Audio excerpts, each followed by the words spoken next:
Burr, burr, burr, burr, burr, burr, burr, burr, burr, burr, burr, burr, burr, burr.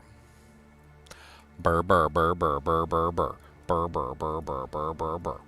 By the way, guys, I still need some people to sub on Kick for me to help me get my path to verification so I can monetize my channel. I need money. Come on, guys. It's not like I'm asking for you guys to donate money. Come on. Like, it's not that big of a deal. Like, see this right here? See this little 23, right? I need that to be a 75. That's all I need. 75 of you guys. I just need 75. Actually, not even 75. Because there's already 23 over here. So I just need, how many is that? Let's run it on a calculator, guys. Okay, you guys ready? 75 minus 23 equals 52. I just need 52 of you guys to hop over to Kick real quick for me. 52 of you guys hop over to Kick.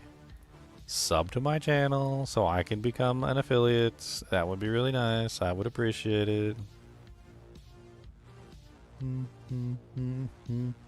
Oh, thanks for giving out a membership. Beautiful lady.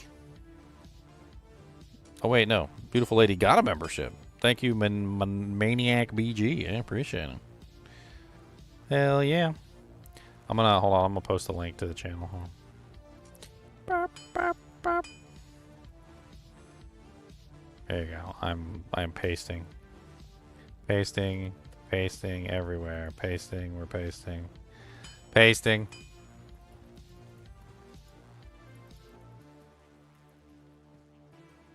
So it begins.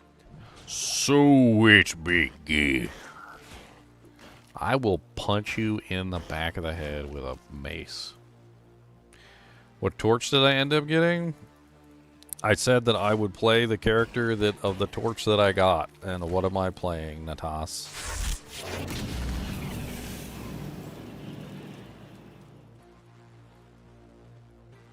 And what am I playing?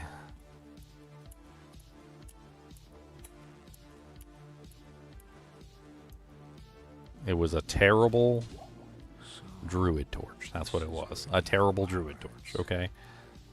Don't make me relive the nightmares.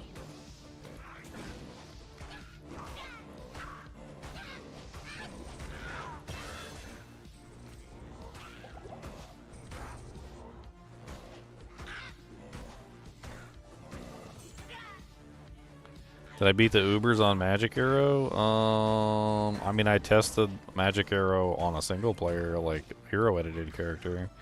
Just to see how well she could do against, like, Uber Diablo. And she actually did pretty well. I was kind of surprised.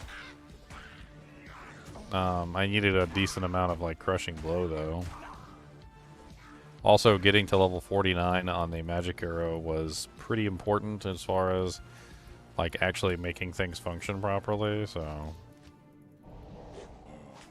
I'm a wolf, I'm a wolf, look at me, I'm a wolf, woof, woof, woof, woofy woof, I'm a wolf and woof and woof, roar, roar, roar, roar, roar, roar, roar, roar, roar, roar, roar, roar, roar, roar.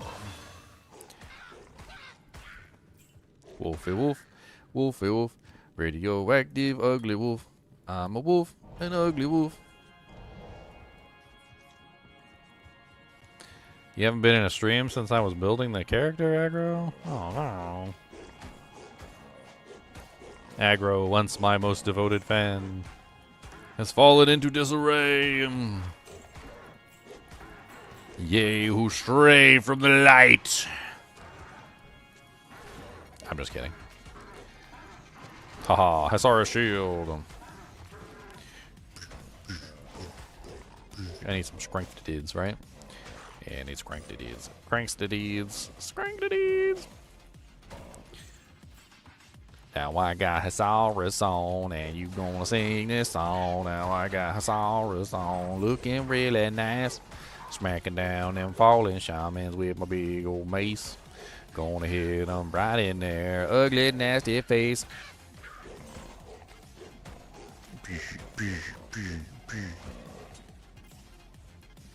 They definitely got ugly, nasty faces. You know they do. Don't even lie.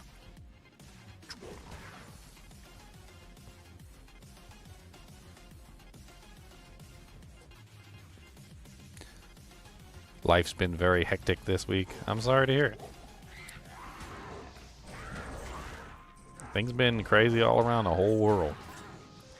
The whole planet.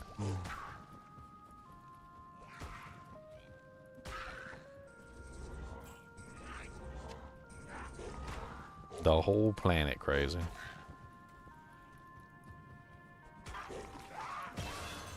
You know what the latest craziness I heard was? I'm not a big political person, but like when it comes to nuclear war, you know, my ears tend to perk up a little bit. I'd be like, wait a minute, can we not go to nuclear war, please? That would be nice. So I don't know if you guys have heard, but the French president Macron, I think that's his name, Macron. I'm probably saying it horribly wrong, but apparently he's bringing it to the table to take nuclear bombs and start putting them in NATO countries. He wants to arm everybody on the planet with nuclear bombs. Y'all ready for the nuclear winter? Y'all got your big fluffy goose down jackets? Because I think Macron is an idiot. I'm gonna call it like it is. Like, we don't need every single country in the world, especially ones that are unstable, that could potentially be taken over or don't have like proper control over their tempers.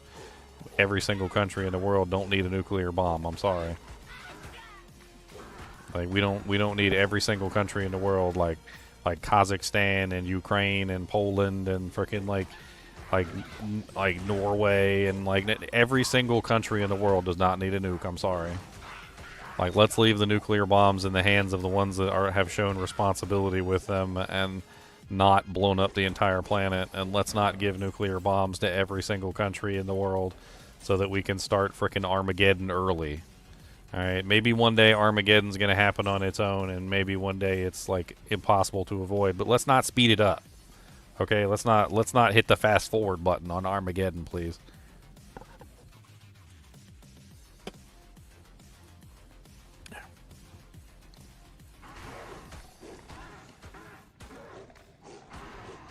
I mean, can you imagine if some of these nations that are a little bit less responsible with what they use their weapons on got a hold of a nuclear bomb and we're just like, you know what?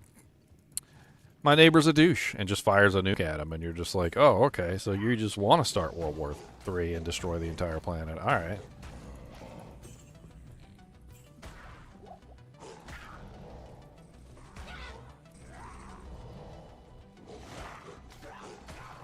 Macron said something along the lines of like France ensures its peace through strength of nuclear arms deterrence or something like that, and like the rest of the world deserves the same peace or something.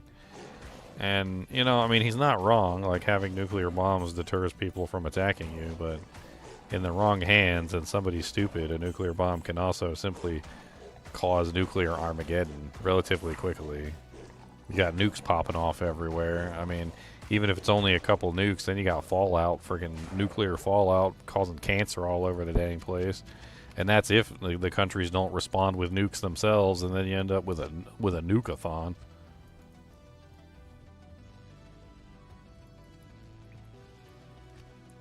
And then the other thing is another consideration that has to be made is that, okay, let's say that like everybody that you give nukes to can be trusted not to be idiots with them, okay? So let's pretend that's the case. Let's put that on the table and let's just make that a solid, which isn't a solid, by the way. But let's just make it a solid. Let's say, okay, everybody that you're planning on giving nukes to can be trusted with those nukes. There's still another problem, which is, are those countries secure enough to maintain those nuclear bombs without having them getting stolen by terrorists? So how many of those countries that you're planning on giving nukes to secure their borders, how many of those countries are strong enough security-wise to prevent and ensure that those nuclear bombs don't fall into the wrong hands? I mean, because it's not exactly the hardest thing in the world in some of these countries to go in and steal stuff. And it wouldn't be the first time that, you know, like, weapons and things that shouldn't have ended up in the wrong hands did end up in the wrong hands simply because, you know, reasons. Like, oh, we don't know how the terrorists got a hold of all those explosives. What? how did that happen? They must have snuck in and stole them from us. And then on top of that, like, you know, there's also the whole, like, selling weapons to other countries. So one of these countries could end up getting a nuke and then be like, oh, well, we have nuclear bombs now, and, you know, we want to sell one to another country. And then they just, like, sell a nuke to Iran or something for, like, $50 billion because it helps out their bottom line in their country. Do a little secret under-the-table nuclear $50 billion deal. I don't know if the world's ready for everybody in the world to have like a freaking doomsday button on their console. I mean, you think the entire world's ready for everybody to have a doomsday button on their console? Because I don't really think they are. I mean, just imagine every single world leader has a doomsday button on their console and they can just press it, blow the whole world up. I mean, you could go through the countries like a list. You could be like, all right, does this country... Would you trust this country with a nuclear bomb? Like, could they make sure that it stays safe? You know, like, would there be security concerns? Like, could we trust them with it not to use it willy-nilly on their neighbors? You know, et cetera, et cetera, et cetera. And you could just, like, go down a list of countries, and you could slowly figure out whether or not you could trust any of them.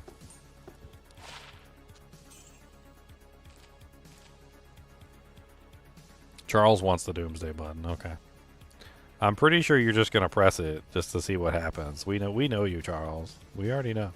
We don't even need to link any other information. We already know that you're just gonna press the button. Charles is like, what's this button do?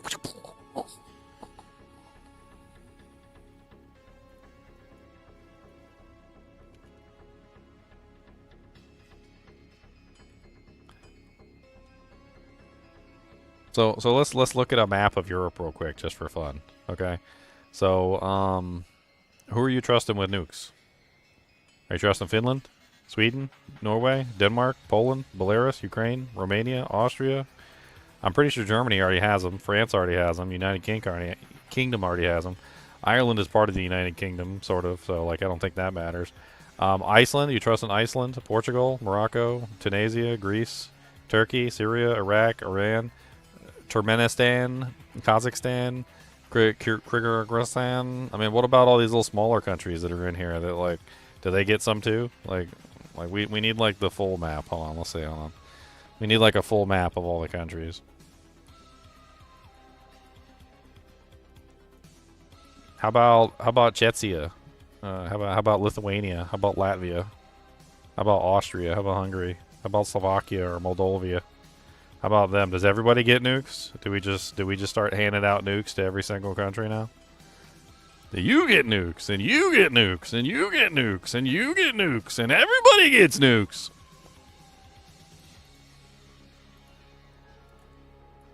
I mean, you guys think I'm joking.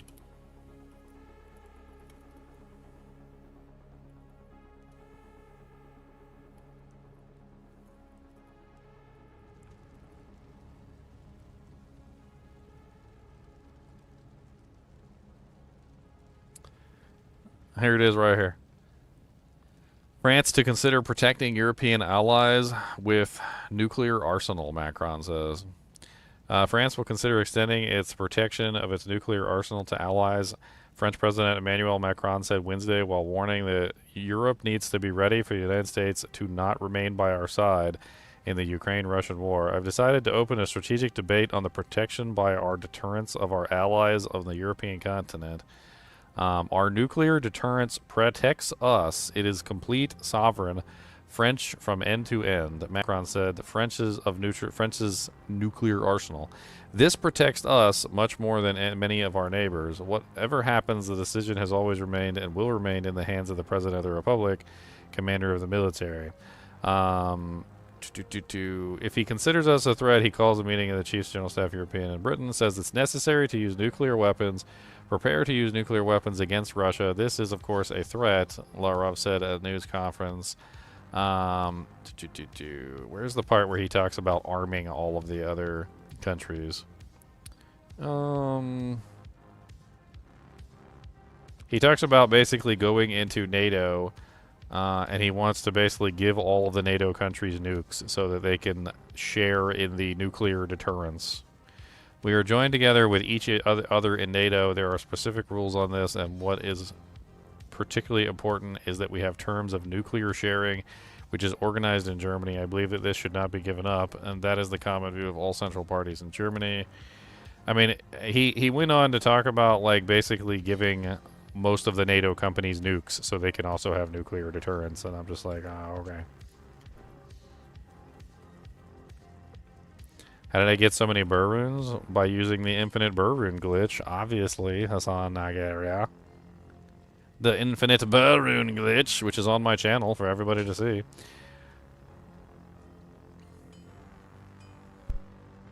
Okay, so I need to get level 12.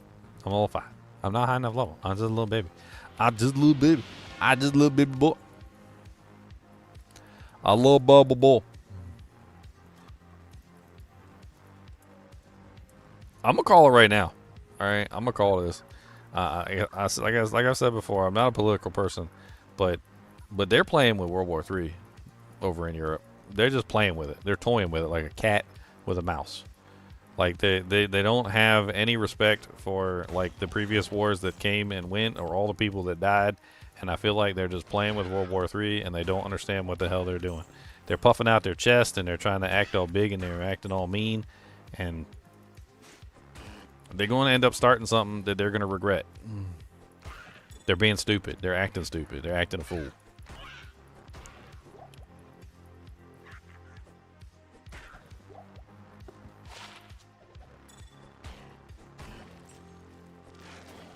Every single world war, like World War I, U.S. didn't start nothing, right? We ended up getting dragged into it anyway.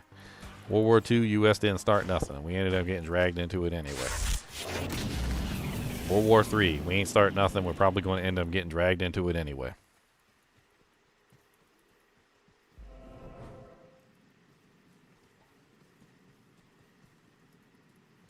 Man, the issue with Ukraine has been going on since literally the collapse of the Soviet Union, Charles. Like, it's not like the issue with the Ukraine is a recent thing. Like, people think it's a recent thing. It's not a recent thing. It's literally been looming over our heads ever since the Soviet Union collapsed. Like, this has been an issue and an ongoing issue that has continued to crop up from, like, the 1991 collapse of the Soviet Union all the way till now. Like, it has not stopped being an issue the entire time.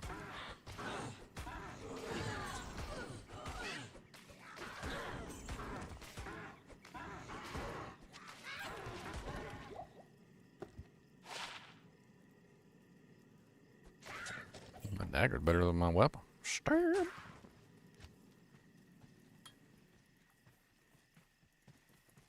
Oh yeah, if I want Fire Claw, I'm gonna have to put some points into Bear Tree. I forgot about that. So what level can I put Bear? I can put Bear right now. Okay. We gotta have Bear and Maul so that we can get access to Fire Claw, and we gotta have Feral Rage as well so we can get access to Fire Claw.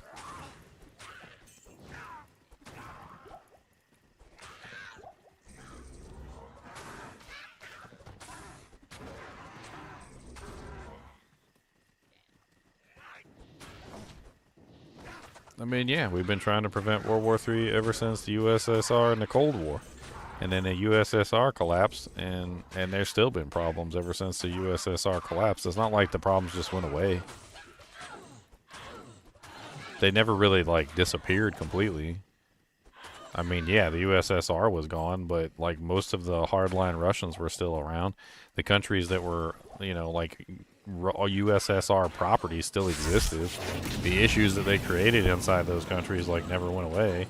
Like, the issues with Ukraine are literally because of the USSR, like, taking over their country, putting shadow puppet governments in place, and, like, leaving nuclear bombs in their backyard when the USSR collapsed, which was freaking weird. That was the whole thing with the Minsk agreements, was the USSR collapsed, left a bunch of nukes in Ukraine that weren't Ukraine's, but they were USSR nukes that were part of the USSR, Ukraine didn't even have the codes to the dang things, but they had the nukes. Like, they had physical possession over them.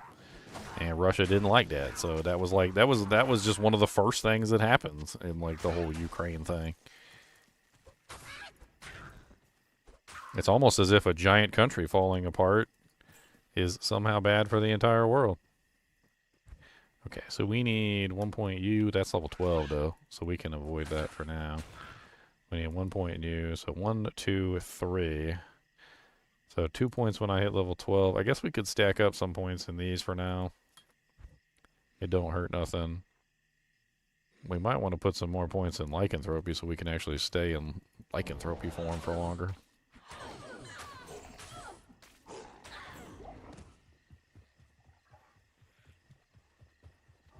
Thanks, YouTuber autoplay. You got worse so much faster than I thought. Last 10 minutes, I only heard the stupidest thing from the whole day. What did you hear? I ain't saying nothing wrong. All I said was facts. Nuclear bombs are dangerous. World War III is dangerous. Who wants a nuclear war?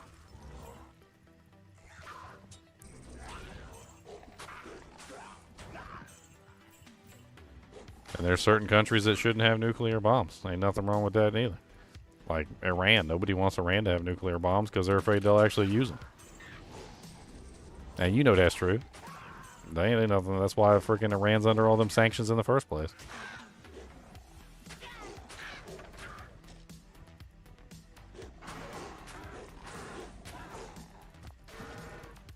All I'm talking about is history. I ain't making no opinions.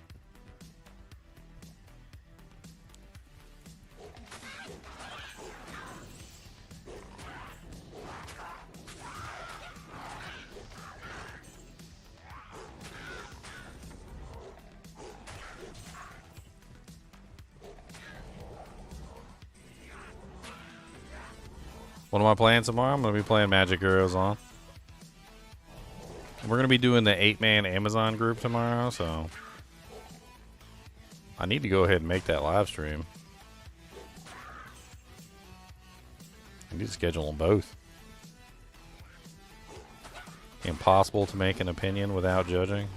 I mean, that's what some people would have you believe.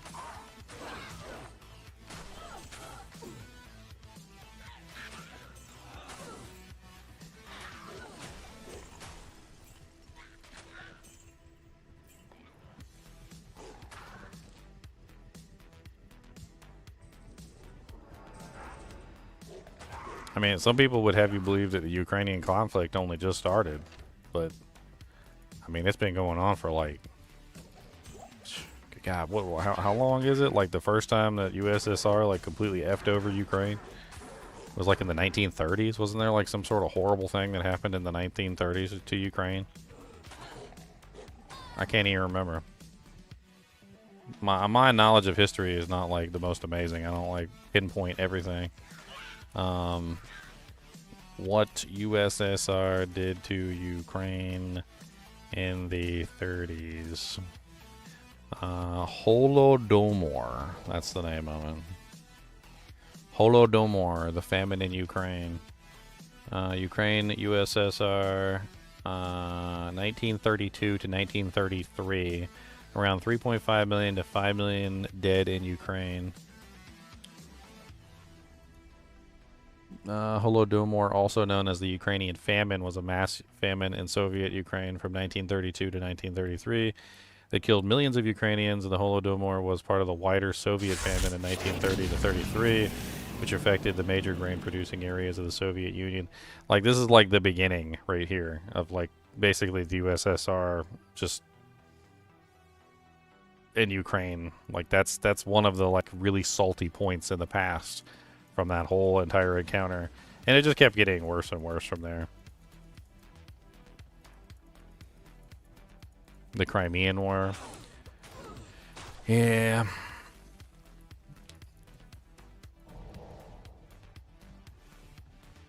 Do people really care? I mean, as much as anyone can care about anything that they can't change. I can't do nothing about it.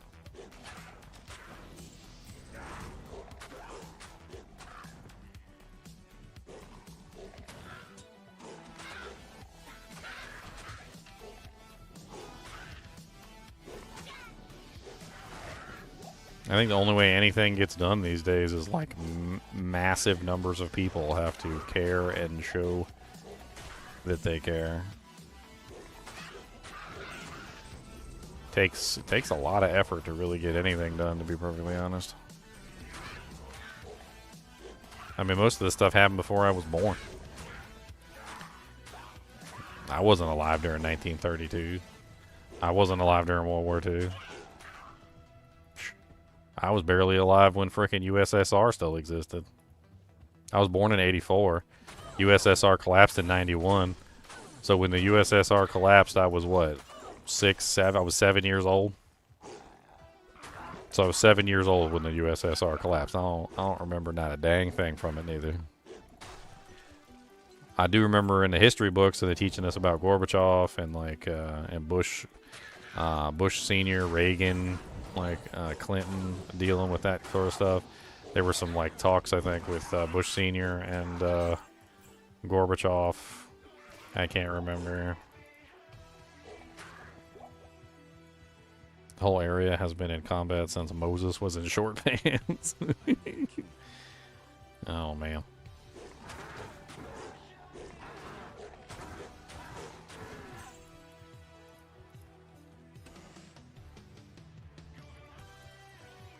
I don't know. I like learning history. I've always liked learning history.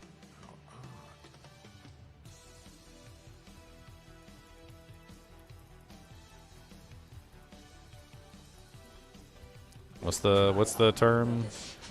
If you don't learn from your history, you're doomed to repeat it.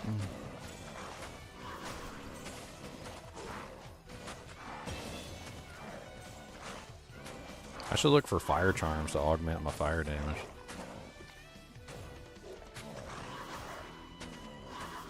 Sounds like a good idea.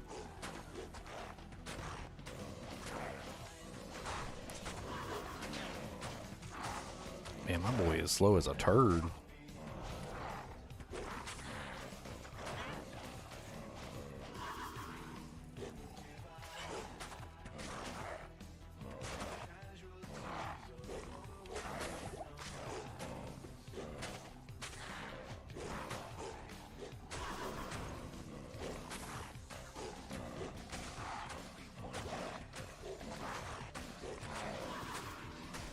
Yeah.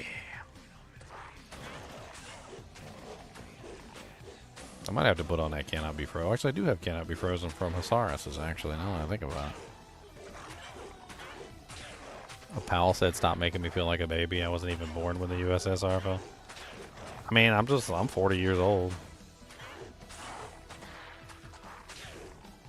I'll be 41 in June.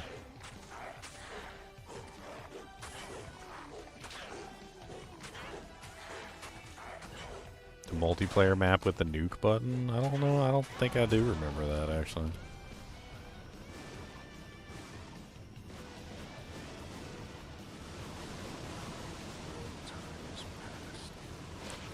Ooh, that's an evil amulet. Way better than my +1 light radius amulet. Oh, +2 lycanthropy. I like that.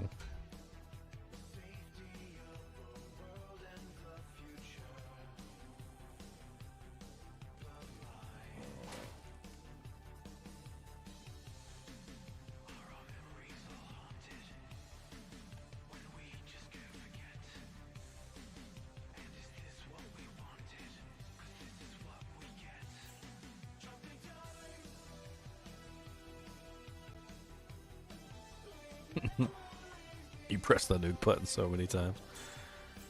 Nobody hand Charles a nuke, guys. He's just going to press the button. He's admitting it. He's letting us all know in advance. He's just going to press the button, okay? Don't do it. Don't hand him the button. He's like, I'm going to press the button.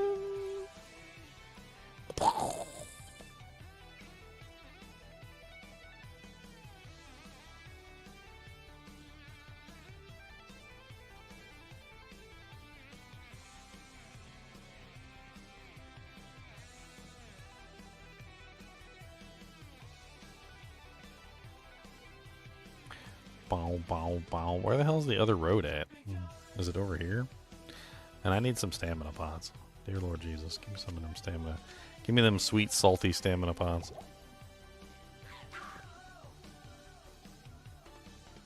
Sweet, sweet, salty stamina potions. Man. Okay. You crying for me? Why are you crying for me? Because of my horrible druid torch? Oh, I walked right by it. It was sitting right here. What's up, Hokey Pokey? Is the Kick stuff good? I don't know. I just want to get monetized over on Kick.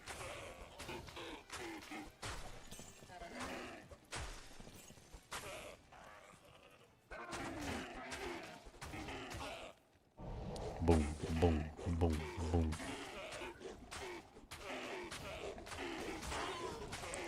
Keep on swinging, don't stop swinging, keep on swinging.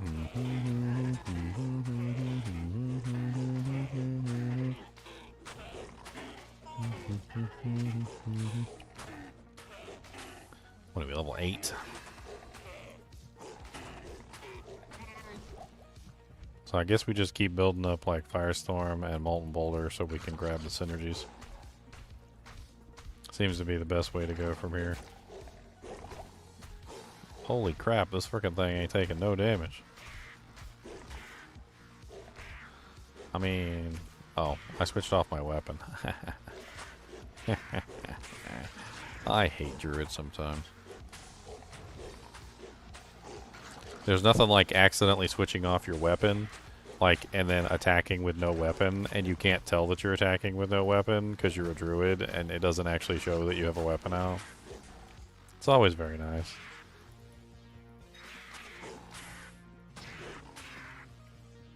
You gotta keep open up your inventory every now and then to make sure you've got the right weapon on.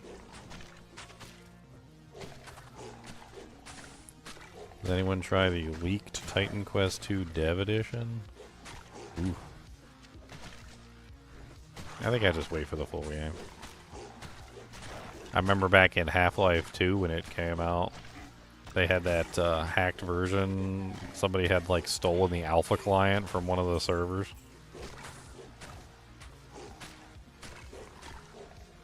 I remember checking it out. It was so buggy. I think that was the first time I ever like realized I was like, you know, I don't want to play these like horribly buggy versions. These things are terrible. I'm gonna wait till they come out with the full version so it doesn't run like crap.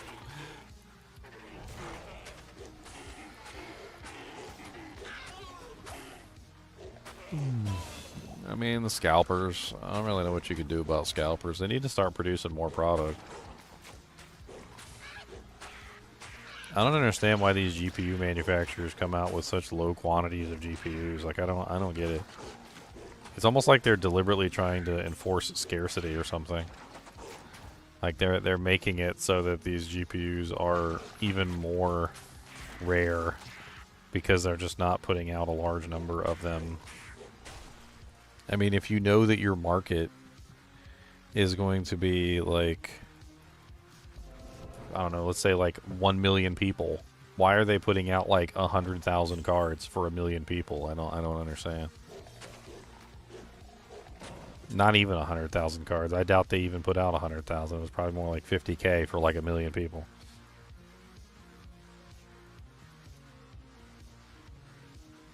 And they're just being sold out instantaneously. Like, it's like, oh yeah, we just put out some GPUs and they're gone. I mean, did you hear the latest about one of the websites? Apparently some hacker had got into the website and literally, like, ordered the cards before they were actually live.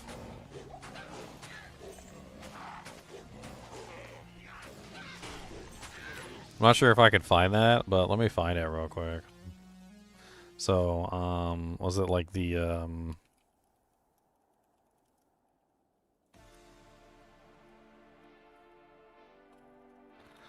oops, accidentally searched with the caps lock key.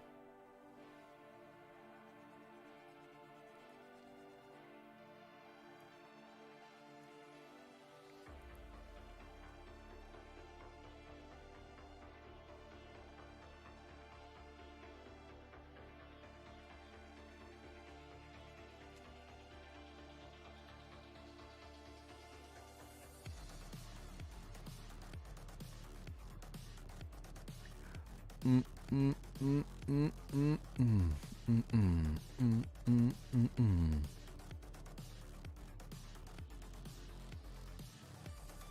trying to find the, it was like one specific country. The hackers had gotten into the database and they basically bought every single card in the database before the cards ever went actually live.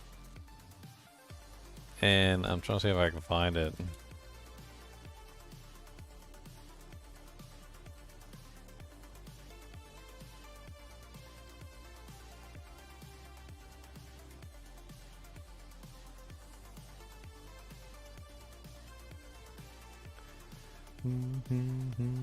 Why can I not find the article? Yeah, it was like before launch.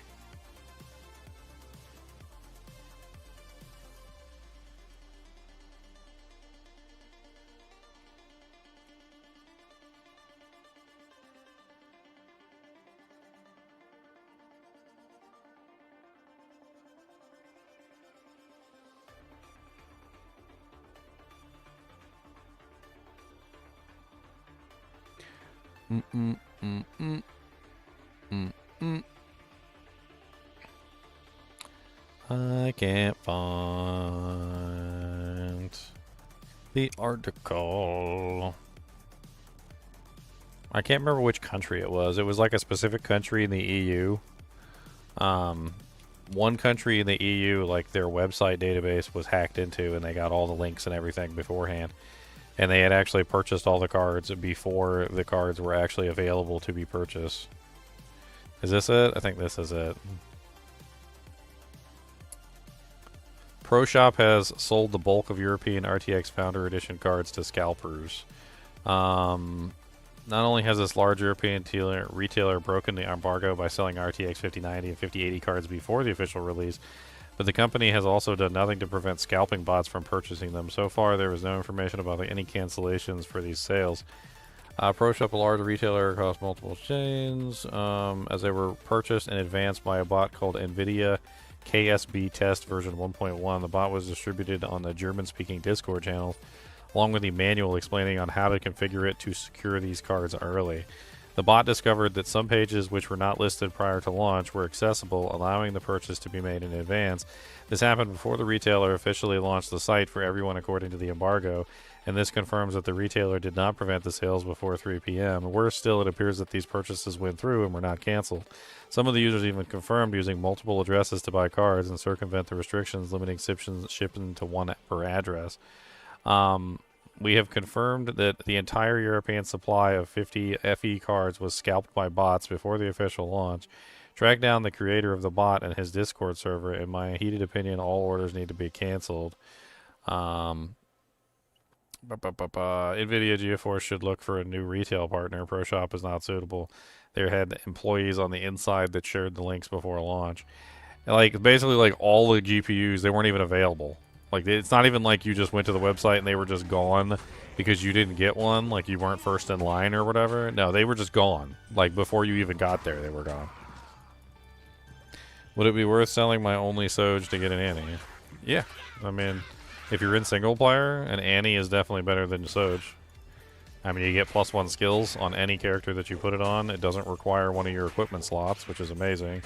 It gives you resistances, and it gives you plus stats, and it also gives you experience bonus. So a single Annie is better than a single Soj, yes. Now, once you have a second Soj, is selling your second Soj worth it to get a better Annie? No, not really.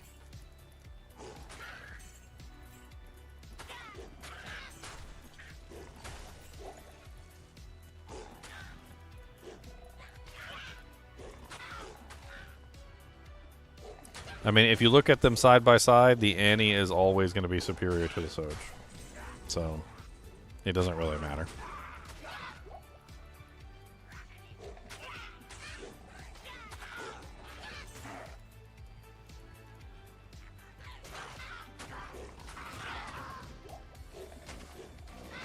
I mean, you can even look at them side by side if you wanted to and compare them, you know, like just to each other. And if you compare them to each other, you'll easily see that the Annie outpaces the Soj by miles. So like, what's up, Sean? So for instance, I mean, let's do a quick comparison real quick. It doesn't take but like 2 seconds. So we're gonna do a quick comparison. So Soj is +1 skills, right? It also has 20% increased mana and like 1 to 12 lightning damage or whatever, right? So if you sell your Soj, that means that you lose 1 plus the skill, and you lose 20% increased mana, and the lightning damage doesn't really matter. However, if you gain an Annie, you gain +1 skill back, which means that you don't lose the +1 to skill at all. You now gain 10 to 20 stats, which 10 to 20 stats also equals mana. It also equals life. It also equals strength and dex, right? So, which also technically means block chance as well. So, block and dex. So, you're getting 10 to 20 stats, which is really nice. You're also getting 10 to 20 resistances, which you're not getting from the Soj. And then you're also getting 5 to 10% increased experience, which you're not getting from the Soj. So I think overall, when you look at it in a very fair equation, if you're in single player and you have a Soj, the Annie is better by far. Not only are you getting 10 to 20 to all of your stats, so that's 20 strength, 20 dex, 20 energy, etc., which 20 energy does actually equal up to a lot of mana. So especially if you're on a sorceress, what is it, like 2 mana per point or something? Or is it 3 mana per point? So sorceress gets how many mana per point? It's 2. So that's 2 times 20, which is 40 mana, is how much you're going to get on a sorceress. You're going to get like 40 life on a barbarian, and so forth and so on. So if you only have one Soj and you do not have an Annie, then yes, selling your Soj to get an Annie is going to be the better choice. If you're online, however, keep your Soj, because it doesn't matter. Like you selling your one Soj to the vendor doesn't mean anything, and you can get like 1,000 Annies online. Offline, it's a completely different story.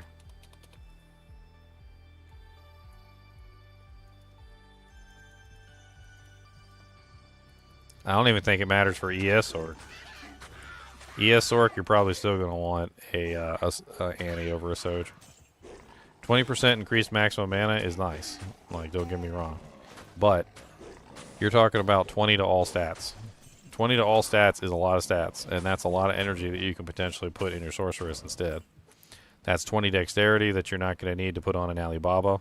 That's 20 strength that you're not going to need to put on your equipment. That's 20 vitality that's going to help out your HP. That's 20 energy, which is going to give you mana.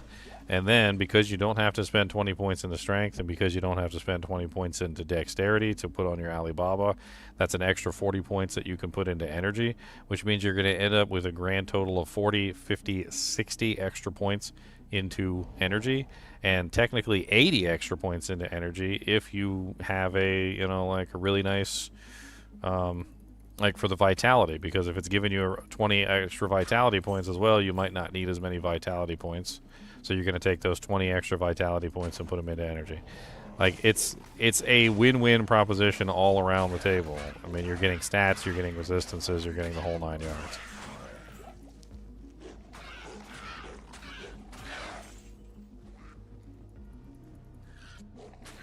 Now, after you get your first one and you get your second one, always keep your second one, because you're gonna want to have them eventually. At that point, then it's just pure profit, right? Then you start collecting Sojas and start putting them on all your characters. And then once you have 2 Sojas and an Annie, then you can start selling additional Sojas to potentially get like more Annies or a better Annie. You can start trying to like min-max your Annies and get like better ones.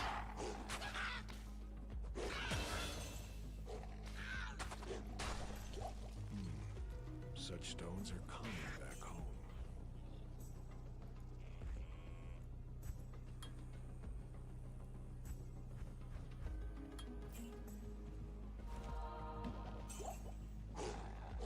Roar, roar, roar, roar, roar, roar, roar, roar, roar, roar.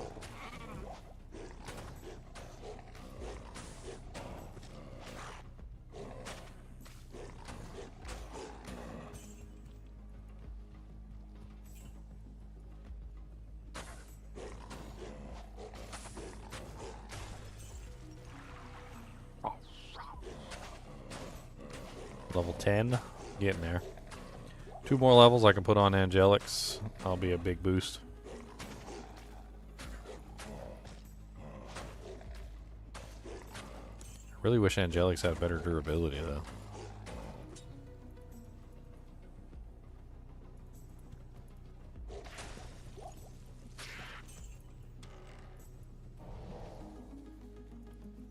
I don't have the waypoint yet, do I?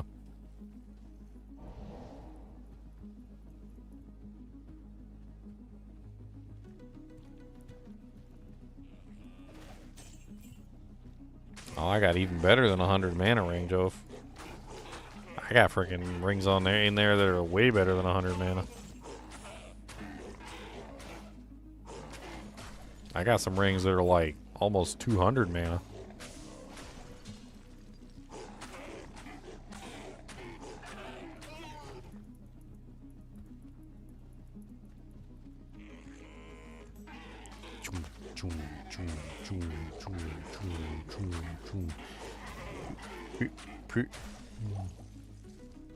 Yuck. CTA, yuck. Yucky. Patooey. Yucky. Pitooey. Pitois.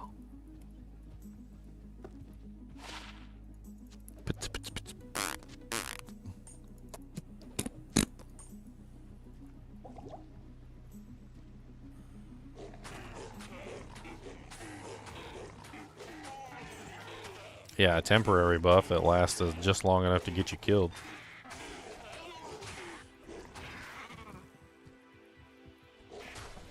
You know what CTA reminds me of? And the reason why I don't like it? It reminds me of that Morrowind spell that allows you to jump really high. That's what it reminds me of. You guys remember the Morrowind spell that would let you jump really high? Gave you like 1,000 athletics or something, and for like 1 second. And you're like, wee, look at me, I'm Hulk. And you're like Hulk jumping across the planet. Only problem is the athletics would run out before you hit the ground, and as soon as you hit the ground, you would die. That's what CTA reminds me of. Always too short of a duration to actually be very useful.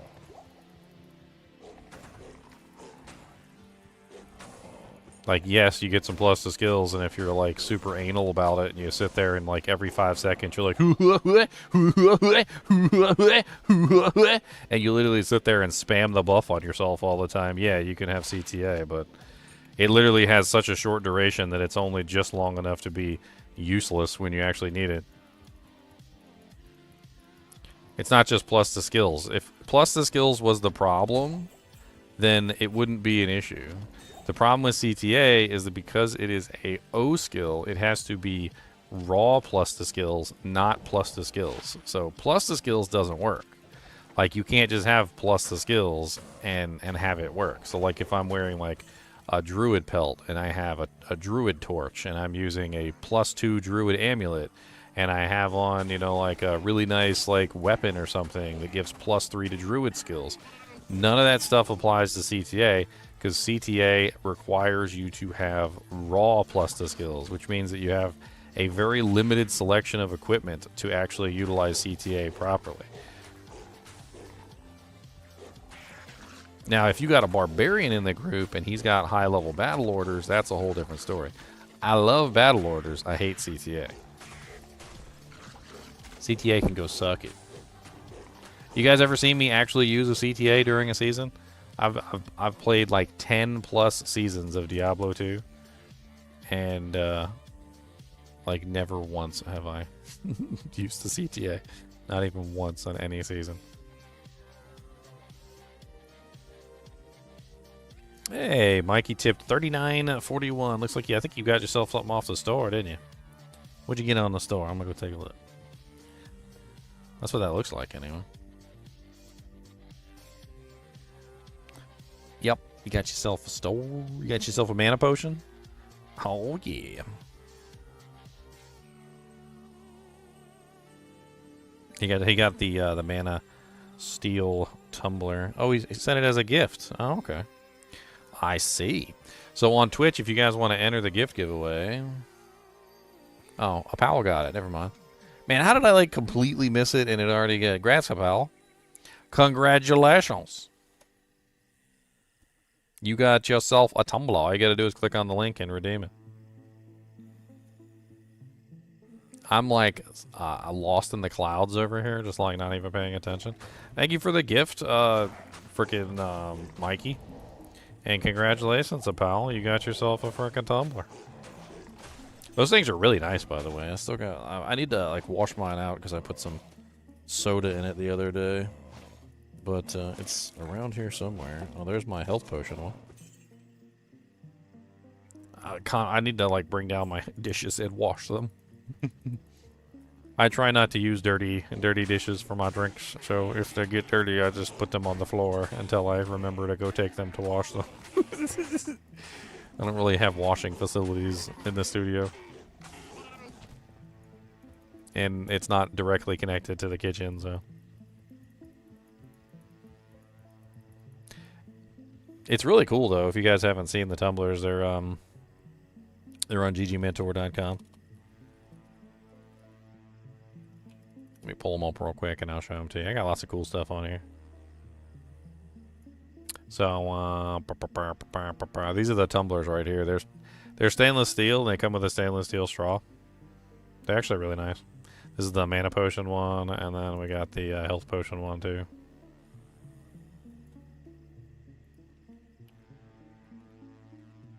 GGM's room starting to look like Asmongold room. I mean, I ain't gonna lie. Like during some ladder starts, my my streaming studio up here gets pretty rough because it starts out clean. I always started out clean at the beginning of a ladder season. In fact, I'm gonna have to do my like pre-clean ritual and get everything nice and cleaned up tomorrow. But like by the, you know, like 2 weeks into a ladder season, like going like 12 hours a day every single day, yeah, I think my room probably does end up looking like freaking Asmongold's at some point. And then I gotta stop what I'm doing and be like, alright, we had our fun, time to stop and clean up. And then I spend a little bit of time getting everything clean. I got a little robot vacuum cleaner, runs around, keeps the floor nice and vacuumed for me, which is nice.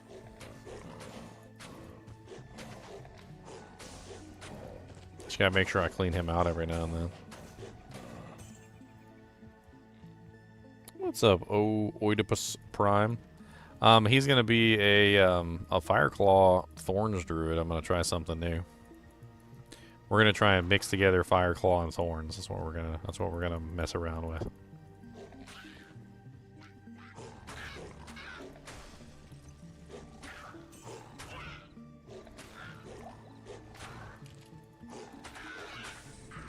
Kuba's the vacuum dog. I mean, he helps too. He does his part.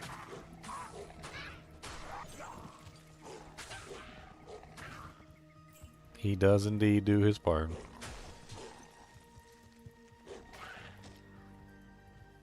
He does indeed.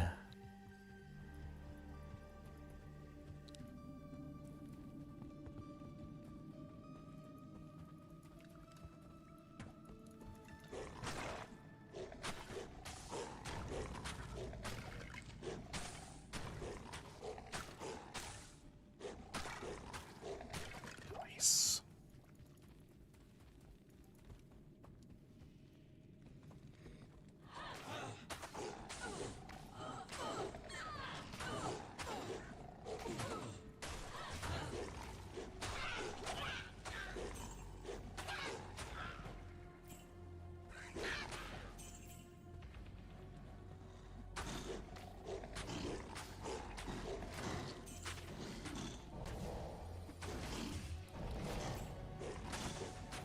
Man, this boy gonna have a storied life.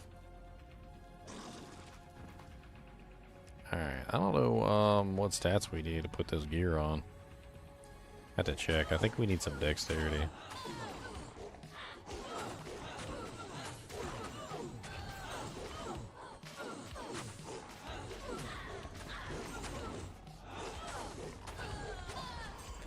me go check and see what stats we need before we get too high level. Before I accidentally spend them on something stupid. So I need A little bit of dexterity. That's it.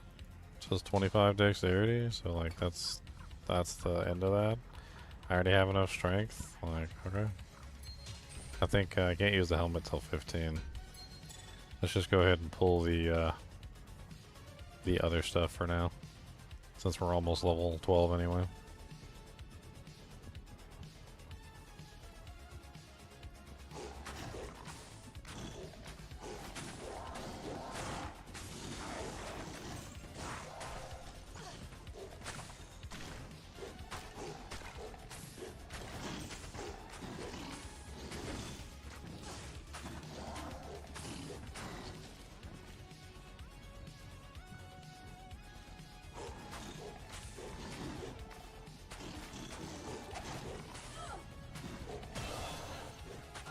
Vile Hunter.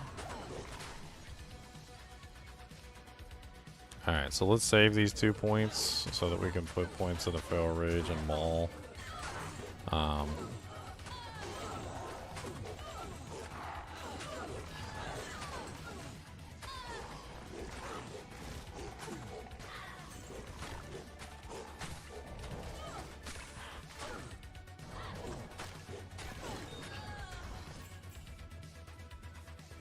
A Jabon Kappa.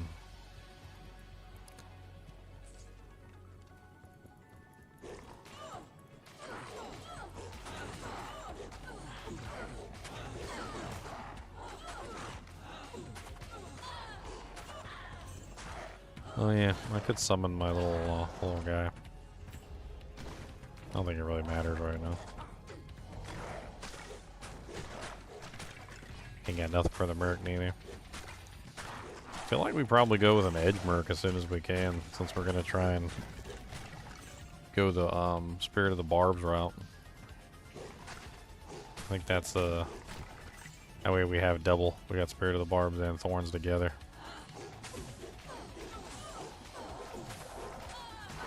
That'll act as our AoE. At least for the ranged monster, or the melee monsters at the very least.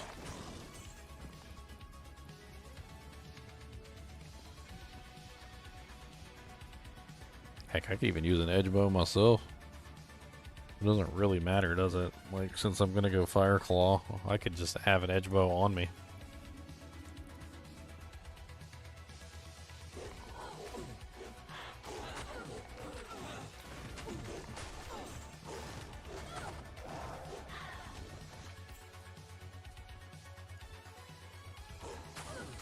Nice. Congrats, Oedipus Prime.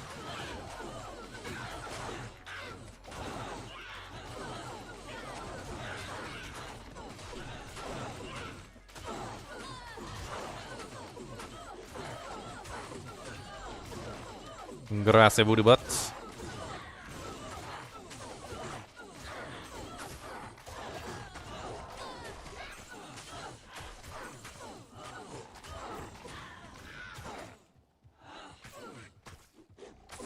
You have 1 Gull, 1 Vex, and 1 Ist.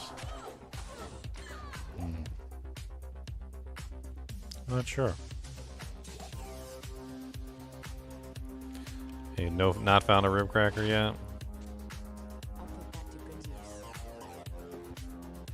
I mean, if you have an obedience right now, that's a decent base. I mean, it's a pretty nice weapon. Lots of crushing blow. It's kind of hard to beat that weapon. I mean, there's very few weapons in the game, if that's made in a really good base, that are much better than obedience. I mean, like, Infinity is better than obedience, but Affinity is really expensive. There's a lot of, like, ethereal items which could potentially be decent, but...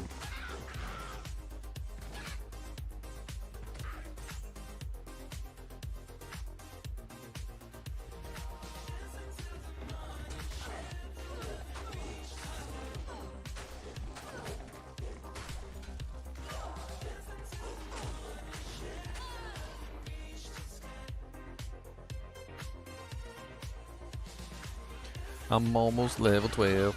I'm gonna be going Super Saiyan. Super Saiyan mode activate. Come on down, get some tape. Gonna get a Super Saiyan mode activate. Gonna activate. Activation. Gonna activate. Activation. Activate. Activation. Activate. Activation. Activate. Activate. Activate. Activate. Got that a Super Saiyan mode. Gonna activate. We got Super Saiyan. Super mode.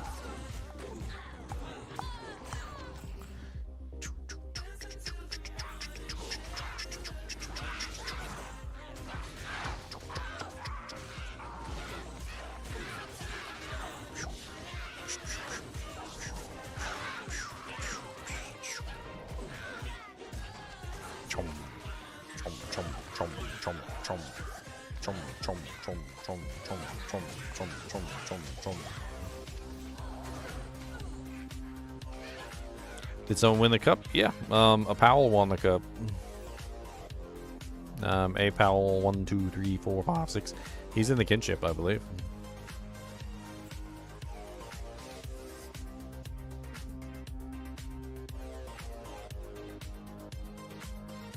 It's right here.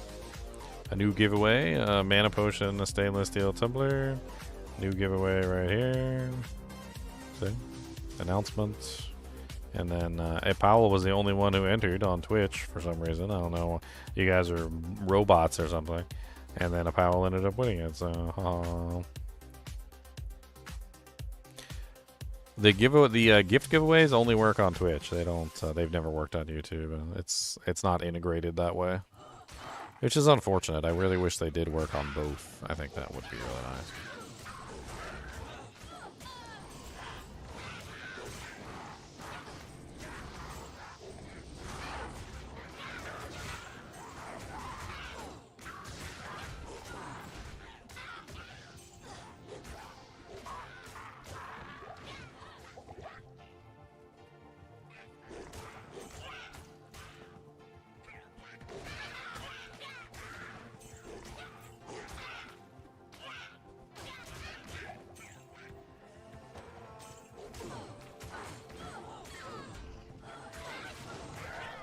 Tomorrow, I'm sure there'll be a lot more people online. So, you know, do a gift. It really depends on how many people are online, how many people are actually alive. It's kind of hard to tell sometimes whether or not you're getting like bot raids or whether there's actually people online. One time we had like 100 people in Twitch chat. I tried to give something away and no one entered. I was like, did I get bot raided or something? I have like a little tool that can tell whether or not you've been bot raided, and yeah, I had got bot raided. It was like mainly bots. It was like out of 100 people, it was like maybe 10 real people. It was pretty bad. It's kind of a neat tool, but I never thought it would apply to me. I've never really paid for bots or anything. I don't do that kind of thing. I just let people show up. So I'm not really sure where they came from, but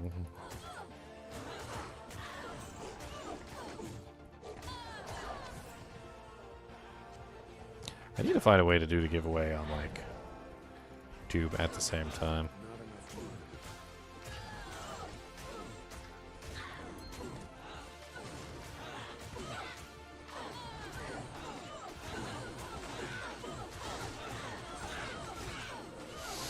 A jewel.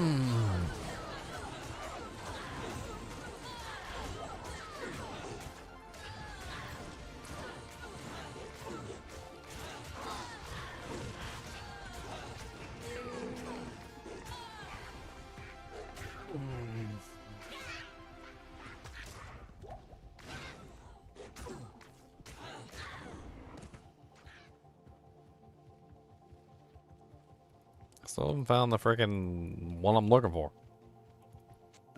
This whole freaking time, the only thing I've been looking for is Treehead Butt Fist, and Treehead Butt Fist doesn't want to come out to play.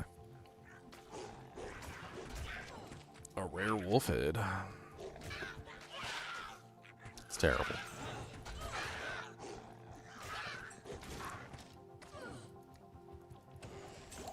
Hey, it's Treehead Butt Fist. Treehead Butt Fist. Butthead Tree Fist. Oh, Treehead Butt Fist. Butthead Tree Fist. Oh, yeah. Treehead Butt Fist. Look at Treehead Butt Fist. Butt Fist Treehead. What's up, Butt Fist Treehead?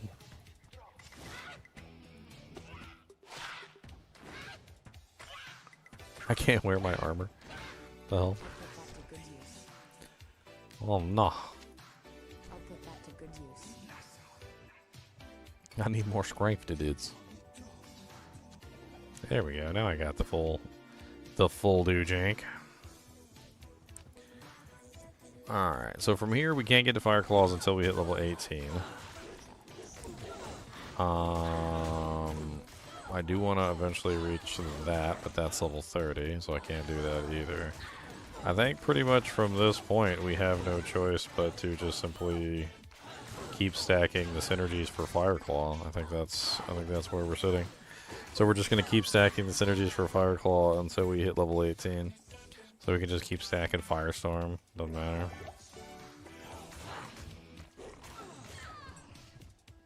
Butthead Beavis Tree? Oh man. Really? Butthead Beavis Tree? I'm in the presence of godhood, apparently.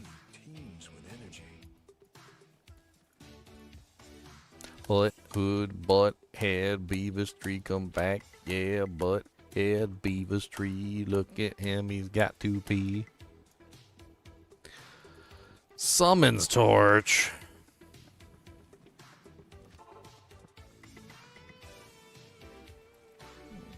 Why do I want Enchantment? You big silly head. Enchantment doesn't add much fire damage.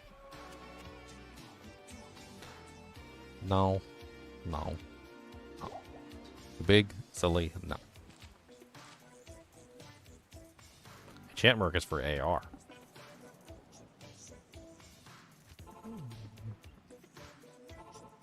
The only reason I use it on my Fire Necromancer is because I have so many minions it multiplies out nicely. But on one target, it's basically useless. Just for attack rating, if I really need attack rating.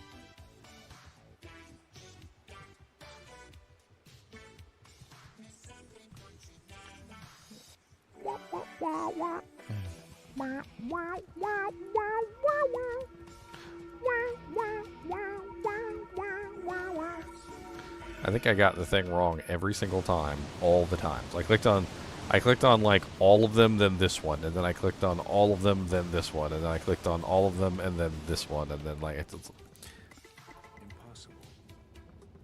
Ah, yes. Yours. Fate was. Come here. No. Come back here. Come back here and get punched in the face. I don't care. Punch, punch, punch. Punch, punch, punch, punch. Punch, punch, punch, punch, punch, punch, punch. Punch, punch, punch, punch.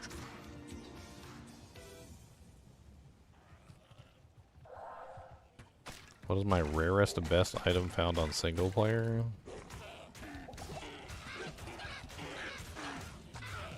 I don't know. I found a Haas. I found a really good T-socket Heaven's Light. Found a low rune. Found a burr rune.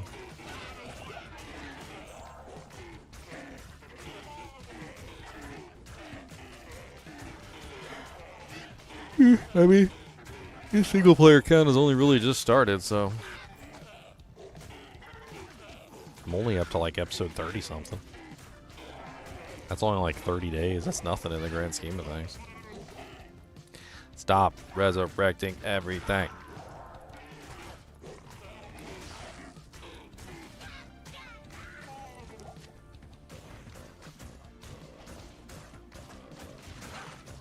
I really wish you'd stop resurrecting. I don't want you to resurrect no more. I really wish you'd stop resurrecting. I'ma kick you out the door. Don't resurrect nothing around here. I don't want nothing without fear. Don't resurrect nothing around here, cause you just an ugly hoe. Ugly hoe, don't you know? Ba-bow, ba-bow. Leave this place. Ba-bow, ba-bow, ba-bow, ba-bow, ba-bow. Why am I a wolf that only uses one hand to attack? Like, what's up with that?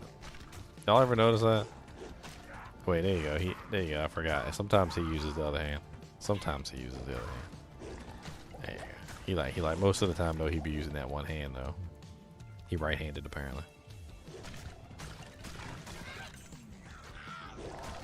A blue wolf head next to Griswold. Okay.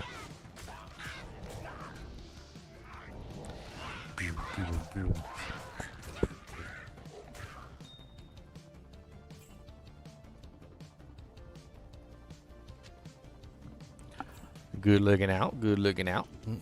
+2 Arctic Blast, that's terrible. Bad looking out, bad looking out. Bad looking out.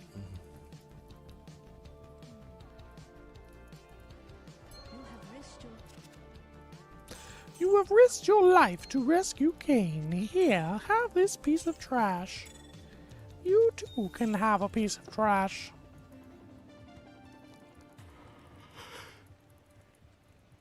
Good to see you.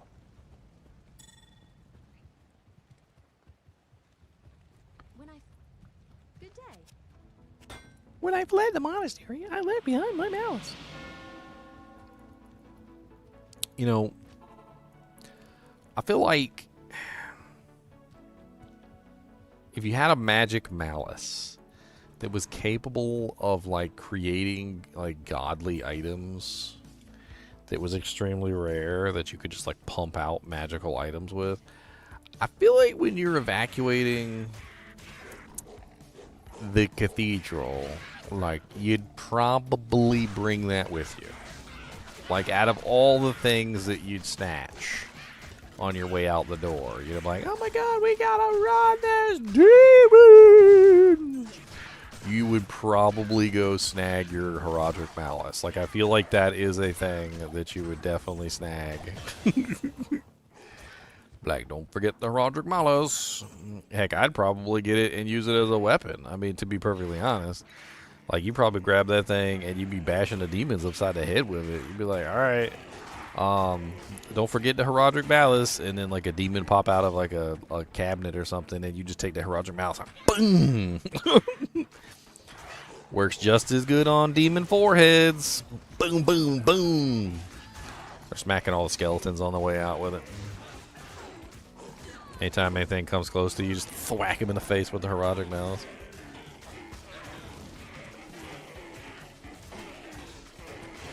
I mean, the demon did get a hold of it. Freaking the smith, she left it there, and the smith was sitting there like crafting doojanks with it. He's like, oh man, this thing's nice. I can make me some weapons with this jank.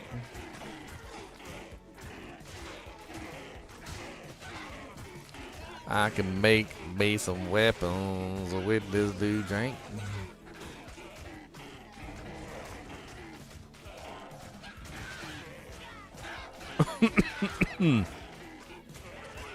Warning, what you are about to see is extremely graphic. Killing Uber Diablo with a Herodic Malice is not recommended and not for the faint of heart. Please turn away if you are squeamish.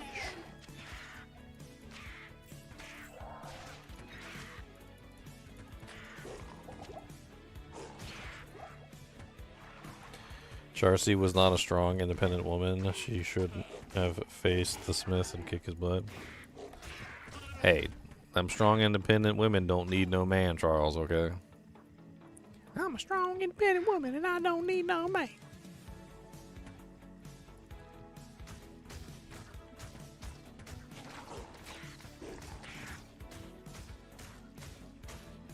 I always think it's disingenuous to say that you did things on your own. Especially women that like to do that, right? They'd be like, I'm a strong, independent woman, and I did this all on my own. Like, you don't understand. Nobody helped me. I'm like, okay, nobody helped you. I roll my eyes into the back of my head. I'm like, all right, nobody helped you. Okay. So your parents didn't help you when you were growing up? Well, that's different because they were obligated to take care of me. I was like, well, okay. You didn't have nobody help you with your bills over the years? Your parents ain't drop you some money on your rent and help keep you from being homeless? You ain't live with your parents for a little while till you get on your feet? Well, that's different. You know what? They were obligated. No, they weren't obligated past 18. I was like, you live with them till you was like 23, until you got a place of your own. Like, you're strong, independent woman, my butt. I was like, you collecting that freaking that child support though, right? Strong, independent woman collecting that child support. That you strong. Okay. And so none of your friends ever help you either, right? You never get no money from your friends. They ain't help you move into your house. They ain't help you with nothing. So you ain't had no help your whole life on nothing. You did everything yourself. Yeah, I did everything myself. And I'm like, BS. I ain't do nothing myself. I'm strong enough to admit it. I had help my entire life. And anybody who says otherwise is dumb. Everybody's had help their whole life. Everybody. Like, you had help from your parents. You had help from your brothers and sisters. You had help from your cousins and uncles. And there's always help one way or another. You mooched off your parents till you were 18. Even if you didn't have parents, you mooched off the state till you were 18.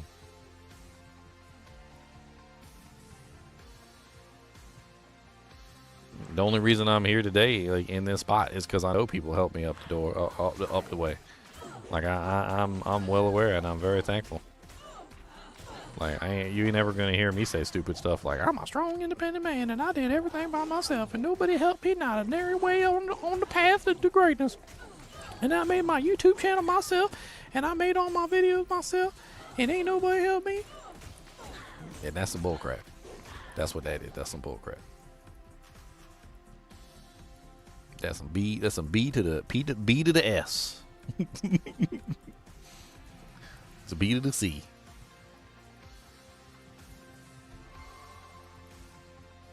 I got tons of people to thank. I thank my moms for looking out for me all the time. I thank my dads with the financial support and the kind word every now and then. My brother, who helped me out a lot, you know, like teaching me how to be independent as a businessman. So that, you know, like instead of being like normal people who just work for somebody else for the rest of their life, like I got a schooling in how to be a businessman from my father and my brother. You know, instead of you know, like constantly being stuck at the beck and call of somebody else, you know, I learned, hey, I can do it myself. I've run like 3 businesses in my lifetime, all of them successful. This is just one of the 3.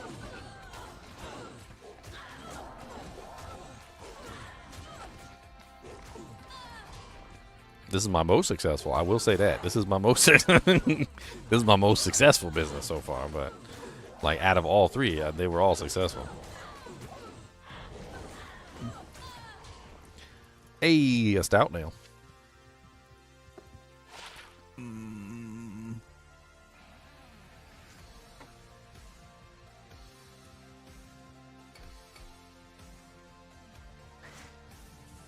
Help from the government? That's right. Help from the government. Government cheese.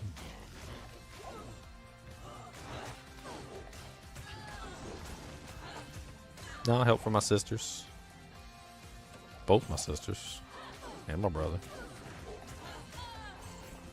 My sister used to come to me in all my craft shows when I used to make jewelry. That was one of my businesses. I made chainmail jewelry. Some of my chainmail jewelry is pretty nice, to be honest. I had a hankering just the other day. I wanted to make some more chainmail jewelry. I actually wanted to make a titanium chainmail armor, but that's, you know, neither here nor there. It's pretty much the same thing. Ain't nothing wrong with a little chainmail titanium jewelry, okay? All right. It'll be all right.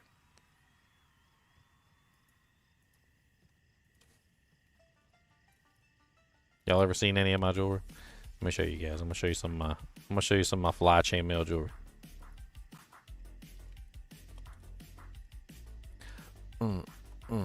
Here's my little dragon. This is my dragon I made. That's my dragon. Him's a dragon. Don't say nothing about him. This is an anklet I made. Made this too. This is a shackle. I made a shackle. I legit made a shackle. So don't test me. I'll shackle you in the backyard. I'll put you with the dog. You ain't never seen nobody made a shackle before, have you? I made a whole shackle. So, yeah. Here's like one of my displays. Like with all my little jewelry janks on it. $15 for all stretchy bracelets and pendants, $3. Okay, earrings were $5. $5 per earrings.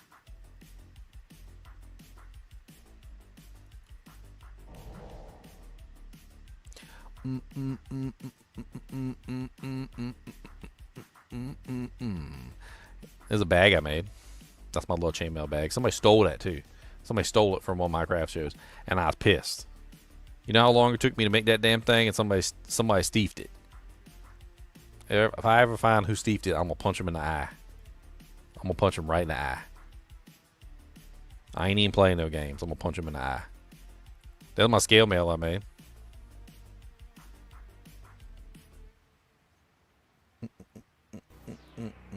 There's another picture of the shackle. Look at that jank. Got the heavy chain on there with the shackle. Get shackled up, boys. This is a scale mail dice bag. I actually got a video of the scale mail dice bag. You guys want to see my dice bag? Here's another picture of the scale mail dice bag. That's the bottom of it.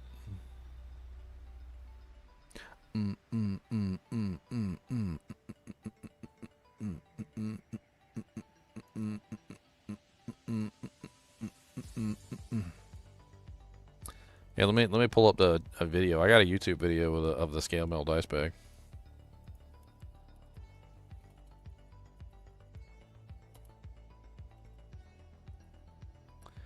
There you go. Check it out. It's in slow-mo. So you can like really see how it like it maneuvers. It's pretty cool. It like compresses into a little pineapple.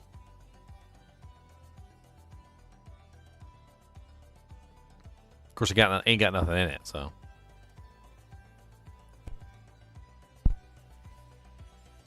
It's beautiful. It's beautiful.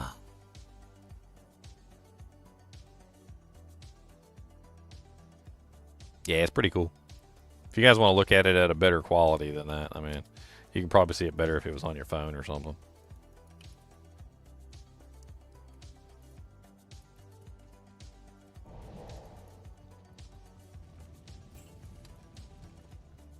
I don't know. I never believed in that strong, independent crap. Everybody stands on somebody else's shoulders. Standing on your parents' shoulders, standing on your brothers and sisters' shoulders, your friends. A lot of people have friends who help them out in the long run. I think that instead of having a I'm a strong, independent, whatever like attitude, I think what people should have is the exact opposite. I think people should be like, let's we're in it together. The we're in it together attitude. Like, let's work together. Let's be stronger together. Like, because you can always be stronger together than you are going to be separate. That's just the truth. Heck, we was talking about that yesterday with immigrants. Like, freaking illegal immigrants making like $4 an hour because they don't get paid like minimum wage, and you got like 10 of them living inside of a trailer together because that's all they can afford. See, they stronger together. They can afford a trailer together. Otherwise, they're homeless. That might sound kind of cruel, but if they were here legitimately, they'd get paid like $15, $20 an hour, and they'd actually be able to afford something.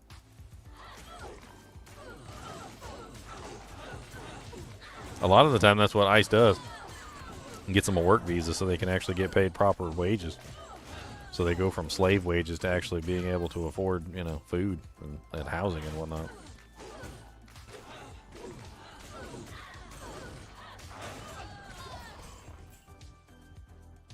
Hey, we found it.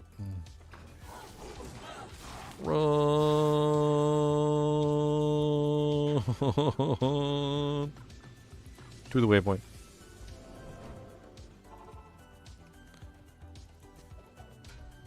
Put my Tarn helm on, boys. Tarn helmet I got. Angelic set. Got the angelic doojanks. That's it. Wearing angelic wings with angelic rings. And we using angelic sickle. And the Brock. A saw reset. Boopy doop boop. Beep boop bop a doop.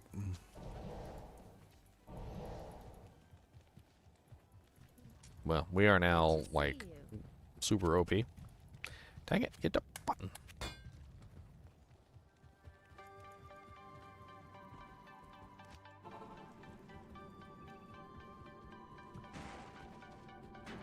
I don't know, I just think it's disingenuous to say you did stuff all by yourself. I think you should recognize the people before you to help you out. Like, I think that's really all I'm trying to say. Is that there's always somebody that propped you up and helped you along the way. And I think if you don't recognize that, you're conceited. Just look back and see who helped you forward. Say thank you. You know? Like, thank you to my mom, and thank you to my dad, and thank you to my brother, and thank you to my sisters, and thank you to my friends.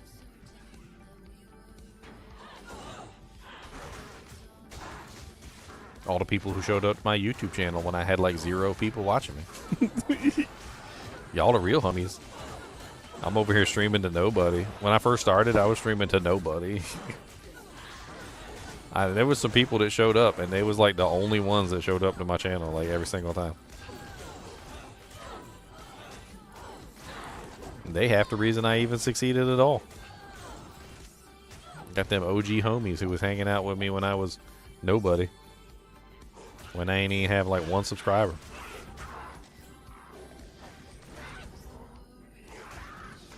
Boom, boom, boom, boom, boom, boom. Heck, I remember when I first started, I couldn't count on nobody to show up to my channel. I'd be like, I really appreciate it if you'd hop on and say hello, you know, like hang out on my channel. Like I could really use like 1 viewer. And ain't nobody show up.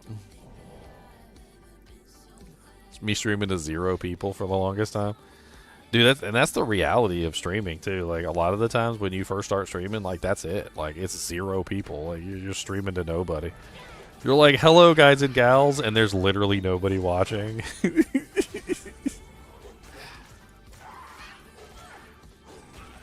Like dang it.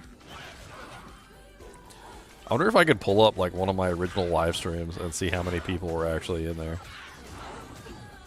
Like from eons and eons ago.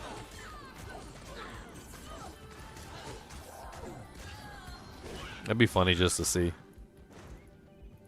I recognize them OG names too.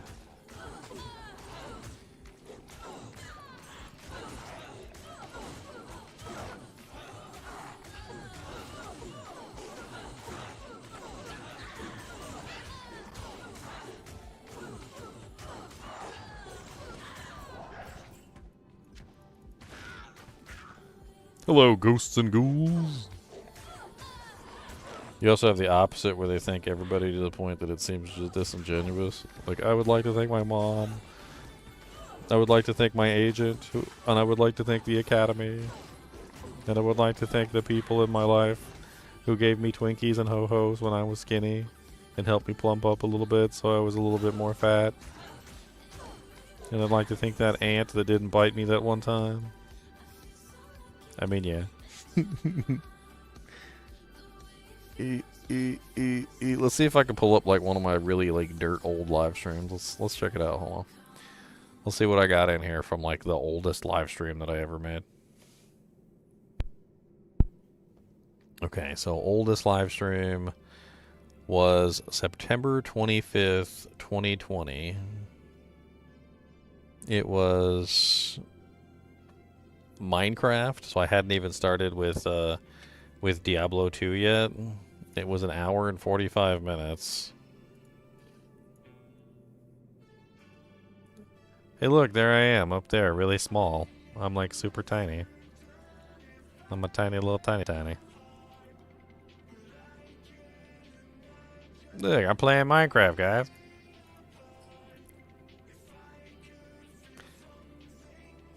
Yeah. Yeah, I'm playing Minecraft. Look, village, fence, path. What the hell is this? Who the hell made these chapters? I didn't make these chapters. Let's go like in the middle and let's pull up the live stream chat if it's actually available. Is the live stream chat not available? I guess. Oh, live chat replay was turned off for this video. No! A whole 25 views, boys. 25 views. Y'all can't handle the truth.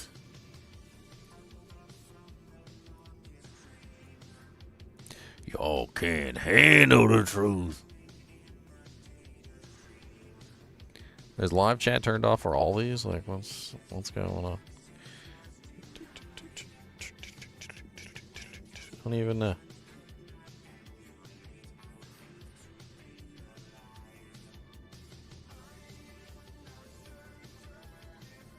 I'm trying to see if I can find where it says that the live chat is turned off. Usually it's like a option in here. Like the live stream chat wasn't recorded or something. I can't remember. No, it says live chat replay is active for this one. Maybe it just wasn't active for that one. Let's try this one. Show chat replay. There we go. Alright, let's go like really far into the chat. How many people showed up? I got, for the entire like 2 hours I streamed, one person commented. And you want to know how sad this is?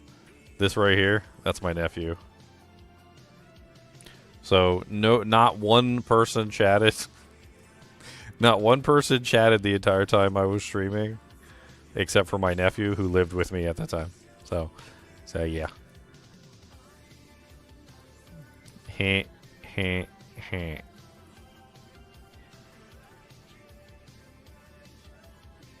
Ha ha ha. Streaming to them nobodies. Let's see. Let's look at my first Diablo 2 stream. So I did a lot of streams before I did Diablo 2.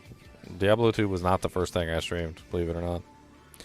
So my first Diablo 2 stream was this one. This one is Diablo 2 is coming. Diablo 2 Resurrected coming in 2021. I was super excited. Okay. Did we have anybody actually chatting in here? Ah, Valentino. I remember Valentino. He used to show up to every single live stream. What's up, Raven? Raven used to show up to every single live stream, too. So it was literally just Valentino? Is that literally it? It was... Was it just... Oh, Valentino and my nephew.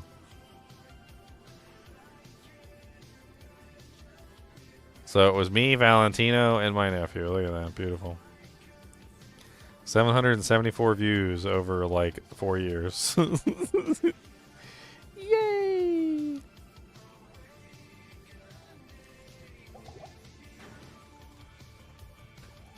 Streaming's hard, bro. It takes time and effort to build up any kind of following.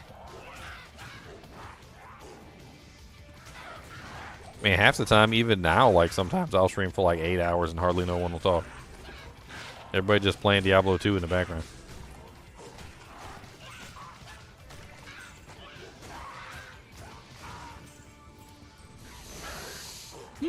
I was super excited. I remember, man, I was super excited Diablo 2 Resurrected was coming. I was like, oh my god, this is amazing.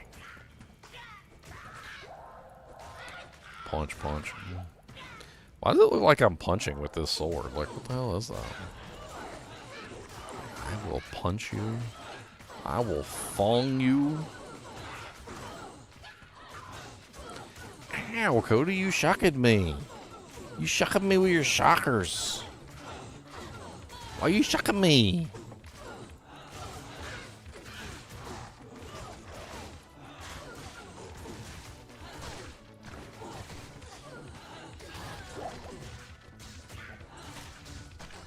Boom, boom, boom, boom, boom, boom, boom. When I dropped, I realized how much I had missed Diablo 2. I hadn't played it in 15 years prior. Oh, yeah.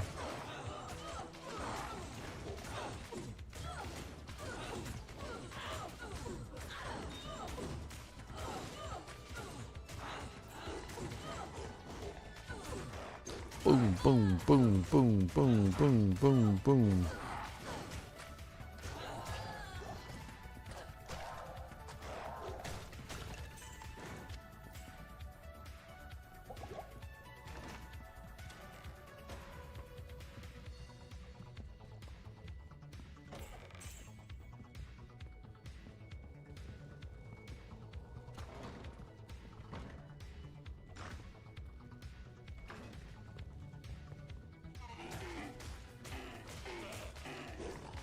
Forgot I was boycotting. What? What are you boycotting? Come back. Atlantis is boycotting.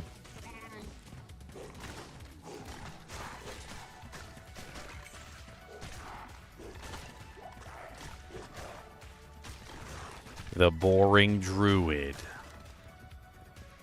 We're going to spice it up a little bit. It's going to get a little spicy.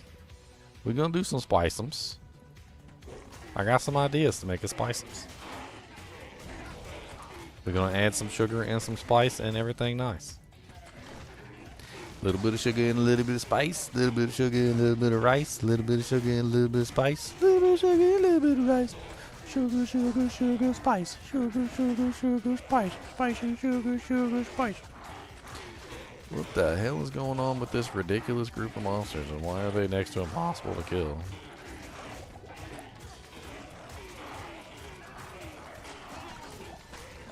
Yep, win the worst of all worlds.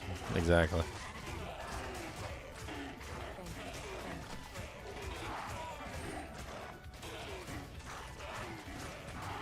I was working with Werewolf Druid in Werewolf mode, and I had a staff equipped, and I have lifesteal, and I was wondering if it still works when you're attacking with Werewolf.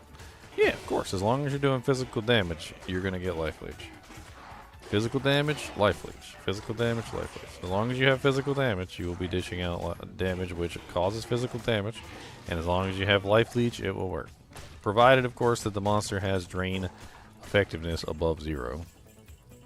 So skeletons, for instance, have a drain effectiveness of 0, which prevents them from being able to leech no matter what. So you can never leech from a skeleton in any scenario. Leech just does not work versus them because they have a drain effectiveness of 0. There are ways that you can bypass leech entirely, like life tap, which basically functions by giving you a return of how much physical damage that you've dealt. It doesn't actually steal anything from the monster or anything. But, like, it just simply converts physical damage into health, which life tap is different entirely, but... yeah, they ain't got no blood. Every monster in the game has a different drain effectiveness, too, so, like, there's, like, a list somewhere, it's, like, miles long of all the different monsters and all the different drain effectivenesses throughout all the different difficulties. And, I mean, it's not really super important to know all the drain effectivenesses, but... at least it's important to recognize the ones that are 0 or the ones that are really low, like 33% or lower. In general, as you go forward and you like think about your ability to life leech off of targets, you gotta remember that certain targets are worse than others. There's also penalties for like difficulty.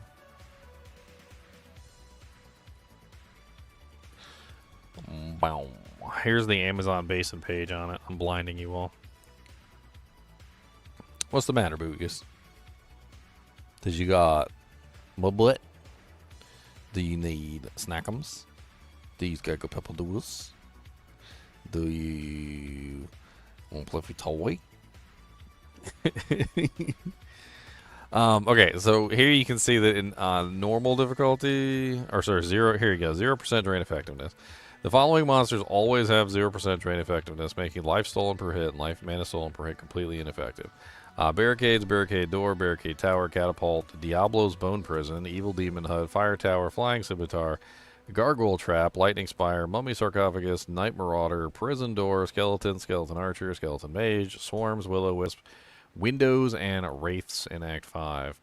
So all of these have 0% drain effectiveness. Mephisto has drain effectiveness of 0 in Nightmare and Hell, and Diablo and Uber Mephisto have a drain effectiveness of 0% in Hell difficulty as well. Normal, all monsters have 0% drain effectiveness. That don't have 0% drain effectiveness have 100%. So in normal difficulty, your life leech is at the strongest it's ever going to be. But however, in Nightmare difficulty, basically starts to go down from there, right? So you can see like Diablo and Bale have 50% drain effectiveness. Goatman has 90% drain effectiveness, and then you have like these are 100, these are 85, these are 75, these are 66, and so forth and so on, right? Then you get to Hell difficulty, and Hell difficulty is even more dangerous because not only do some monsters have like really low drain effectiveness, but also the penalty for life leech in Hell difficulty is very nasty. It's very nasty. So then you get this nasty lifesteal penalty. So if we go to life leech tells you about the penalties for each difficulty, which should be written here somewhere.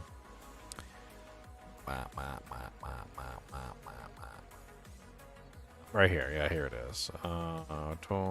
Unit modifier applies to character, blah, blah, blah, blah, blah. Mercenary, Hell's 25%. Wait, I think that one's for... Yeah, 1/2 in Nightmare and 1/3 in Hell. There it is right there.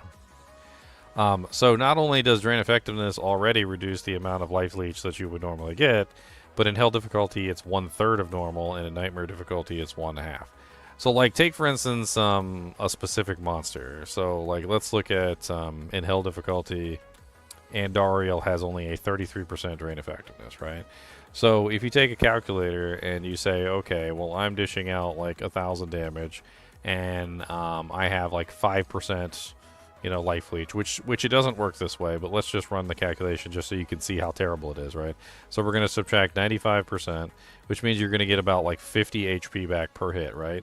Wrong. Well, because the penalty in Hell is 1/3 effectiveness, instead of 5%, it's now times, what is it, 0.33, I think, which gives you 1.65.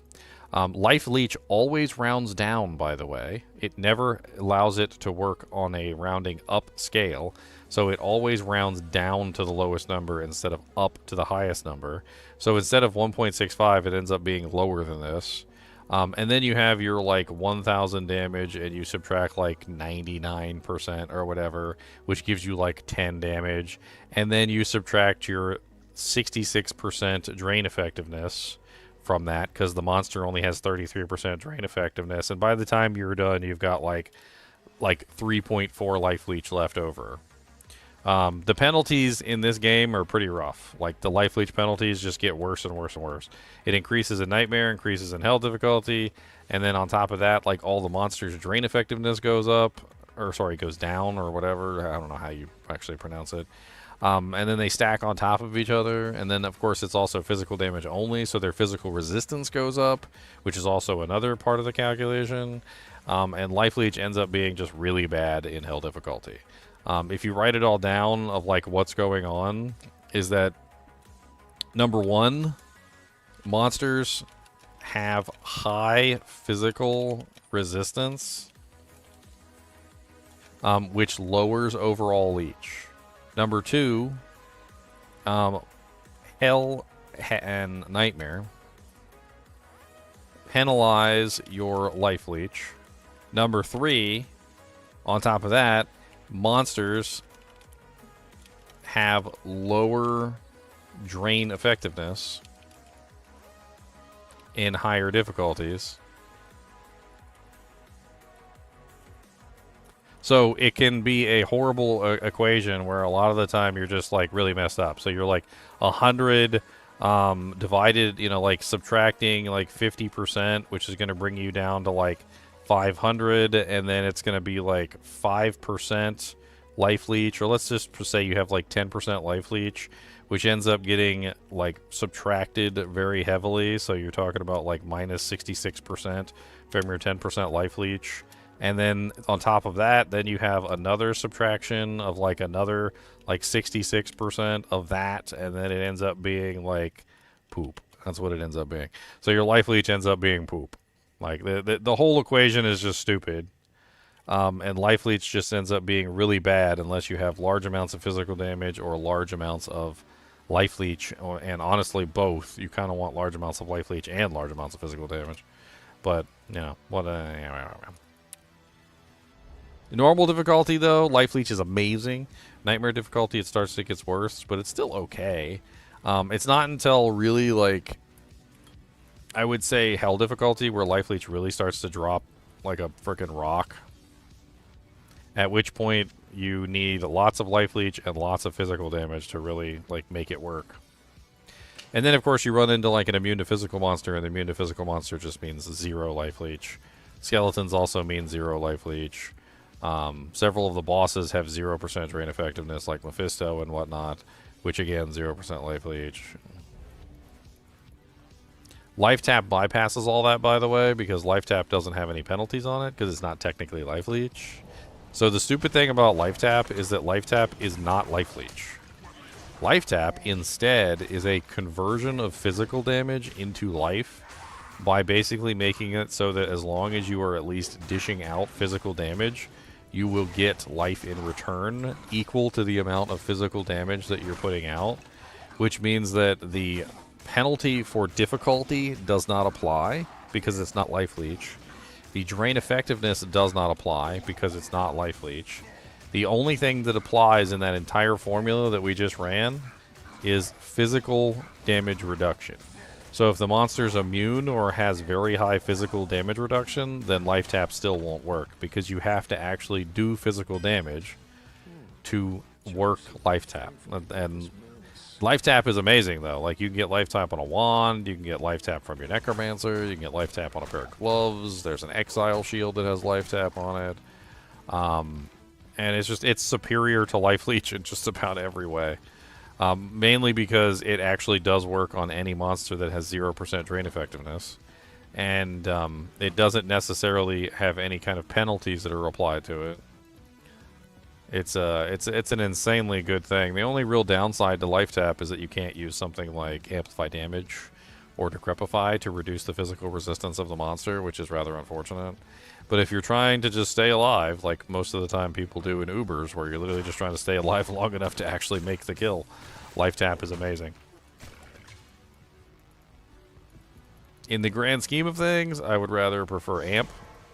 I would much rather prefer amp to life tap, but life tap does come in handy on occasion.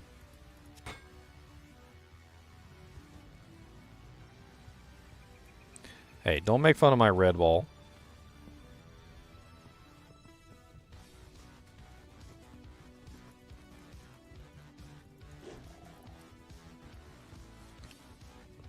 I did get the malice, right? I went over there, I killed the smith. I did get the malice. Did I just turn it in? I turned in the malice. Okay. My brain is farting. I got the farty brain. Fart, fart, fart, fart, farty, farty, fart, brain, brain, brain, fart, fart, farty, farty, fart, brain. Alright guys, I'm gonna keep bugging you about this all day. Okay? I still need, look at this, look, 25 out of 275, okay? I still need another, what is that, 25, 50, 65, 75?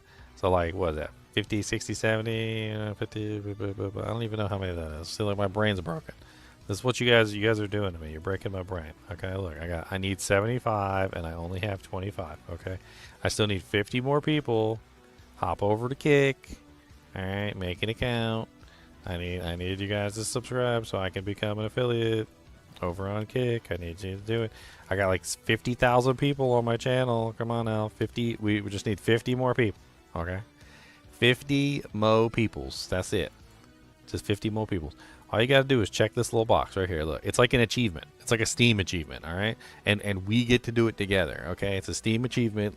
Let's get it done. I just need 50 people. There's 69 people in YouTube chat right now, and there's 22 people over on Twitch. All right, if all of you guys hop on board, we can get this done today, and then I can get my channel monetized over on Kick, and I can start making pennies. All right, you really gonna turn? You're not gonna give me pennies? I need pennies. Okay, these pennies are shiny, and they're new.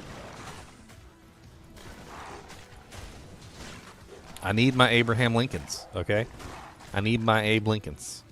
You guys gonna deny me Abe Lincolns? One whole penny. I'm gonna get one whole penny, and you guys gonna deny me my penny. Whatever happened to take a penny, leave a penny. That's what I say. Cody, what are you doing? You being a goodest, or you being a badums? Did you be a badums? You being a badums, ain't you? Ooh, what was you doing? You was being bad. I see the look on his face. You was being real bad, wasn't you? What you doing? Was you being a baddest boy? Oh no, Cody's being a badums. Cody's being a badums boy. Cody's so nice a badums. They're not nice. Don't say that about me. He said Mim's the goodest boy. Oh yeah, does the goodest boy want a rice Kristen? Does it want a rice Kristen? Yeah, I need follow. That's what I need. Do you want some? Do you want this rice Kristen? You want this? This is delicious. You want to sniff it? You want to sniff it? Can smell it? I said smell it. Can smell it? You licked it. You just licked it. Taste it. You gotta taste it. I said taste it. Give it a taste. You gotta taste it. What does it taste like? It tastes good? That tastes good? Okay, you ready? Ready? Yes. It's a thumbs up good rice question. Cody, you're drooling all over me, buddy. That's a lot of droolums.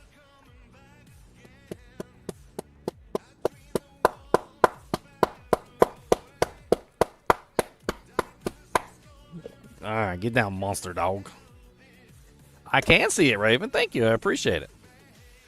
Yeah, it's on Kick. It's just one of the other streaming platforms, Mike. I'm gonna put a call out on Discord too.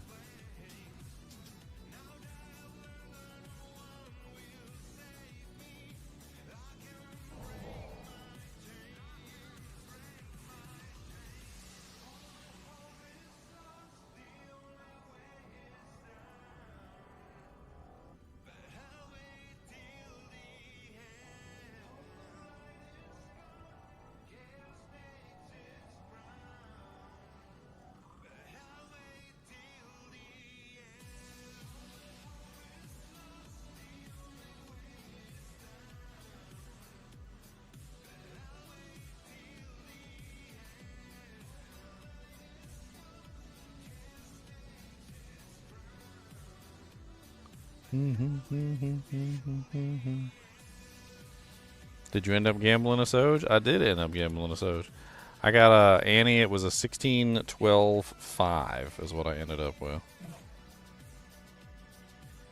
16-12-5.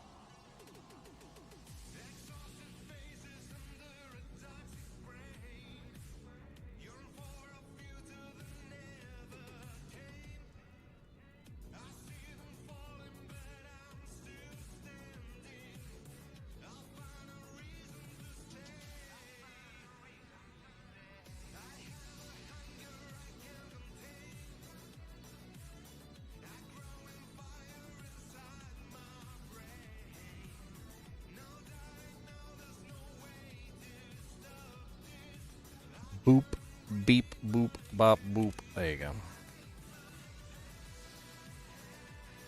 I'm pinging my entire Discord server.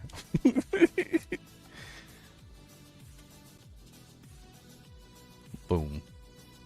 There you go. I'm annoying everyone. Annoying them all. Drum roll, please, before I push the button. Oh, thank you, Charlotte. I appreciate it. Charlotte, you can be joining us for this season 10. We need your ridiculously good luck to find all sorts of crazy items. You lucky bastard, you. Charlotte will be doing crazy stuff. He'd just be running like regular runs, and he's like, "Oh, wind force!" Like, "Oh, griffins! I can't. Oh, a Soj just popped out of this barrel over here." He's a lucky bastard, is what he is. And I'm totally salty. I mean, but that's apparent, right? You guys can tell. The salt.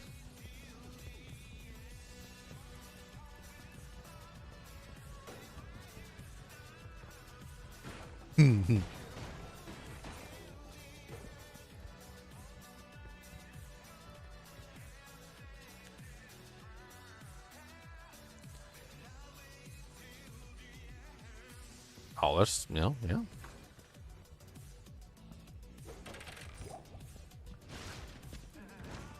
Does from what? Ladder resets at 5 p.m. Pacific Standard Time, which is the same across the entire planet. So, depending on where you are, you could just type in, you know, like PST to whatever your current time zone is. What's your time zone, Patrick Butler? Are you EST? Are you CST? Are you like across the ocean? Are you JST or something? Aw, that's too bad, Charlotte. We'll miss you.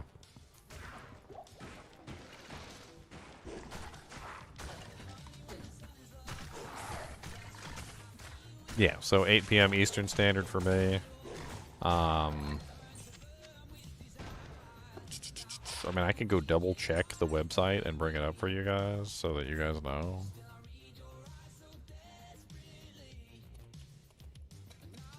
I know you guys never believe me. Like, I tell you guys, and you're like, That's not it. You're stupid. I'm like, you know what? Your mom's stupid. How about that? There you go. Okay. March 7th, 5 p.m. Pacific Standard Time. So it's a static time across the entire planet. So you just need to adjust it for your specific, time zone. Can I make a kick command? I guess I could make a kick command. I haven't really done that yet, but...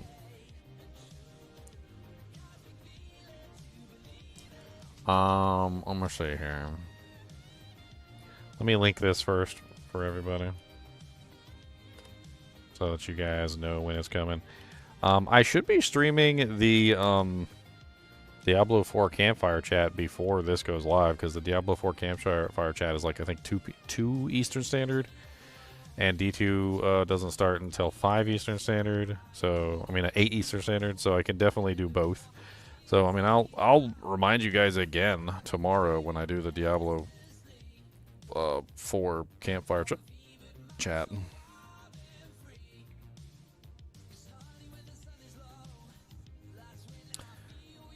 A lot of people say they don't like Diablo 3, and you think it's awesome. Why do so many people say they don't like it? Me personally, like, my biggest issue with Diablo 3 is I fall asleep when I'm playing it. Like, I legit fall asleep. I'm not even joking. Like, I'll just be like,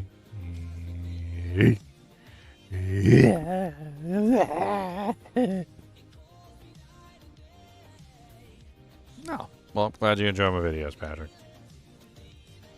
Alright, let's get this command in here for the Tomac.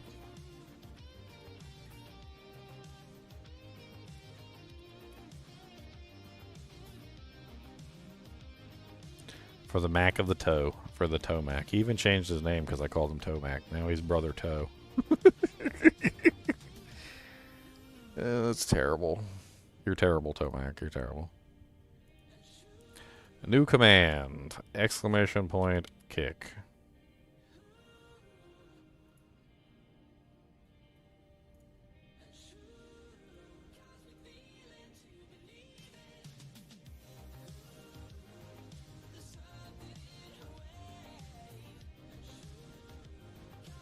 Alright, I don't know which one I'm on right now. Which one did I just create that command on? Did I create it on Twitch? Okay, I created it on Twitch. So I need to create that same command on YouTube now. The bots, for some reason, are not unified, and so I have to create the commands on both of them. It's really dumb. So I have to log in with the, like, account specifically for that.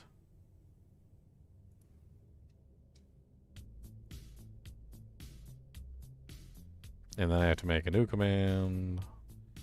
Wait, what? Ow. Something bit me.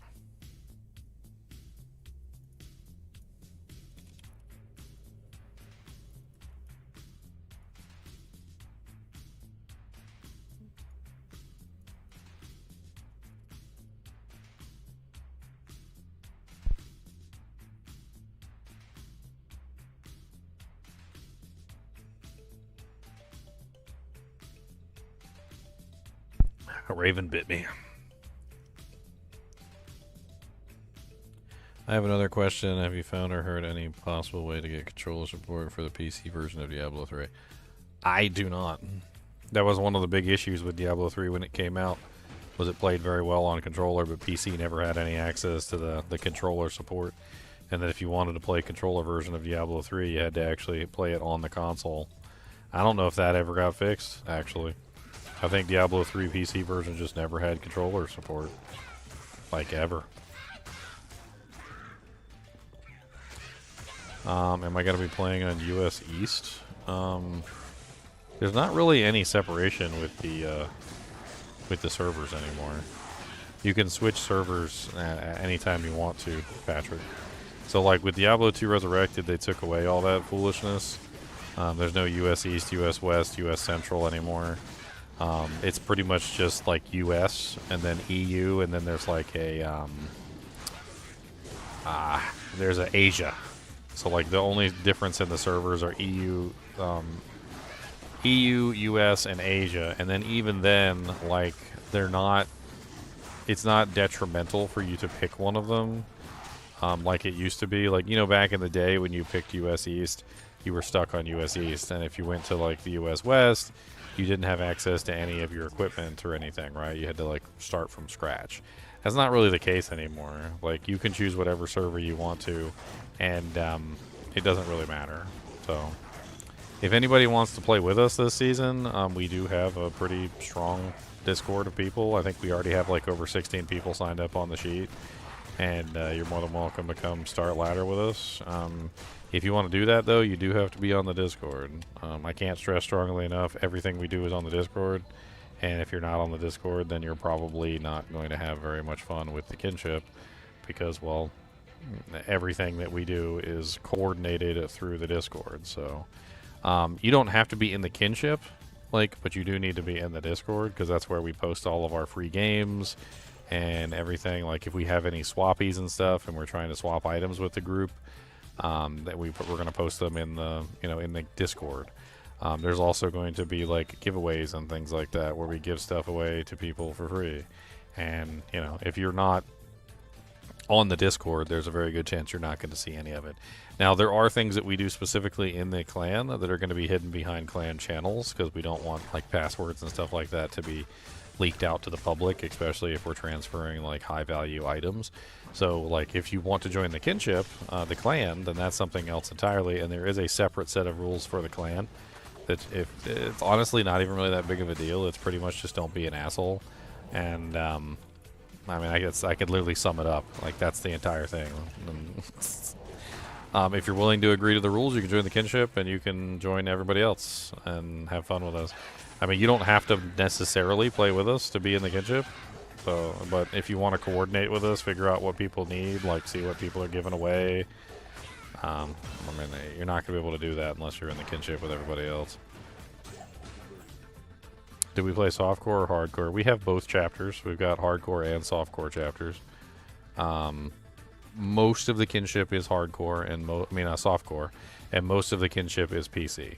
So, if you're playing on a console with Diablo 2 Resurrected, unfortunately there isn't crossplay. So, there is an issue there. We do have some people who play on console.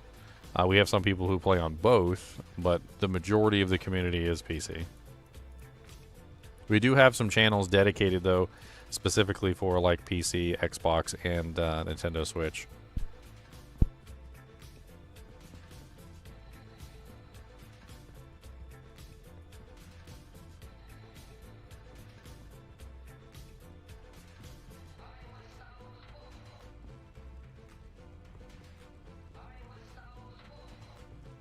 I mean, solo self-found can be done at any stage.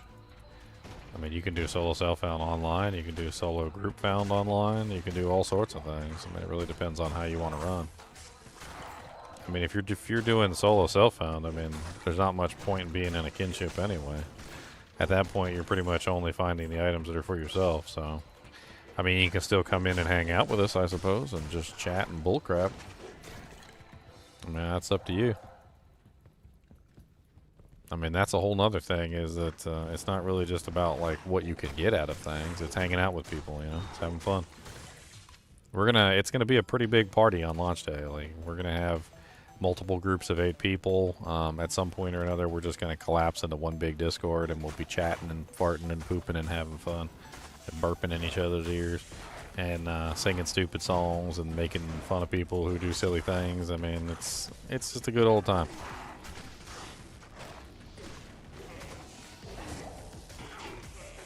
I mean, if you're overly sensitive and somebody takes your 10,000 gold and you lose your crap, you're probably not going to have a good time. Who stole my gold? Can you be a kinship general? There are no kinship generals. There's only kinship captains, Tomang.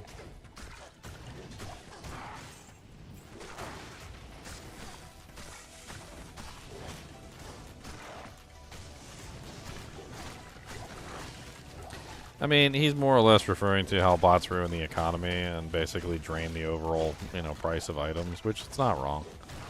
I mean, the value of items diminishes very quickly on ladder. Within about a month, it equalizes to, you know, like the bad path, which is unfortunate. Man, that's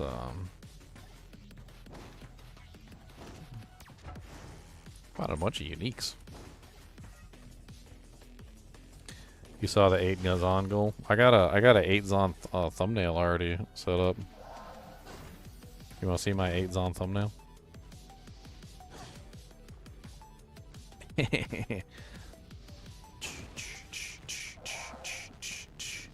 got the harem going.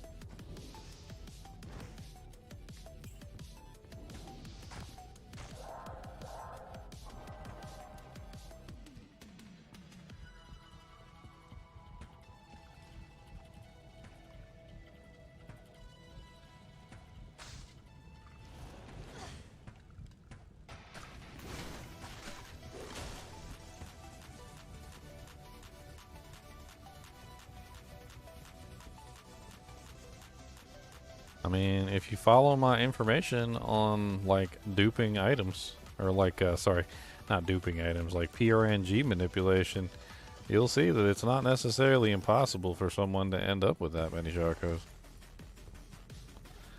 It's not even about duping anymore. Like, a lot of people just don't understand, like, the way the game functions, the way the game actually, like, works. Stuff like that is not impossible.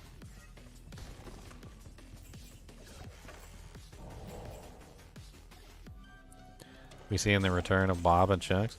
I don't know. I don't know where Bob disappeared to. Bob disappears every now and then. He's got real life stuff to deal with. You know, most people have real life stuff they got to deal with. I ain't gonna front nobody for having fun. Leon's off like in his own little world with his brand new PC. He got a brand new PC for the first time in a long time. Like he'd been running like one of those really crappy ones. Oh man, that just happened? Dude, I'm more excited about this than I am about like half the items I found so far. Who knows what this is?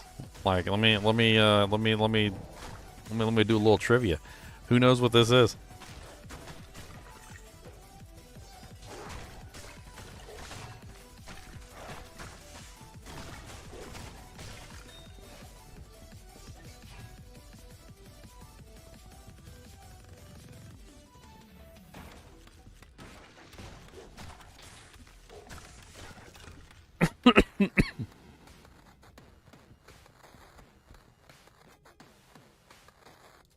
So I'm playing solo cell phone and I've been using the same maps. Is it possible that my rune drop rate is poopy because of the seed my maps are made with? So I don't necessarily think there's anything so much as a bad map, but more of like an incompatible map. Like the way that I think that things work within Diablo 2 is that like certain things are incompatible with the way that you play the game. Like there's certain patterns that you're going to follow. And I think that's essentially what's going on most of the time, is that people just keep rotating the maps until the map lines up with the pattern that they like to play. Like, you know, imagine you had like a puzzle piece and you kept trying to like put it in like random puzzles and it just doesn't fit. And eventually you come across a puzzle and it's the right puzzle, right? And eventually you actually, you know, find the right puzzle piece in the right place and you put the puzzle piece in and it fits perfectly, right? Think about it more like that. Like the way that you play the game is a puzzle piece, and the seed codes are like different puzzles, and you're trying your puzzle piece in every single seed code, and yeah, it's not going to fit every single one, and then eventually your puzzle piece does fit and something good falls. Well, if your specific puzzle piece is the wrong puzzle piece for that particular seed code, then yeah, you're never going to find anything good. But that doesn't necessarily mean you can't change the way that you play. Like Diablo 2 is a very deterministic drop style, which essentially means that the drops are almost like predetermined by the seed code and how you would potentially play the game. But it's not predetermined in like the fate way, where like, you know, it's like it's your fate and you cannot escape your fate. No, you can totally escape your fate. Just change the way that you play the game a little bit. Go to a different waypoint, farm another boss before you go to that place. Like it has to do with like the variables that you're adding into the equation. If you play on the same seed and on the same map over and over again and you do things the same way and you never get anything good, then yes, it can totally be how you play the game. But you can very easily just simply go to a different waypoint first, kill a different monster first, do a different set of variables, like change the way that you do things. Instead of going straight to Mephisto, kill Eldritch and Shank first. Instead of going to kill Pindle first, you know, like go murder Mephisto and then do Pindle, or go murder Andy and then do Mephisto. Like just switch it up a little bit. Add some variables into your equation. Where you go, what you do, and what you kill has a direct result on what you get, right? Let's use even just like the simplest example ever. All right, let's say you're farming Andy. And every single time you farm Andy, you teleport straight to Andy, you touch nothing on the way, you click on no chests, you kill no monsters, and you go straight for Andy's throat, you slit it, and you look at your items that fall on the ground. You do that 1,000 times, right? And every single time you kill her, nothing good falls, right? What's the simplest thing that you could do to change the variables just a tiny bit to see if something else could potentially fall? The simplest thing you could do is kill some monsters along the way. Open up a couple chests along the way. Like, it's the simplest thing in the world, but just simply killing a couple monsters along the way to Andy, or opening up a couple chests along the way to Andy, changes the variables entirely and causes the drops that Andy has to be completely different than they were before. In other words, if you're finding crap for 10,000 runs, change up your variables a little bit. Do things a little bit differently. And yes, it's Nell Striker. You did get it right. Nell Striker's amazing.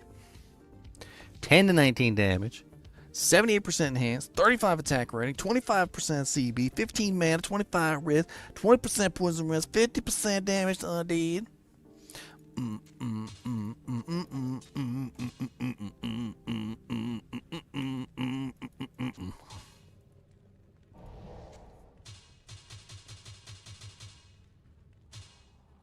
Honestly, like, what am I even losing? I'm losing the all res and like a little bit of magic find or something. Am I losing the magic find? I lose the magic find.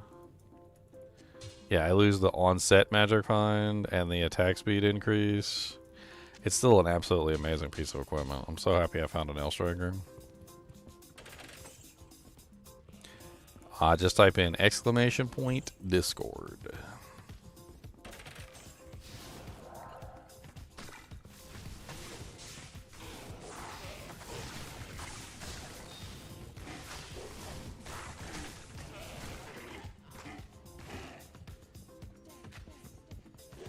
Exclamation point.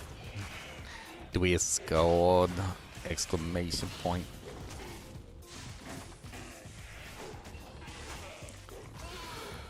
Chop, chop, chop.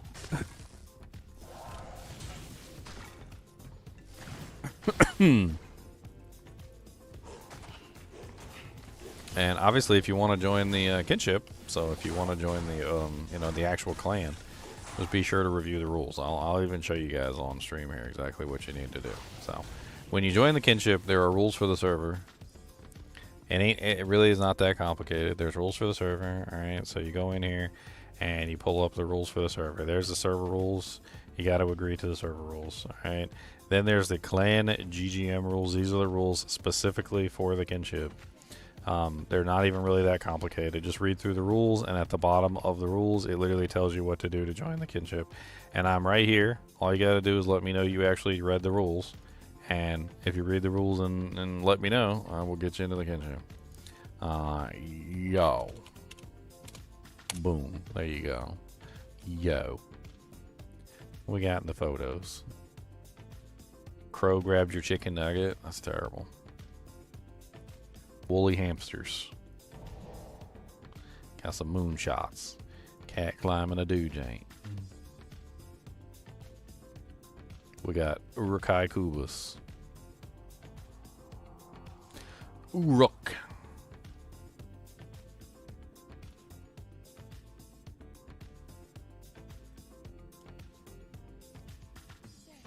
Who we got signed up on the sheet so far? We got 1, 2, 3, 4, 5, 6, 7, 8, 9, 10, 11, 12, 13, 14, 15, 16, 17, 18, 19, 20, 21, 22, 23, 24. We got 24 people signed up on the sheet. How many hardcore players do we have?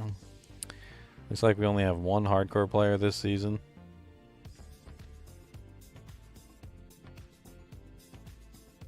One hardcore character.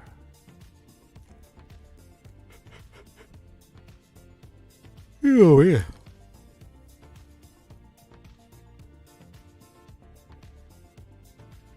Pat-Man has read the rules. He's a Pat-Man. Bibbidi bidi bidi bidi boop boop. Bibbidi bidi boop boop. Bibbidi bidi bidi bidi boop boop. Bibbidi bidi boop boop. He's a Pat-Man.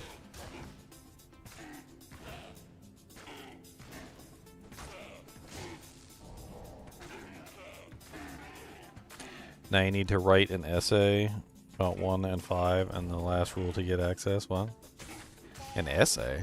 Who's writing essays up in here? You writing essays? I ain't writing no essays. No, sir.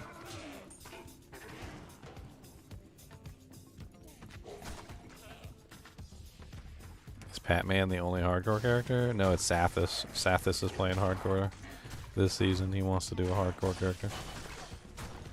Sathis is he's one of our older members. I'm sure he will get along. Maybe he can join you and your friends' hardcore solo self-found group. Boom.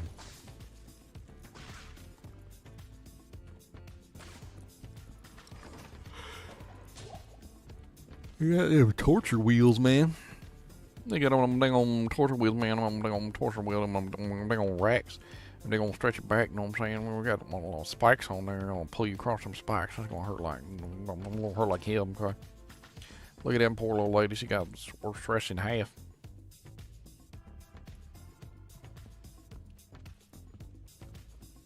This place is gruesome, by the way. It's one of the most gruesome areas in Diablo 2. It's like just the sheer level of like dead people and like hanging corpses and freaking just disgustingness. They like upped the disgustingness too. Like when they made the new one, they were like, it's not disgusting enough. We need more disgusting. We need even more disgust.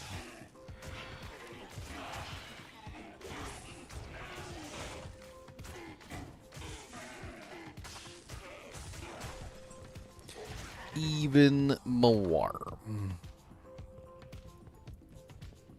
Like, look at that. Look at that bloody table. Table of blood. And then there's like dead people on the walls and stuff.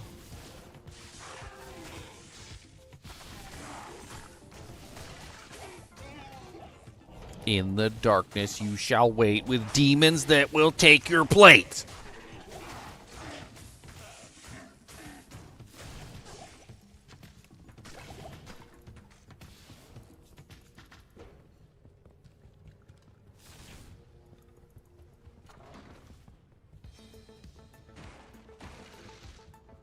Oh look, more carnage. Look at all that blood on the table over there.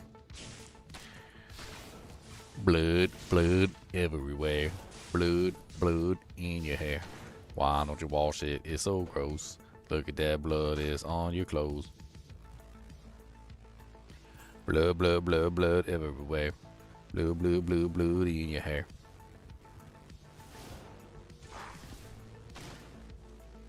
Wolfie.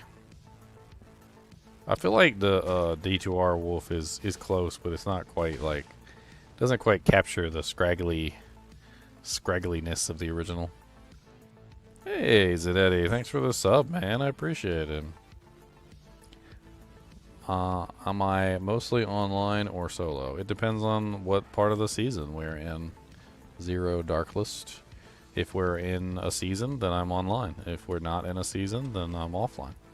Like, beginning of the season, I'm always in the season, with only one exception so far out of like 12 seasons that I've streamed.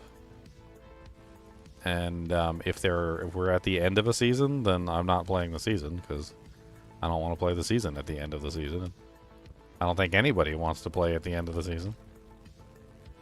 So, at the end of a season, I'm playing either single player or something else, like I played Diablo 4 when the Diablo 4 seasons go live.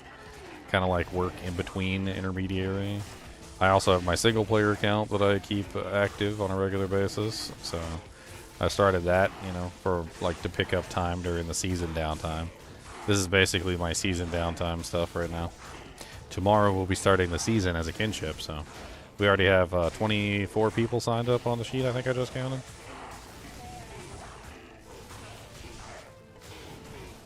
Give me them mana pots.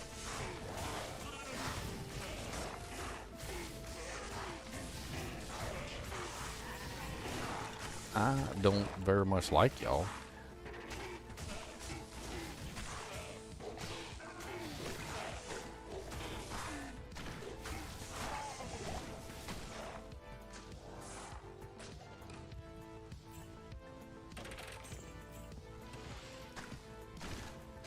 Boom, boom, boom, boom.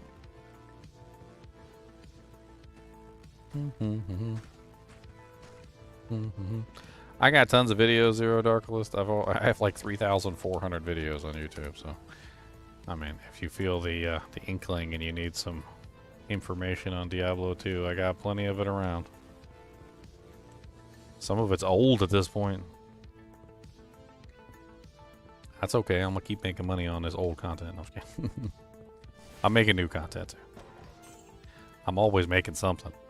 Always got videos going up for something or another.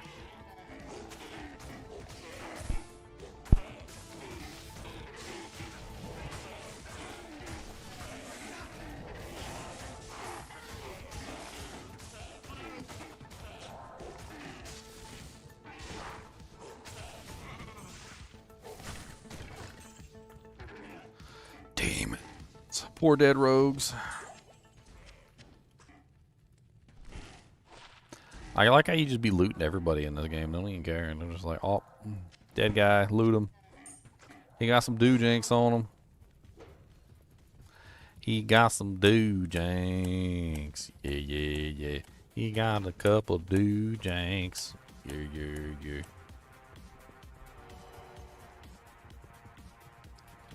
Oh, intercloister. We're almost level 18 too.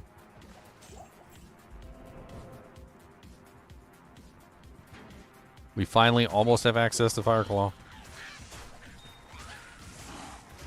Almost have access to the Fireclaw. I don't know what to tell you. Gonna hit you with my paw. You think that you's funny, and I think that you's running. Cause I'm be coming after you with my werewolfies, honey. He gonna get you. He is hunting hard. He gonna get you. Sniff and snap.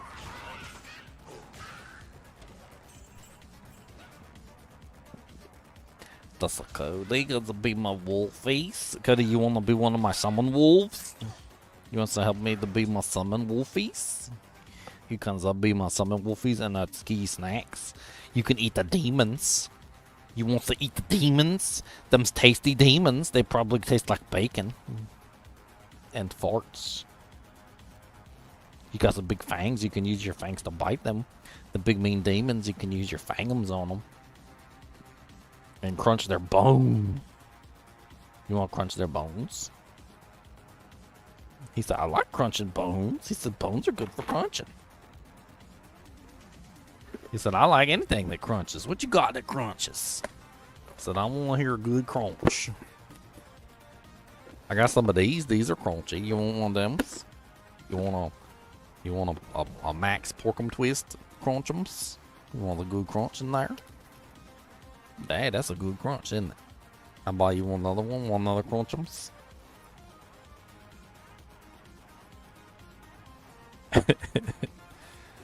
Cody's hilarious. I love him. Oh.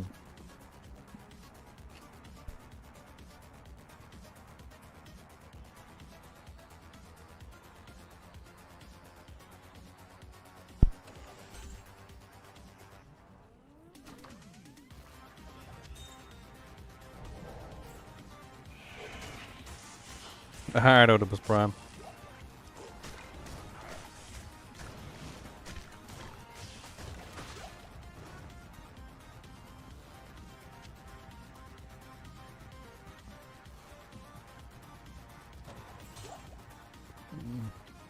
I was planning it out earlier.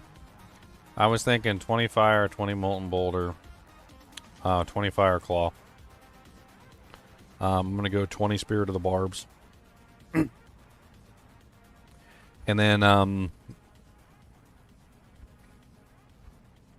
from there, it's probably going to be the rest of the points distributed between werewolf and lycanthropy. I was actually thinking about maybe like a 50-50 split. I don't know.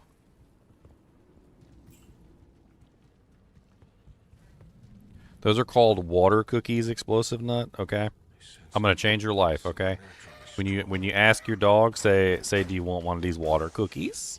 You want a water cookie? Those are water cookies. Okay. Cody likes water cookies. They's got a good crunch to them. He likes the crunchy water cookies. He said, he said, them water cookies is crunchies.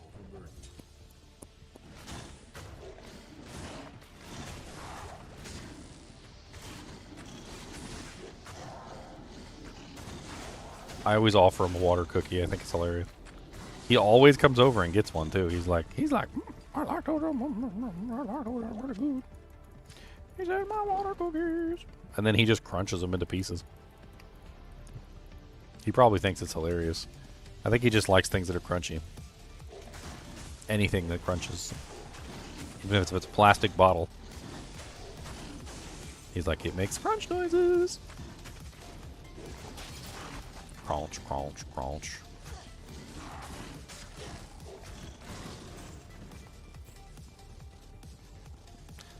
Angelic saber shattered in my hand and it was not really cool. Angelic saber shattered in my hand and it was not really cool.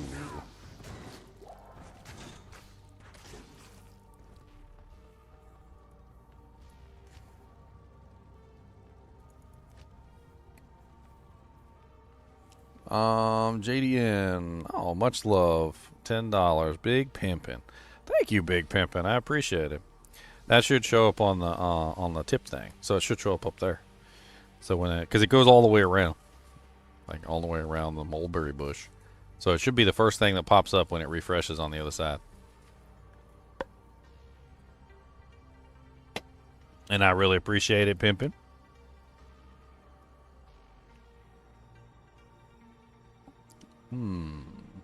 It's not up there. I'm gonna refresh the tip ticker. Let's see if it fixes itself. Refresh the tip ticker. There he is, Big Pimpin'. Sometimes it takes a second. Sometimes it's got to be refreshed. Big Pimpin' right there at the top. That's the pimp of the big pimp. The #1 sized pimp. Him's a pimp of maximum proportions. I totally forgot to hop into voice chat too. You just reminded me. I haven't been in voice chat this entire time. I could have been yakking and squawking and squawking and squeaking with some of the kinship members. But I wasn't in voice chat.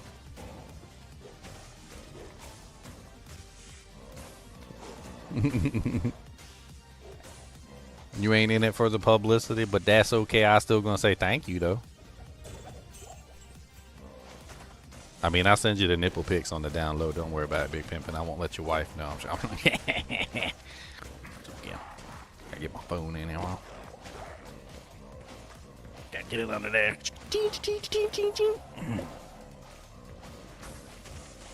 Don't mind that one long hair that's like 6 feet long, okay? His name is Curly.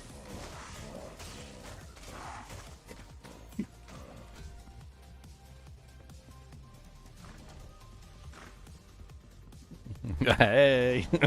I knew you was going to say that. I knew it. What do you think they got in store for us on the Diablo 4 campfire chat, Big Pimpa? Which I totally messed up and thought was today like an idiot. But it's tomorrow. They got public test realm 2.20 apparently coming. I mean, I might hop in for like a day or something and check out some of the stuff on the test realm, but depends on what day they decide to launch the test realm. If it interferes with D2, I'm not messing with it.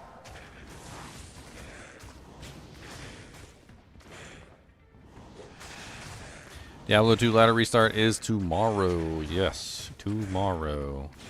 Tomorrow the ladder. Tomorrow it resets.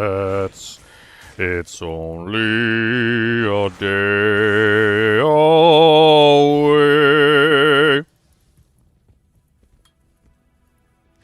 Tomorrow, I'll reset you tomorrow. Hey, I finally got my fire claws.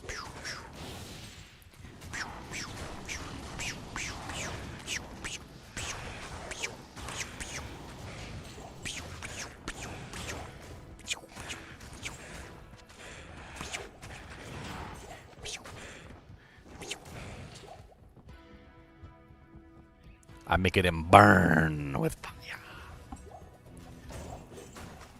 Fire, fire, burn, burn, fire, fire, hot. Fire, fire, burn, burn, fire, tell you what. Burn, burn, burn. Burn, burn, burn.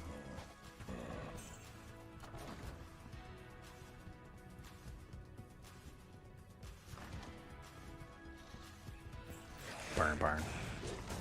Burn, burn, burn, burn. I still can't believe I found a nail striker. Like, what the hell, man? That thing's insane.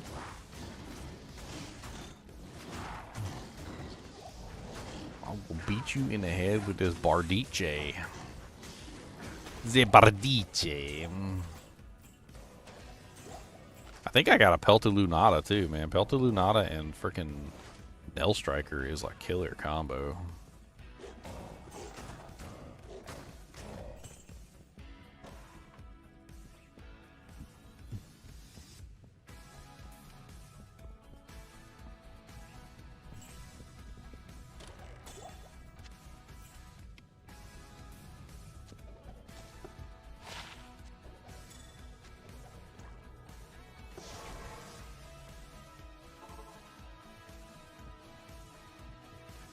Nail striker man, can't believe it. Ew. These charms are awful. One thing I should do is I should go and take a visit to my charm mule and pull out some like halfway decent charms. I think that's a good idea. All this stuff that I've got on me right now, like 5 poison damage, 1 to 3 lightning, 1 to 2. These are terrible. Like, these are all just garbage tier quality charms. I mean, that one's like okay, but for the most part, every single one of those charms is just poopity poop poop poop poop poop poop poop poop. Have I found the waypoint yet?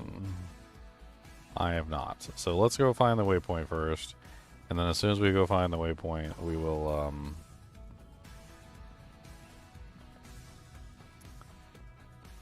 I'll go back and mess around with the charms. I can go over to my charms mule and I could pull off a bunch of like low tier charms.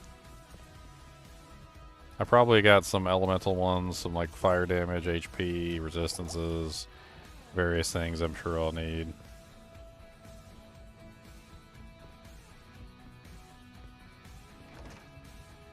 Oh yeah, I need to repair my weapon.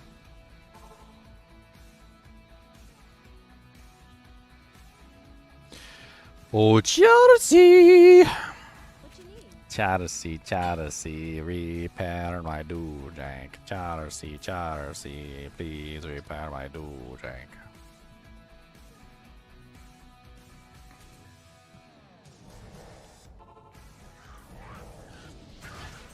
Boom, boom.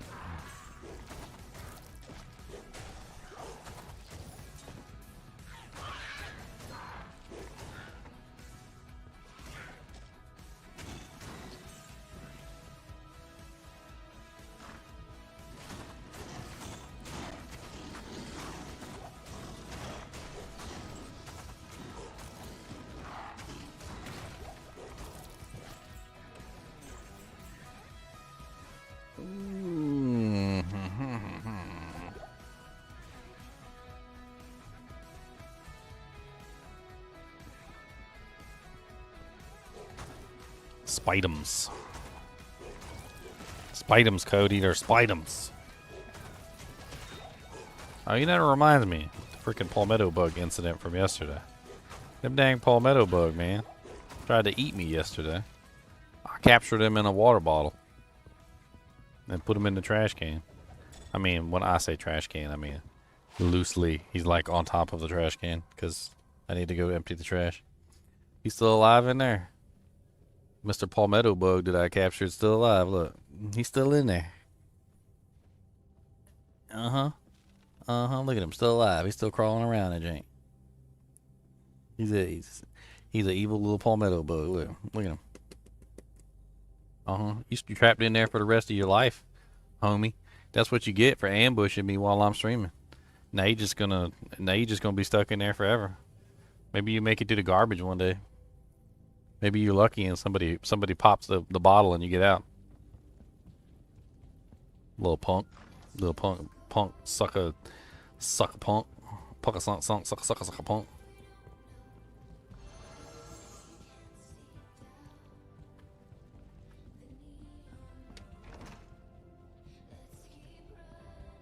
Man, he crawled on me twice too.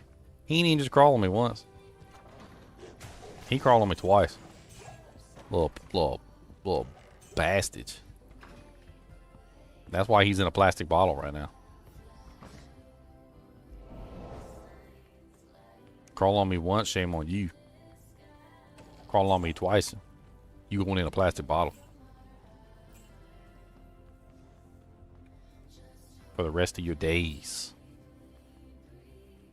For all your days. For all of your hereafters.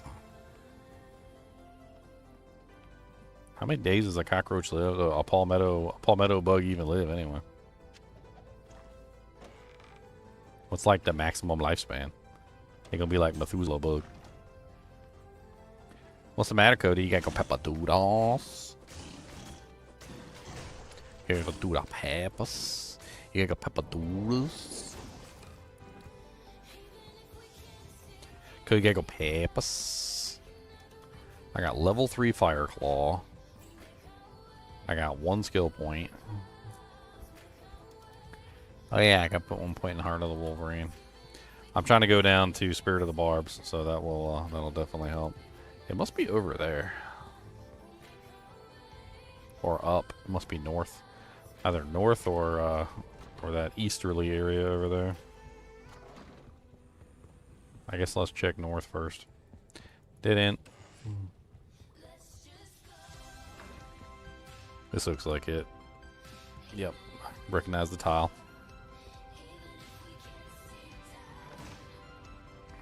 Boom. Die. Pathetic beings. Dead. Dead. Bonk, bonk, bonk, bonk. Bonk, bonk, bonk, bonk, bonk.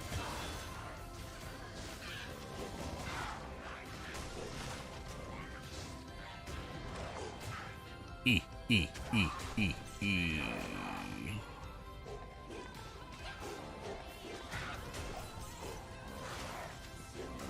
Yes, Codaculus. Yes, Codatron. Codiferous. Coda maximized Maxatron. Coda Palacadacalon. Come here. Come on. Come on, Coda Pacalon. Coda Bracalacadac Deca Pracadoo. Coda Peepadoo. Ah, no, don't do that. Don't do that. Why you gotta do that? Don't, I said come up here. I didn't say act a fool, you silly boy. Go and get karate chops like this. I gonna go.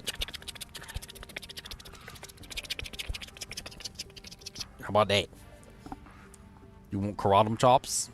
You gonna go pepper doodles? Why you gotta? Ugh. Why you always gotta lick everything? Why can't you just keep your tongue in? How about that? Alright, let me kill Andariel. Or get out of my face. Hey. Trying to work over here. He's making it rough.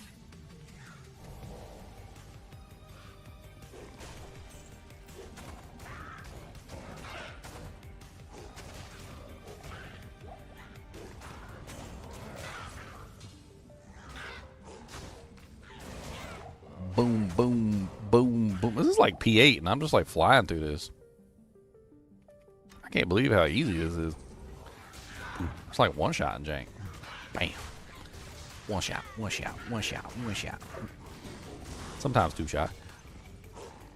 One shot, one shot. Do not miss your chance to live. This opportunity comes once in a lifetime. Boom, boom, boom, boom. Andy bo bandy banana fandy fo fanny. Dang, I shattered her. You got shattered. Attack rating 40% extra gold for monsters and 15% magic fine. That's kind of neat. Leglaws, Eisenhearts. Eats a da poopies.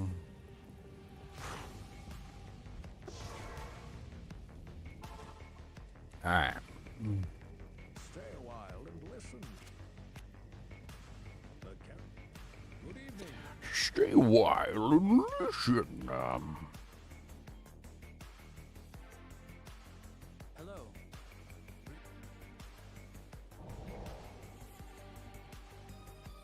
I'm a wolf? No, I'm not a wolf. I'm a wolf? No, it's not a wolf. I'm a wolf? No, it's not a wolf.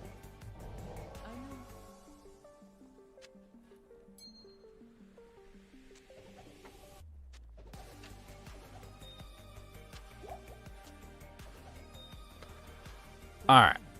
I'll be right back. I'm going to take Cody out to go peppadoo, and then we're going to start Act 2. I shall be right back.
Cody's out there eating possums.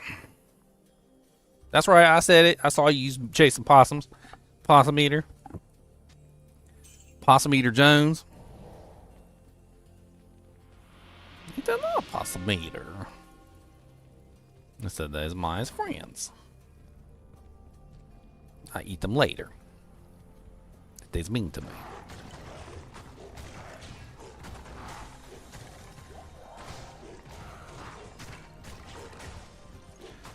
Boy, this character hits like a Mack truck.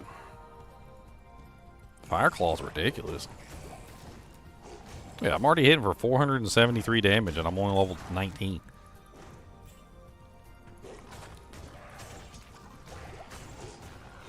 Does Fire Claw's mana cost go up as you level it? What is it? 15? Ooh, it's 15 mana cost. Ooh. That's disgusting. Wait, no, that's the... Never mind, I'm looking at the wrong one. 4. Looking at the wrong one. 4 mana cost. Does it maintain that mana cost, or does it increase or decrease? Like, got me curious now. I don't even know if I ever really paid attention to it.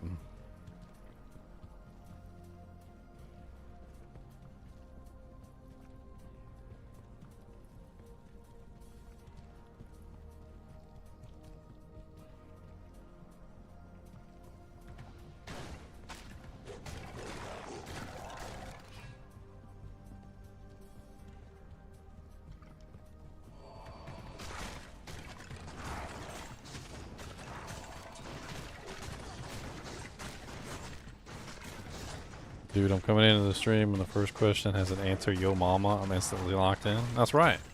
Because yo mama is so fat that when she sits around the house, she sits around the house. Yo mama's so fat, she takes up both sides of the family. Okay? Alright? Yo mama is so fat. She sat on George Washington. Made him spit boogers.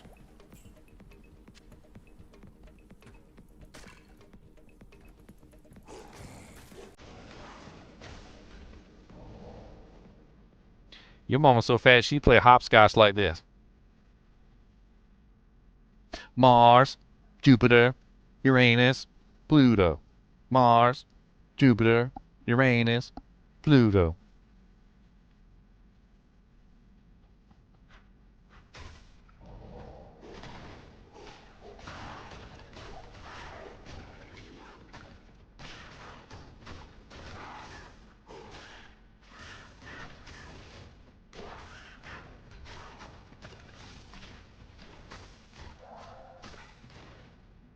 Your mama's so fat. Somebody said it was chilly outside. She ran outside with a bowl and a spoon.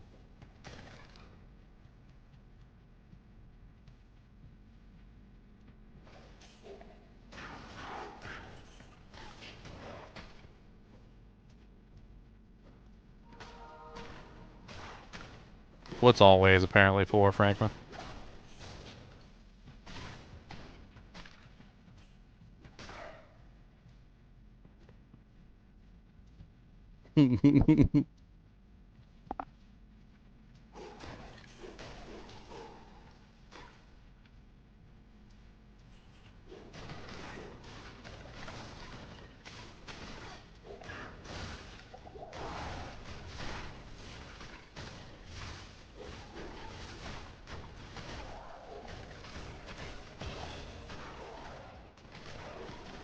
One little, 2 little, 3 little inches, 4 little, 5 little, 6 little engines.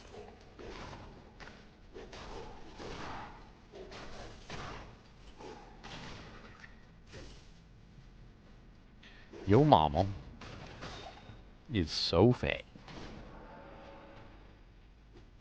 She broke the scale.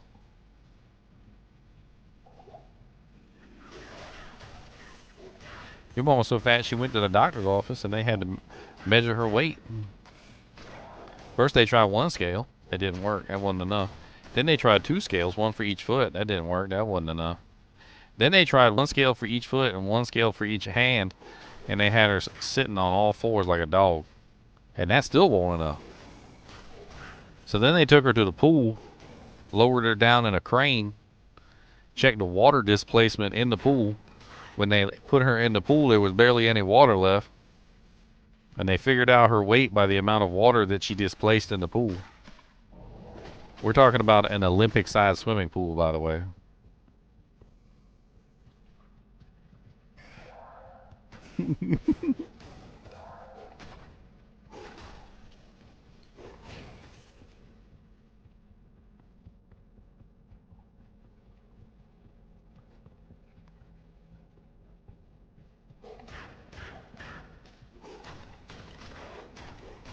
Oh, here's a new one. here's a good one. It's a current events joke. It's a current events joke. Your mom was so fat she called an Uber ride, and the Uber told her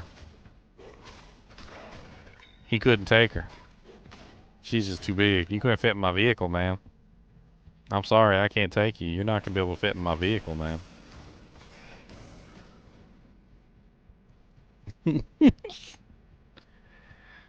Man, can you imagine being so fat that literally you call a Lyft or an Uber and the Uber driver's like, ma'am, you're not getting in my vehicle.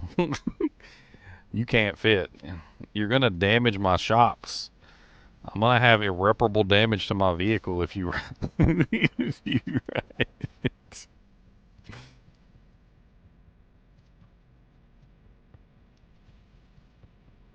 Not even on the roof, okay? Not even on the roof.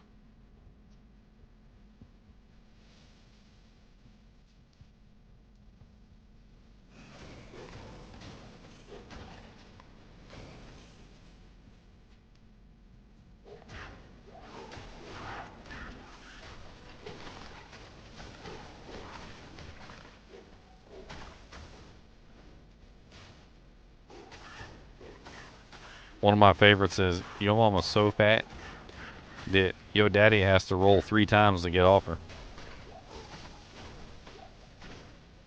Also followed up by man, I almost hit your mama the other day. I was driving down the highway 60 miles an hour, and your mama went out into the middle of the road. Man, and I swerved to the left, and I tried to avoid her and go around. I almost hit her. And I almost got around, but I ran out of gas.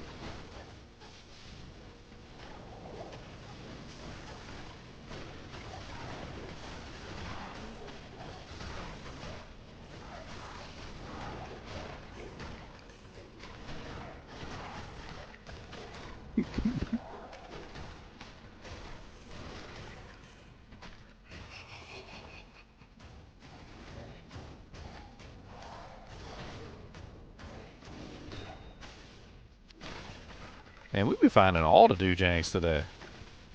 Like, holy crap, we found like every good item. Like, we found the nail striker, we found the stout nail, we found the blood crescent scimitar, we found the demo cues bardiche, the bardiche. I'm gonna say it as wrong as possible. There's some guy in my comments who was like super mad at me because I said it wrong, and now I'm gonna say it even more wrong. I like messing with people like that, and I'm gonna keep doing it too. Bardiche. I'm gonna say it as wrong as I possibly can. How much wronger can I say it? Does anybody have like an even more wrong to say Bardiche? We gotta say it with like an Italian accent and everything. Be like Bardiche. Is it real demons about Bardiche? You know that don't want to.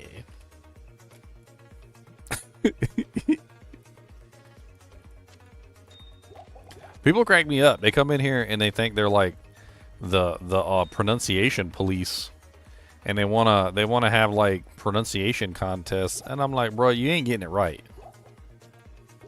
You know how many languages are in this game? Like, do you really know how many languages are in this game? Like, they didn't actually put them in here. Like, they didn't put like the little apostrophes over the A's and the E's and the U's and stuff like that, and the little extra little stuffs. But like, you do realize that there's probably about like 15 or 16 different languages of words in this game. There's literally French, English, there's German, there's Polish, there's Korean, there's freaking even more than that. I mean, there's Spanish, There's some of like the other European languages like Polish and I may have already said Polish. There's Russian in here a little bit, although it's translated. There's freaking what was that other weird language that I saw in here? God bless it. I can't even name them all. There's just like too many. Like when you look up specific words and you look up the meaning for those words. Like if you look up flamberge. Flamberge is I'm fairly certain that one is German. Like the German word, which means flame-bladed sword. Let's see. In earlier texts, the name usually gives it as Flauberge or Froberge in Italian. Flamber. Let's see. It doesn't really say like what language it specifically comes from. I guess Italian? There's also Swiss. There's also a French version of the word. Metre flamber au vin. I'm pretty sure I said that horribly wrong too. And then there's other words like I'm trying to remember. There's like 1,000 of them in here, all from various different languages. I'm pretty sure Bec de Corbin is French, right? Or is that European? Yeah, it's French. I was right. Yeah, it's French. Bec de Corbin.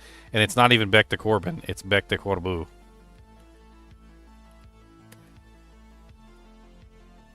Like none of the words that you see in this game, like for the most part, are what they seem. Like you would think that they're one particular language, but a lot of the times they're spread out between tons of different languages. And how they're pronounced, I have no friggin' clue. I don't speak all those languages. I know some of you guys speak some of the languages, but nobody speaks all the languages. Unless you're just like a genius. If you're a genius and you speak all the languages natively with no accent and you know how all the words are spoken, well then congratulations. You're like probably one of the few people in the world that can actually pronounce every single one of these words accurately in the original languages that they were designed for.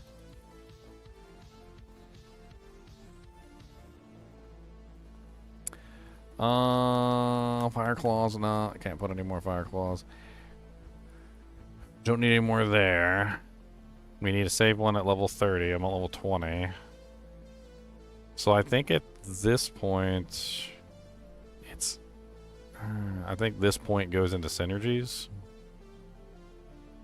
Yeah, I think this point goes into synergies. And then every single point after this goes into Fire Claw.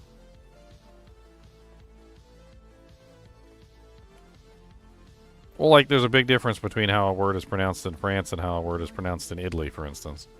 In France, they would say, they would hide the E. So, like, when it comes to Bardiche, they would not pronounce the E, right? So, like, for instance, like, you look at Bardiche. It's like, it would be pronounced in France, it would be Bardiche. But if you were in Italy, they like to say all the letters. I don't know why they like to say all the letters. It doesn't matter. Like, so if it's... So Bardiche in Italy, they don't even say that anymore. They pronounce like every single letter in the word. If it's there, it's pronounced. Like I've heard them talk like natively, and they don't say things the way the French do. So like you take the French and the Italian, they're like polar opposites of each other in the way they pronounce the words. You can have two identical words in both French and Italian, and they're going to say them completely differently.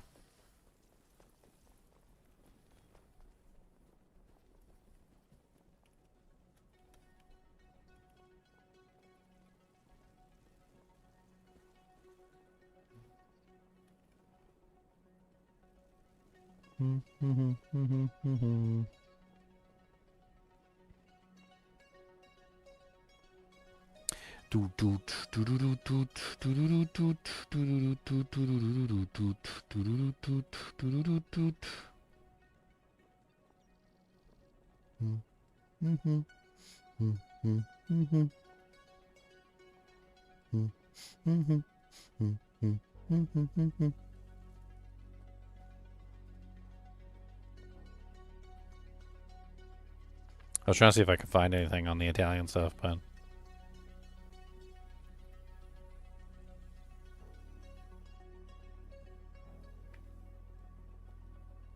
Huh.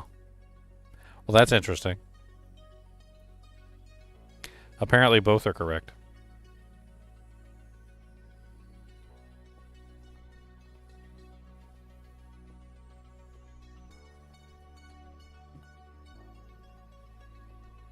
Interesting.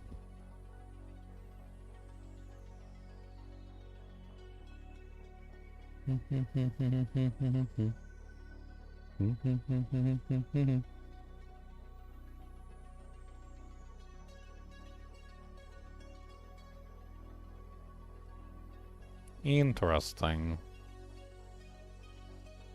I guess that's kind of like aluminium and aluminum. I can't stand French with all their hidden letters. I ain't ever seen a language deliberately try to confuse people before. I swear somewhere along the line there was a bunch of French people and they were like, how can we confuse everyone who ever visits our country? And they're like, I know, let's put a bunch of letters in our words that don't mean anything. Silent letters everywhere. Let's put E's and A's and I's on everything. Y'all think I'm joking.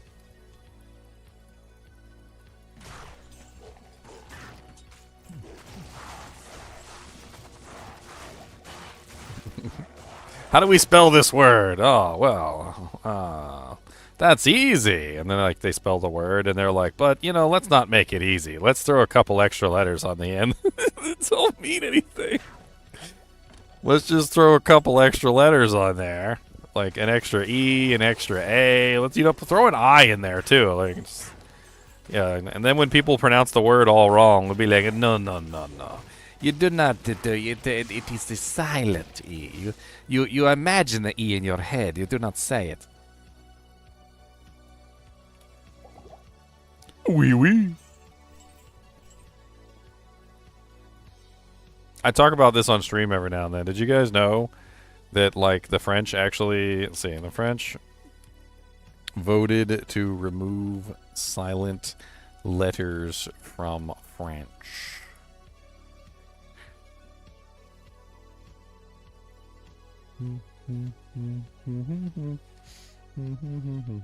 I had found an article on this, and I was trying to see if I can find it again.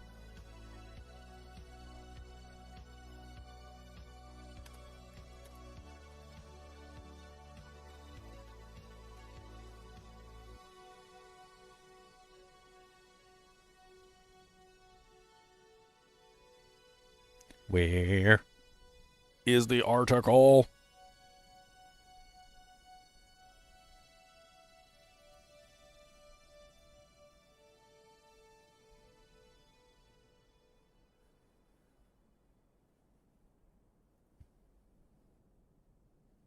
The article.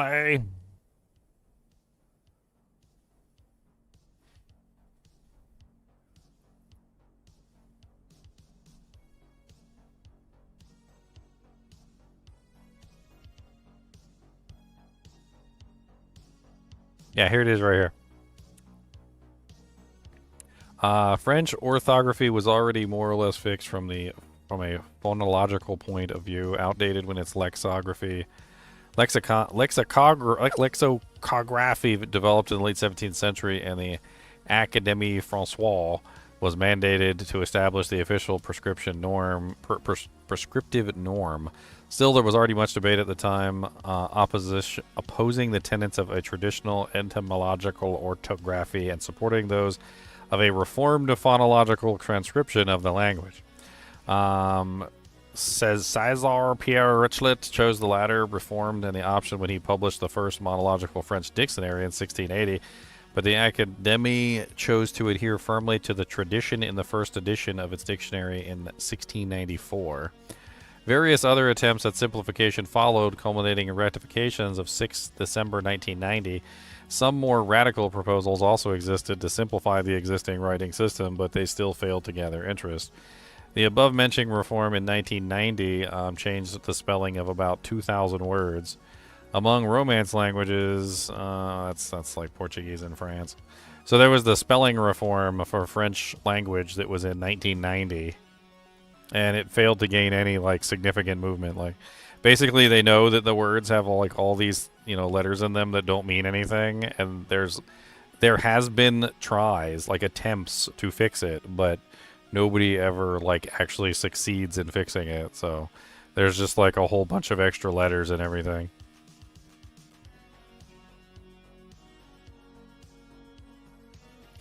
There are 6,000 words, including words which are not part of the 1990 reform. For example, charrette, or charrette, based on the chariot, as of 16th March 2009. So it has an extra R in there for no reason. Why does it have an extra R? How are you just confusing people with extra R's?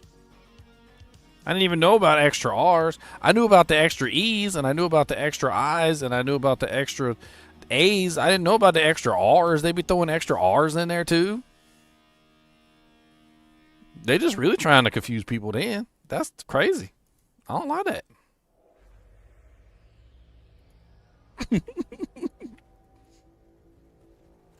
How many extra letters can we pop in there? Let's put some L's in there too, and some extra like D's. Let's put some D's in there. Some extra D's.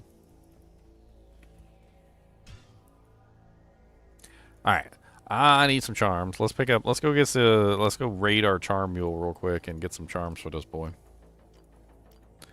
I don't know where my charm mule is.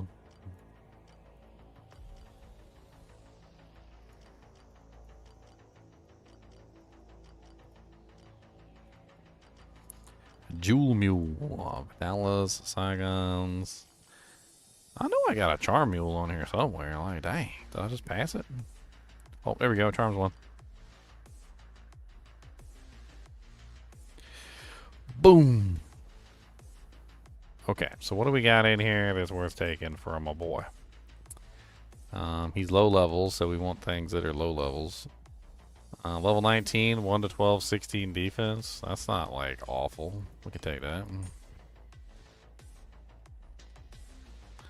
A 30% lightning res, level 22 charm.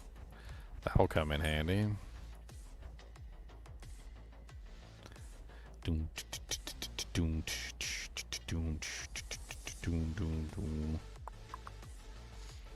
9 to 15 fire, lightning res 8. I'll take that.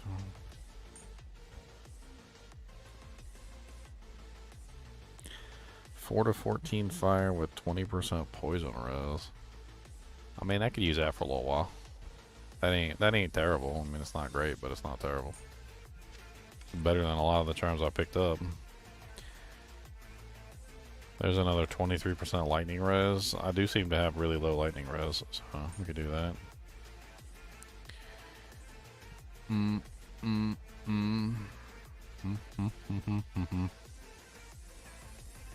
15 poison damage, 11 life. We could take that one.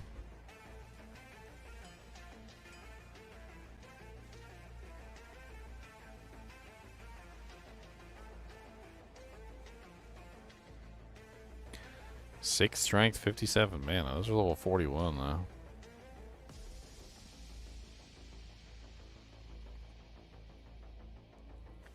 Bunch of lightning damage charms, mana, max damage, AR lightning damage. Those need to go on my lightning boy. That's not bad. That's a decent little charm. Let's take that one too. 8% faster hit recovery with some cold damage. I'll take that. 9 to life, 30% cold. That's pretty good too.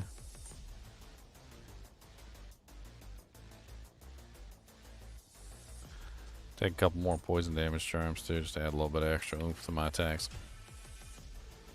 Oh, thank you, Brother Toe. I appreciate it. What am I up to now on the achievement? I'm literally trying to get an achievement done on Kick. Like this, we're playing a video game right now. I'm up to 30 out of 75 on my achievement. Look at that. 30 out of 75. We got some more to go. We need some more. We need 40 to 50 to 60 to 70 to 5. So we need 45 more peoples. 45 more peoples. Come on.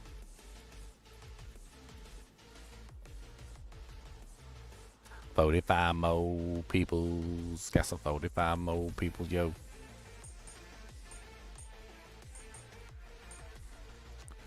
Alright, we got some actually useful charms now.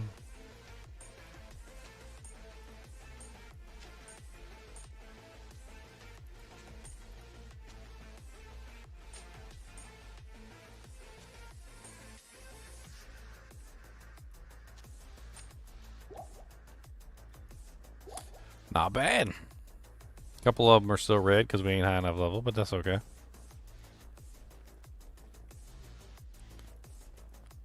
Allow me to advise you. What's up, Michael? Is everybody ready for the season 10 tomorrow? Everybody ready? Everybody ready? Get ready.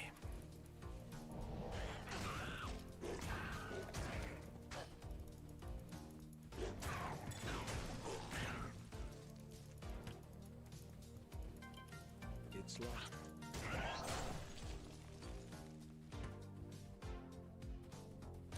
Boom, boom, boom, boom, boom, boom, boom, boom, boom. Ooh, some yellow chainmail. What level is I'll put that to good use. what level is edge? Like the cheapest edge that we can make. Was it like 29? It's like the Amrune, right? So it's I think it's Amrune.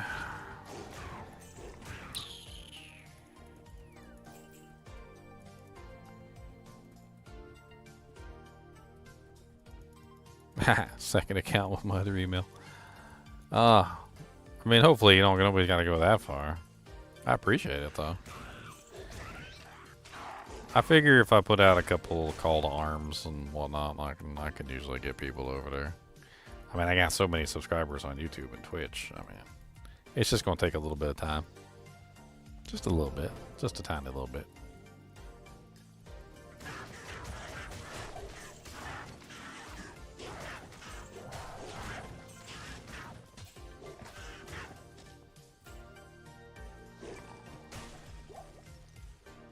$25 for edge.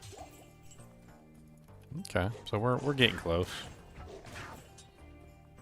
Edge is going to be a big part of the build because I want to do like thorns and spirit of the barbs together.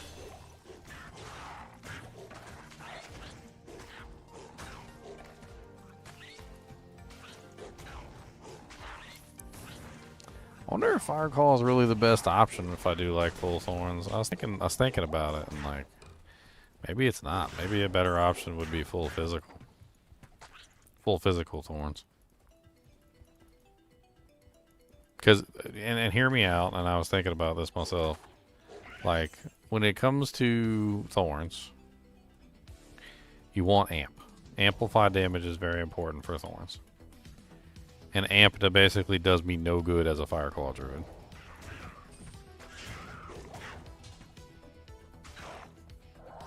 So I don't know. Maybe it's not the best path.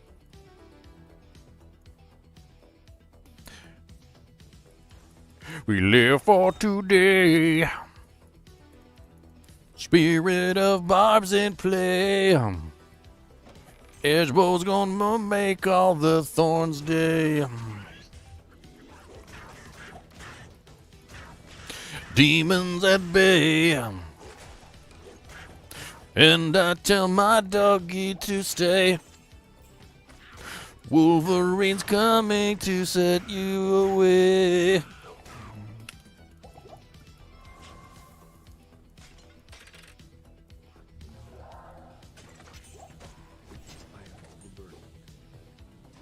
Come on down and we will play.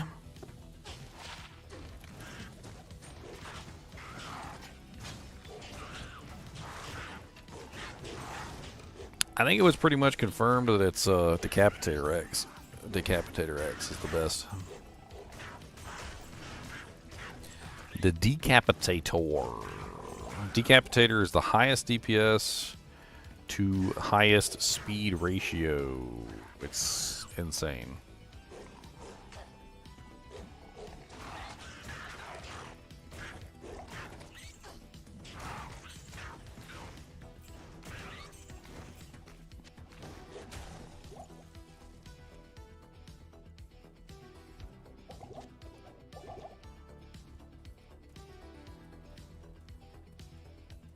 We live for today. Slingers trying to kill us away. And them stupid cave leapers keep coming again and again and again and again and again.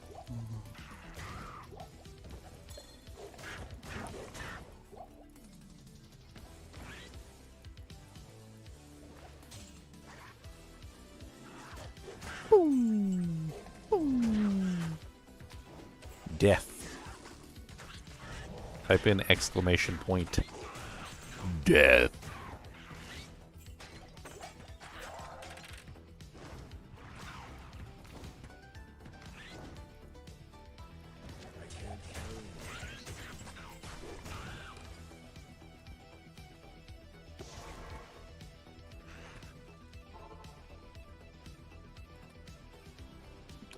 Death. There's no trouble on my campfire. Hello. 'Cause we live for today. We gon' kick you right in your butt cheek.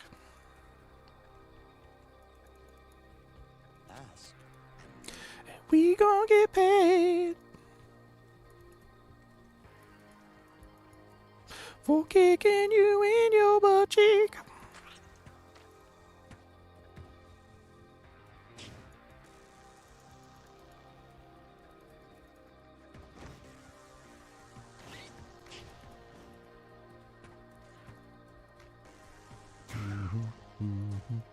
I mean, 6 open socket is not important. That's kind of what we're saying, Mahet. Mehmet. 6 open socket is not important. Breath of the Dying is nice, but the problem with Breath of the Dying is that it's lacking a large amount of other modifiers that it needs to be truly great. Death, on the other hand, has those modifiers. That's why Death is superior. Problem with Death is it's relatively slow. However, with the proper equipment to offset the slow nature of Death, Death outperforms Breath of the Dying by large margins if you can offset the attack speed. The Decapitator is absolutely amazing for that purpose.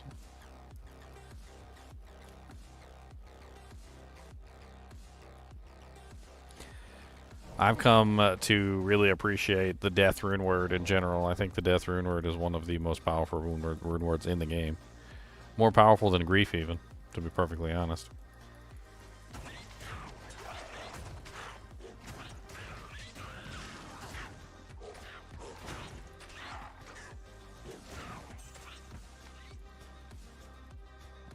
It's hard to beat Death. Like I don't know how you beat Death. Like it's next to impossible. Death is just too super strong.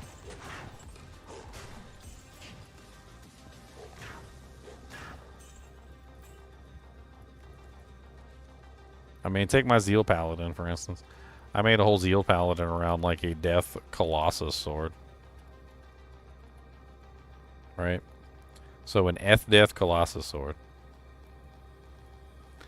Look at the two-handed. It had to be a freaking RMT website. Look at the freaking two-handed damage on an Death Colossus sword.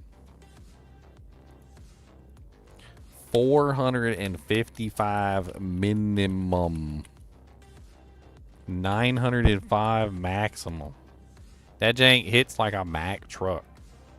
It has 50% crushing blow on it and scaling deadly strike based on character level. Like, it's so hard to beat that. It is just insane. Like, you're not beating that. Like, even a Grief is not going to beat that. You're not beating that with a stupid little phase blade.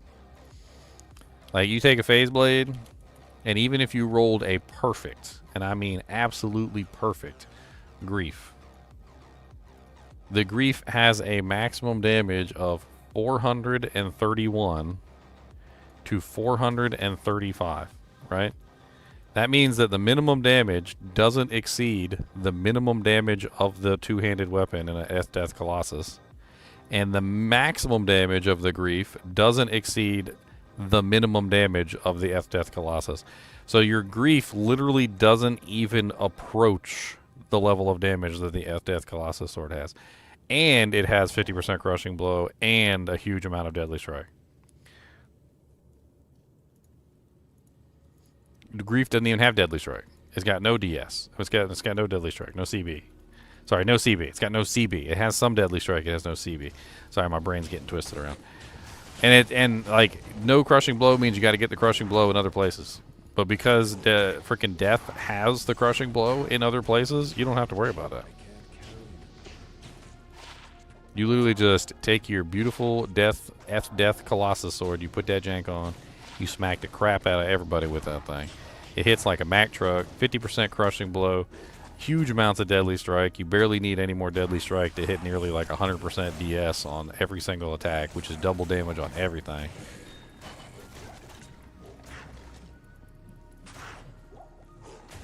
ITD is absolutely useless against bosses, Michael. So it's pointless. It doesn't work against elites. It doesn't work against champions. It doesn't work against bosses.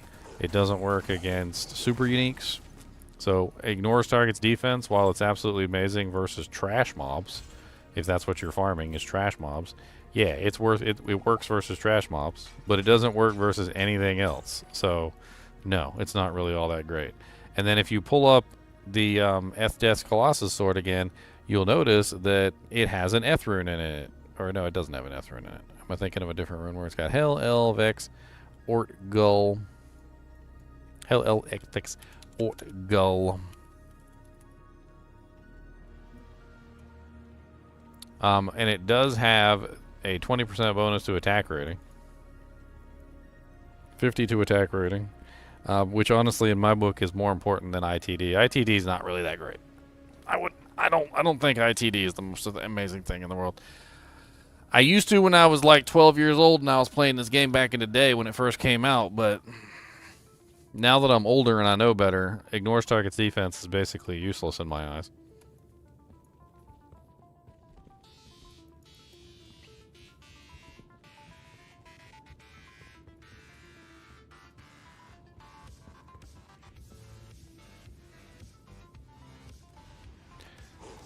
.400% enhanced defense damage on my shield.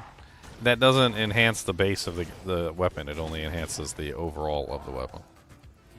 So on-weapon ED and off-weapon ED are two completely different things. So 400% enhanced damage on a shield, which is off-weapon enhanced damage, is not going to make up for the difference. No.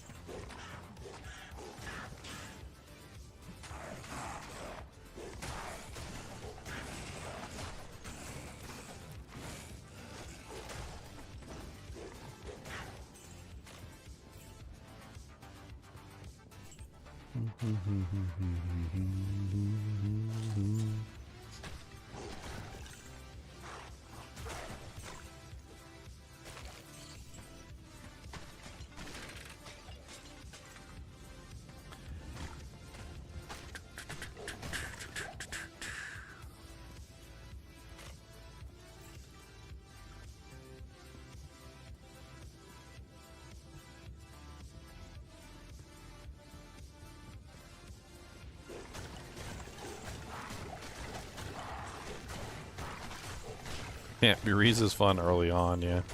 It's not the best weapon for a Fury Druid, but it's good early on. Back in the day, I think it used to be a lot better before they fixed a lot of the Druid stuff.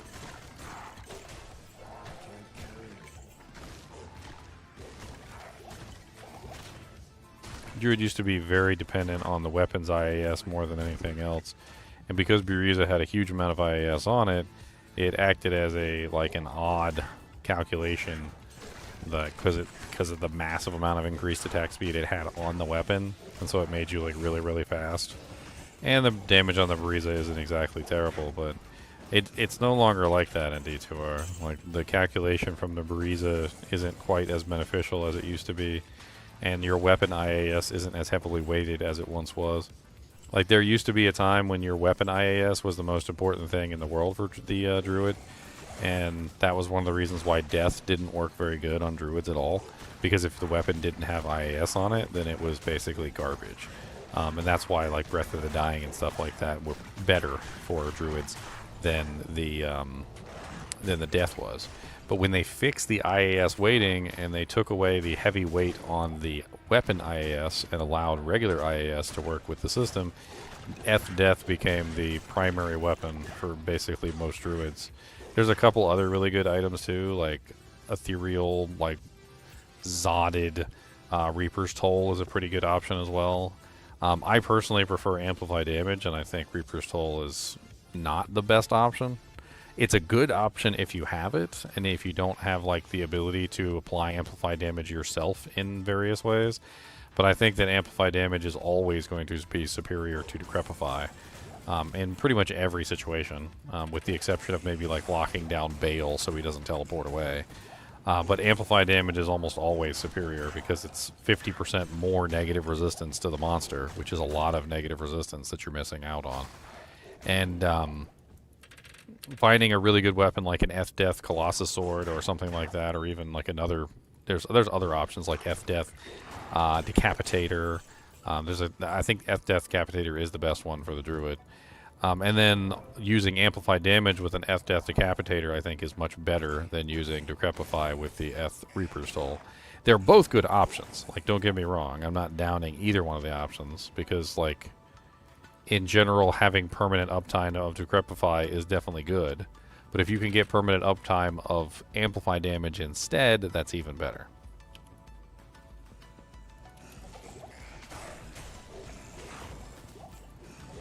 Hellslayer's got good damage, but it doesn't have anything else on it. Like, it doesn't have Deadly Strike, it doesn't have Crushing Blow, it doesn't have Open Wounds, it doesn't have any kind of really good proccing effect.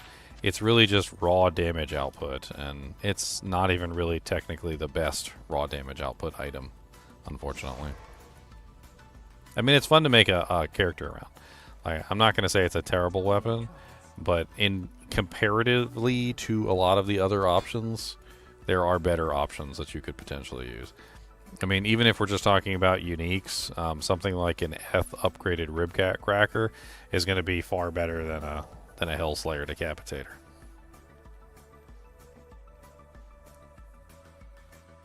I mean, Ribcracker used to be like the #1 item for druids, and while it's not the #1 item anymore, it's still pretty good.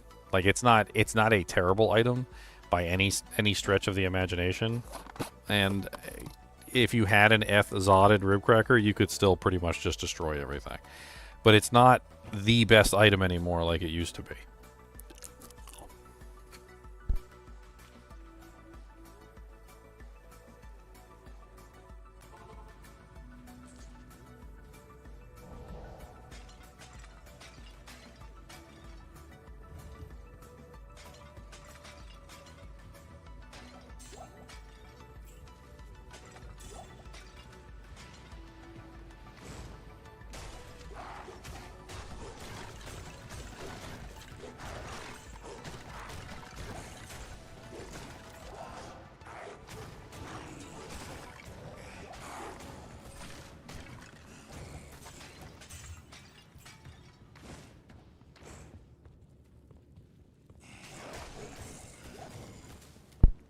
I don't think Bone Snap Maul has ever really fallen out of grace. If you find a good ethereal one with high enhanced damage, like, people will gladly upgrade it and Zod it. It's a fun one.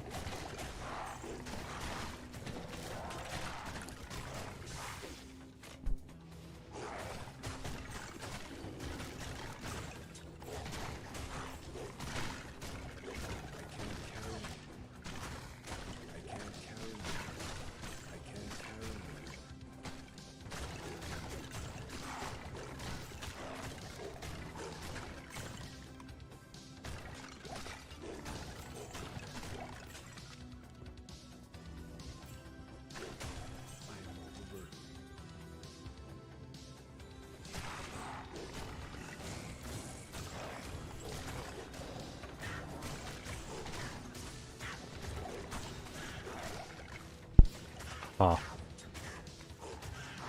I was thinking potentially about another way of doing this character besides the Fire Claw. I can't carry it. I am overburdened. I had a couple ideas. So one way I was thinking potentially is rabies thorns. I thought rabies thorns could work really well together. I'm not entirely sure. Like, I don't know 100% whether rabies thorns would be like the best thing in the world, but like thinking about it logically, let's follow my line of reasoning here. Okay, so thorns works really well. The problem with thorns is that regeneration is usually the issue.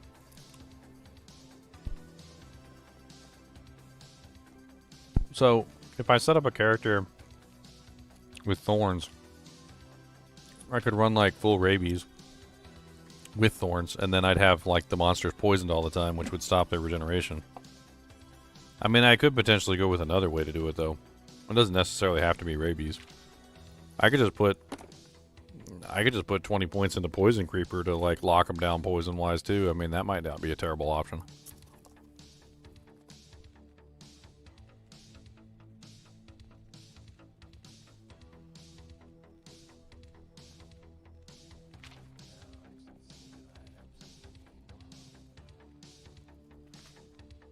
I mean, besides poison, you also have open wounds, which is a little bit more difficult to apply to multiple targets. And then you also have like regular poison instead of rabies. And then last but not least is prevent monster heal, but that has to be applied to each target.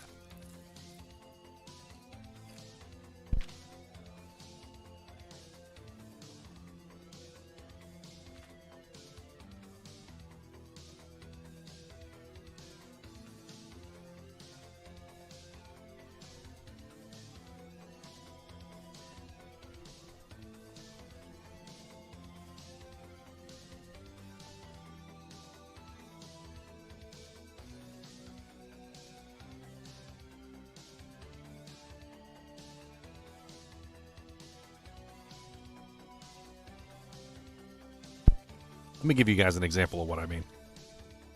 So, I'm going to show you guys exactly what I mean by Thorns works really good as long as the monsters aren't regenerating.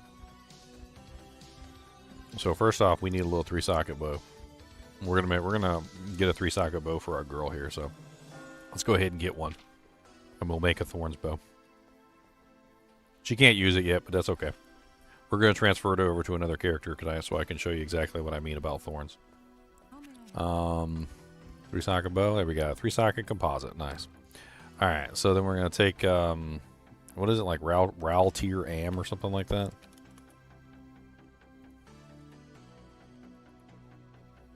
Tier Tal Am, my bad. Tier Tal Am.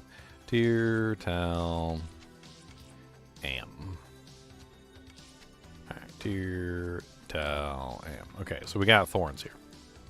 Alright, so let's take this thorns bow over to another character.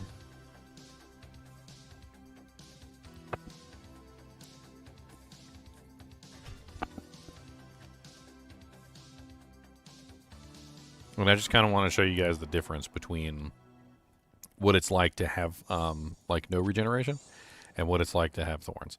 So we're going to use a special belt. It's the Hwanan's. Actually, I don't even think we need the Hwanan's belt, because doesn't Edge Bow also have prevent monster heal in it? Yes, it does. Okay. So we're going to use Edge Bow. And I'm going to go to like Frigid Highlands or something. We need some arrows, I think. Hold on, I need some arrows.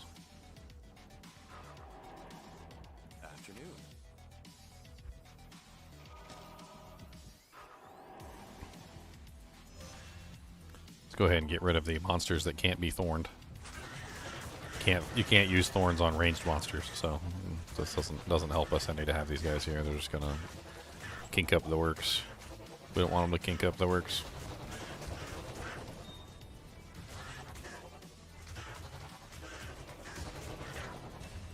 Alright, so as a practical example, let me show you what it's like when you have thorns, but the monsters are regenerating. So these guys have might, so they might do a little bit more damage to themselves. but watch the monster's HP closely.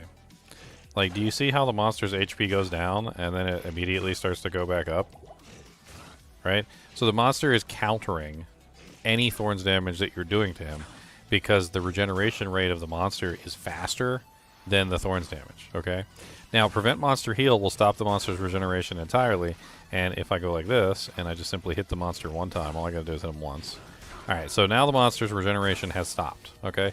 Now watch the monster's HP go down from thorns. Notice now how the thorns damage is actually counting upwards, and it's actually doing some real significant damage to the target as opposed to the nothing that it was doing before, because the regeneration of the monster was just completely and utterly canceling out any damage that was being applied to the monster. So like when it comes to thorns, if you want to do a thorns build, you have to stop the regeneration of the monsters. And if you don't stop the regeneration of the monsters, then you're doing no thorns damage. You're basically just doing nothing, because the regeneration is going to completely cancel out any thorns damage that you do.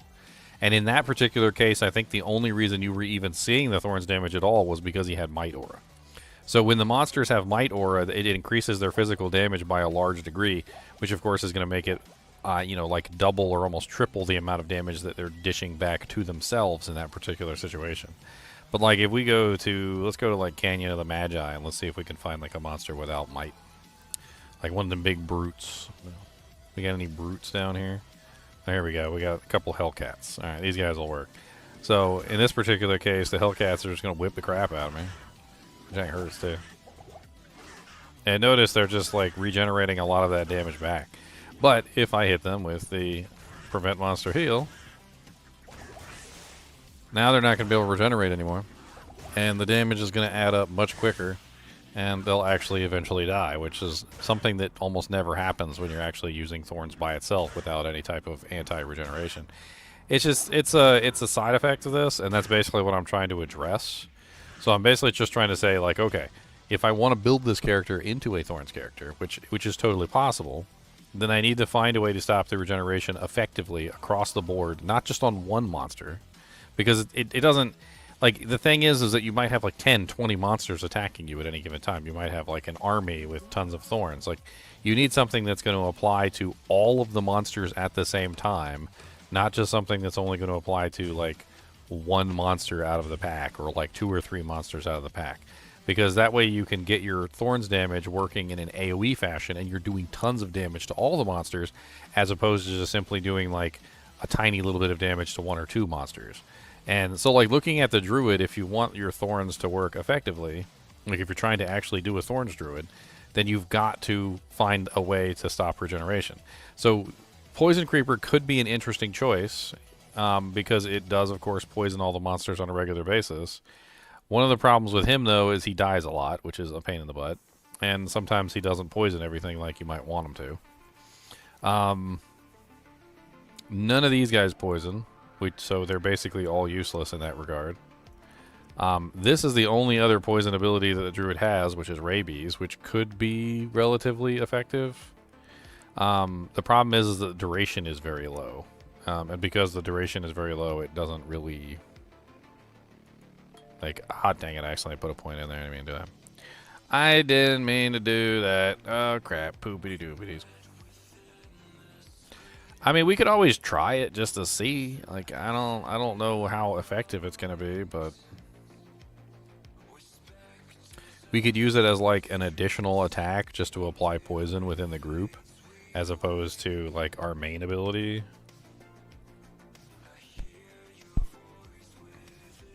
I mean, not everything has to be maximum damage, right?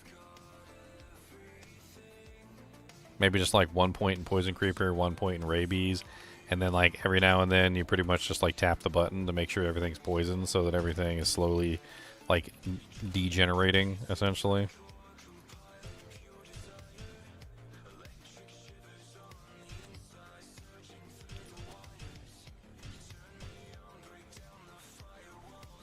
Degen. I mean, I should be able to do it now, right? So now I got a little rabies bite. I got a little rabies bite there. Wow.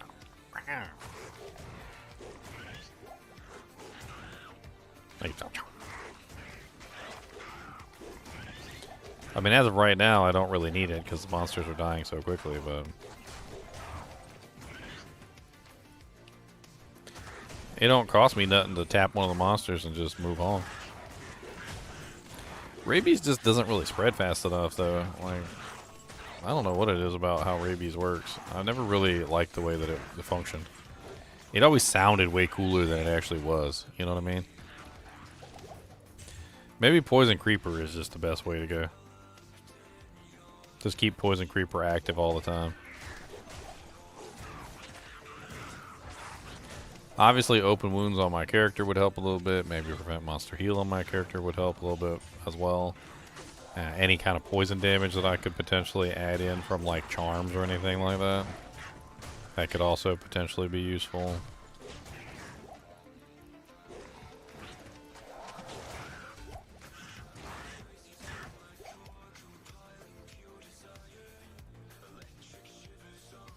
It's too bad I can't add like poison damage to my minions.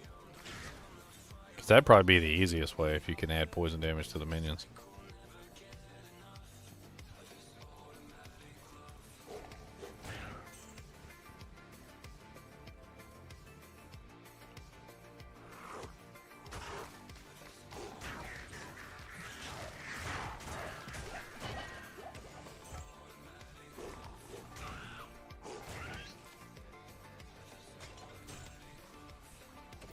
Desert wolf.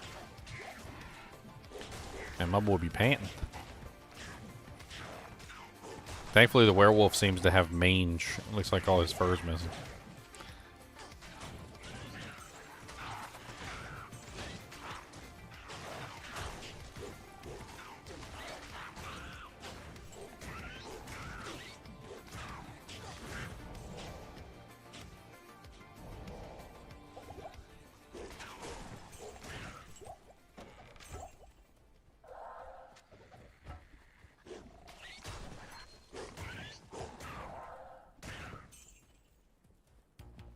I love how Sirius Black in Harry Potter, he was like, being a wolf is great. He's like, but I don't think I'd want to stay as a wolf.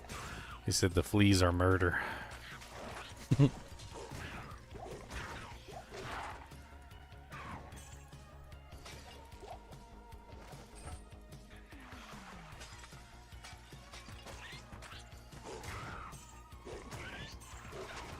It's an interesting, like, just in general, like a concept for a character. Poison thorns. I think poison thorns could be really interesting. I don't know how I'd build it though. I really don't.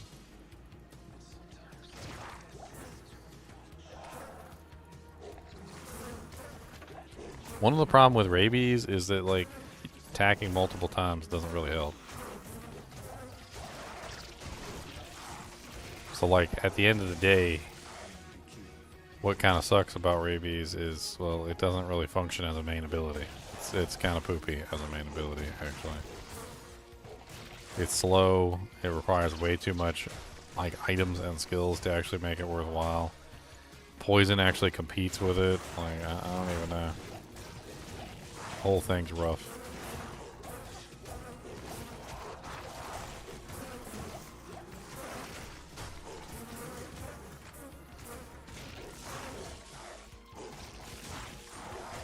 I think we just build it a poison creeper instead. I think that's probably the better play. Just like 20 points in poison creeper or something to get the duration up. Does the duration on poison creeper rise as it goes up in level, or is it? I don't even remember. Because we don't care about the damage, we care about the duration, and obviously also the poison creeper staying alive. Which would also be important because the poison creeper dies all the time, and that's not very helpful.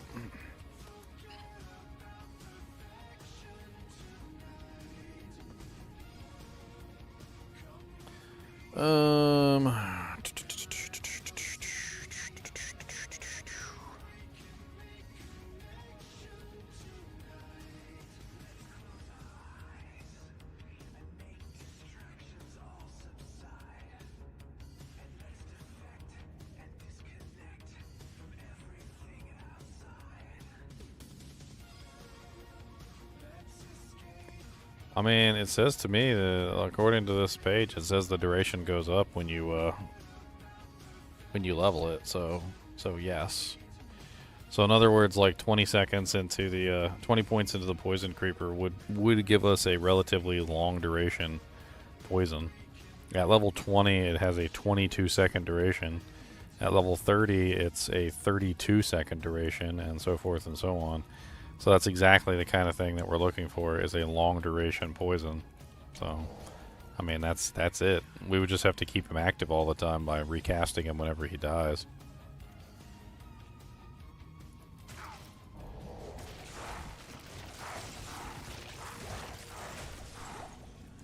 What's up, Edward Bailey?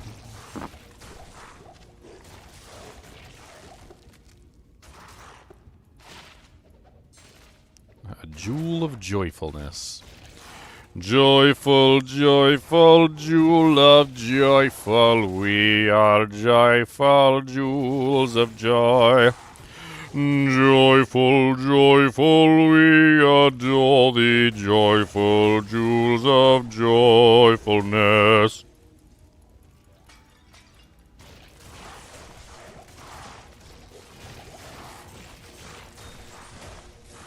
Joyful jewels of joyful, joyful jewels of joyfulness. You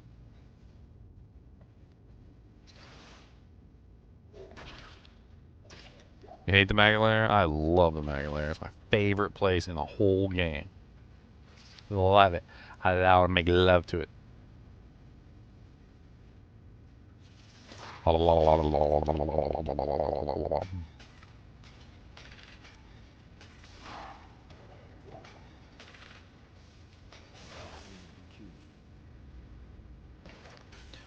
come here with my freezing arrows on and everything dies. And I giggle and I laugh with glee. I also love hearing about like the Hammerdins in the Maggot Lair crying their eyeballs out. Wah, wah, wah, I'm a Hammerdin. Wah, wah, wah, I can't go through the Maggot Lair. Wah, wah, wah. It brings delight to my heart. Wah, wah, wah, wah, wah.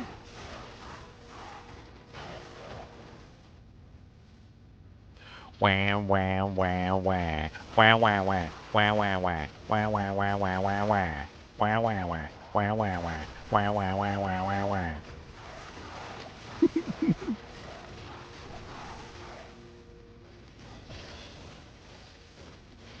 Dude, you ain't seen a character freaking demolish Maggot Lair until you see my freaking freezing arrows on demolish Maggot Lair. She goes into Maggot Lair and she just absolutely destroys. Like it ain't even a contest. Like it ain't even like do the monsters have a chance? No, they have no chance whatsoever. She walks in, fires one freezing arrow down a hallway, everything explodes in icicles of doom.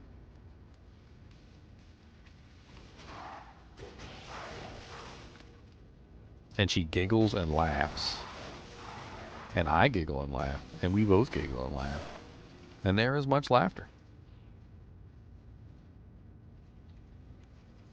I love the sound effect too, man. The sound effect is just amazing. Like all the shatters like in a sequence down a line. It's freaking amazing.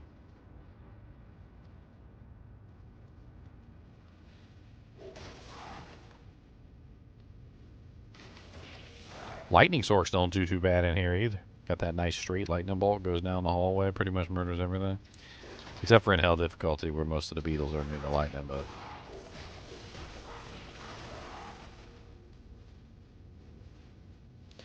The boy came in and asked if it was a bear build and I'm on a werewolf. But if it was a bear build, I'd be on a bear. I'd be a bear if it was a bear build.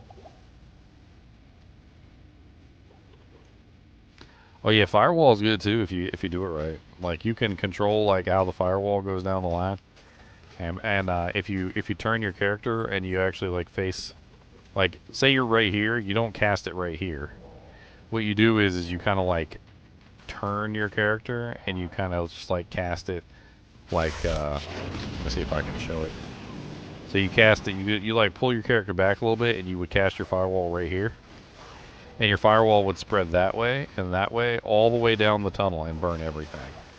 Pretty amazing. This area should force you to use Blessed Hammer. That's awful, Balthazar. I am not hearting that donation. I'm sorry. That is a line you have drawn. There was a line in the sand, and you have crossed that line in the sand, and that is awful. That line was there for a reason, sir, and you have crossed the line. I have helped you in your endeavors to make troll characters, but this one has gone. You have gone too far, sir. That is too far. You have gone too far. If Chunks would hear, he would cuss at you. Chunks would cuss. I know he would. He dropped some F-bombs and some B-bombs and stuff. And some beep bombs. But that's all bombs. You know what? You just reminded me. I gotta check on Chunks. I haven't seen Chunks in a couple days.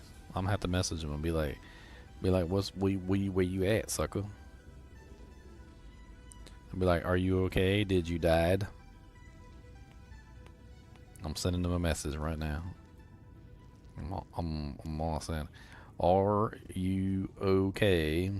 Did you die? Did.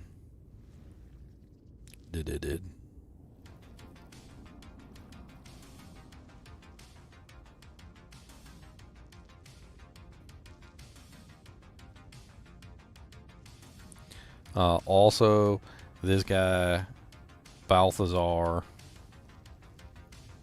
I'm ratting you out, said everyone who goes through Maggot Lair should be required by law to use hammers. And I thought of you to come yell at him.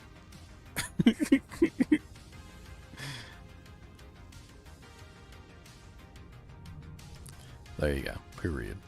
Ha ha. Sent.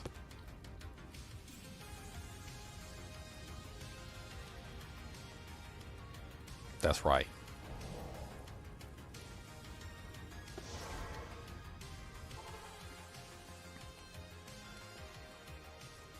I has the poison crepier. A 4-second poison crepier.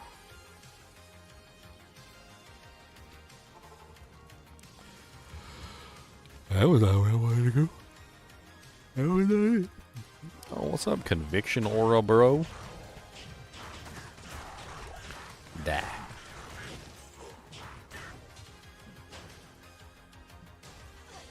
They crack me up. They be giving Conviction Aura and Fanaticism to monsters that ain't even level 30. Like, hammers through Maggot Lair many times. That sounds like pain and anguish. And salty tears.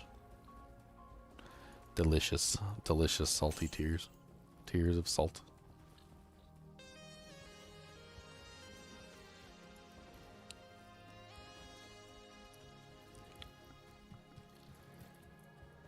Boom.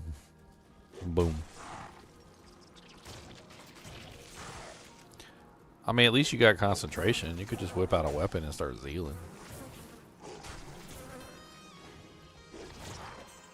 Probably less painful.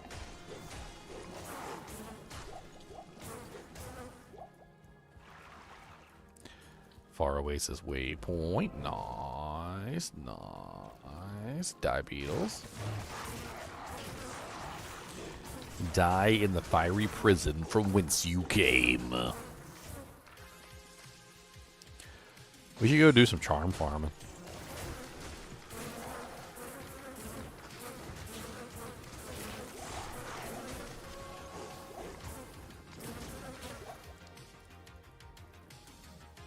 He said Hammerdins are pussies. That's what he said. He said he totally would yell, and he said Hammerdins are pussies. Ooh. I knew Chunks would say that. I knew he would. He don't like Hammerdins at all. He don't like Hammerdins, not even a little bit.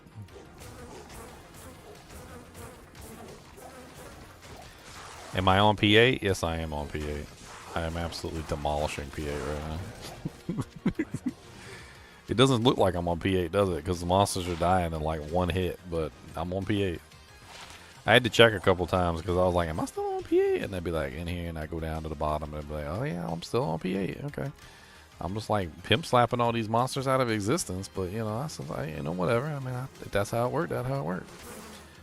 They'd be like, pimp, pimp, pimp, pimpy, pimp, pimp, pimpy, pimpy, pimp, pimp, pimp, pimpy, slap, slap, pimping, slapping.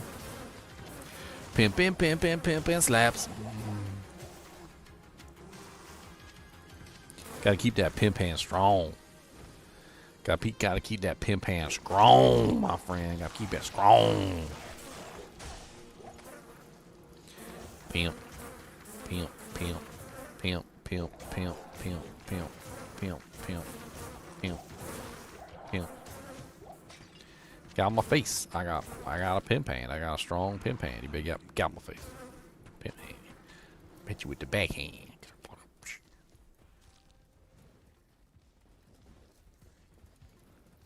My conversion thorns pally was funny. You mean when I murdered myself?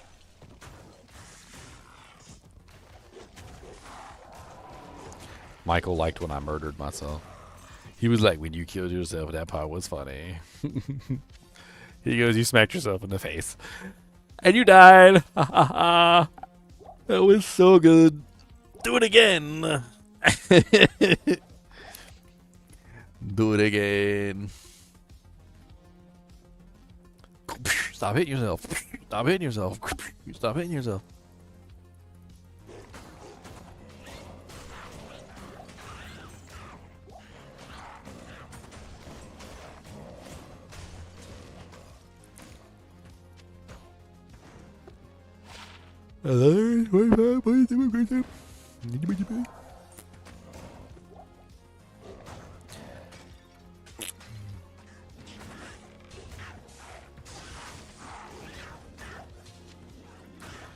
So what if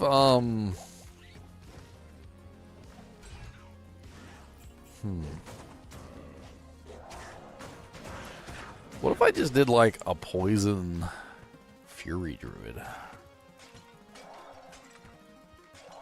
I mean, I'd still hit everything around me, and everything would be poisoned. I could still have high physical damage. That's not a bad option either. Just do like a high poison damage physical Zealer. Just run a whole bunch of poison charms. Could also potentially work, maybe.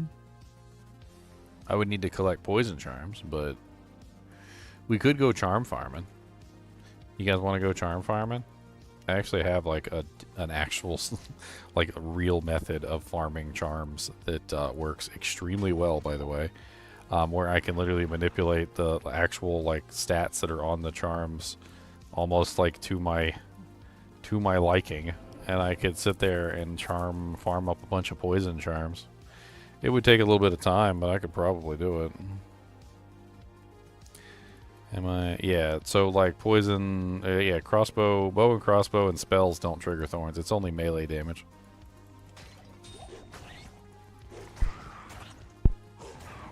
So I would be at a disadvantage in some situations. But all melee monsters would like absolutely wreck themselves on me. Which is exactly what you want when you're applying the thorns.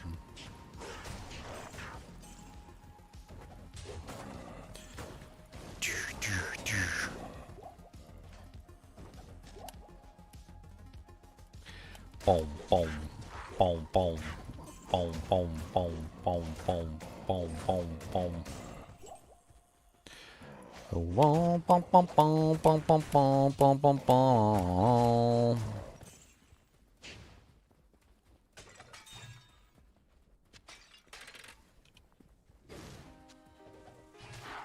Alright, so we doing some charm farming? Charm farm, charm farm, farm, charm, charm, charm farm, farm, charm.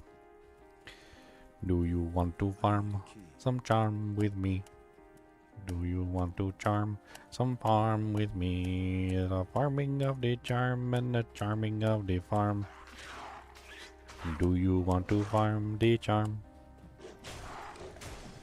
with me? Farm, charm, charm, farmin', farmin', charm, charmy, charmies, farm, charm, charm, charm, farmy, charmy, charmies.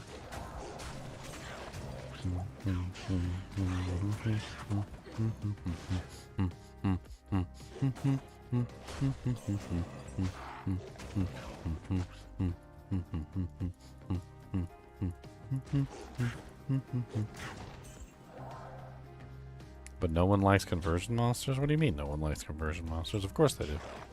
At the beginning of ladder, when everybody's like a pathetic popsicle stick with frayed edges, and like the cows are coming for you and trying to murder you, like a couple conversions in the pack literally saves everybody's lives.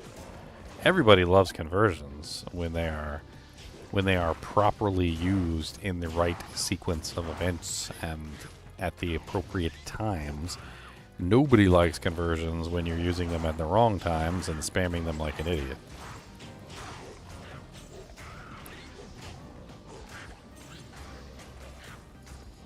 What's the Half-Life 2 quote?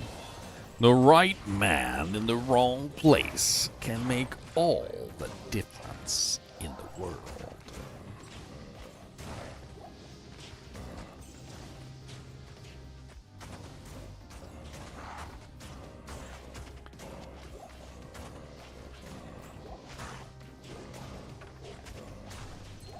I can't carry it. Boom, boom, boom, boom, boom, boom, boom, boom, boom, boom. Alright, let's go get the amulet first before we move on to the next 2 jank. The final do jank. Boo-doo-doo-doo. Do-do-do-do-do. Do-do-do-do. Do-do-do-do-do. Do-do-do-do. Do-do-do-do. It could be over there by the waypoint, or it might be down south. I guess we're going to find out one way or another.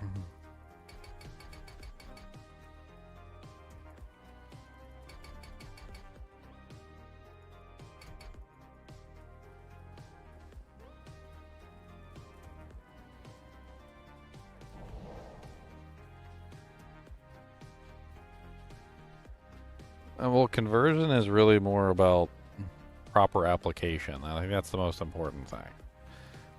If you're not using proper application, then Thorns sucks. If you use proper application, then Thorns is literally an S tier skill. Like, I think the most important thing about Thorns is just simply knowing when to use it and when not to use it, and how much to use it. Like in any given situation, it requires a mind that is powerful enough to process any situation and understand, okay, what is the optimal number of conversions for this particular pack of monsters? 1, 2, 3, whatever, 0. It could even be 0 is the optimal number. And if 0 is the optimal number, well, then you don't convert anything. That's just how it works, right? But, like, there's also a methodology to converting monsters to make sure that you're not converting them all at once and they're despawning. So, like, if you're stupid and you just convert all the monsters really quick, you're like, all right, I'm going to do some converts. And you're like, 1, 2, 3, 4, 5, 6, 7, 8, 9, 10, 11, 12. And you got like 12 converts instantaneously, right? Well, they're all going to deconvert at the same exact moment. So you're going to be surrounded by allies 1 second, and then the next second, you're going to be surrounded by enemies, right? So that's another bad way to do conversion. Like, you don't want to convert all the monsters at one time. You want to stagger convert, which is basically where you're like, 1 convert, and then you're like 1, 2, 3, 4, 5, 6, 2 converts. 1, 2, 3, 4, 5, 6, 3 converts, like, and so forth and so on. And the reason why you stagger them like that is so that they never like deconvert all at one time and then turn around and like pimp slap you out of existence, which will totally happen if you're not careful. You can straight up get your teammates killed that way. Like, if you don't convert the monsters in the appropriate manner, you know, like with a delay in between each conversion, then like when your friend is in the middle of a group of monsters and they think they're safe because they're surrounded by conversions, and then all of a sudden all the conversions deconvert and they're now surrounded by enemies and they die, that's your fault. You did that. Like, congratulations, you PK'd your teammate. PK. Do I like your bear? Your bear is cute. Where'd you get your bear at? That come from another YouTuber? Or is that just one of the standard emotes?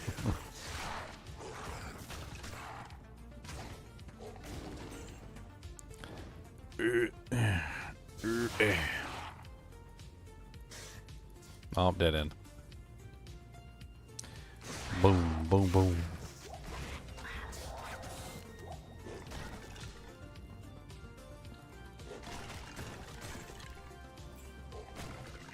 Bam, bam, bam, bam.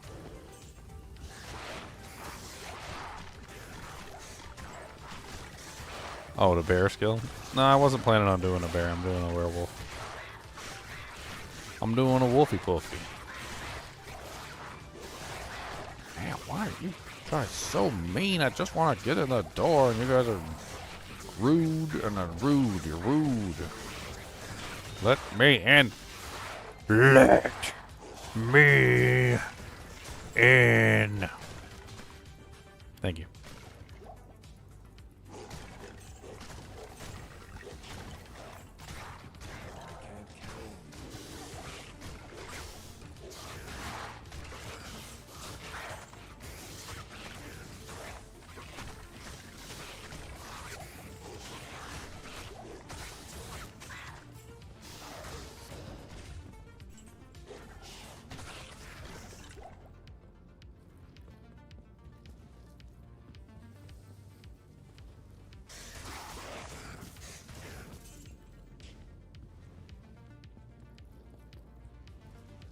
Boom, boom, boom.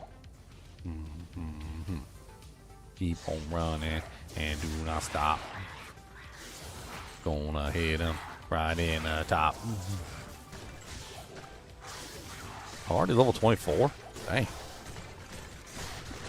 Can't believe I'm already level 24. That's kind of nuts. Running. I'm out of mana.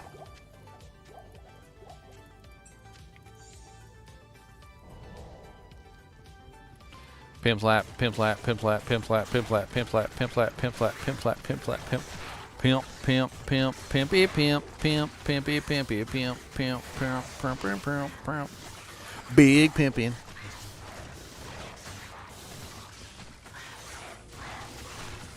Big old pimpin', pimpin' boy, big old pimpin', pimpin' toe.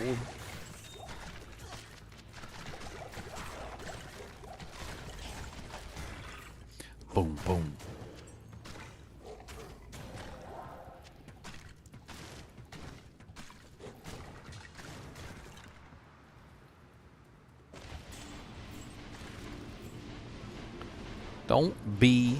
Don't be resin my skeletons I just killed. They is my skeletons.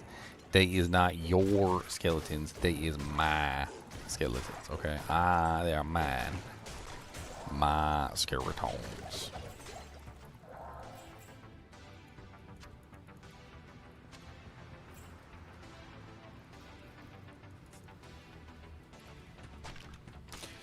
Alright, we're going to go do some charm farming.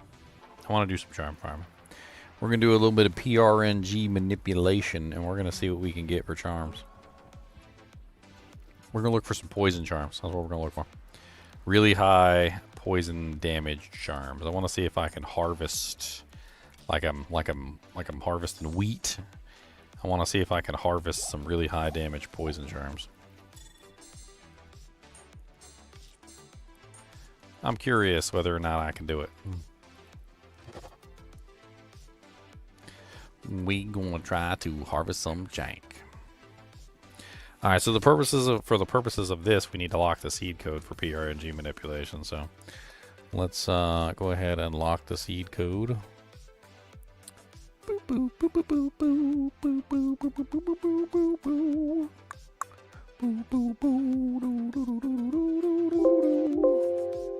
Oh, sorry. Let me bring this up on the camera so you guys can see what I'm doing. We're going to lock the seed code to a specific seed code, the one that I use in a bunch of my videos. It's the same seed code.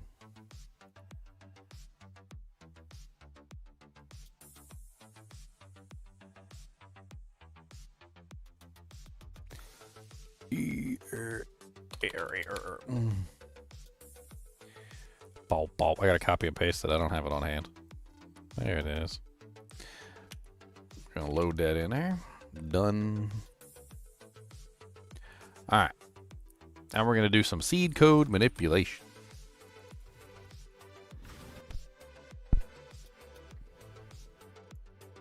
Got a nap for the midnight shift? Alright, you have a good one, man. Seed code manipulation. Going to manipulate. We got that seed code manipulation. I need to empty out my inventory first. This is important for the seed code manipulation because inventory items actually do count toward the total. So we need to like just empty out the entire inventory. Everything we can, we'll off mule it to as many like off mules as we can possibly get. Let's take a look and see what we're looking at gear wise. Alright, blackthorns can go back on the mule it came from. I ain't worried about that. I don't really need this shield. It was a cool find, but I don't really need it. These can go on the randos. This can go on bases. We got a couple items that need to find homes, permanent homes. I got these two crazy daggers. 267% enhanced damage with a 30% IAS on a stiletto. I have a feeling that if I upgrade that to the elite status, that one's going to be absolutely insane. And I also got this one too. Like I was doing some gambling one day and I think I got like some crazy doojanks. So it looks like we need to take a visit to the bases mule. I guess the rune words could probably find a place on the off mules as well.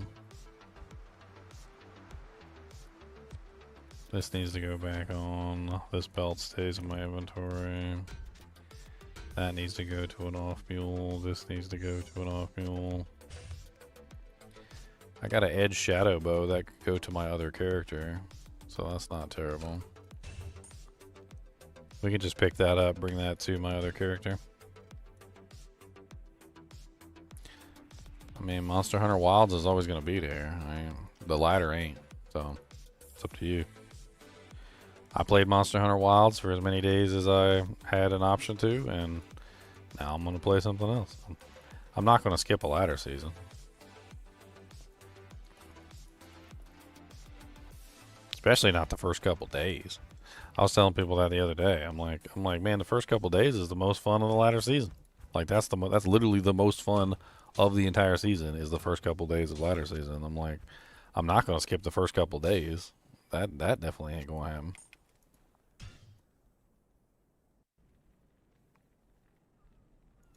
I mean, at the very least, show up for the first couple days and then go back to Monster Hunter after the first couple days. You'd be alright.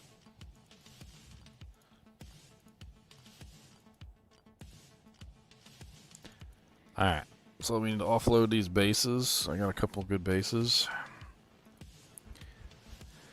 We got the Superior Blade Barrier with 15% enhanced. That thing is amazing. Also had the 2-socket Earthworm Hide, which will make a good smoke. Superior Great Hauberk, that's a really good base. Diamond Bow, that's a good base.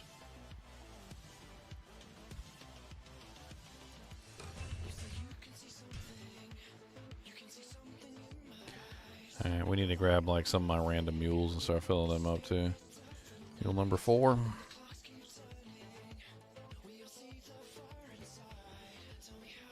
Wow, there ain't no space on this guy. Holy crap. I think we got room for one of these stilettos. That's about it. And maybe like an amulet. But I think I already have an amulet mule, so that doesn't really help. I think there was another base there that I missed. I got an F Decapitator right there. Yep, F Balrog Blade. That was a good base too. And oh yep, Tyrant Club. Also a good base. Berserker's Axe.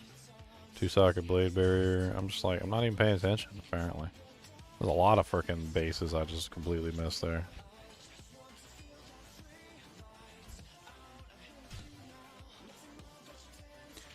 Alright, let me get rando amulets and rando rings and make sure that I fill up all my rando amulets and rings, because I got a lot of rando rings and amulets.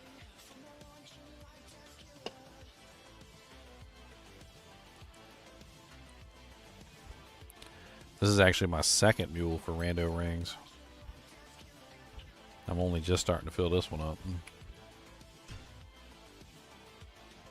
Let's go find rando amulets. There's rando rings number 1. Oh, low runes? Let's do low runes too. We need to pull off as many runes as we can as well. We need to get our item count as low as we can possibly get it, so that when we do this test, we're going to be able to manipulate things properly. Oh, there's a devil star right there. That needs to go on the freaking mule too. God, man.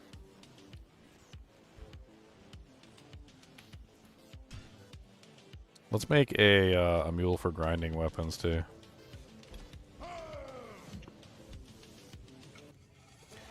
Because I've got a bunch of grinding weapons, and they're for infinite gold tricks. And honestly, I don't need them all on me at all times. So let's go ahead and take the ones that we're not using right this second, and we're going to throw those on that mule.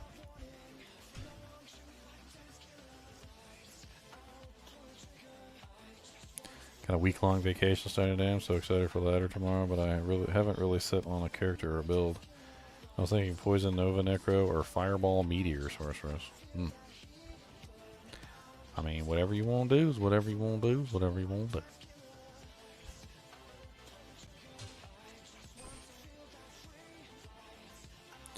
Let's just put that Spirit Shield on here. Technically, it's a base.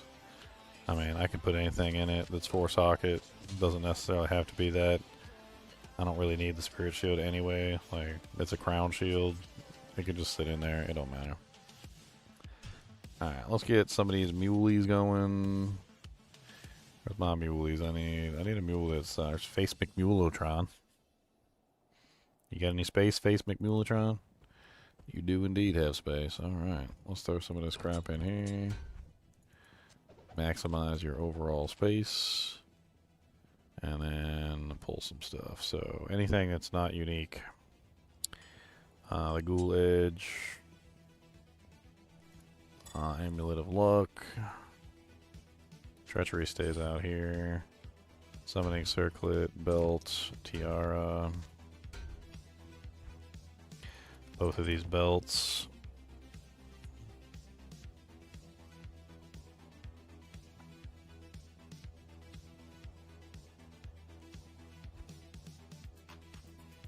You know what I need to do? I was actually just thinking, I need to make a mule specifically for re-roller items.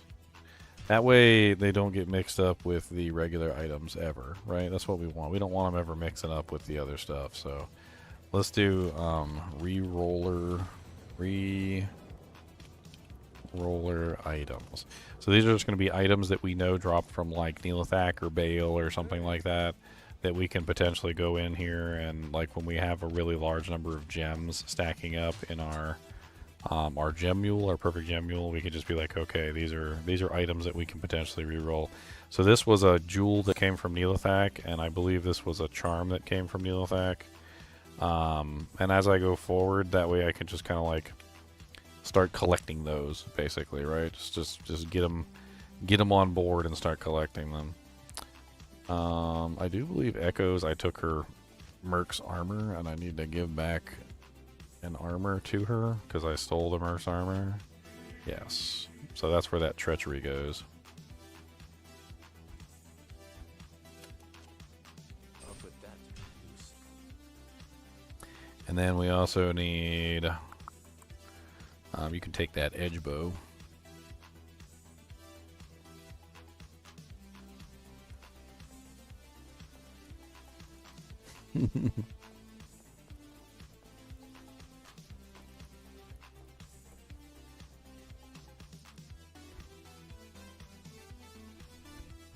Alright, so let's take that edge bow, bring it in here. Now we need to put some of these items in their respective areas. So we've got 2 swords, 1 helm,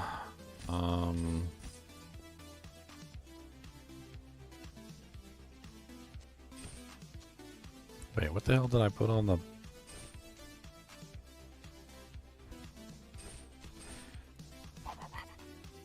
The hell did I just put on the... Was it a hustle? Was it not a treachery? Was it a hustle? What the hell?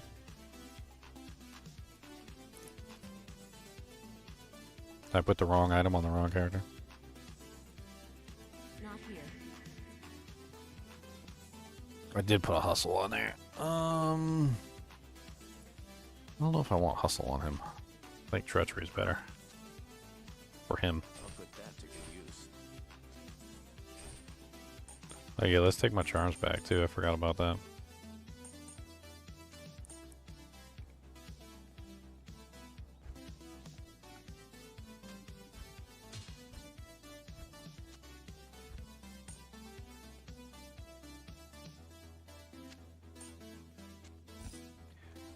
Alright, so from here, let's go back to the Paladin, because I think he's got a couple more items that we can pull off of him. We need everything off of the character as possible so we can make this work. What's up, Maxfield? We already did the Uber Tristram run. I got a druid torch, a crappy druid torch. 315.12, that's what I got. Is poopy. It's the poopies. That's what it was. It was the poopies. It was the poopity doopity poop poops. From Poopington.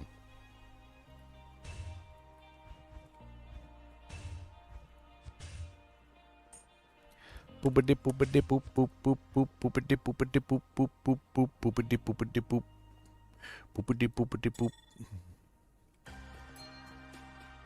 poopity poopity poop poop poop poop. I don't care about these. This one. Meh. That's a low level. It's a no level. That's a no level. I'll keep that one. I don't care about that. I don't care about that. I don't really care about that. +1 offensive auras, I guess, can stay on this guy. I don't really care about that 7% magic find small charm either. That can also go.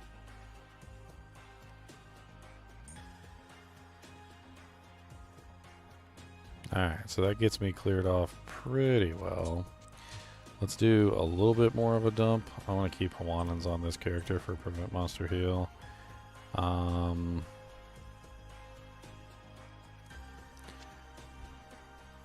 trying to think like what I want to do with the hustle. I think I keep the hustle here. Let's put all these in here because this all needs to be off-muled for now. This stays. These two charms can be off-muled too.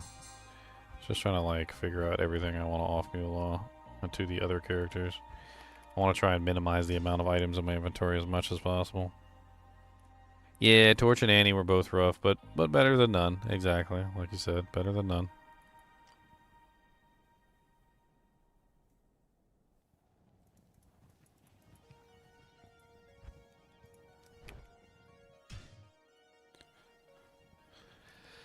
Alright, next we need unique helms. Put Blackthorn's face back on the mule for now until we need it again for our next Uber run.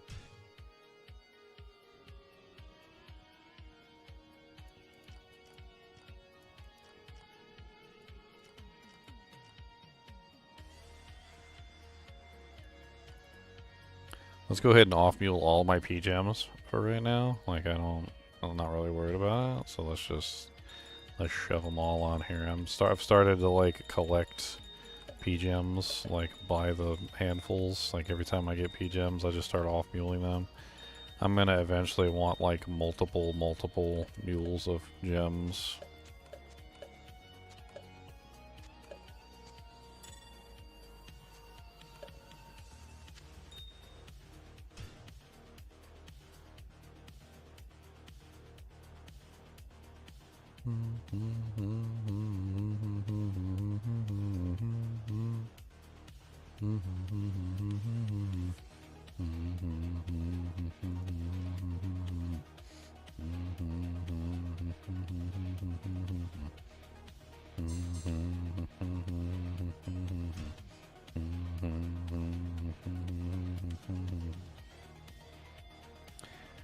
Alright, grinding weapons, rando rings. Where is my unique swords, unique daggers? There you go, there's unique swords.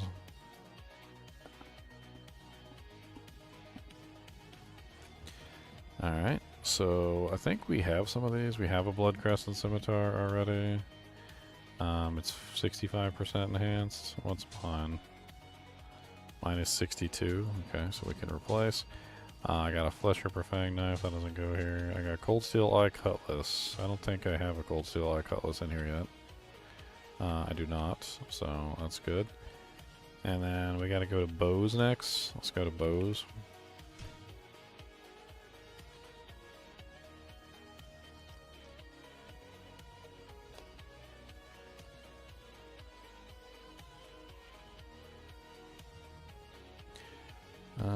Do we have an endless hail? We do 202. Ours is 209. It's better. So we replace and we throw away. Great success. We have a Mage Wrath. I don't think we had a Mage Wrath before. We got a Hellcrap, but not a Mage Wrath. Alright, so now we need maces, axes, daggers.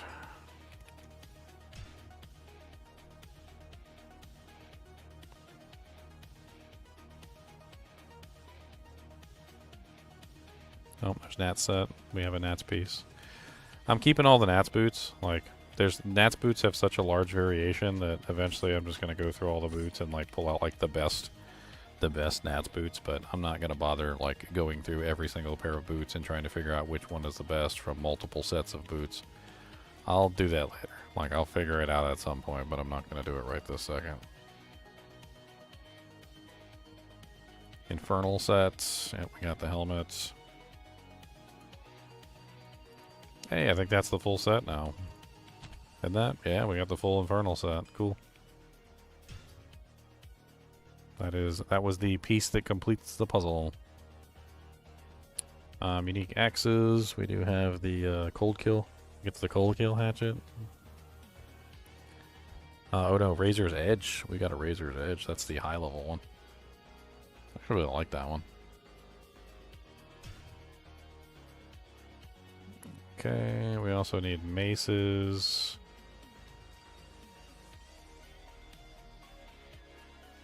Put this off for too long. Alright, so Bazile's Vortex, and I believe I'm also storing the scepters here. Yes, I am. So Nail Striker can go here alongside the other scepters. I don't think I have Bazile's Vortex yet, so that's the first one. We also need daggers and staves and unique boots and unique armors.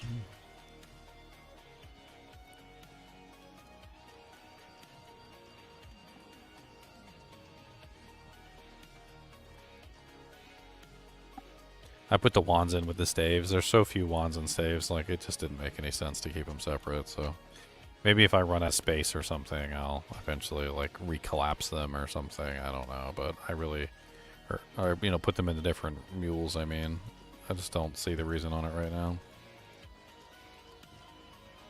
That's not what I meant to do at all.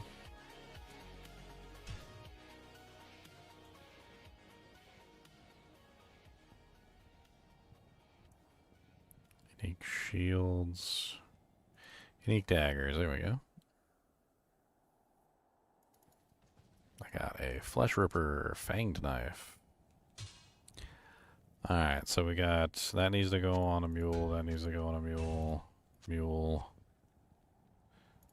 Mule. Charms. Charms. Charms. Charms. Charms. Armor, boots, charms, Erathas, amulet, and ring mule. Okay.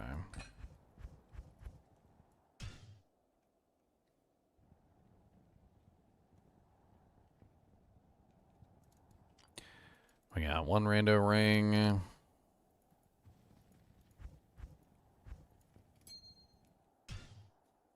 We got one rando amulet.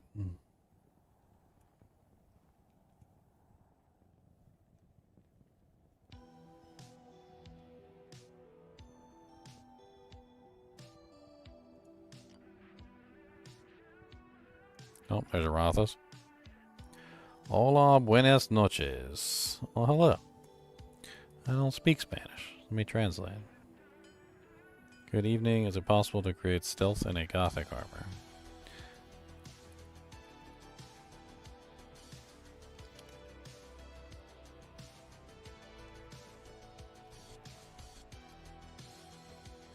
Wow, wow, wow, wow.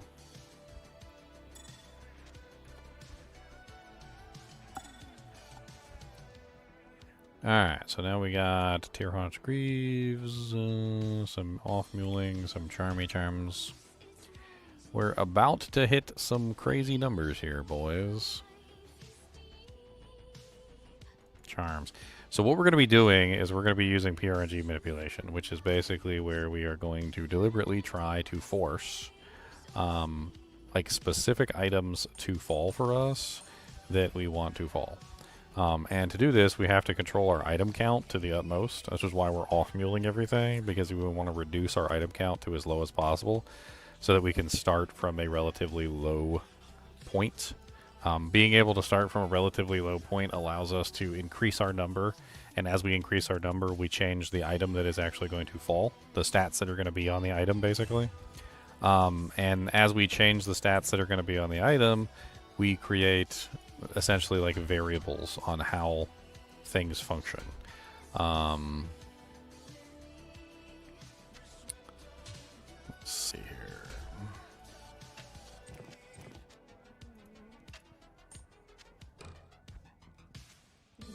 Perfect. Alright, now we just need to find 2 more mules or 3 more mules, I think, and we are finished.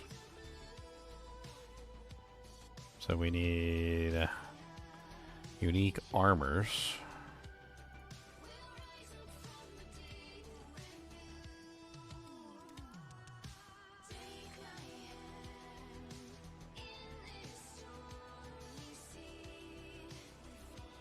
Hey, there's rando amulets and there's...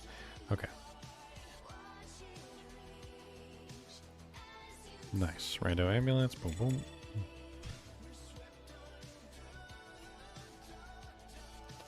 Unique armors. I think we already... I don't know if we already have one of those, actually. And then finally, unique boots. Not really sure where that one is.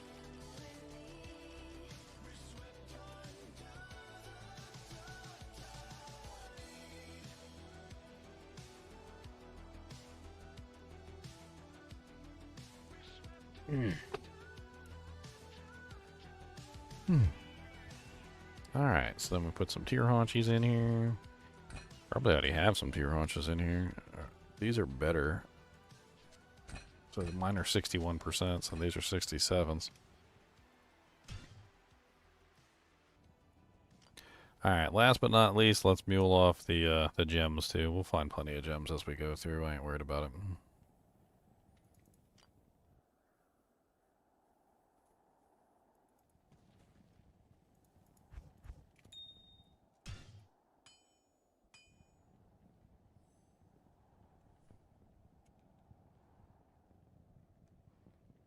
Plus, I want to have these all muled off anyway, so it's not like it really matters. Man, they're all the way down here.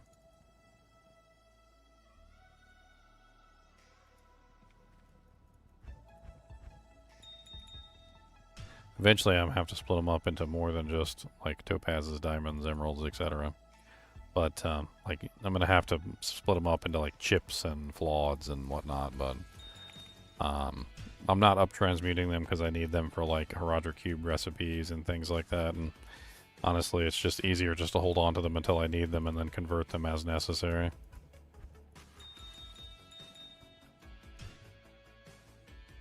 I don't think I even have one for skulls. I do have one for chips and P-gems.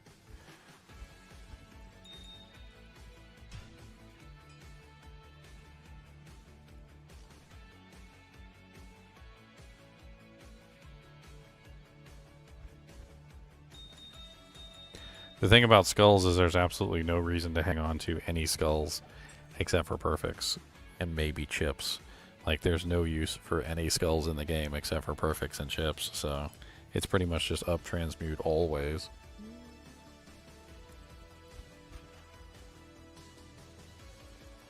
Always up transmute. Alright, I think we're about as refined as we're going to be able to get for this PRNG session, so what we're going to be doing is we're going to be manipulating items that fall from super chests by forcing them to roll with specific stats. Now, granted, we don't exactly know what specific stats we're going to be getting, but we're going to make it work one way or another, so I'll show you how this functions and what we're going to be doing to make it happen. Doesn't really take a whole lot, actually. Believe it or not, it's a lot easier than it seems.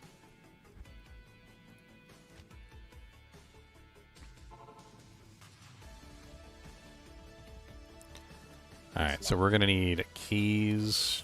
I forgot about that. We're going to need like a couple stacks of keys. Let's go pick up some keys.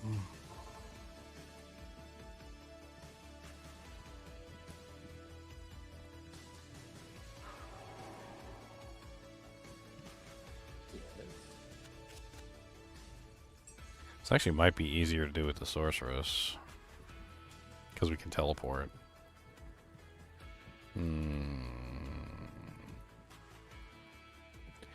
Maybe we do this on the Sork instead. I think it might be better to do this on the Sork.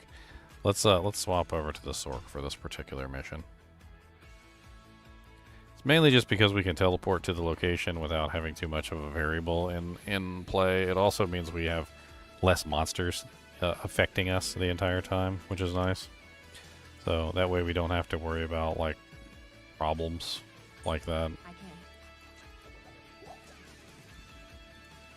Oh, she's like completely full of crap too.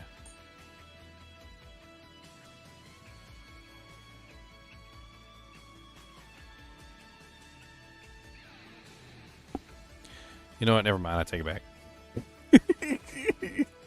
I take it back. If we're going back to the paladin, I take it back. I already spent a whole bunch of time off mule and I ain't gonna off mule again.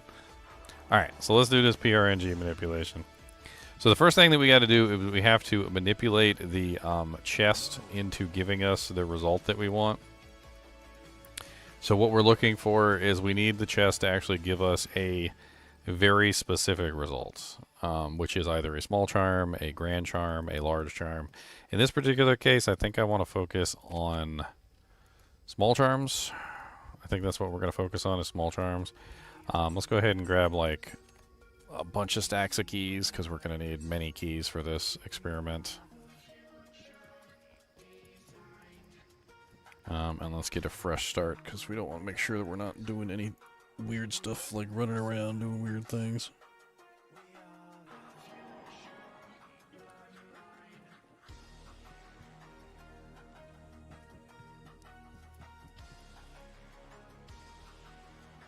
Alright. So now we just simply go straight to Lower Kuras and we're gonna open this chest. This is our goal. Alright, so we got Dirk Double Axe, so we need a different result other than that. So we need to change the variables until we get the result that we're looking for. We're gonna be looking for Small Charm, so let's see if we can get a Small Charm to fall. It's pretty easy. We just need to start adding in a couple variables. First, we're going to try Spider Forest and then Lower Kuras. See if that fixes it. Kite Shield Harpoon, so that's not it. Let's try again.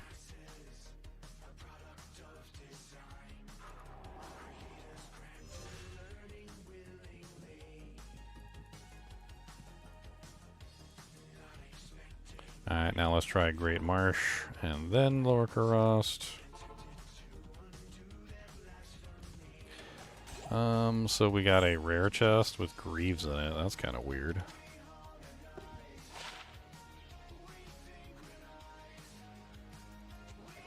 Not exactly what we were looking for, but I'll take note of that. It's a free Dole Rune if we want a Dole Rune farm.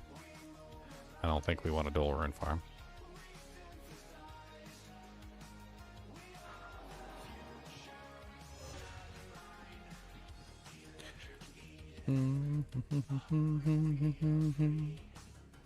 Alright, now we're going to do Flare Jungle, and then we're going to do Lower Kurast. We're just going to keep doing this until we get the result we want.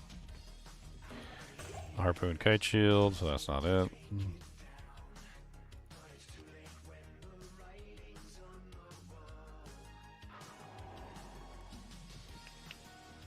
Do I still have the keys, Wolfsten? What do you mean, like my Uber keys? I already did Ubers, if that's what you're asking. Alright, let's go Lower Kurast, and then we'll transfer back to Spider Forest.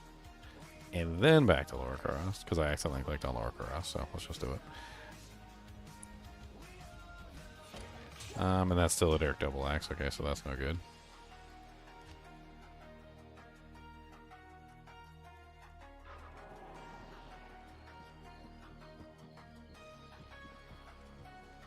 God, my nose is itchy. Why's my nose always got to be itchy?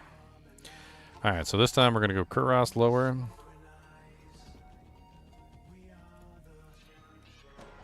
An Ogre Maul and a War Spear. Not what we want, so that doesn't work.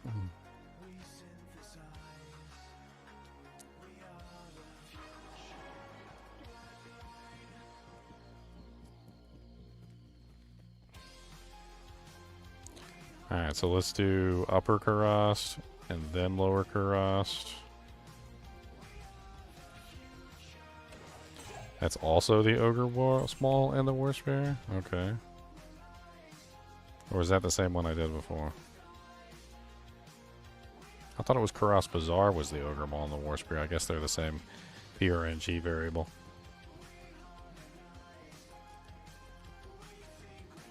Alright, so let's do Trav and then Lower Kurast.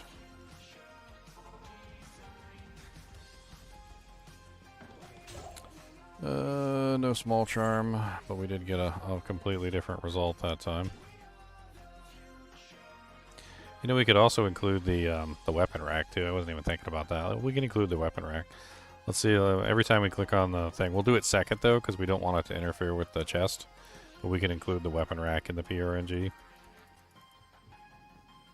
So let's do Trav, and then let's do Kurast. I just want to see our Lower Kurast. I just want to see what the weapon rack gives with this combination. So Scissors Quab. Oh, thanks for the bits calming down, for God's sakes. I appreciate it. Hell yeah. Look at all them bits. 5, 5, 5, 5, 5, 5, 5. Sounds like we're singing the song. 5, 5, 5, 5, 5, 5, 5. What's that? What's that song? I can't even remember. Hold on. I gotta get it right.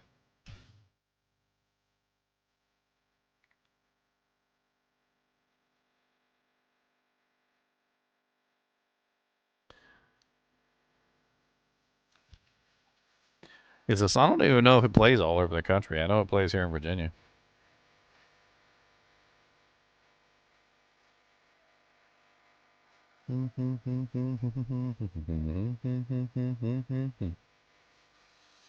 How's the song go? It's like 5, 5, 5, 5, 5, 5, 55.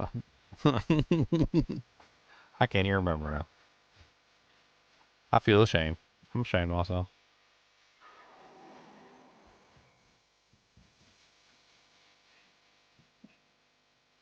Oh, I'm doing some black juju right now, but like I'm doing a different kind completely. So we're playing with it right now, and I'm gonna be manipulating whatever I want. I'm tired of doing the Burroon trick. I can do the Burroon trick in my sleep. I'm doing other tricks. Harpoon Kite Shield. Okay, so none of these have given me what I'm looking for. Now there are other ways that I can manipulate this even further than this, but I want to keep it simple because obviously changing it too much and like adding too many variables just makes things difficult. We're going to drop this down from P8 to P6, which is going to make a difference in what comes out of the chest. And we're going to start the rotation again from the beginning and see if we can get a small charm that way. Alright, so Lower Kurast. Let's just go straight to Lower Kurast first. We'll see what our P6 number, or item is. So we got a jewel. Okay, that's interesting. I didn't necessarily consider like PRNG manipulation of jewels, but that could be really interesting. Like, who knows? Maybe I could get like a 1540 or something. That'd be crazy, right? Y'all don't believe me, do you? Y'all don't even believe. There ain't no belief in your hearts. Y'all like 1540. Yeah, right. You can't get no 1540. You the banana.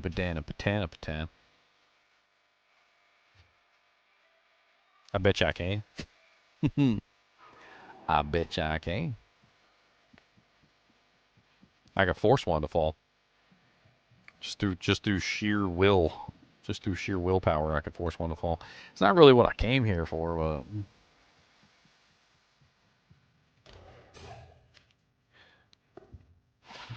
poopy. I mean, these are both poopy, like, so I don't want these. So item count is what determines what the stats are. So, like, for instance, I should just show you guys real quick. So if I drop this one on the ground, it will drop again. But if I drop this one on the ground, it will drop again identical. So basically what it is that every time I add an item to my inventory, so like this inventory right now gives me the garnet. When I pick up the garnet and I put that in my inventory, I add one more to the total, which causes the nickel jewel of hope to drop. So to give you an idea of how this works, if I keep the nickel jewel of hope and I keep my inventory count the same, the total number of items in my inventory the same, I will get a nickel jewel of hope again because my inventory is exactly the same. So the seed codes are almost deterministic in a way, but the thing is that you never really get the same seed code twice, so you don't see this stuff. It's why you can't see it. It's obfuscated behind a curtain of random seed codes, but like everything is kind of a deterministic value like this. The number of items in your inventory directly affect like the stats that are on the item that comes from super chests, only specifically super chests. The number of items in your inventory for other things actually controls what falls, not the stats on the item. It's really weird. So what I'm going to do is I'm going to keep picking up items, and as I pick up items and I add more items into my inventory, I can change incrementally what the jewel will have on it bit by bit. So I'm just... And eventually I'm going to come across something good. And once I come across something good, I can just get as many of them as I want. Do I have an infinite low rune in the same seed? I do not have an infinite low rune yet. I haven't really spent that much time hunting down specific runes. I have an infinite co rune. I have an infinite burr rune. I have a couple infinite runes, but I don't have that specific one. So as you can see, look, tin rune. Now we have the tin rune of daring. So we picked that one up. We added one more to our count, and we just do it again. And we just keep doing this over and over and over again. That's what we do. So we just keep running the numbers, pushing it one at a time. Just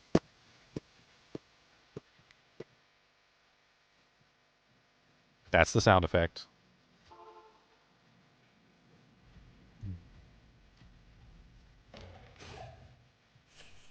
Figuring out BNet requires figuring out the seed code. You would have to know the seed code, Tomas. So without the seed code, the pattern doesn't stay the same. And even if you knew the pattern, you would have to also know the seed code. That would be like having a key but not knowing which lock that the key goes to. Like if I bought 100 identical locks and put them all on a wall and locked up a bunch of lockers, and they gave you a key that goes to every single one of those locks but only opens one of them. Like it fits in all of the locks but it only opens one. How are you supposed to know which key to use which lock to use your key on? The problem with online right now is that you don't know which seed code you're going to be in, and so you don't know which key or which lock to use the key on. You have the key, but you don't know which lock to use the key on because it constantly shifts. I've actually hypothesized a couple methods of determining the seed code based on like methods that you can utilize through just sheer brute force and data. And the moral of the story is that it would take a lot of data farming. Like you would have to sit there and farm data for like a very long time, and you would have to have multiple computers doing it. Like you'd probably have to use bot programs to farm the data and just learn all of the different routes of all of the different seed codes and just play around with all of the different data. And then once you had like this big massive like search engine of drop tables and like what comes from where and how the freaking items fall and like what you need to do to get them, then you might be able to determine the seed codes online without actually being able to know the seed code. You could like go to one particular body, click on the body, a specific item would pop out, and the formula would just go, oh, that item popped out? Well, then you have to be in seed code 182795. And then it would immediately spit out like a result of like how you could get like a low rune or a burr rune. It's like, oh, well, you're in seed code 182759. So you can get, you know, like a low rune by going here, clicking on this, doing that, and oh, look, see, now you're done. And now you got yourself a low rune. Like it would literally just feed you a pattern that you could follow to go get something specific.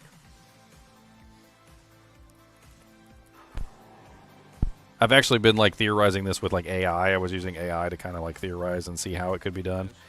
And according to the AI program, it says that it very well could be done, but the problem is the sheer amount of effort that would be required to harvest the data. Which, I don't know, maybe one day when I'm rich, I'll get like a bunch of computers and I'll like plug them in back here and I'll just have them running like non-stop collecting data or something. Man, these jewels all suck. Like, every single one of these has sucked so far. Like, they've all been bad. And the only reason I'm collecting them is to increase the count, the total count, to make sure that the next one is different than the previous one.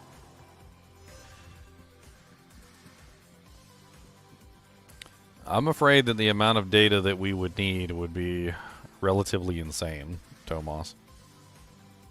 I'm not sure that any one person would ever be able to accumulate it all. It might be something that only like you would be able to obtain through some type of automation. So there's a nice little jewel. A ruby jewel of daring. 39% enhanced damage with +4 dexterity, right? So what if I wanted a couple of those? What if I want a couple ruby jewel of darings? Well, the easiest way to do this, so now that I've found a jewel that I want, right? I need to keep the item count the same. So I pick up the ruby jewel of daring.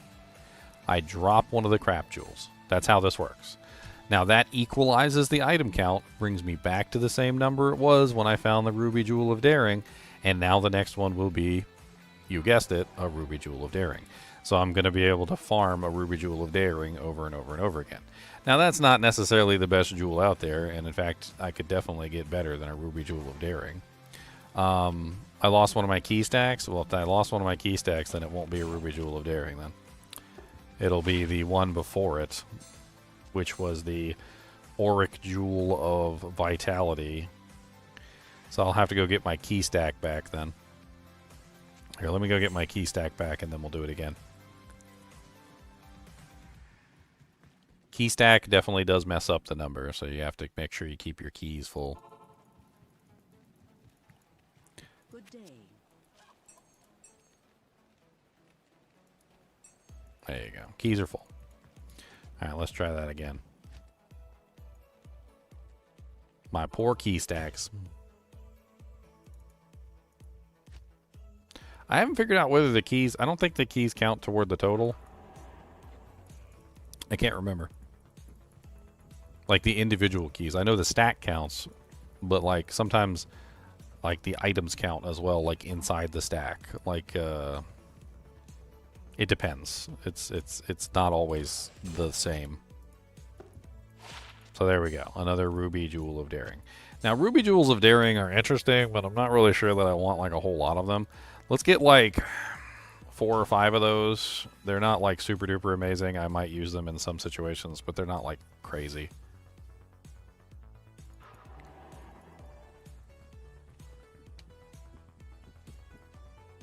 I didn't really come here for jewels anyway. I came here for charms. Like, we really need to find a good charm, like, setup.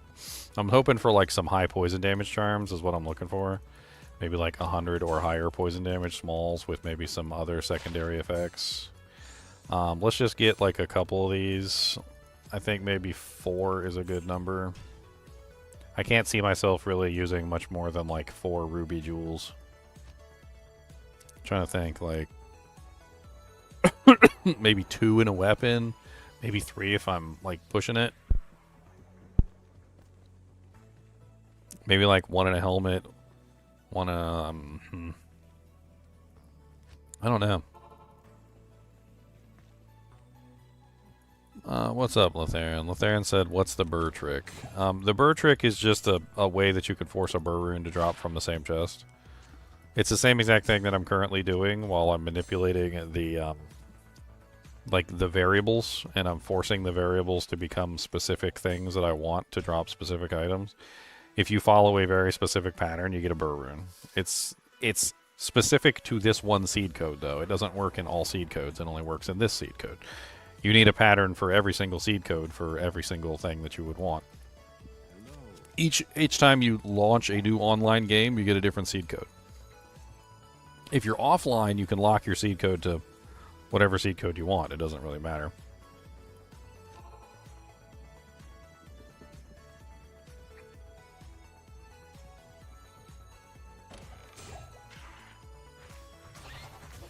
I keep forgetting to click on the weapon rack. Oh, we got a rune scepter.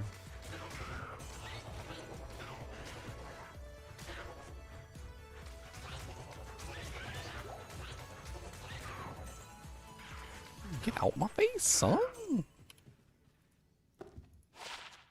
A 10. Why did it change to a 10? 10 jewel. 10 was one of the jewels we had, but that was the 10 of daring, and this is just a regular 10. There's something odd with the prefix and the suffix, and I've noticed this sometimes, is that like the prefixes and the suffixes will sometimes like cross over between like the two items. I don't really want to do these jewels anyway, so let's continue with the charms. I want to see if I can find some good charms. So let's go put these in the stash since they are decent, and let's see if we can find the small charms.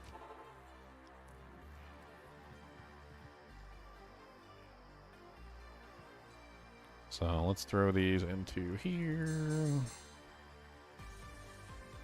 Alright, and let's continue. So we need to find a small charm or a grand charm. I'd be okay with either one. I'd prefer a small charm, but I mean, we can find anything that we want as long as we put enough effort into like rolling the variables to see what we can find.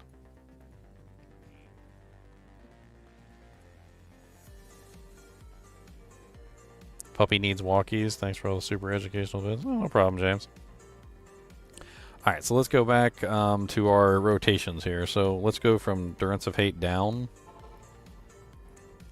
And let's see what we end up with Durance of Hate down. So that's not it. That's a blade bow and a bunch of other stupid crap.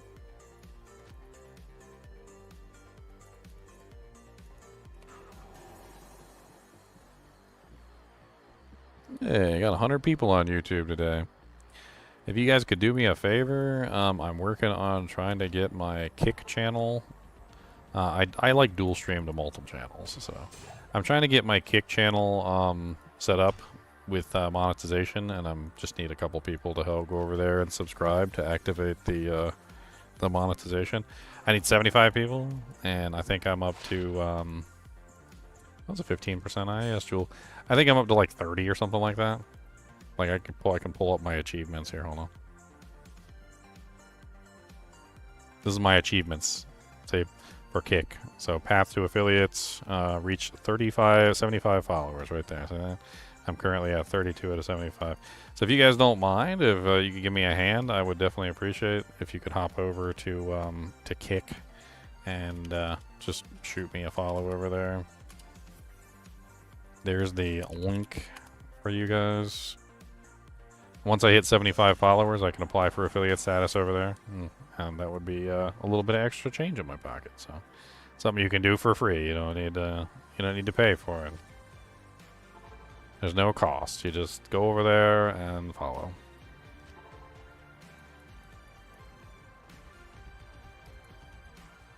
Yeah, I mean, I figure not all those services are going to be like the best, but streaming to multiple services helps increase my, my reach. So if somebody happens to find me on Kick and they enjoy, and that's how they find me, then that's how they find me. And then maybe they join me over on YouTube or whatever, but I ain't mad about it. If that's where they're browsing and that's what they enjoy, then that's where they'll find me. Right now, I'm streaming to YouTube, I'm streaming to Twitch, I'm streaming to X, I'm also streaming to Kick. So I got quite a large number of different platforms I'm streaming to at the moment. I'm even streaming to Facebook. Did I mention Facebook? I don't even think I mentioned that one.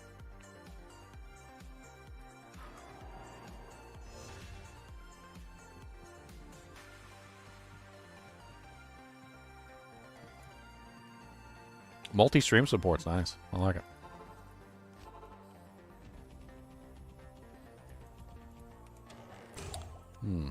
Sceptum, Great Bow, Gnarled Staff, and a Siege Crossbow. Like, none of these items are even, like, potentially even worth looking at for the most part. Maybe the Siege Bow. Like, I've never really tried to manipulate rare items to see if I could change the way that the rare items formed.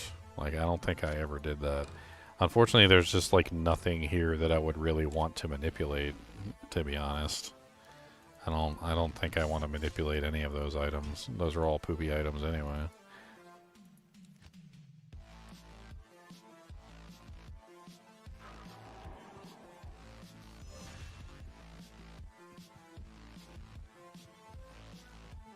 Playing Charged Bolt Sorceress, nice. Get in their face, static them up, baby. Static them up.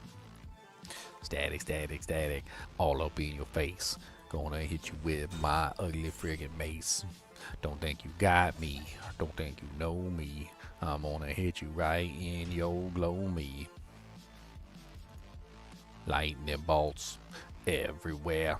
Static lifting up your hair. I'm gonna hit you right in the derriere.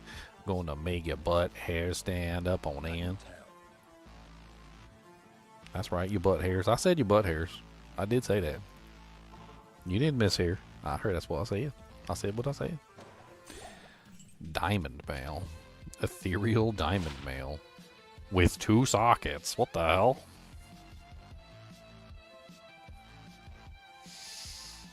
It's actually, like, not half bad.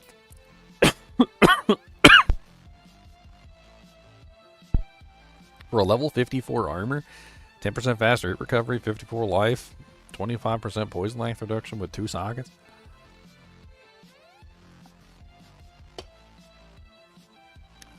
I mean, at this point, I don't think I need it. But, like, if I found this leveling up, I totally would have put that on my Merc and just, like, rocked it for quite some time. Put maybe some 15% IAS duels in there, giving it, like, 30% increased attack speed or something. Like, that's not bad. That's not a terrible, like, roll for an armor.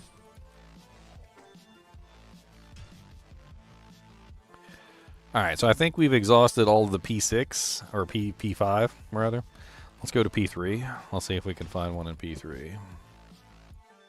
The drops change entirely when you change the player counts between 1, 3, 5, and 7. So changing it between the player counts makes a huge difference in what falls out of the chest.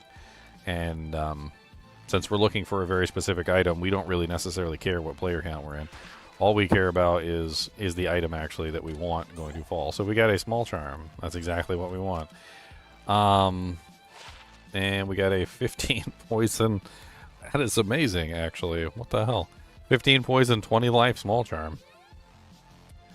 Okay, so if we want to keep that small charm, we've got to drop an item, is what we've got to do. So we're going to take a potion and we're going to drop it. That's what we're going to do. I mean, that's not exactly the high poison damage that I wanted, but 15 poison damage and 20 life certainly isn't anything to sneeze at. I mean, that's actually kind of a nice little charm for, like, any melee character that I might make. So we're going to go ahead and... Did I do any combination for that one, or was that just straight to lower Kuros? I think that was just straight to lower Kuros, right? Yeah. Okay.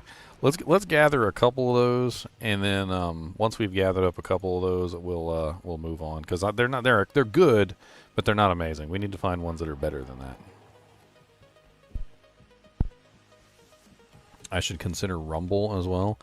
If my multi-stream platform supports it, I totally would. But if my multi-stream platform doesn't support it, then I'm not going to. I'm gonna try going around this side instead, because the monsters are on the other side. A 19 life, 8% lightning resistance small charm? Is that because I went around the other side? Or like...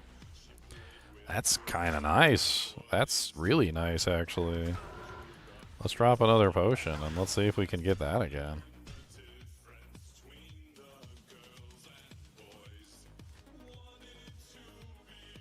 Do a little small charm farming. I don't know, did that spawn because I went around the other side, or did that spawn because... I don't know. That's weird.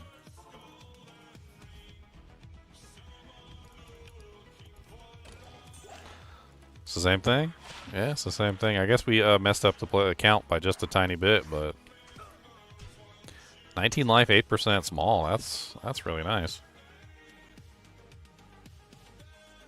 Oh, I forgot to drop a potion. I don't think dropping it in town counts.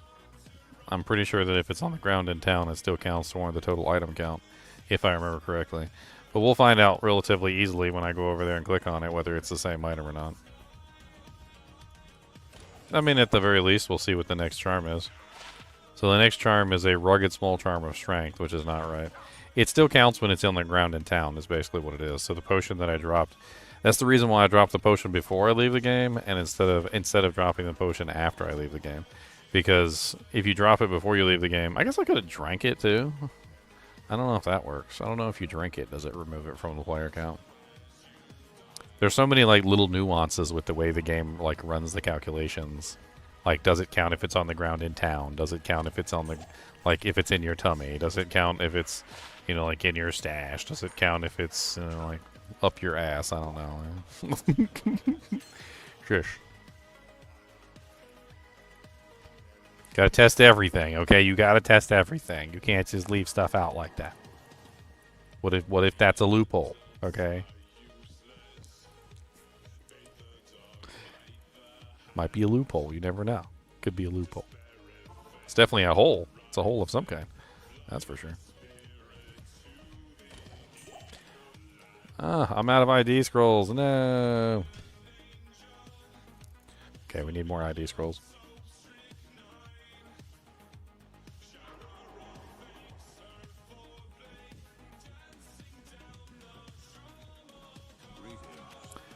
So I put a lot of thought into that. That's actually a question that I've put a lot of thought into, Tomas.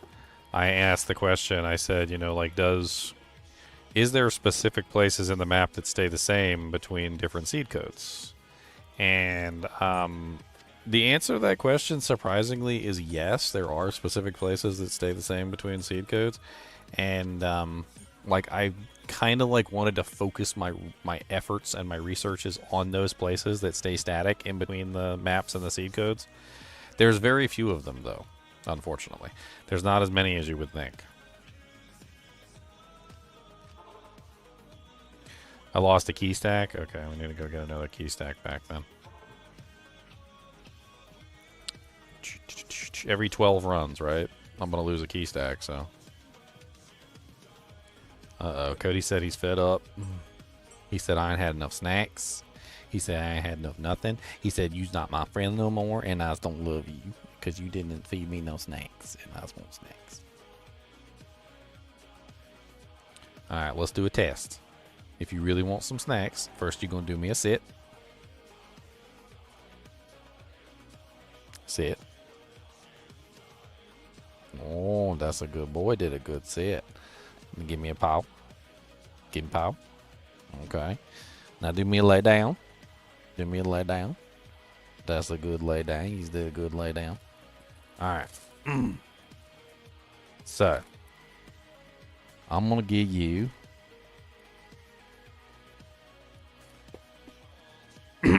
I like doing this because he has fun opening the bag. He's smart enough. He knows how to open the bag. Alright, Cody, do you want this?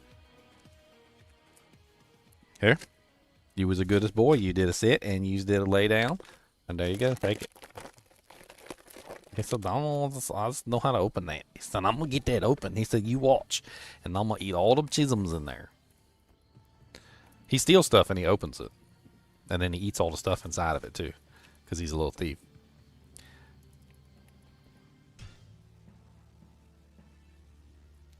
What are the areas that have a static item? So the only place that I can guarantee you 100% that is static across all maps is the inner cloister body. The inner cloister body. That's the only place that I can guarantee you has the same.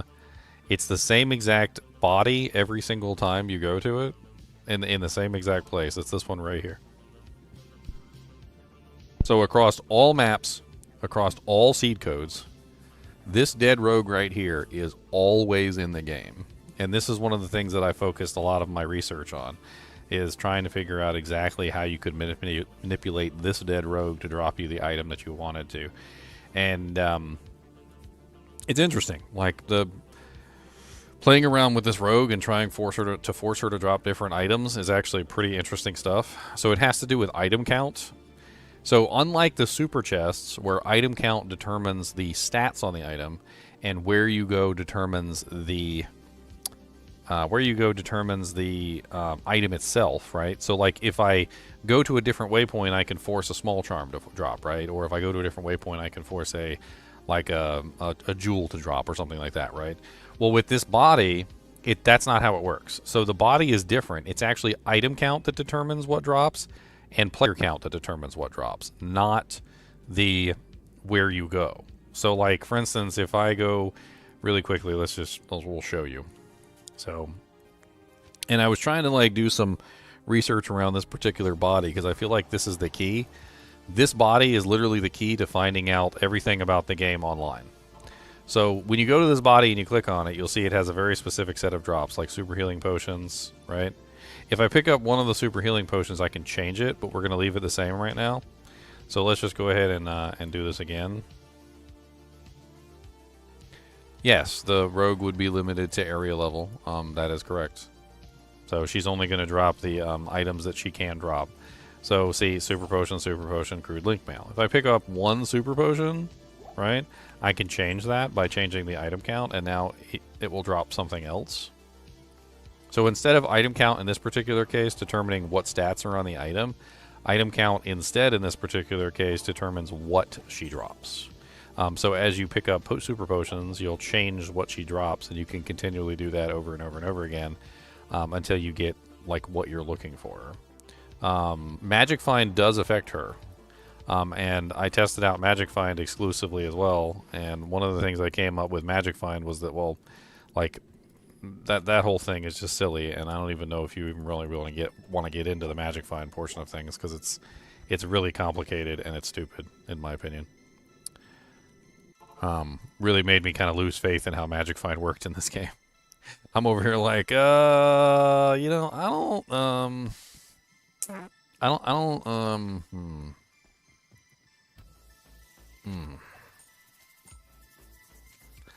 How many lightning charms do I have in here? 13. Oh, good. That can get replaced by a 1920.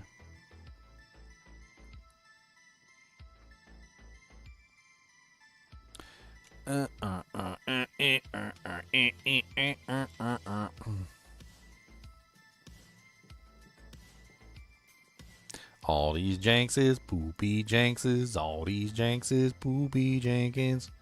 Poopy doopy doopy Janks. Poopy doopy doopy Janks do. Poopy doopy doopy Janks. I'm gonna fill up my potions. We're gonna start like a new number set and see if I can find some other items. Let's see if we can get something specific that we actually want.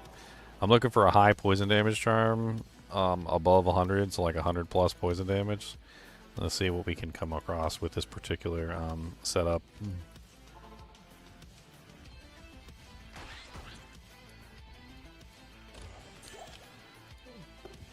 17 mana, so not particularly all that amazing. Oh, I forgot to pick up an item.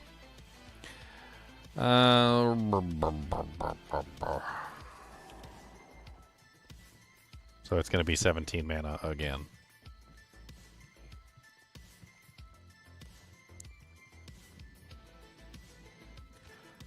I think we'll just keep the charm on us.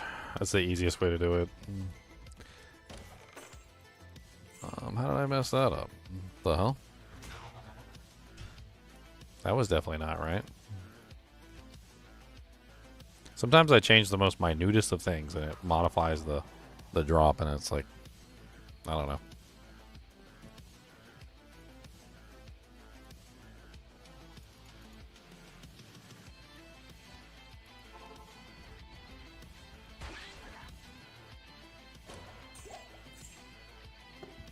So okay, so we got the 17 mana. Let's throw that in there, and let's keep moving up the panel and see if we can get something better than a 17 mana.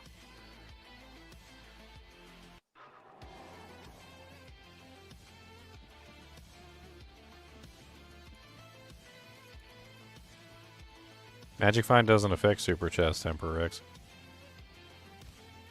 No matter how much Magic Find you have, it doesn't do anything for Super Chests.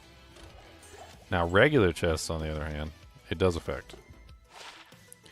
Wow, look at that beautiful thing. Okay, so we're going to farm a couple of those. Those are glorious. Alright, so we're going to drop the Serpent Small Charm, and we're going to get a couple more of those. I want at least like 4 or 5 of those. Those things are amazing looking. 5% faster hit recovery with 11% poison res? Hell yeah. I'll take that.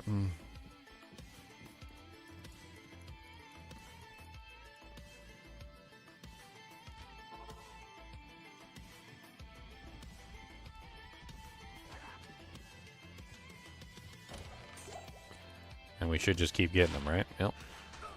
Let's grab like 4 or 5 of those. We don't really need too many of them, but if we're in a position where we need lots of poison res, those will come in handy tremendously, especially if we got to use like a poison sunder or something. That way we can completely cancel out the poison sunder and add a little bit of faster hit recovery in the process. I ain't gonna cry about that. I'll be crying all the way to the bank.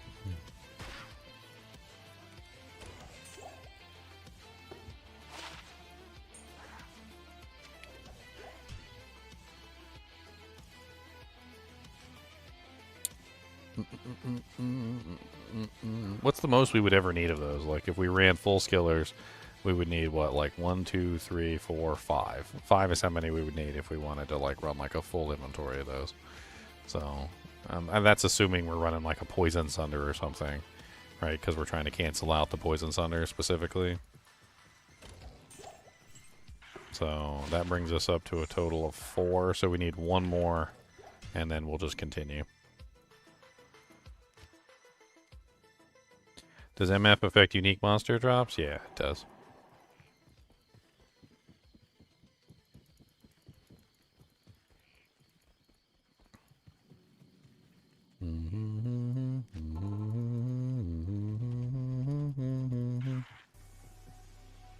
Alright, so this should be the last one. 5% faster recovery 11. We're not going to drop a potion this time because we're going to move on to the next in the chain. And we're just going to keep running this chain until we get something really glorious. I mean, that's already really glorious. 5% faster hit recovery, 11 poison res, small charm. I mean, that would actually trade for a pretty nice price on ladder. I mean, you could easily get. I'm going to undershoot it tremendously, but you could easily get a an Istrune, if not much higher than that. But like, poison is one of the lower resistances that people don't generally want. But it's still important, and 5% faster hit recovery in combination with a perfect 11% is a really good charm. So I'd say at least an Istrune. You could probably at least get an Istrune for that. Of course, if it was like a, like 7% Magic Find, like 11% Lightning or something, then it would be even better.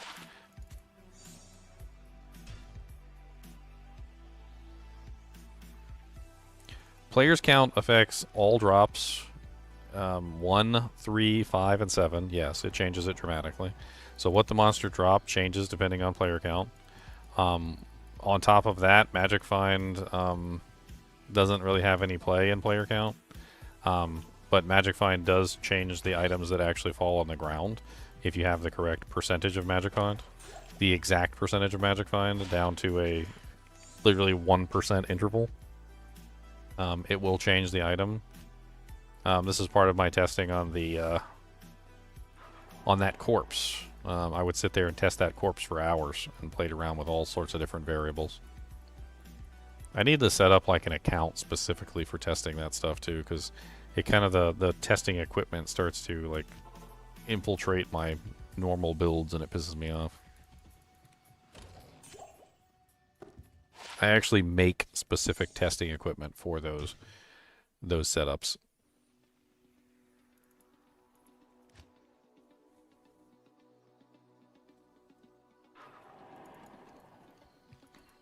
As far as I can tell, player count affects everything, RJ Panak. It affects what the monsters drop, what the bodies drop, what the containers drop, what the super chests drop, the whole 9 yards. Like, player count affects everything. It's not necessarily, like a lot of people would say, like, players 8 is objectionably better than players, 3 or something like that, right? Like, that is a statement that you've probably heard. However, that's not necessarily true.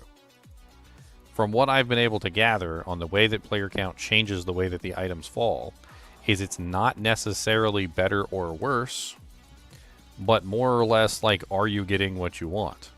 As you guys just saw, I started on players 8, clicked on the chest in all the different variables that I could, without going too deeply. Never saw a small charm. Tried it on players 5, never saw a small charm. Tried it on players 3, got a small charm, right? So if what I was looking for specifically was a small charm, then players 3 gave it to me and the others did not. Does that make sense?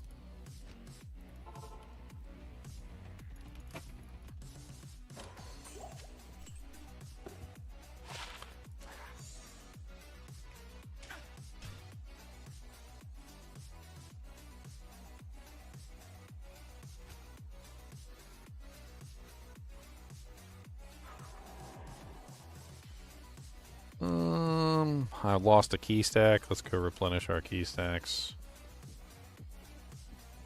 That's why we went back down to the same charm that we got before, because we lost a key stack. Let's just keep those key stacks filled.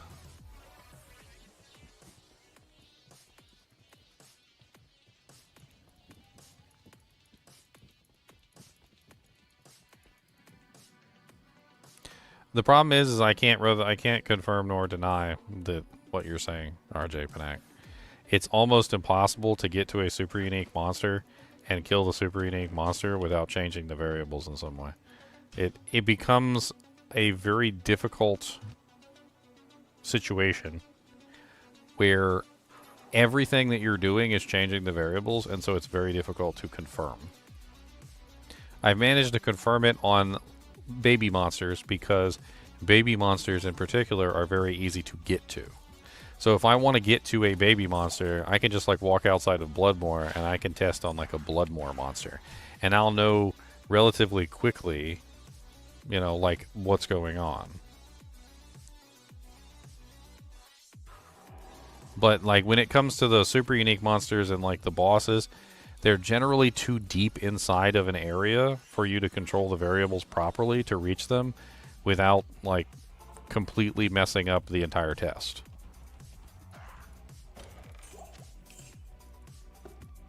Six poison damage. Yuck.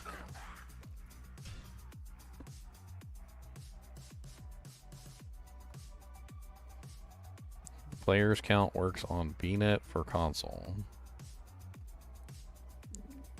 As far as I'm aware, yes, on Nintendo Switch, the maximum player count would be 4.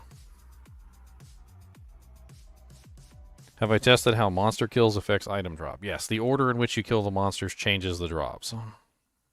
So I used a couple like zombies out in the Bloodmoor because they were the easiest to target. And I basically went out there and I killed the left zombie first and then got arrows and then killed the right zombie and got bolts, right? And then I went out and I killed the right zombie first and got a scroll of town portal and then killed the left zombie and got like a scroll of identify. The order in which you kill the zombies directly affects what falls on the ground. So if you kill the left zombie first, then you get one result. If you kill the right zombie first, then you get another result. And it literally just continues that way for a very long period of time. So that's why I'm saying, like, when it comes to Andariel, Duriel, like Diablo, Bale. Like, it's impossible for me to tell you that Magic Find and stuff like that do not affect them, or do affect them, or how it affects them, because there's too many variables on the way. There's too many monsters that you will accidentally kill. Like, take Diablo, for instance, right? You have to kill all of the seal monsters before you reach Diablo, which means that every single monster that you kill is going to change the variables. Did you kill Grand Visor of Chaos first? Did you kill any of his minions? Did you kill anything else on the way? Did you kill Lord Dacy second? Did you kill him third? Did you kill him first? All of that changes the results, right? So the only way that you would be able to do it probably is if you had like a bot following a very specific route to like test things like that. And I don't have any like bots like that set up to test things in like very hyper specific manners. It just doesn't, I don't have that. I'm trying my best to limit the variables as much as I'm capable. And I'm limiting them by basically keeping everything simple as much as I possibly can. The closer to the waypoint, the better. The less monsters that are around, the better. Like, even a monster like Pindleskin. It is so difficult to kill Pindleskin without harming any of his minions. Go and try it. See. Like, I can't go in there and kill Pindleskin without accidentally fighting like half of his other minions in the process. That is kind of poopy. Not as good as that 19 life 8 res. Yeah, not really all that amazing. It's very difficult to kill him without killing anything else in the process. If you have any kind of AoE attack, you're going to kill everything else. It has to be like very strict, very single target ability, and even then you have to kill him quickly. You can't kill him like in a slow, amount of time, because as you are taking damage, you're also changing the variables on that as well. You can't set players count on BattleNet. That's not something that anybody can do, Stonehouse. Players count can only be set offline. You can set players count offline as well.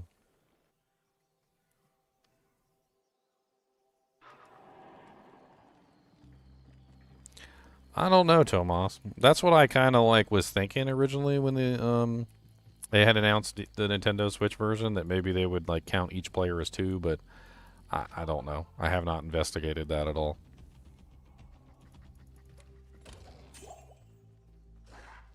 Okay, I don't have an ID scroll. I need an ID scroll. Now.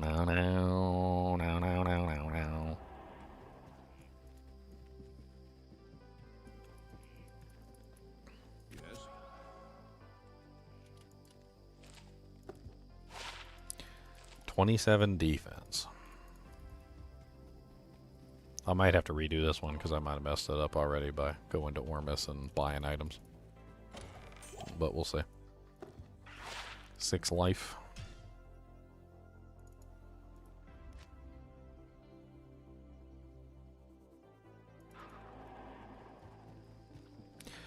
One thing I did test and I thought it was really neat is I just kind of wanted to like know. So I spent one day and I literally just kind of like, I collected charms. So I didn't do any duplicates. So I just collected charms and I started like piling them up in my stash. And I just wanted to see, like I wanted to collect them and I wanted to just see like what it was that you get. Like how many of them were trash? How many of them were good? How many of them were mediocre? Like start to get almost like a sample size of like what you end up with in these, examples. Like look at this, 5% magic find, 27 defense, 4 max stamina, 6 life, 1 dexterity, 10 life, 6% res, 6 poison damage over 3 seconds, 1 dexterity, 11 life, 1 defense, 1 to 2 cold damage, and then we got the 5% faster recovery, 11% small charm. It was amazing, right? That's an amazing one. 1 defense, 1 defense, and we copied these a bunch. So we copied the 5% FHR charms by simply keeping the variables the same. 3% faster run walk, 1 to mana, and so forth and so on. You notice kind of a theme here, and this is something that I tested and I kind of confirmed for myself. Do you notice a theme that the majority of the charms that you will get, like when you're just going, like charm number 1, charm number 2, charm number 3, charm number 4, charm number 5, charm number 6. You're just going down the list, right?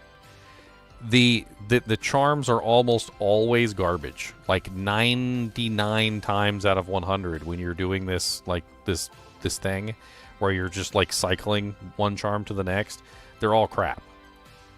Like, you know how like when you're running along and you pick up a small charm and you just know it's going to be crap, you're like, yep, it's going to be crap. And you pick it up and it's 1 defense and it just confirms your suspicion that it's crap, right? Well, like, it confirmed my suspicion, too, that, like, the majority of the charms that you find, like, the majority of, like, the little places in between are just filled with these, like, doo-doo charms. Like, there's a 20 lifer. It doesn't have anything else on it, but it's a 20 lifer.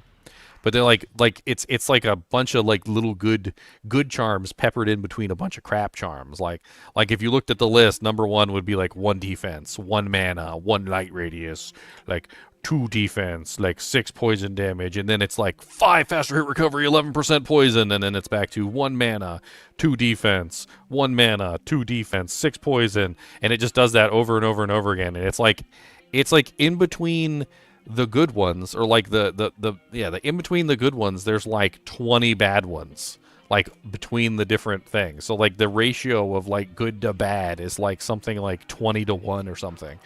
So, like, for every 20 bad charms you find, you're going to find, like, maybe 1 mediocre, goodish charm. I'm not even joking. It's not even a joke.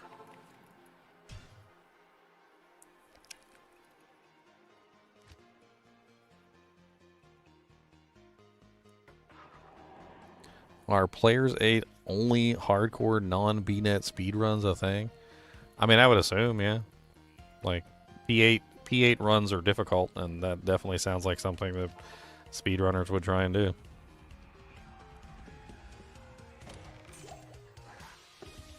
3% faster on walk. It is the poopy. Poopy poopy poop. Poopy doopy doop. Poopy doopy poop. Poop poopy doopy doop. I don't get why people call this hero editing either. Like, you know the amount of work it takes to do this? Like, how many times I gotta, like, run back and forth and, like, click on this and, like, control the variables and make sure I keep everything straight in my head and, like, make sure I got the right number of keys, which I just lost the number of keys that I needed again. Like, keeping the number of keys in my inventory, like, all these, like, various little things that I've got to do to make sure that I'm getting everything right. And even then, like, I'll still take hours at this. It'll take me hours to do this just to come up with, like, 1 or 2 decent items, which I then, like, try to duplicate. And sometimes I fail because I don't remember the item count right, or, like, I gotta, like, backtrack on my live stream and figure out what the hell's going on or something. But, like, the crazy thing is that the amount of effort that it takes to figure this stuff out is crazy. And that's kind of why I think that if you're doing it yourself and you're figuring it out yourself, I think it's fine. But if you're copying somebody else's homework, then I don't think it's fine. Like, you guys that are watching me, like, if you just, like, pulled up the stream, your game later, and you're like, oh, yeah, I saw this thing. Ginger, like, clicked on this and, like, wiggled his butt a little bit, and then he, like, jiggled this handle, and all of a sudden, like, a freaking 7% magic find, like 11% lightning res small charm popped out of his butthole, and I tried it and I did it myself and I got the same charm. Like, if you basically just copy me, I don't think it's the same thing because you didn't put in the effort to, like, do it yourself. If you do what I'm doing right now yourself, I think it's fine, but, like, don't copy me, just do it yourself. Like, just have fun playing with the variables, like, figure stuff out yourself, go in there and just, like, play with the way that the game works, and then I think it's all right.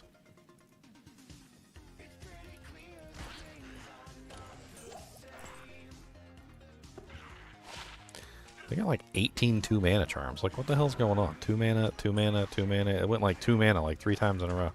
I know I lost one of my keys, so that's probably why it messed up once and it went back, but like the devs intended. You know what's funny about that, Tomas, is that like the people actually did do this back in the day. Like I was doing some like research on this, trying to figure out if people knew about this beforehand, if like we were just stupid and we just had like lost information rediscovered. And it is kind of just lost information rediscovered. So like as time went on, they started to figure out these patterns, and the patterns were very exploitable, and they gave very good results, like being able to find Sojas like really reliably, or causing items, like being able to force everything to be unique or set items, and like crazy stuff like that. And they slowly, over the patches, they fixed a bunch of that stuff. Like things that people were exploiting at specific variables and specific types of magic find numbers, and like it was a slow but steady process of the developers like finding out that the people had figured something out and then fixing it. There's even like remnants of it still sitting on the Ariat Summit board. Like if you go to the Ariat Summit webpage, there's comments by the original developers that literally put that into the page, and they're literally saying things like oops, yeah, that used to be a thing, don't worry, we fixed it. Like, let me pull it up for you here. So, Ariat Summit Magic Find. I believe it's on the Magic Find page. So you pull up the Magic Find page. There's a bunch of questions on here, and they ask things like, "Is there an ideal percentage of Magic Find number?" Right? And the developers respond, "No. The more, the better." But previously, a bug resulted in a penalty for more than a certain percentage, but this has been fixed. I heard if you get Magic Find high enough, you get all sets and uniques. This was a bug that occurred. No, this was the case in the previous versions due to a bug that has been since corrected. Sorry. And there's a bunch of little things like this, like left over, like in the website, where they literally will tell you like, oops, yep, that was a problem that we fixed, like in one of the earlier versions, where like if you had an exact amount of Magic Find, everything became sets and unique items. Like, oops, yep, there was a thing where like if you had too much Magic Find, you know, like there was a penalty, like, you know, but we fixed that, you know, so forth. And as you like look and you read kind of some of the stuff that they're saying, you're like, oh, okay, so so there was some highly exploitable things that existed in the past. And then you find like stories of some of the older Diablo 2 players talking about like doing those exploits, like back on the old like Diablo 2 forums, which is pretty cool.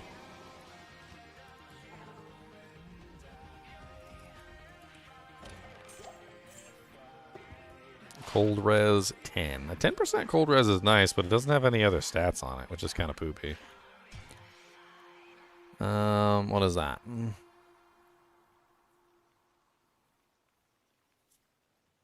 Diablo new goblins are not a nod to Diablo 3, but why stop there?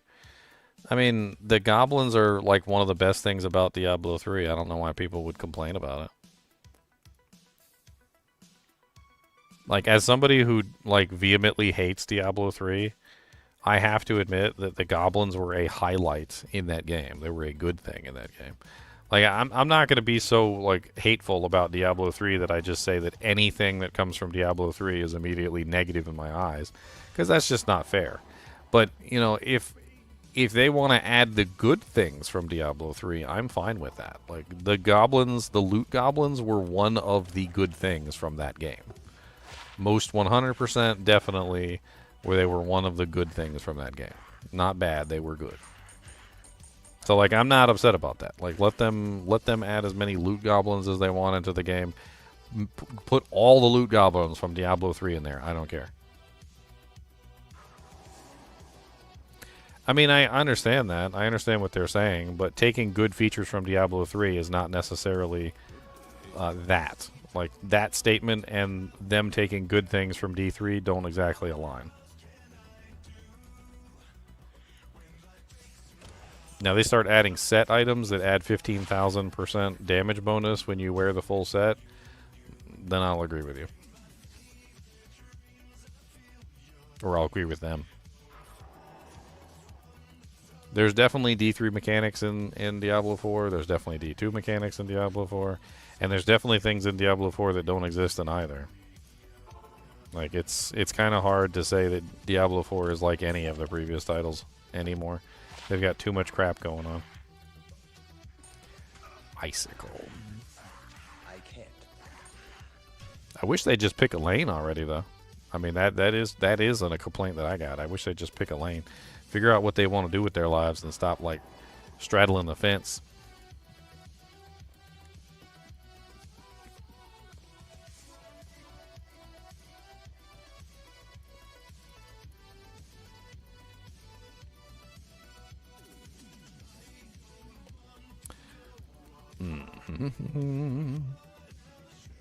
Ooh, a new primitive technology video, or is that an old one? I like primitive technology, guy. 5 hours ago. Water-powered forge blower. I don't know what I'm going to be watching later. I love the primitive technology guy. I'll be watching him make all sorts of crazy stuff, like forges and like getting steel out of the iron out of the ground and forging his own little like iron knife and stuff. That's a guy in Australia who just like builds stuff in his backyard, like huts and like little adobe bricks. And if you've never seen him, he's amazing. I think he's like literally the guy that started the entire like primitive technology genre. And now there's like a whole bunch of other people that are also doing like primitive technology stuff, but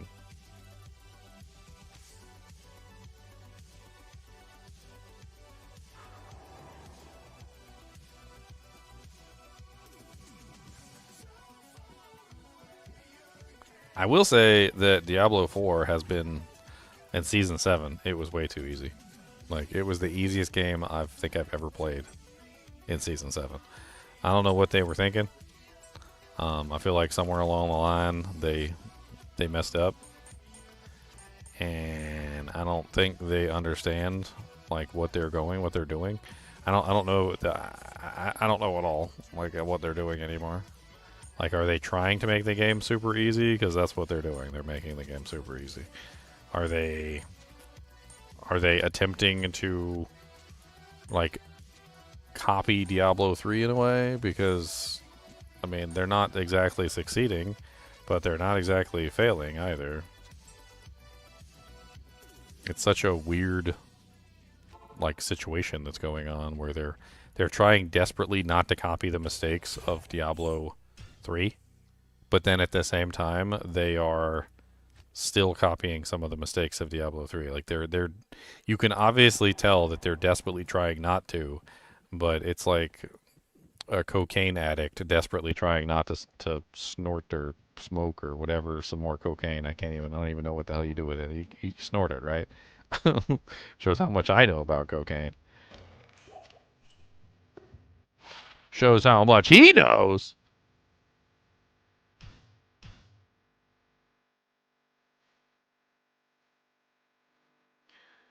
Good. I don't like the blasters anyway. I hate the term blaster. Like, what the hell even is a blaster? Like, the person who doesn't want to play the game? Like, I kind of, like, got into, like, some of the blaster community in Diablo, in Path of Exile 2. And I remember the blaster community from Diablo 3. And all I gotta tell you about the blaster community is it's an awful community. It's basically a bunch of people who just want to hold down one or two buttons and not actually like have to do anything. Like imagine you've got like a key that just clicks your brain off and you're just like they just want to be able to like hold down two buttons and just click their brain off. That's what they want. Like they just want to be like, "All right, ready, set."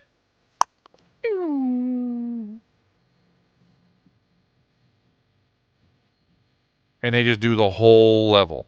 Like the whole level, they're literally just holding down buttons. That's what blasters are. Blasters are people that want to literally hold down a button and clear the entire game without any thought or like cognitive ability whatsoever. Isn't it just an idle game at that point? Yes, it is. You're absolutely correct. Yes, 100%. I like that. Fine two max 11. It's not exactly amazing, but I could use a couple of those.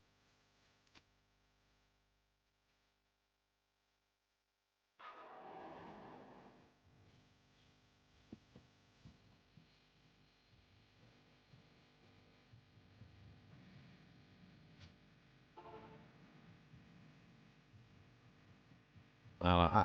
I've always like looked at it from a different point of view, and I feel like at some point or another, there's just people that just don't enjoy the game. I feel like that's the really at the heart and core of what it is. I feel like they don't enjoy the game, and what they really want is to not play the game. And I feel like they go out of their way to not play the game. That's what they want. They want to like not play the game as much as they possibly can. How can we not play the game as much as we possibly can? And then they like figure out how to blast through the game and just like hold down a button, and then they're happy because they're not playing the game anymore. Yeah, I just don't want. I don't want to play this game. I don't want to play this. I'm gonna go. We're gonna go. We're gonna not play the game. How about that? I'd be like, but wait a minute. I thought you said you wanted to play the game. I mean, yeah, I said that, but like, what I really meant is I just wanted to like not play the game specifically. Oh dang it! I wanted to get another one of those things. Well, how did I mess that up? Let's drop 2 charms and let's see if we can fix that. Because something's wrong. I'll just have to go back through the numbers and see if I can find it. My keys didn't go away, right? Then why don't blasters play idle games? I don't know. I mean, there's a certain amount of self-satisfaction in... there's a certain amount of self-satisfaction in, like, creating a character that can blast. Like, and I can understand that. Like, I can get behind the self-satisfaction of, like, making a character that can blast. But then at the same time, like, I also don't like playing them. I don't like playing the characters that blast. So, like, maybe there's a certain sense of self-satisfaction there for the characters, the people that are creating them. And then maybe, like, once you create the monster, like, you feel like you're obligated to play the monster. I don't know. So, like, maybe the reason why people don't play idle games is because of the challenge involved in creating the blaster in the first place. And then once you've created it, then it's something else. But then you get into the weirdness, which is where you have, like, people that don't create them. They just look them up on the internet. Like, they just go to a YouTuber's website, like, or a channel like mine, and they just pull up the build, and then they just play it. Like, so then there's no creativity there. Like, they didn't have any enjoyment actually making it, because they just looked it up in like a formula, like a recipe in a cookbook. You know, they just looked it up. Okay, so we got. I don't like need too many of these, but I would like a couple.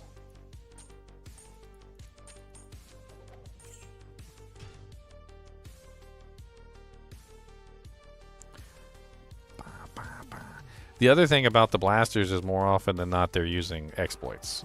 So that's another problem, is that like 9 times out of 10, whenever you have like the newest blaster build that everybody's jumping on, it's usually just a whole bunch of exploits that are leading to crazy results. That's really all it usually ends up being.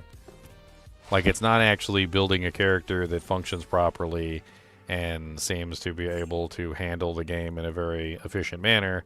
But instead, it seems to be more along the lines of like, oh, look, here's a character that's just taking advantage of like every exploit that you can possibly use in the game to create a character that is undoubtedly going to end up getting nerfed by the developers in a relatively short period of time, because the developers don't want you exploiting the crap out of the game, right?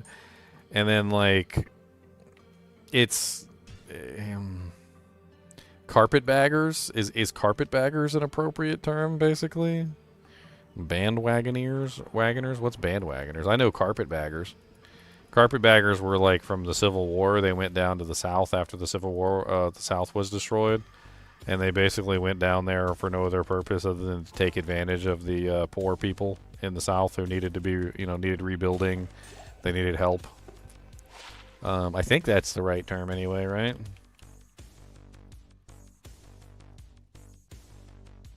Or no, carpetbaggers, isn't it? Oh, no, it is. It is. In the U.S., a person from the northern states who went to the South after the Civil War to profit from the Reconstruction. A person perceived as a unscrupulous opportunist. The organization is rife with carpetbaggers. What is the difference between a scalawag and a carpetbagger? We're getting into it now, boys. Carpetbaggers were Northerners who moved to the South during Reconstruction, while scalawags were Southerners who supported the Republican Party. Both terms were used as a derogatory term by Southern Democrats.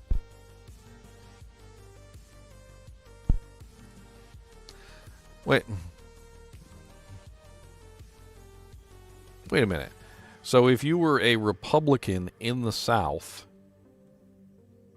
who supported Lincoln, you were called a scalawag because you were a Republican in the South? Isn't the South just completely Republican, basically? Like, at this point? I don't know. Are you a scalawag? Are you guys scalawags? Apparently I'm a scalawag.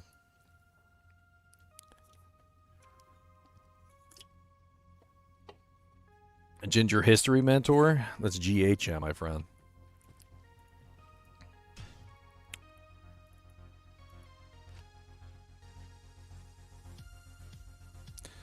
Speaking of, Dragon Ball Daima isn't so good. I liked it. I like Dragon Ball Daima. It brought me back to the good old days of Dragon Ball. Before Dragon Ball Z. Made me feel like I was watching Dragon Ball again. Got to see a bunch of really neat stuff. I mean, I don't want to like spoil things for people who haven't seen it yet, but I mean, there's some pretty cool stuff in there. What's up, vegetarian?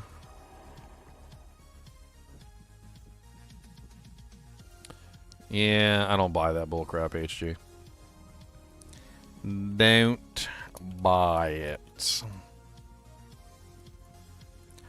Don't.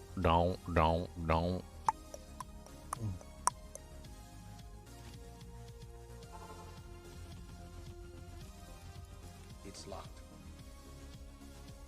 Okay, I'm out of keys. I need more keys.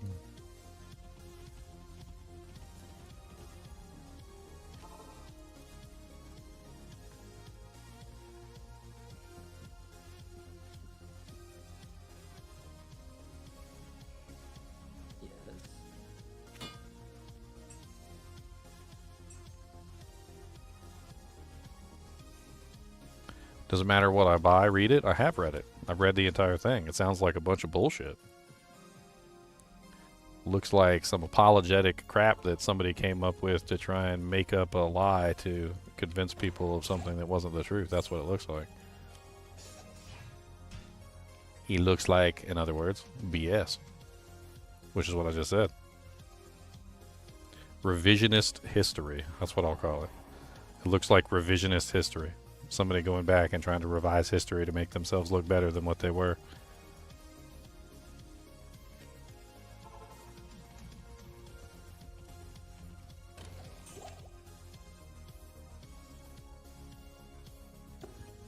What's the newspaper got to do with anything? What does it have to do with anything? This isn't like the year 2020. We're talking about like before telephones. We're talking about before internet. We're talking about before like pretty much anything that could have any kind of like mass communication across any scale. The newspapers were probably one of the only ways that people actually got any information whatsoever. So like, were the newspapers telling the truth? Or were they telling a lie? You don't really know. The answer to that question is kind of lost in history. Most of the people in that particular time period probably had very little knowledge of what was going on in anywhere. Like, can you imagine you're just like some little boy in like Wichita, Kansas, and what have you got to go on? What your mama tells you? What your daddy tells you? What you heard at the neighborhood candy store? What you read in the newspaper, which may or may not be the truth? Information did not flow very well back then. Ooh, a 220. That's even better than the ones I was collecting earlier.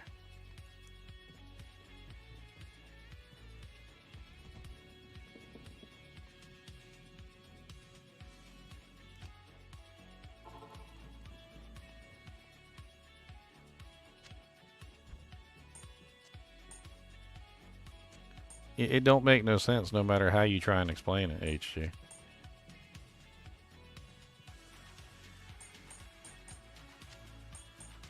So let's make a logical trap, all right?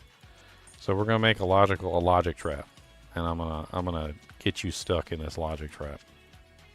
All right, let's pretend for a second that the Democrats were evil in the Civil War, and the Republicans were the good guys. Okay, so let's pretend the Dems were evil, and the Republicans were the good guys, right? So this is exactly how it looks. So Dems are evil, Republicans are good guys. All right. So in what you're stating is that the Republicans changed to become the Democrats, which makes no sense whatsoever. Why would somebody who is generally accepted as a good guy change their name to become the bad guy? So if the general consensus of the United States is that the Democrats are evil slaveholders and the Republicans are the good guys that want to get rid of those slaves, why in heaven's name would any party swap places with the name that makes them sound evil? That doesn't make any sense whatsoever. And this is the logic trap that you're stuck in here. So, like, why in the world would any party deliberately change the name of their party or their affiliation with a party to the party that is now considered to be the evil party that is enslaving the entire world? It doesn't make any sense. Nobody would deliberately change the name of their party to the one that is currently being seen as the bad guy to the entire United States. So the entire North is essentially viewing the South as evil. So why would the entire North change their party name, just swap it to the evil party? Like, we just want to be the evil party now. It doesn't make any sense. Swapping party names is stupid, and it wouldn't make any sense in a time period where those party names were literally considered to be good and evil in a very almost black and white fashion.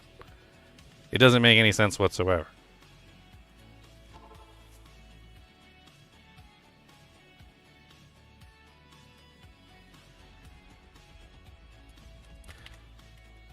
Boom. I kind of want to get more of those 220s, although I could eventually find a 320. No, well, actually, it's just a 2. It's not even like it's that much better. I mean, it does have some more AR in it, but it doesn't have like a second stat. More AR, but no second stat. You know what? Let's just move on. Like, it has more AR, but it doesn't have a second stat, and I'm not really so worried about it that I need, like, what, 8 more, 9 more AR? Like, it's alright. I'll see if I can find one with a second stat, and we'll just move on.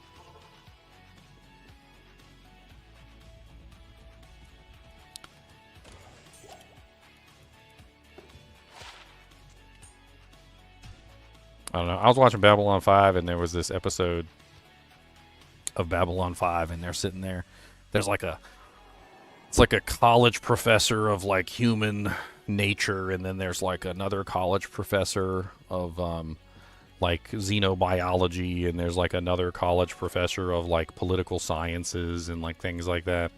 And they're and in Babylon 5, like the story of Babylon 5, we already know it. Like we've already seen basically the entire thing. And the college professors are sitting there talking about the past. They're talking about Delenn, they're talking about Sheridan, they're talking about Garibaldi and whatnot. And they're talking about like the motivations that they had and like what they thought when, they were doing things, and like how evil one of them was over the other and stuff like that. And little did they know that Delenn is still alive. Like, it's like 100 years later, and because Delenn is of an alien race that lives for a particularly long period of time, she actually lived to the age of like 145 or something, which was long enough to hear them smack-talking her husband. So she shows up at the frickin' conference where they're talking about her husband and tells them how wrong that they are and how stupid they are, making up all these stories and inventing all these things of what happened in the past when they have no clue what actually took place back then. And I couldn't help but think that it's like, because we're having this conversation and like, you guys have no clue what happened back then either. I hate to say it. Like 100 years ago, 200 years ago, we've got some like basic information and we know a little bit of what's written down.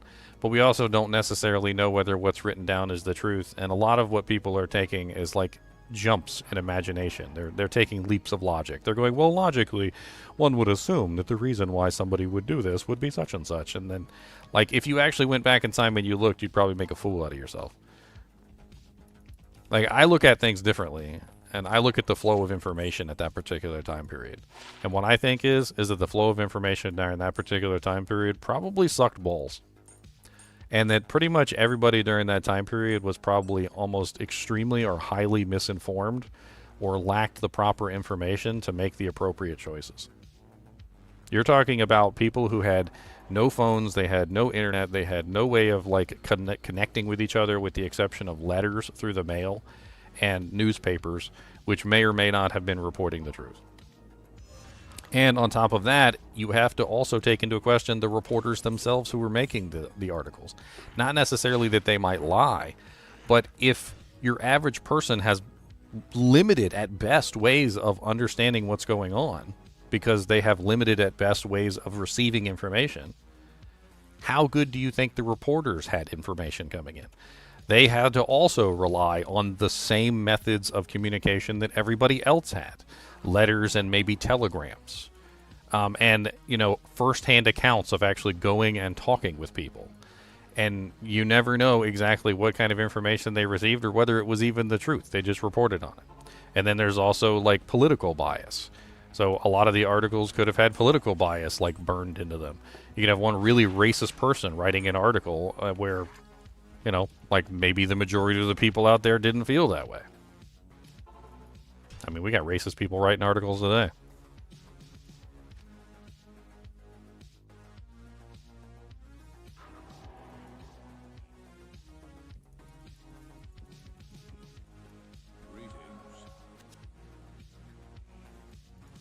Still haven't found anything really, like, meaty. I mean, that 5%, like, faster hit recovery, 11% small charm was okay. But, like, I haven't found anything really, like, really chonky. I haven't found a chonky boy yet.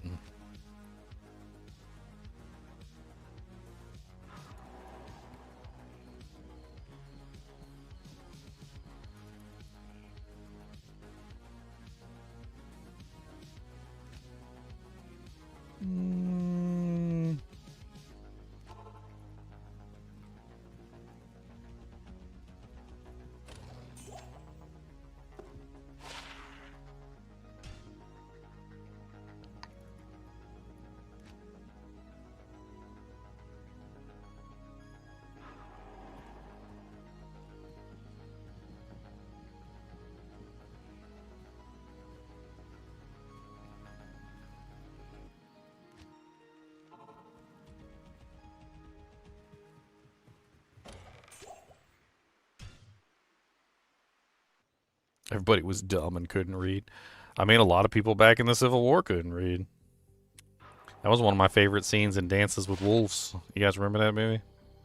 Where literally he writes a journal of all the things that happened to him during his time on the prairie. Like in the visits from the Indians and like what he did, and like it was all his justification of everything. And the soldiers stole his notebook. And they're out in the frickin' field taking a deuce. And they're using the pages of his notebook to wipe their ass. And one of them goes, "Can you read?" And he goes, "No." "You?"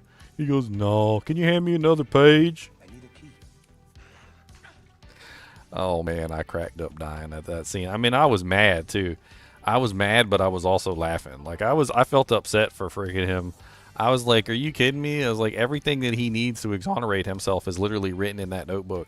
And they're wiping their butt cheeks with it.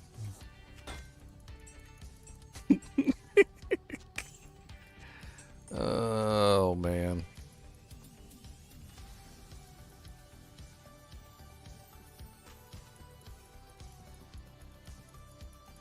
I mean, you'd have to assume that people would even be able to read the newspaper. Like, who's reading the newspaper? A lot of these people didn't even know how to read at all, so who was even reading the newspaper? Probably not a lot of people. I think that's why they had town criers and stuff. That was like a whole thing for a long time. Your town crier would literally just sit there with the newspaper, you know, like, read all about it. Lincoln takes over the United States. He wants to free the slaves.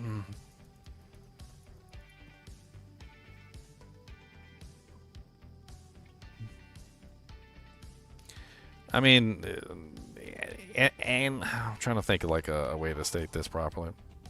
Like when you talk about individual inventions of previous civilizations, that doesn't necessarily act as a refuting device for anything.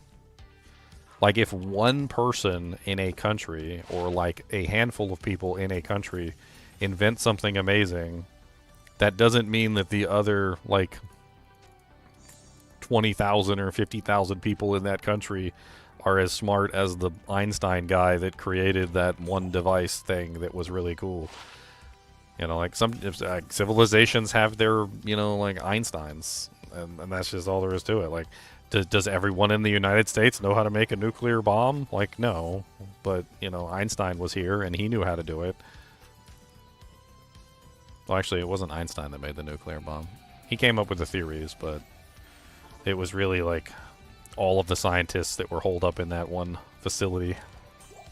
And, what's his face? I can't remember his name. Well, I'm blanking right now. I recently saw the movie on him, too. They had that whole movie on him making the nuclear bomb, along with all the other people. It was, it's on the tip of my tongue. It's on the very tip of my tongue. Why can I not think of the name all of a sudden?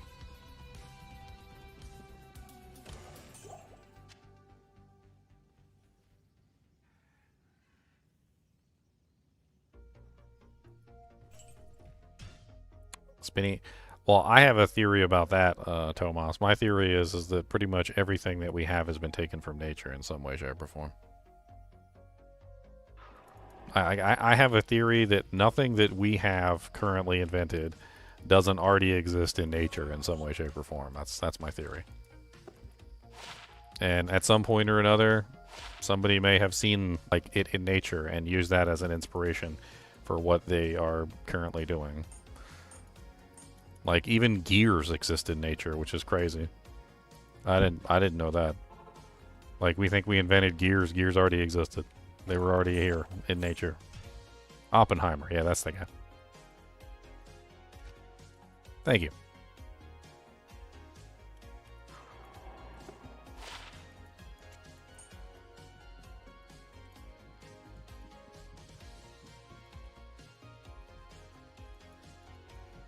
Oppenheimer and the crew of like, I don't even remember how many scientists it was, but like a lot of scientists that work on the nuclear bomb. Like there was many, many, many. And I'd never be able to name them all. But like you see stuff like this, like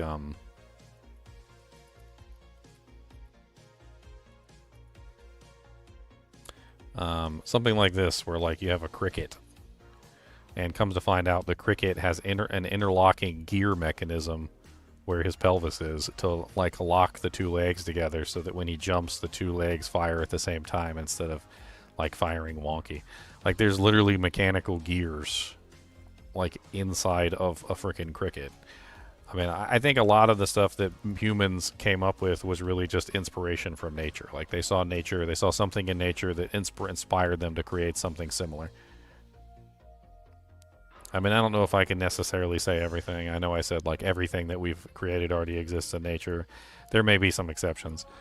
Thus the superlative, the statement, superlatives are wrong 100% of the time, or something like that.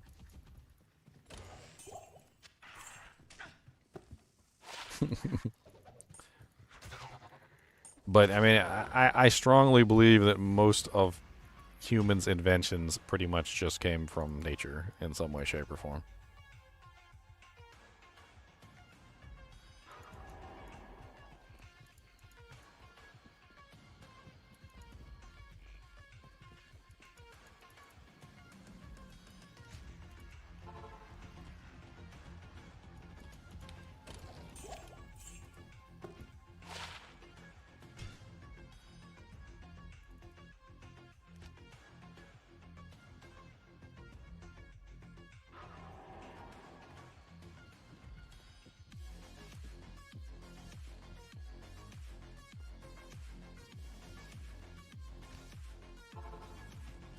We have such silly conversations on here, don't we? Wand of strength. Getting a bunch of trash charms at this point.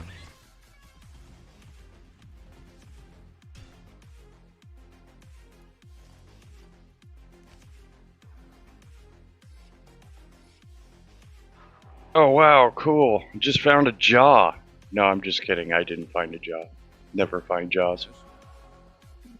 Oh, well. Why not?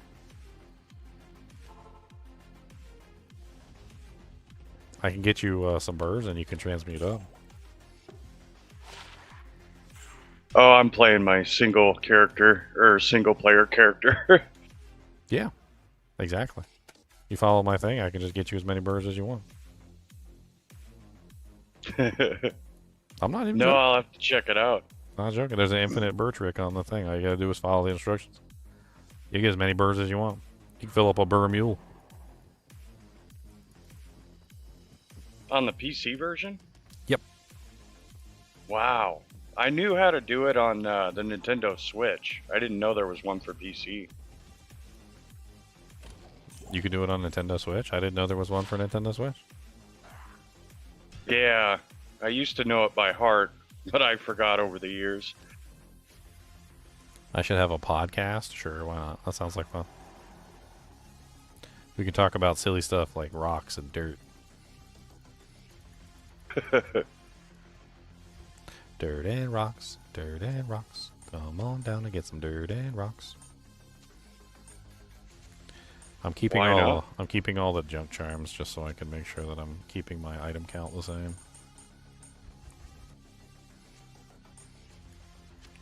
So many little like 25 poison damage over 5 seconds small charms. I mean, I guess I could hang on to all the poison damage charms just so I could level up a poison damage character at some point. I mean, I really wanted to find like a better poison damage small charm than like 25. Those are like poopy level charms, but like there's a couple 25s in here, 20, like a 15, another 25. I mean, you add up all those together, eventually you're gonna get a pretty nice amount of poison damage. Cody, stop kicking stuff with your big old butt. With your tig old bitty. Stop knocking stuff off the tables, Tonto.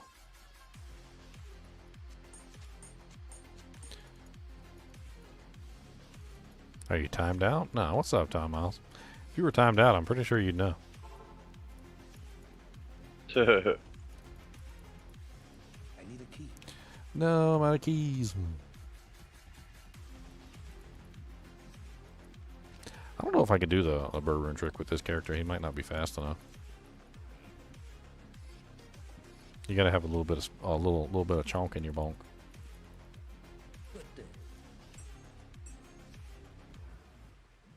And it's single player only, right? To do that, you can't do it on ladder. Not yet. Not yet. But yes, That's it works probably a single good thing. player. What are you talking about? Probably a good thing. I need my infinite burr runes so I could just like be a burr rune millionaire. Yeah. Just be a burr rune millionaire. Be like, burr rune, burr rune, burr rune, burr rune. Who wants a burr rune? I got 70,433 of these.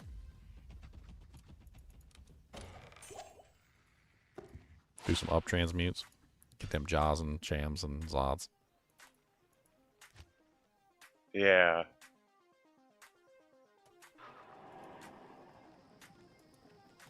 So you're new to the kinship, huh? Yeah. Well, I've seen your stuff before. well, Your streams. we're gonna have tons of fun this season. Yeah, we will. Today's just the day before the new season. I know. I was wishing it was right now. I'm starting to get the shakes. Well, the kinship ain't for everybody. Some people are weird.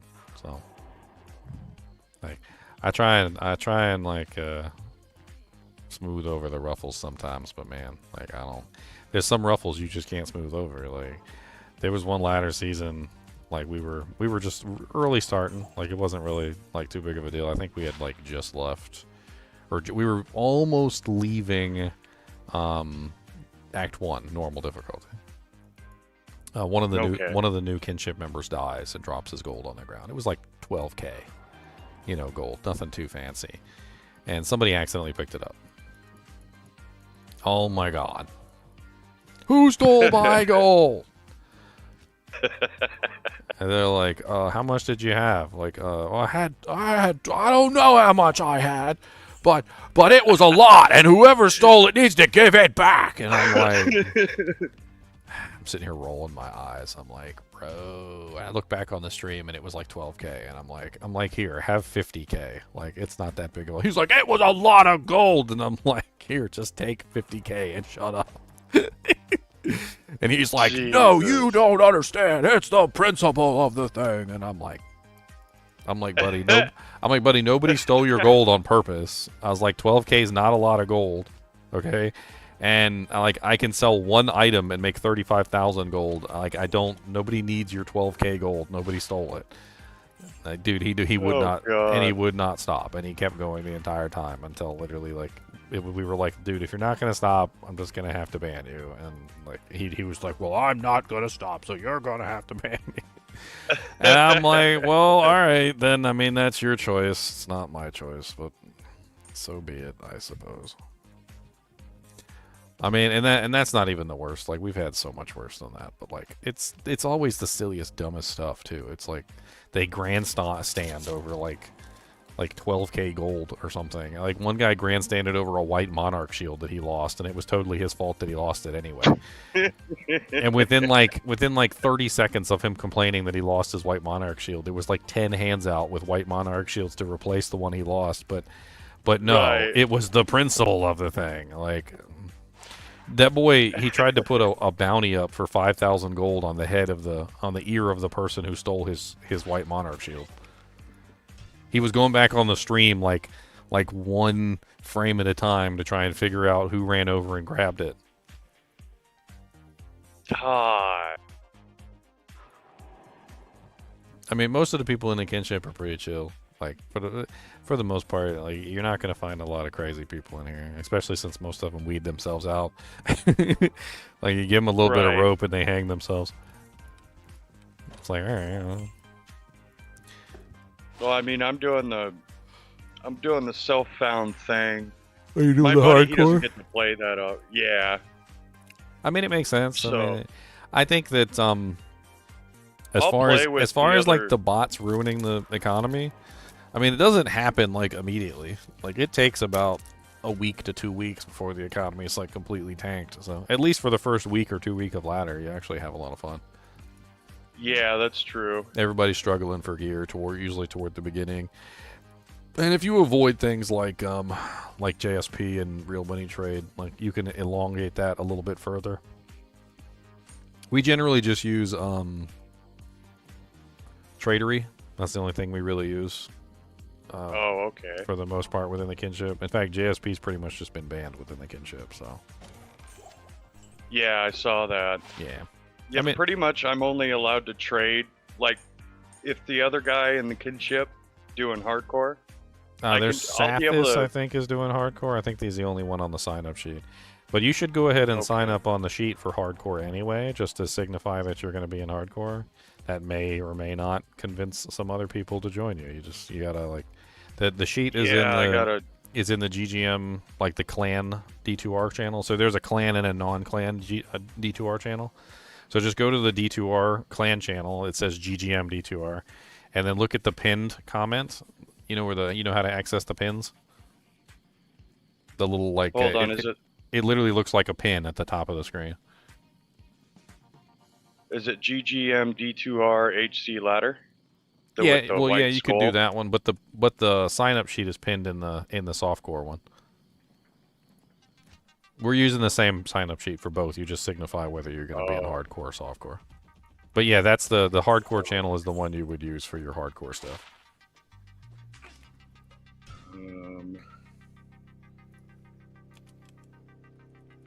I mean, if you're on PC and you want to play with us, Zanetti, then you're more than welcome to join us. Even if you're not on PC, there are a couple people who are on like consoles and stuff like that. I'm just gonna So ping. do I have to? I'm just gonna ping you and make it easier. Okay.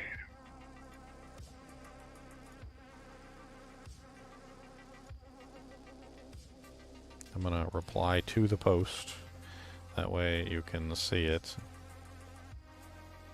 There's not like a ton of people that play necromancers, or at least there wasn't like last season for hardcore, which was kind of cool. There you go. So I feel like I'll be able to have a real shot at getting pretty high up on the ladder if I stay alive. Necromancer's scary on hardcore.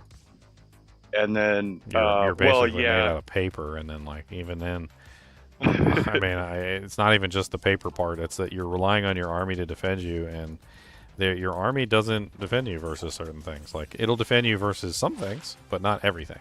So like there are specific things like the slingers, like the spear cats that throw the piercing spears. It'll go right through your army and it'll hit you anyway. dude, those are dangerous. Or the bone spear And then- snakes that shoot right through your army and hit you anyway. Like there's a couple different things in the game that your army will not protect you from, and you're just gonna die.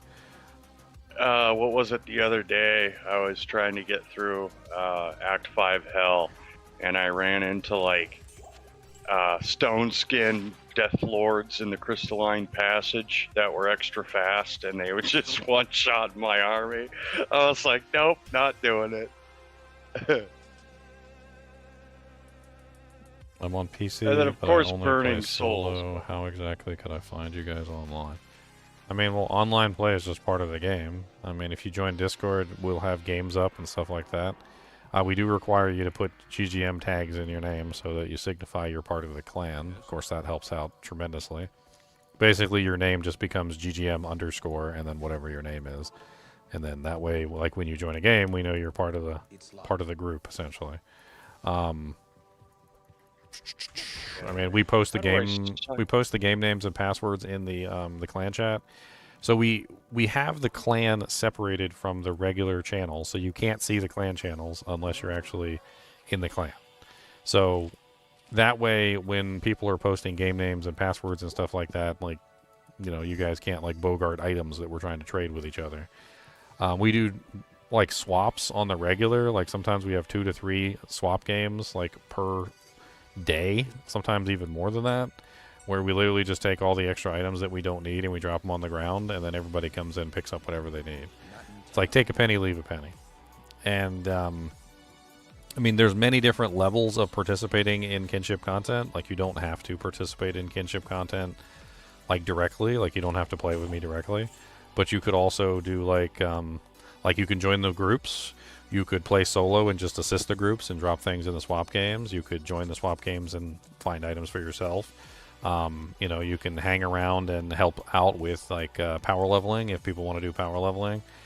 We usually do what's called new character days as well, which new character days are very simple.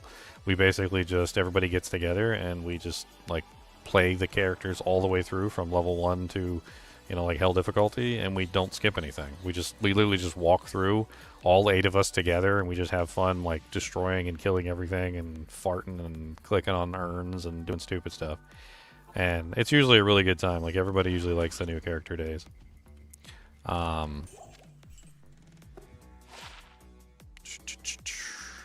defense. That's terrible. It's awful. That's awful. Where can you find the Discord? Right here. Discord.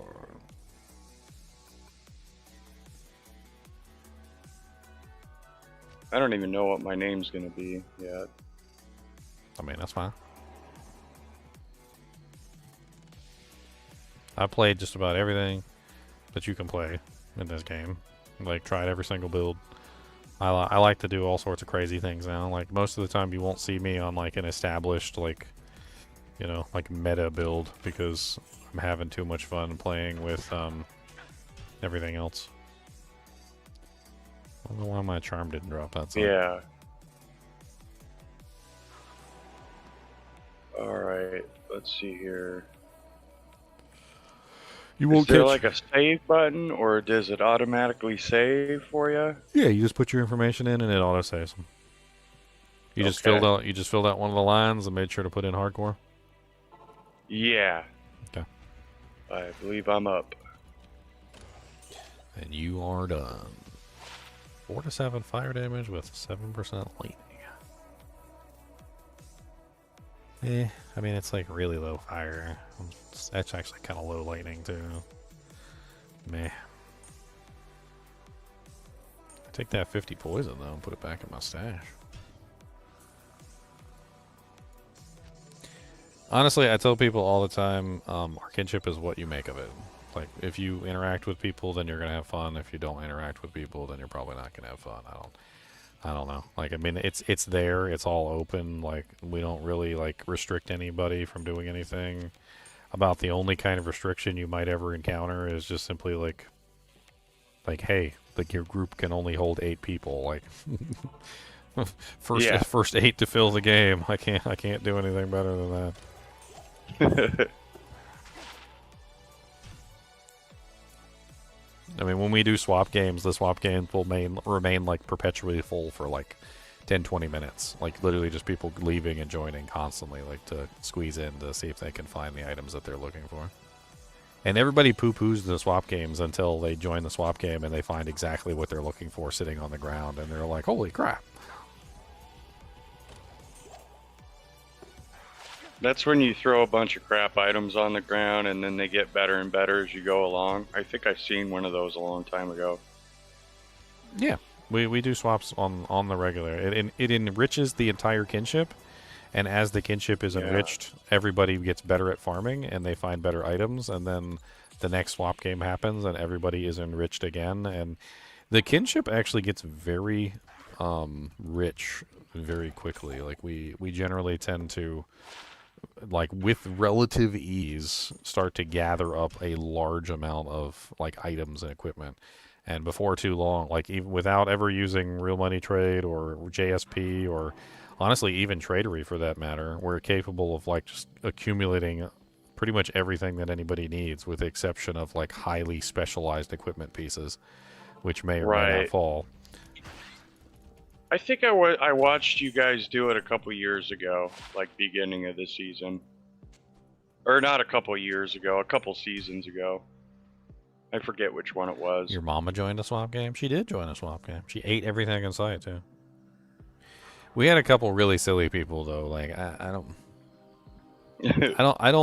really try not to bash anyone. I really don't want to bash anyone. Like, for the love of God, like, I just want to just play the game and have fun. But, like, we had a couple times where, like, people would come in and they would, like, one of them came into a swap game and just started picking up everything off the ground and selling it to a Kara.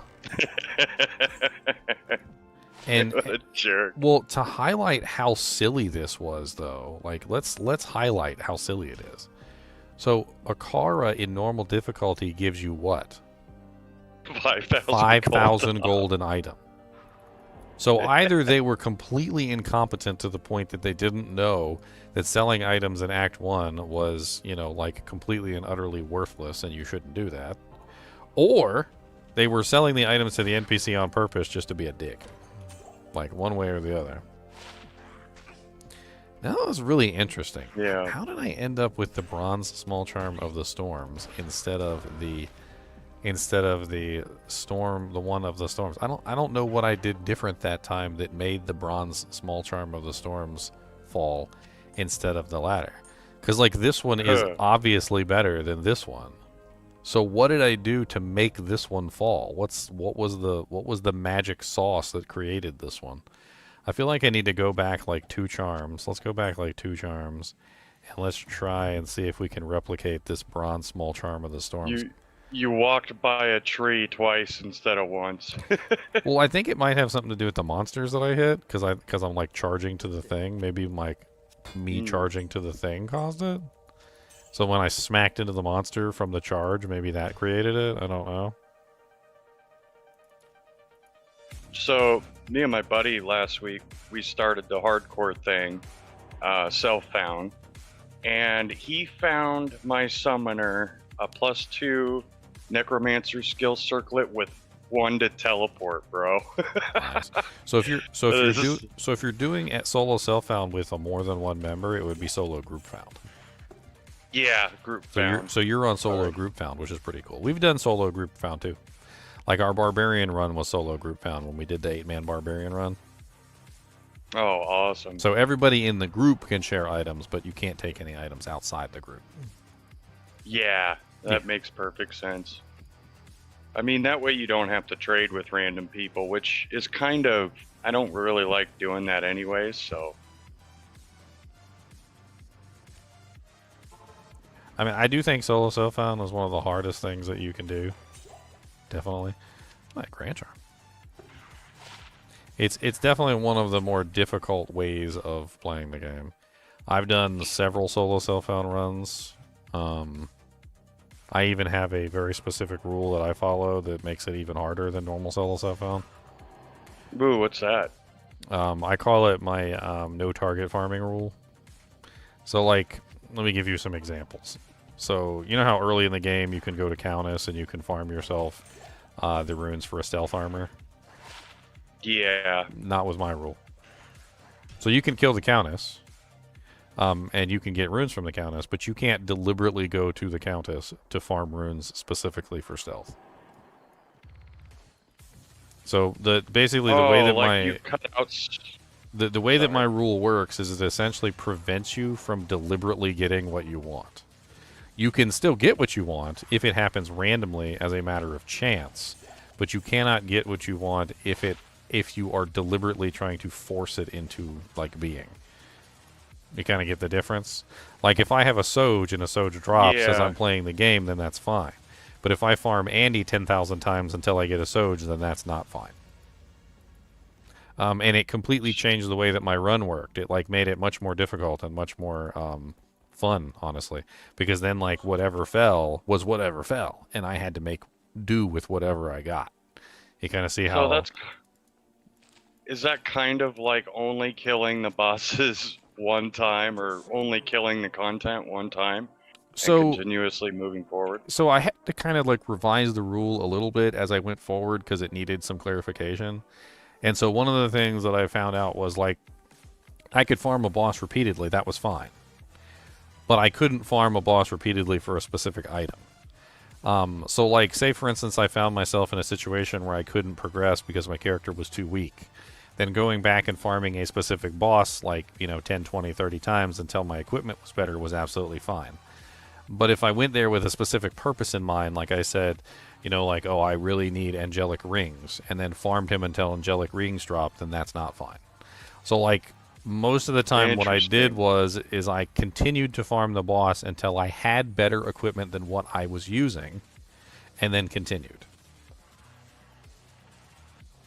So basically, yeah, rare items you never even heard of before. I mean, a lot of the times, yes. A lot of the times it was just like rare items that would be extremely valuable. You're right. That could work, yeah.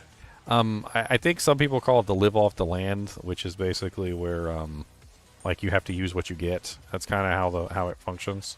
So, like, you're basically living off the land in a sense. You're only using what it is that you actually obtain for yourself. For sure. As opposed to going the other direction, which is deliberately trying to force drops to happen for your character. Like, obviously, if you're a sorceress, you'd love to have a pair of mage fists. So you might go and farm yourself a pair of mage fists. But with my particular rule, like, you can't deliberately go farm yourself a pair of mage fists. You can get them, and if they happen to fall for you, that's fine. But, like, it would have to happen in the process of normally playing the game, not deliberately going and farming them. I have, like, a solo self-found run up for every single character class, like, so far. So I've been pretty busy. I got a paladin that I did the North Star Smiter on. I even cleared Ubers on solo self-found players 8. Then I did Necromancer, was Summon Necromancer, of course. I did Freezing Arrow for the Zon. I did Blade Fury for the Assassin. I actually did Barbarian was double swing, I think, or I can't even remember. But I ended up with a grief. I ended up finding a low rune from a random super chest in Sewers level 2. And then I ended up finding a Mal rune as well earlier in the, like, it was like from one of the forges or something. I can't remember. I think it was Hellforge. And then once I had a Malrune, I'd have to go back and look at where the Malrune came from. But I ended up with Mal and Low, which is pretty much all you need to make Grief. Like once you have Mal and Low, it's the rest of the runes are easy. I couldn't find a base though, and I ended up eventually finding a base, and it was like it was a Zweihander. I ended up making Grief in a Zweihander. What the? A Zweihander. That's funny.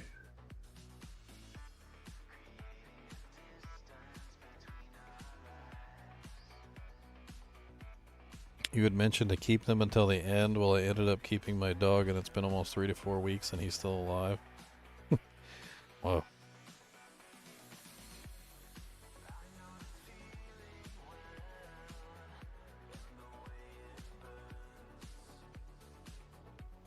I think that you saved your dog's life. I think that's what happened. I think you saved your doggy's life.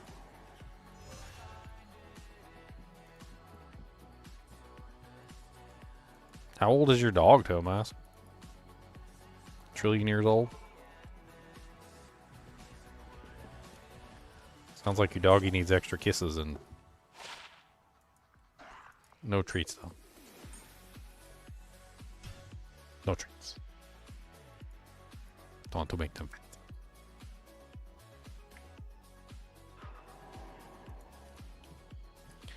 I mean, 18 years old, pretty old for a dog. Every minute you get to spend with your dog is a gift, so I would enjoy all the time you've got left. I think that's a great thing you did.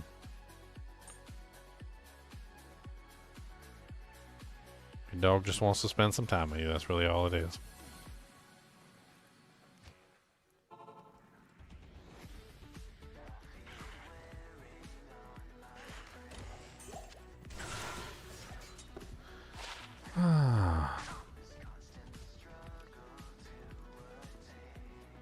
I mean, 18 years is a long time, so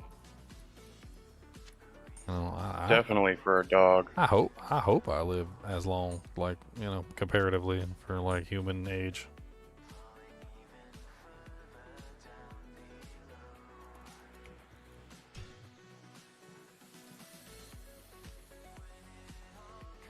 I'm probably gonna have butt cancer from sitting in this chair all this time. Dang it.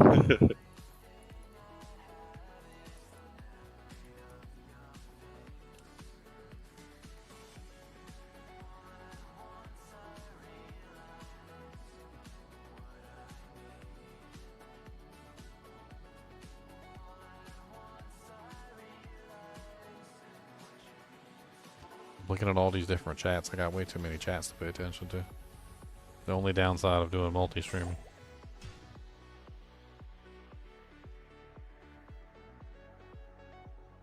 Yeah, I made sure to get a hold of my plumber and install the septic system into my computer chair for this season.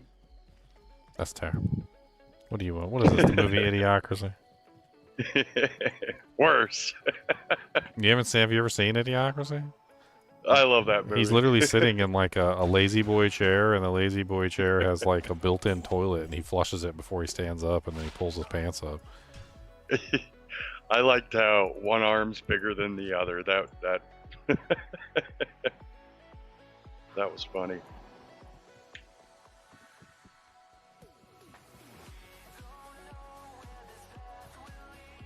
Vex? I would make it freaking death. Screw grief. I'd make an amazing death rune word.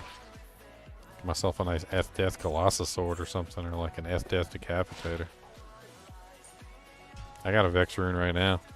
I need to find like a really good base for an F Death. Run around beating the crap out of everything.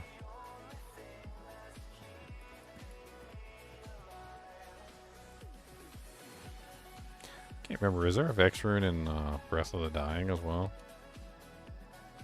I know it's Zod. I could have sworn I only typed in one exclamation point. What the hell? Yeah, Vexel, Eld, Zod.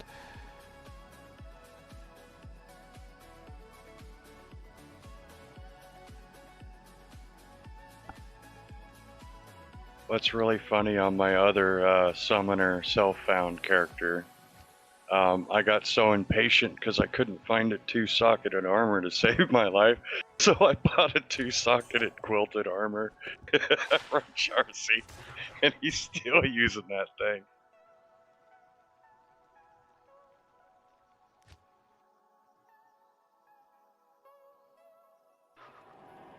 You want grief for your 2-sword wielded barb, your dual wielding barb?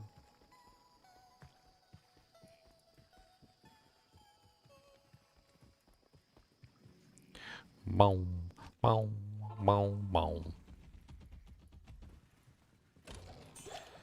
Come on, what we got? Bunch of junk. Yo, mama? Who's a who?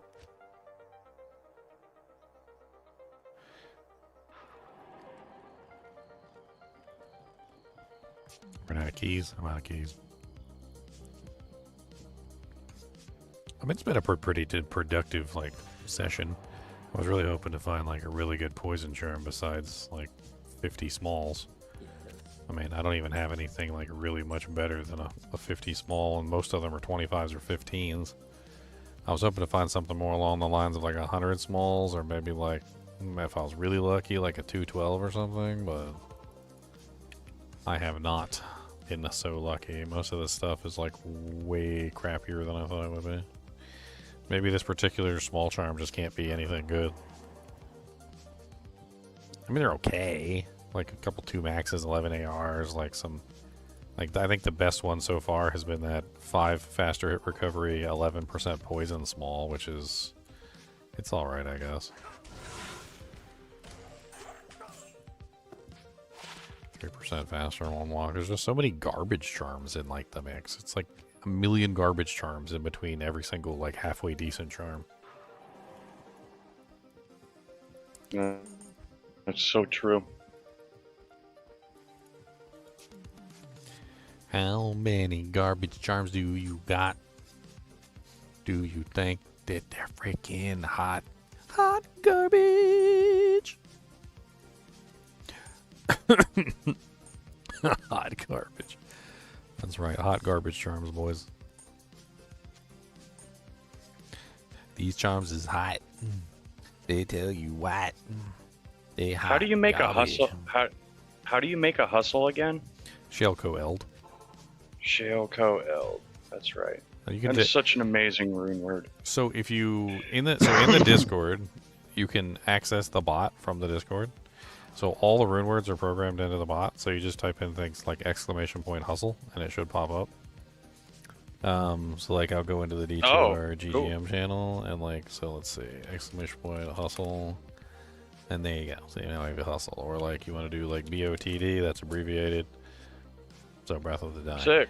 Like there's also recipes in there for various things. Like so if you want like upgrade armor 2, which is Colem Perfect Diamond, or you can do like upgrade rare armor 2, which is a different recipe. That's the exceptional to elite Polko Perfect Amethyst. There's also the socket recipes are in there, so you can type in like socket helm, and it'll tell you the recipe for socketing helms and whatnot. The bot is programmed with a lot of commands. If you want to know the commands, like all you got to do is type in !commands, and there's like a full list of all the commands. That's really good to know. That's pretty That also, convenient. not only does it work in Discord, it also works on the streams as well. So Twitch and YouTube, you can use all those commands. Oh wow. Yeah, I got it. I have it set Right up on. to be like, you know, you hang out in the channel and you can just like at any time just pull up whatever stuff you want, like via commands. Once you learn the commands, it's actually super easy to get the hang of everything. I tried to make the commands pretty simple, like simple stuff. I also link the videos in with the commands in case you want to learn more about the item. Sweet. That saves a lot of time. Yep.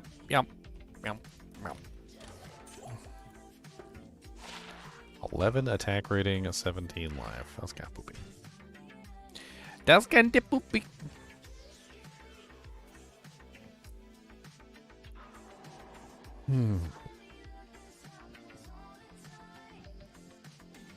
How many people I got on Kick now? Let's see.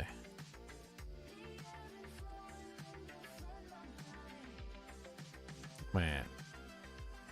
33 out of 75. You guys suck.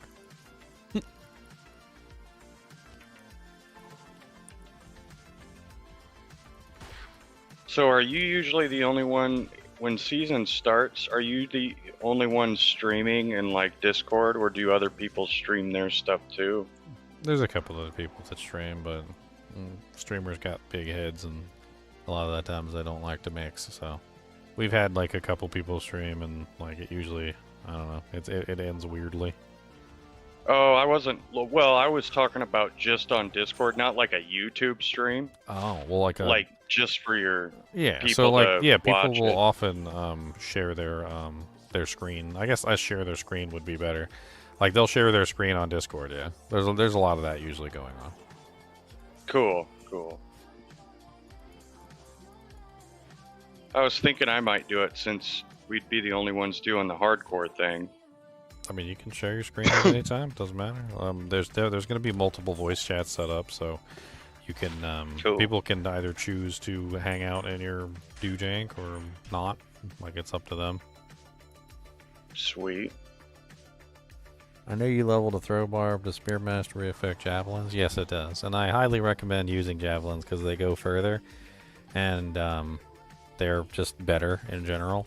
Like, yes, there's some good throwing knives, and yes, there's some good throwing axes. Like, you know, there's the the death bit and then there's also the lacerator and whatnot. But in my opinion, if you're trying to do a throwing build, I would highly recommend the throwing spears instead, because their reach is much further. And once you set up yourself with a decent amount of pierce, like you get a razor tail and you max out your throwing mastery, you can get a lot more AoE damage through spears than you're going to get through the axes or the daggers that don't go as far. I'd really like to That's see kind them. of frustrating. I'd really like to see them balance out the daggers and the axes to have the same like throw distance as the spears, the javelins. But you know, until then, it doesn't really work that way.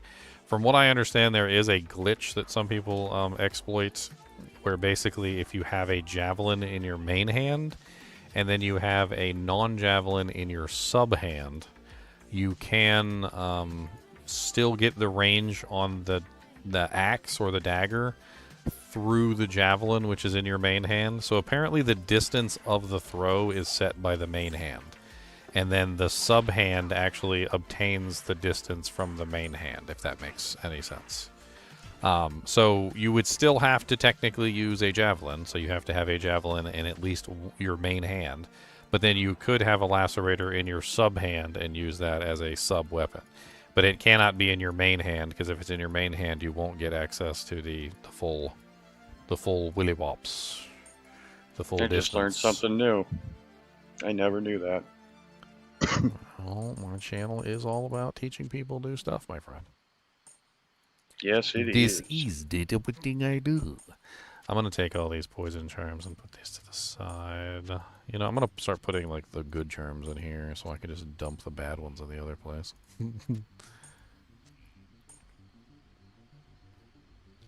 I don't care about you. I don't care about you. Alright, let me get all the lightning ones over here. I have a Thor barb, who is literally designed around lightning. It's one of the coolest builds I've made. I actually really enjoy it. It basically just utilizes the Interesting. lightning thunder, 2 crescent moons to get maximum amounts of negative res, and stacking as many lightning small charms as you possibly can stack. And essentially how it works is you just have like massive amounts of negative res, and you're breaking the resistance. So the Thunder Charm brings them down to 95, and then you got 35 and 35 on both Crescent Moons, which brings it to, what is that, 70? So negative 70. So it's negative 70 from 95. So every single monster you come across is at bare minimum, what is that, 70, 80, 95? So like at 25% lightning res or lower. And then you're spamming the static fields on the Crescent Moons as well. And you can also add in like a Griffin's Eye to bring the negative res even lower. But like the whole build is really fun. It has no physical damage. It doesn't care about physical damage. It actually does mainly elemental damage. and it works really, really well. Like I was actually always surprised at how well it functioned, because it's not even just like, does it work? It works, yes, but it works really well. The static field spam allows you to bring It's down the amazing. monster's HP tremendously low. And then on top of that, not only does the static field proc allow you to bring down their HP low, but you also have the ability to just kind of like bypass any immunity, essentially, because even lightning immunity doesn't matter to you, because you have so much negative res. Lightning immunity doesn't matter. So you go up to any monster and you start attacking them, and they instantly like are already at like less than 50% HP, because you can actually static them below 50%, which was the whole thing that I learned. And then on top of that, like you just finish them off with the remaining lightning damage. And then you have like chain lightning spam coming out of the frickin' crescent moons too, which is pretty awesome. Alright, that's enough 50 points and small trips. Let's move on. Then I found out that, like, okay, so negative res specifically, if you have massive amounts of negative res like that barbarian does, static field works more efficiently than it does normally. So in most cases, if you have static field in hell difficulty can only bring a monster down to 50% HP and no lower, right? Well, if you have massive amounts of negative res, you can bring them down to 25% HP with static field. Static field actually responds well with negative res, to the point where it actually goes down all the way to 25%, depending on how much negative res you have. So instead of staticking a monster down to 50% HP, now I'm staticking monsters down to 25% HP, and then I basically just have to like smack them a couple times and they're dead.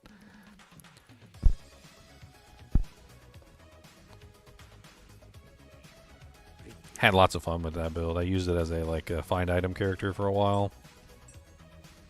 It works pretty well for that particular purpose.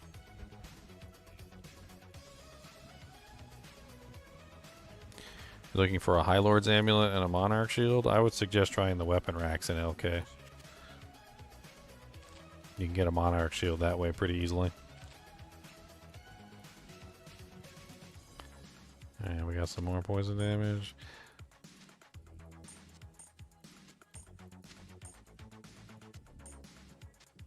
I like these 6 seconds. These 50 for over 6 seconds are really nice. I always like the poison charms that have the longer duration. You always want the ones that have the longer duration.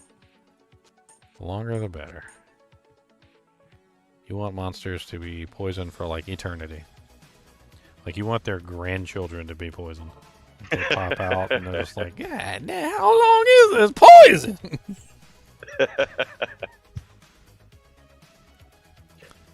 That sounded so terrible for some reason.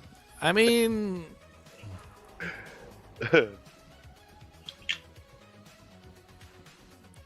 that's why I'd be making fun of Diablo 4 all the time for it, because Diablo 4's got like these really short bleeds and really short poisons, and I'm like, who are these designed for?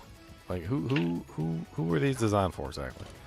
Like, why are these poisons so short that literally, like, I blink and they're gone from the monster? Like, all right, I poison. Okay, he's already cured. He's already cured. I didn't even finish the word poison.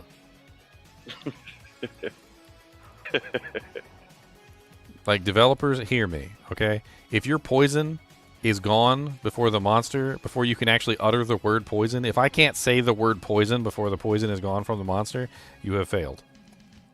Right.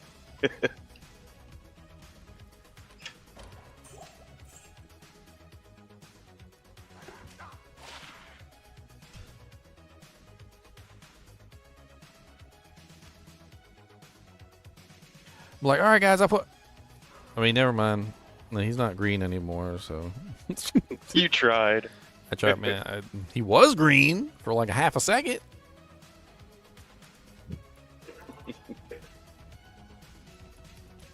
I know he was green. I saw it. I went back on the stream frame by frame. He was green for 2 frames. 2 frames out of 30. That's 2/30ths of a second, or 1/15th of a second. All right. I'll be back in a few minutes. All right. Boom, boom, boom, boom, boom, boom, boom. Another 25 poison. I don't need 10,025 poisons. They're just too low. They don't have high duration. They're not very good. I want a high duration, high amount, high duration. That's the general goal. You want a poison that lasts forever. Like I said, you want their grandchildren to pop out with poison. That's what you want your poison like. I don't understand, you know, like the poison's too quick, it ain't even useful. Like, what's the point of it?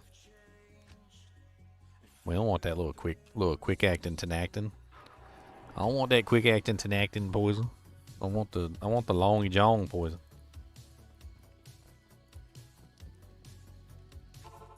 The longa belonga. That's what she said. Cold res 10. Did I just like circle all the way back around or something? Like, I swear it feels like, it almost seems like I circled back around. Like, could that potentially be a thing? That there's like an exact number, and then once I like exceed that number, it just circles back around to the beginning? Because it almost seemed like it's circling back around. I'm seeing similar results to previous attempts. Like, we're going in circles now.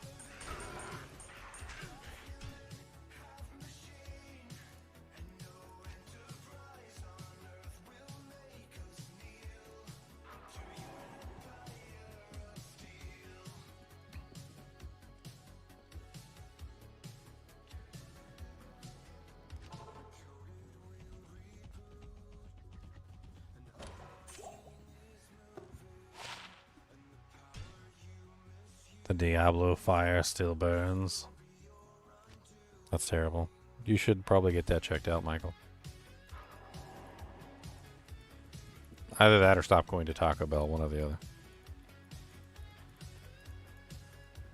Stop going down to Taco Bell because the hell's gonna come right from your bell. And when you eat all the burritos, you're gonna feel it in your nose, cause them janks is fire hot. Gus's Tacos is awesome. I think I'm about done with these small charms. I ain't getting what I want. I'll maybe try and move over to a grand charm at this point. See if I can get some skillers. Well, I ain't seen a barrel small charm. I think that's the first time I've seen a barrel small charm. So maybe I'm not going in a circle. Maybe that's just like some sort of cyclical kind of a nature to it. Maybe the trash is cyclical. It's like, oh, +2 strength, oh, +1 strength, oh, +2 mana, oh, +2 energy, oh, +1 armor, oh, +2 health. 5% magic find small charm.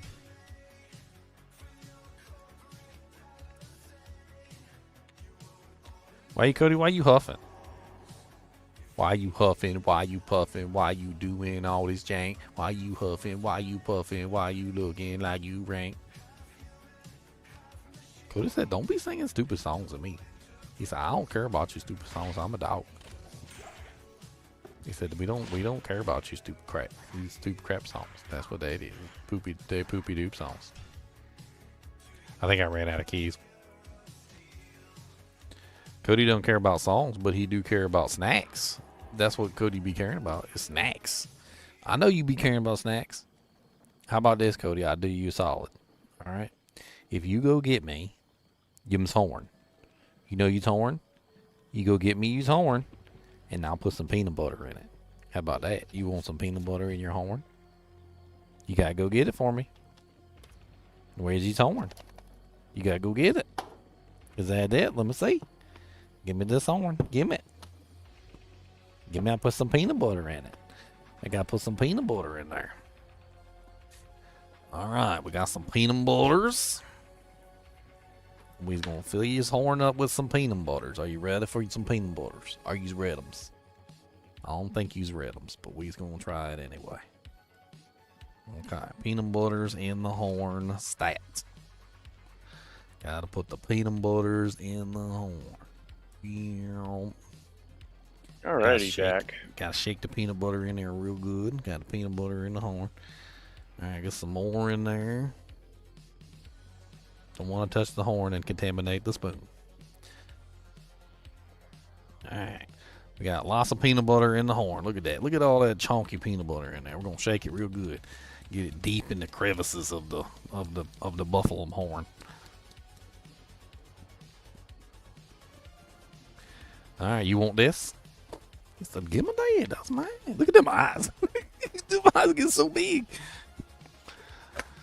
He said, "Whoa." I'm gonna have me a little bit of peanut butter too.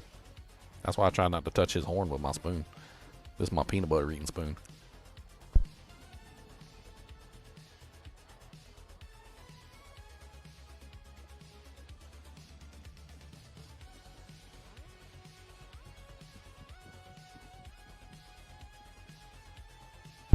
Man, that's some good peanut butter. Welcome back, by the way. You came just in time for the Cody Peanut Butter Show.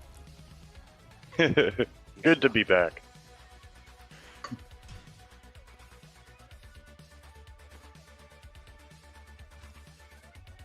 Would have said, this peanut butter is really good. I love this more.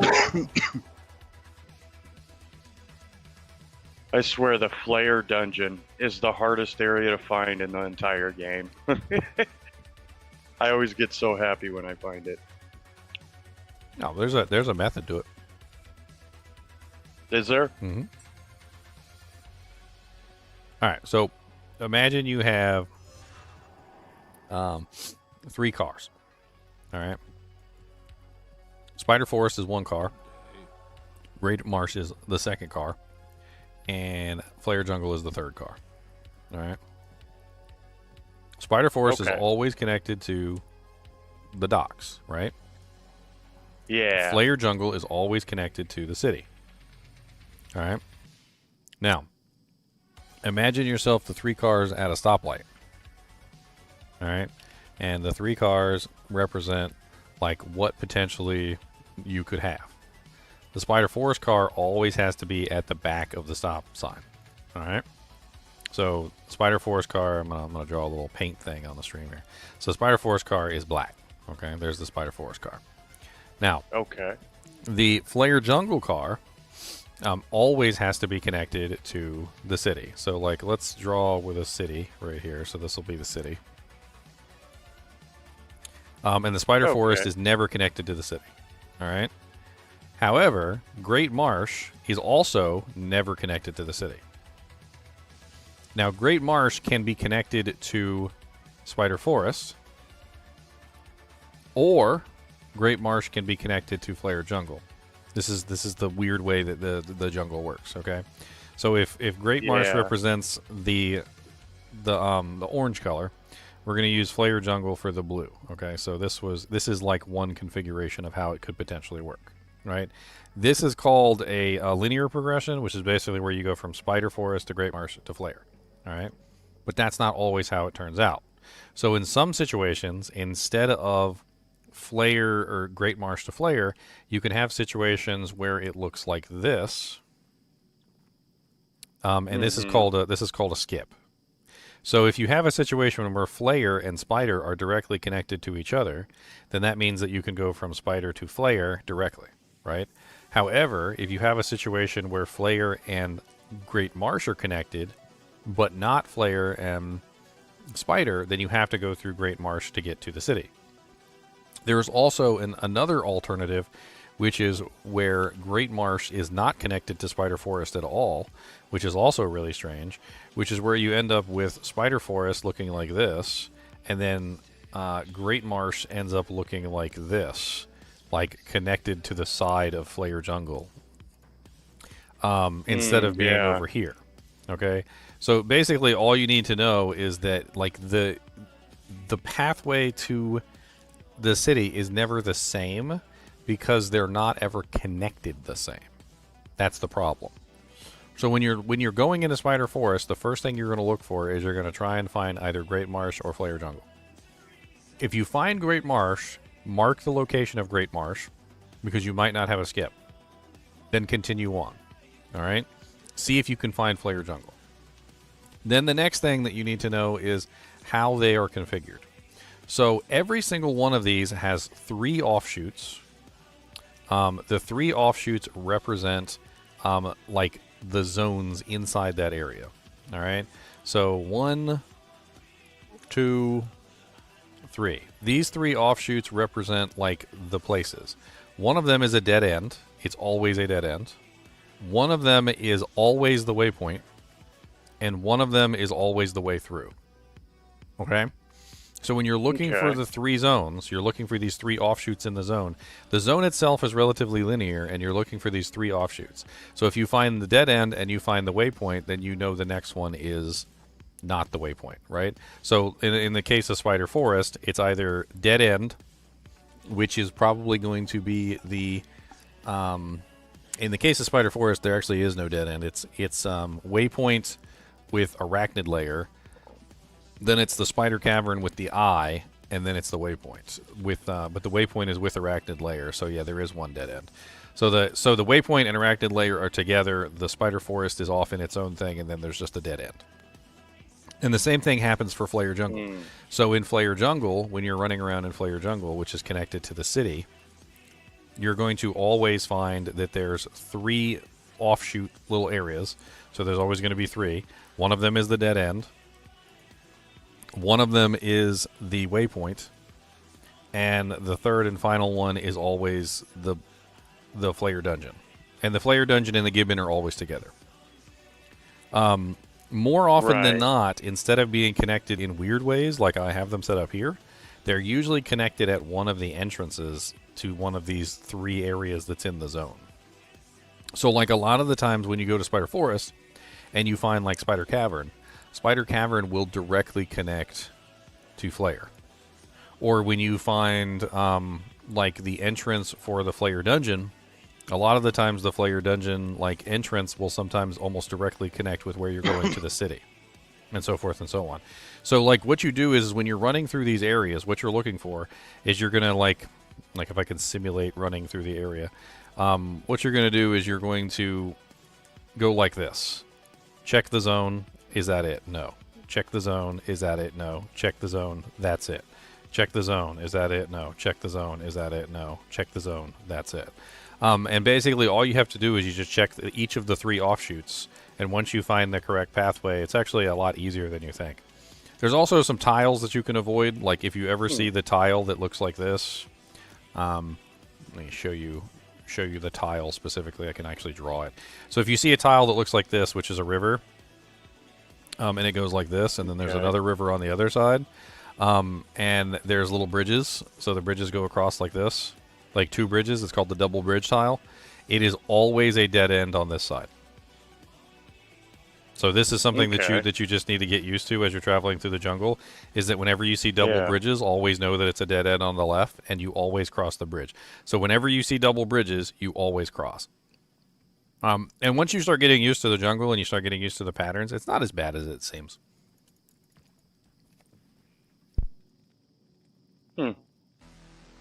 Cool. And for that, I deserve another spoonful of peanut butter.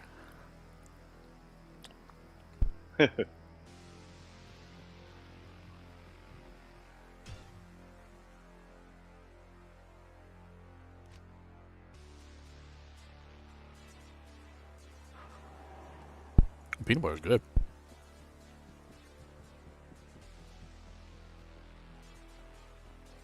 Oh, I got a halfway decent ring from Ormus. Nice. He's given me some bangers before. A lot of people make fun of Ormus's rings, but man, sometimes I've gotten some fly rings from him. Yeah, I've gotten a couple. Definitely worth doing that quest. I usually just bulldoze the jungle or teleport through it, depending on the build. Also, generally, you just follow the river. So a lot of people don't know that. The river always leads to the city. In most situations, if you just follow the river, most of the time you'll reach the city. There's like very few exceptions where following the river usually ends you up in a bad place, but...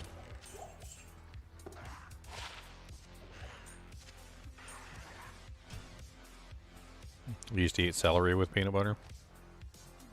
I mean, I guess I can understand the crunch. Not a big fan of celery, though. I don't like the flavor of it. Me neither. Cody's back there cleaning out his bone, though. I mean, his horn. I filled his buffalo horn with peanut butter.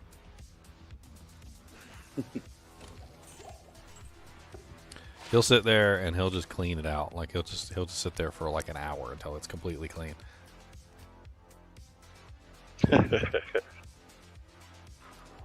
He's like, there's a little more crumbs in there. There's a couple crumbs down the bottom.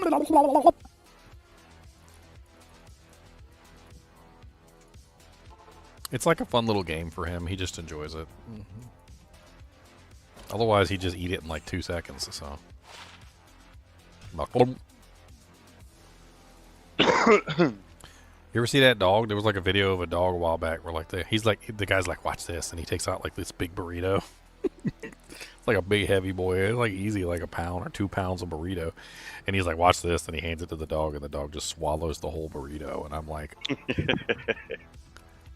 he didn't. It wasn't even a chew. He didn't even do like one chew. There wasn't even one. There wasn't even a single chew. That was not a single. He didn't even go like ain't and then swallow. He just swallowed it whole. Somebody need to teach that dog to chew his food. I tell my dog all the time, I'm like, Cody, you have teeth. You're not a duck. Like, you got teeth. You can use the teeth. Like, all you got to do is take a crunch or two before you swallow it.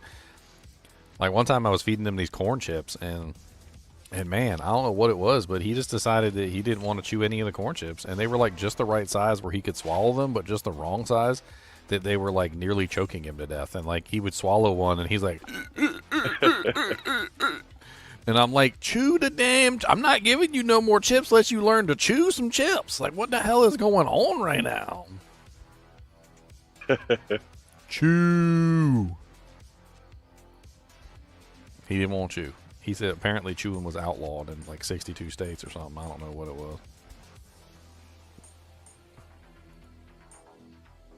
He's like, chewing is for losers. That's what that is. Lahu Zahir.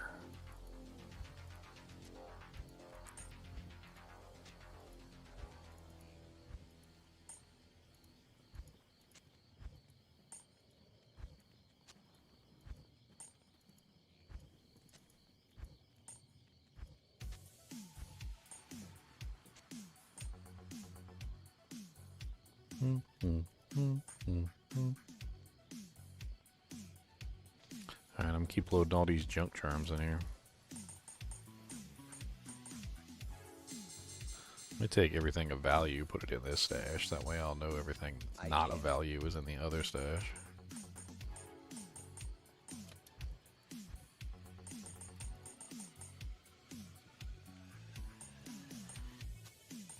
So what I'm doing is I'm slowly filling up my stash with items to increase the item count, which is allowing me to find different items.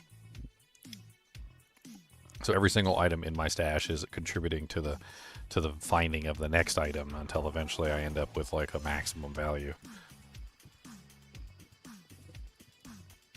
Which causes to drop what exactly, you think? It's all just, we're just running the numbers at this point. Like imagine a deck of cards. I pull a card. What's the card? I don't know. What's the next card? I don't know. I can, once I find the card, once I know what the card is, I can make the card, I can draw the card again. So like if I draw an ace of spades and I want to draw another ace of spades, I know how to do that, but I can't tell you what's going to be the next card. I can only recreate that card a second time, a third time, a fourth time. So like I'm slowly discovering which cards are being drawn, and I'm like, ooh, that's a 3 of diamonds. I don't want that. Ew, a deuce. Ugh, okay, moving on. And I just keep doing that until I pull something good, and then once I pull something good, then I start messing with the variables and like recreating it. So I'm like, once I've found the number, then I know, but without, you know, playing with it and actually like manipulating the modules, I can't figure it out.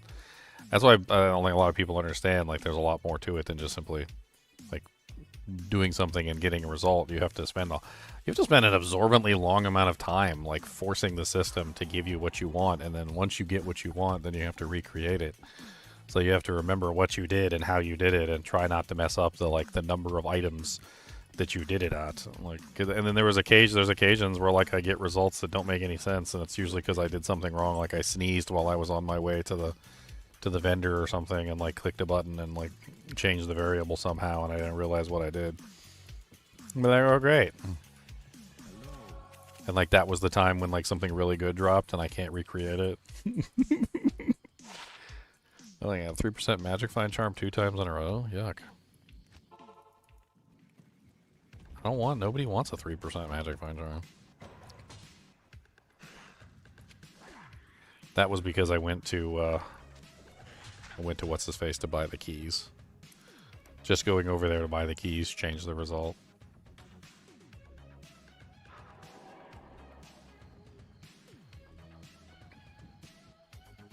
No, it's the weirdest thing though, Tomas. Like if you give a dog something like ridiculously large, like I don't know, like a whole slice of pizza, like cut way too big, they try to swallow the entire slice of pizza as if it's like a tiny little object. But if you were to give them like an M&M, no, you shouldn't give them M&Ms. Let's use a Skittle instead. I mean, you shouldn't give them those either, but at least there's no chocolate in them. So let's pretend you gave them like a Skittle. They would chew the Skittle. Like, Cody chews the Skittle, he won't chew, like, a large object. So, like, the larger the object is, the less likely he is to chew the object. Like, if it's a whole hamburger, he's going to try and swallow the entire hamburger, like, in one bite. You give him a Skittle, and he'll chew that thing, like, 6 times. I don't even understand. He's like, oh, what's this? Crunch, crunch, crunch, crunch, crunch. Got flavums in it. Mmm, flavums. Like flavums. Flavums is good. We do enjoy good flavum. Flavum, flavum, flaves.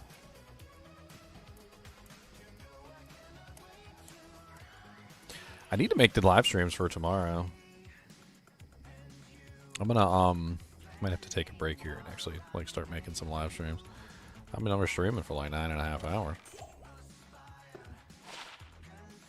Ugh.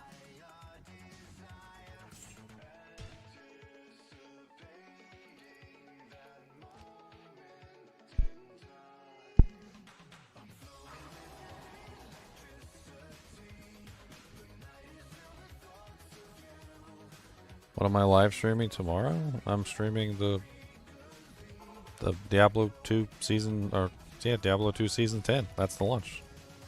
Tomorrow. Yeah, you also gotta sleep a lot tonight because you gotta be up like for 3 days straight tomorrow. Yeah, what he said. Well, I also got the campfire chat tomorrow too, so that's going to be at like 2 o'clock Eastern Standard. So the Diablo 4 campfire chat's on 2, and then the Diablo 2 launch is at it's 8.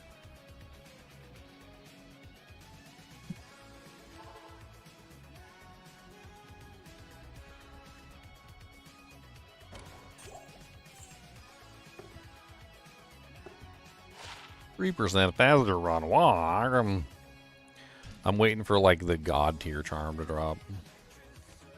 Eventually it will drop.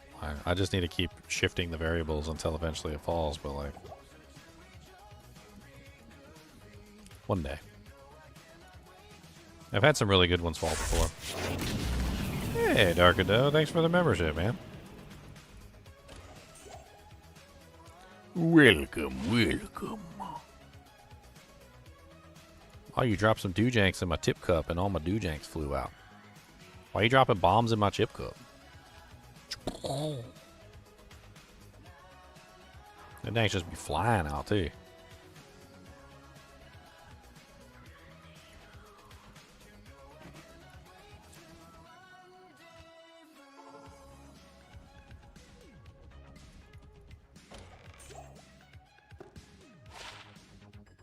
That's interesting. So like I'm running into a very odd scenario where like I keep getting the duplicate charms twice in a row. Like I got the 2 3s and then I got the 2 strength 9 manas and then I got the 2 3% faster run walks and then I got the 2 15 poisons. And they happen back to back. It's really weird. Like I don't know exactly what's going on there. That's kind of strange. Almost as if there's some sort of glitch in the matrix there.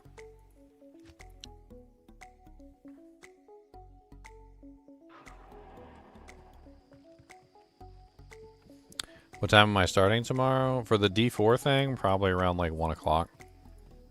And then for the Diablo 2 season. I don't know. Like, it starts at 8, so I usually start about an hour early, but I don't know.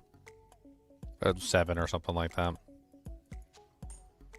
I like 3 to 6 cold damage. That's kind of nice.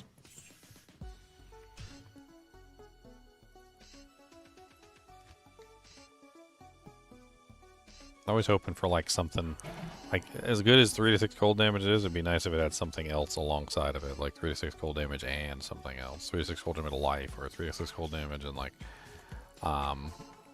resistance, or 3 to 6 cold damage and like AR or something. Like anything. Just like throw something else into the mix besides just 3 to 6 cold damage. That's another thing that I noticed when I started running these, like trying to like play with the variables and like force different things to fall, is that very rarely do they actually have 2 stats. Like, it seems like the majority of them, for the most part, are single stat items. When you actually do find a double stat item, like for these charms, it's rare, and even then, like most of the time, it doesn't even get like good double stats. It'll just be like 2 crappy stats like combined together. But the chances of double stats seem to be very low.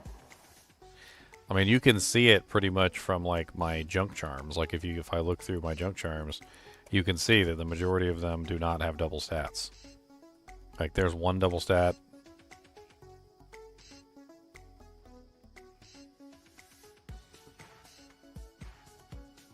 Two double stat. 3 double stat. 4 double stat. Like. And then there's the ones, like, there's ones over here, too. Like, these didn't have any double stats either. The only ones that had double stats were some of the ones that I ended up picking for myself. And even the ones I picked for myself, like the 50 poison, 1 to 22 lightning, they didn't have double stats on them. Like, I got that one that had double stats, and then this one, and then this one. But, like, for the most part, you notice that, like, the majority of the ones that I'm finding, there's no double stats on them. It's usually just a single crappy stat. It kind of took me a while to figure charms out when I first started this game. Ooh. It was like, you'd find like a 20 life small charm and be like, oh sweet, I'm going to trade that for something good. And people are like, oh no, it doesn't have, 11 poison resist or 11 lightning resist. And then you finally find one, people are like, I'll give you my firstborn son for it. I mean, Jesus. Yeah. No, not Jesus. They're not going to give you Jesus, but firstborn son. They're not going to give you But Jesus. not Jesus. You're not getting Jesus. I hate to tell you, but you're not getting Jesus for that charm. Jesus is free. Boy, you better up your ante on that, Jack. We ain't giving out Jesus for free now.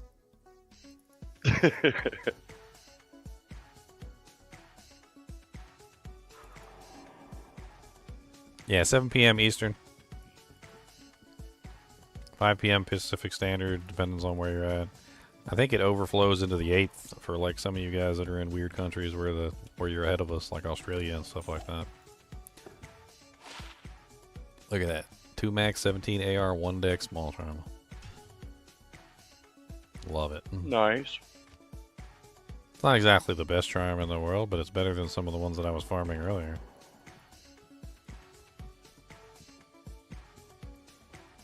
I'm gonna keep it kind of real here, and I'm just gonna grab 2 of them and I'll move on, or like 3 of them or something. Let's just throw these in here. I had a bunch of like 2 max 11 AR ones earlier. This one's better though. I kind of want to play ladder, but I don't want to get rid of my ladder characters. I mean, if you have a ladder character that's not like ridiculously high level, just delete this. Take the equipment off that character, put it on your other non-ladder characters. Delete the character, and then remake the same character, and then when the ladder ends, you can just take all the equipment that you have for that character, put it back on the character, and it's like the character never disappeared. That's usually the way I like to do it if I want to just remake an existing character. Just store away the equipment for the time being, remake the character, go play it on ladder, and then when it rolls over, you just put all the equipment back on it, and it's like nothing ever happened. I mean, I wouldn't do that to like a level 99 or something, but if you've got like a character that's between the levels of like 80 and 90, I mean, you can easily get back to 80 and 90. It's not that big of a deal. For sure.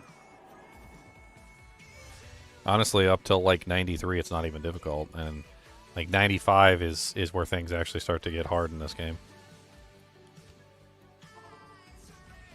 I've been up to 93. We've never gotten past that. It takes so much freaking time. It's crazy.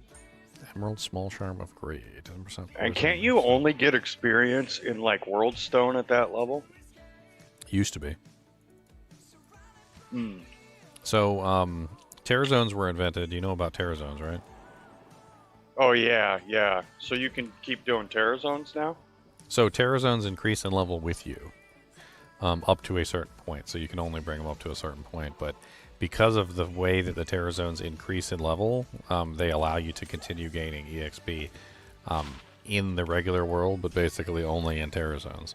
So at a certain point, like that point that you remember where you could only get EXP from like Bale or Diablo or Lilith, those were like the 3 monsters that would give you EXP in the whole game.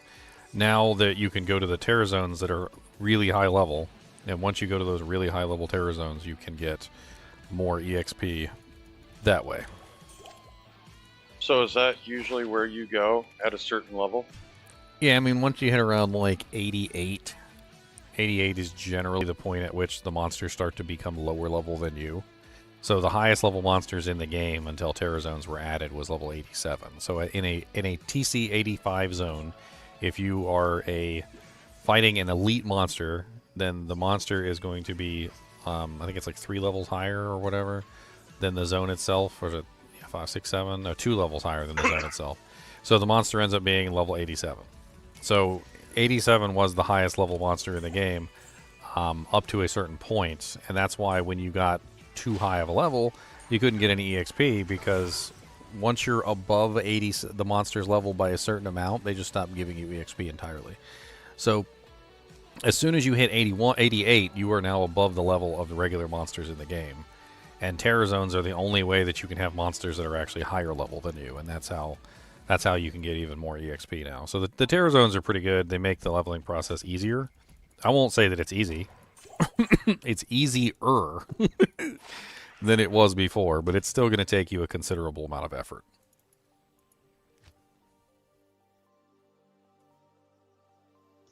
That's cool.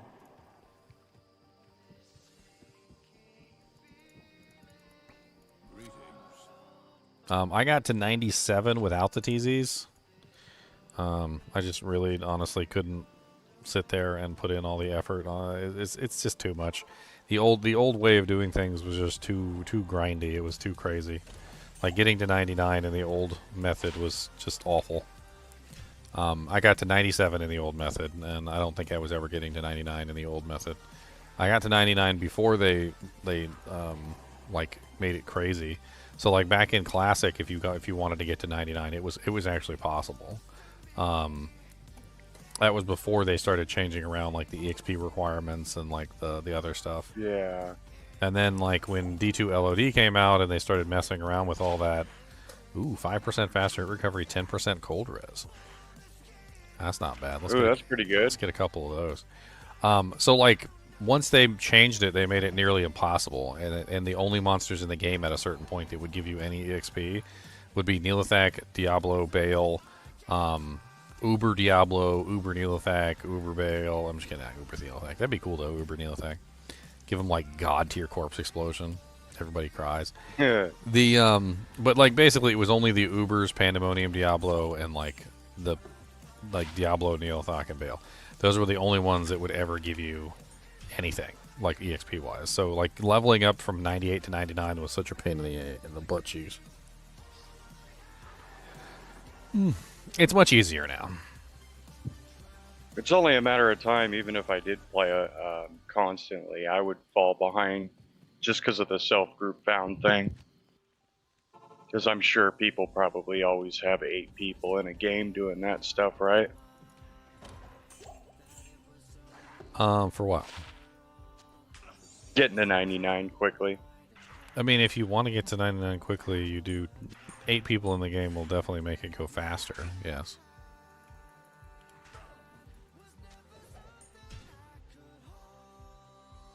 I always thought it was just all bots that did it, and it was impossible to keep up with them all.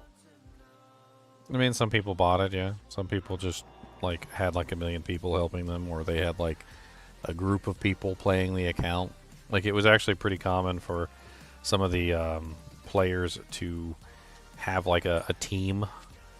One of the people who hit 99 like really fast during, I think it was like the second season, it was literally an entire team of people. Like, I mean, we're not even talking about like, you know, like 2 or 3 people or like 8 people.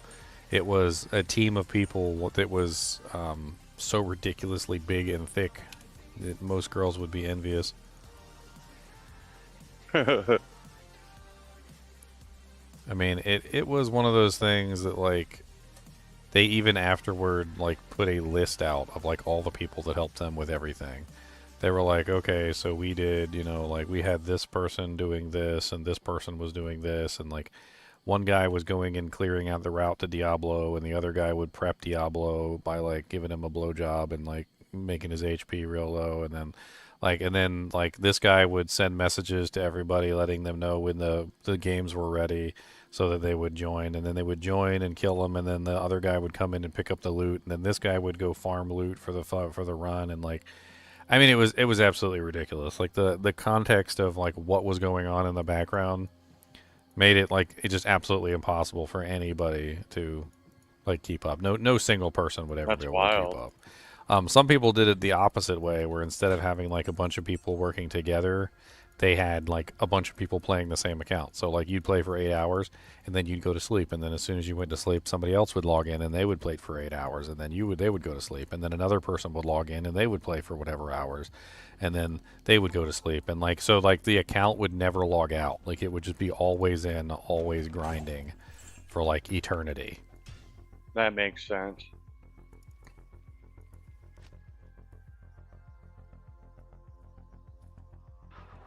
Man, that playing with World War III comment that Trump made is real. Like, I honestly kind of feel like they're trying to start a war.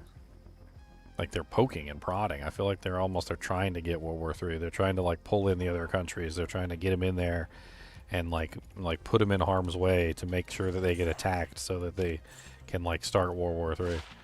I feel like that's kind of what's going on. Like they're trying to start World War III.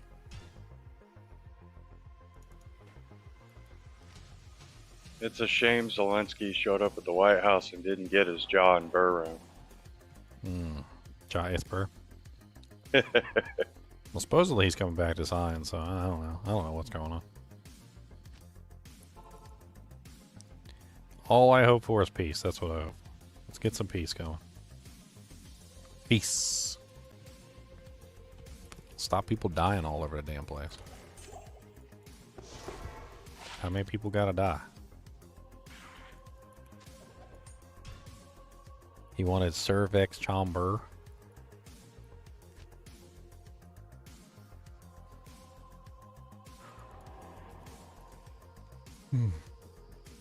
I would have thought that he wanted, you know.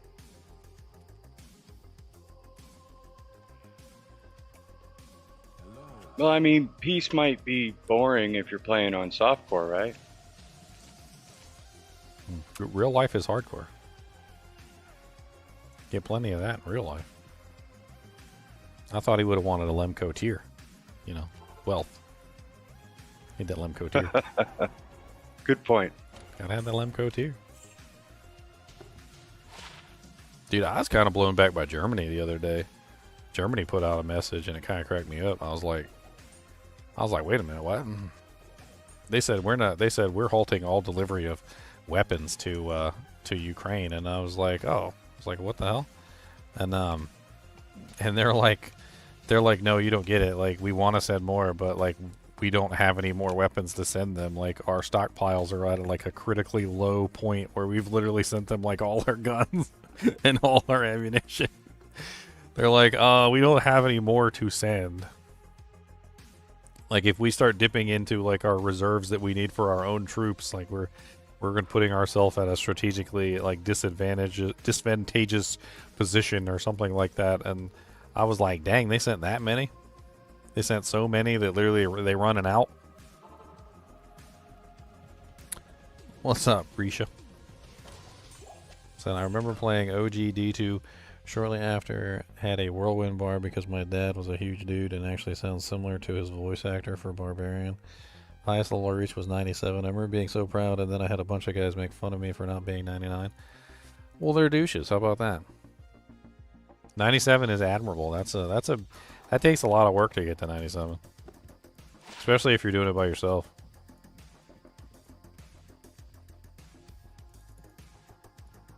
I actually have a video. It's called like getting to level 99 for us mere mortals. And like I basically spent like an entire season trying to get to level 99, and I essentially was like doing it the normal way, like trying to do it like as if I was, you know, like not basically trying to exploit every single mechanic in the game, like known to man. And man, it took me quite a long time to get 99 that way. Like playing with other members instead of, you know, like playing by myself. Because in Diablo 2, one of the things that like most people don't understand is that Diablo 2 gives you more EXP if you kill a monster by yourself in an 8-man group than whether you kill a monster in the 8-man group with everybody around you. So if you're in a game and there's 7 other people in the game, and so it's an 8-man game, and you go out by yourself and you kill a monster outside of the group, you will get essentially all the EXP that the other 7 people would have gotten. So it actually just like takes the EXP and splits it among the group. And so playing with other people, if you're trying to hit level 99, actually slows you down tremendously. Like to the point of absurdity. Like to the point where literally it's not even worth your time, honestly, to play in a group if you're trying to hit level 99.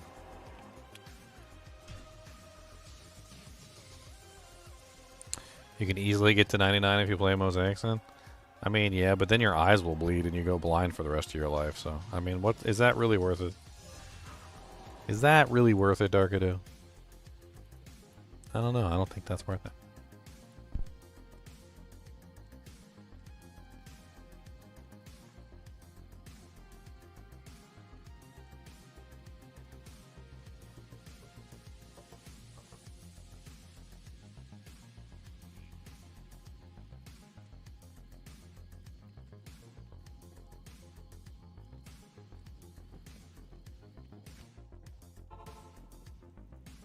That's what blue light filters are for? They don't work. Try amber light filters, though. Apparently those are better.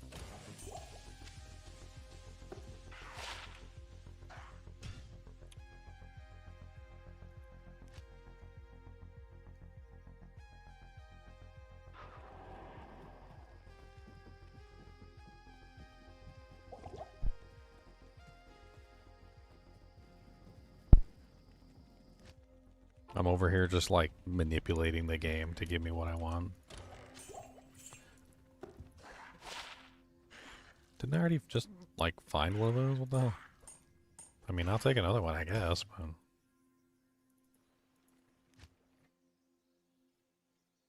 I've tried blue light glasses. I had a really good pair from like Gammo or I can't remember the name of the company. Gammo, something like that.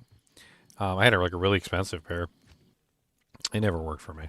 Like, my eyes felt worse with them things on than they did without them. The hell? Have I hit like the end of the spectrum? It keeps giving me the same item over and over again, even though I'm adding more to the item count. Could there be a maximum item count? No. Maybe? No. I mean, that's a possibility. Possibility I'd never considered, but if there is a maximum item count, does that mean that eventually it hits the maximum and then it just keeps giving you the same item over and over again? Wait, no, there we go. We got a 7% magic find small. What about the blue light filter on your monitor? I've never really like, I don't know. I remember I bought into the whole blue light thing for a while, and then I understood like what the general gist of it was, is that like the blue light interferes with your sleep schedule or something like that, and blah blah blah. And I remember like looking it up, and you know, everybody was like, yeah, that's how it works. And so I got myself some blue light glasses, and I started using like, you know, the sunrise sunset filter on my phone and all that other stuff. And then like Didn't really notice any difference. But like I kept with it for a long time until eventually I just kind of moved on from it. But I remember pulling up an article like a couple years later, and in the article there was something along the lines of like, it was like blue light isn't really as bad for you as like was advertised or something, and it had like some sort of like scientific results from like some freaking university where they tested blue light and like no blue light glasses, and it like didn't really have any effect whatsoever. Like apparently it was like some sort of placebo effect. I don't know.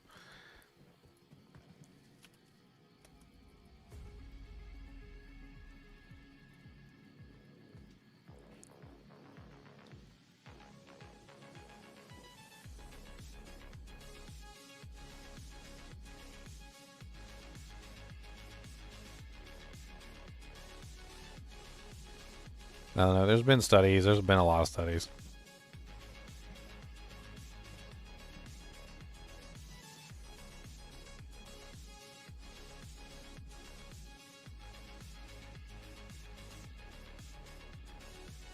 Wish I could find some of the studies. I might pull them up for you guys. I mean, you start looking at all of the studies of the various studies that are going on. Some of them say that blue light is like the worst thing in the world and apparently causes cancer and like will kill you in like 5 days. And then another one literally tells you that it does nothing and has absolutely no side effects. And I don't know who to believe. All I know is I spent a long time with like blue light glasses that were supposed to filter out blue light. Use the blue light filters on my phone. Noticed absolutely no difference whatsoever. In fact, my eyes felt worse. Like my eyes literally just felt worse. Are my eyes addicted to blue light? Maybe that's withdrawal symptoms from blue light. You don't see me wearing the glasses anymore.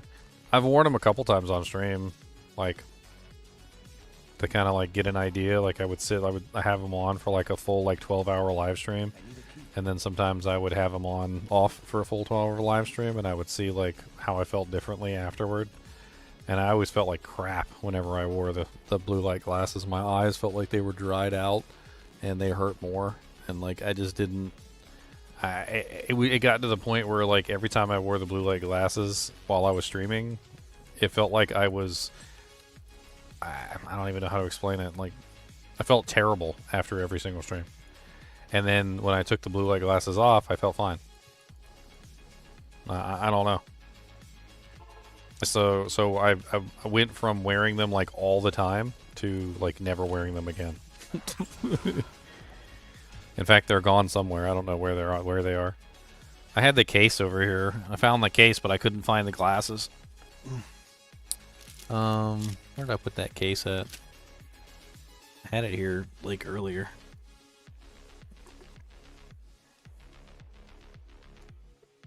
I don't see it.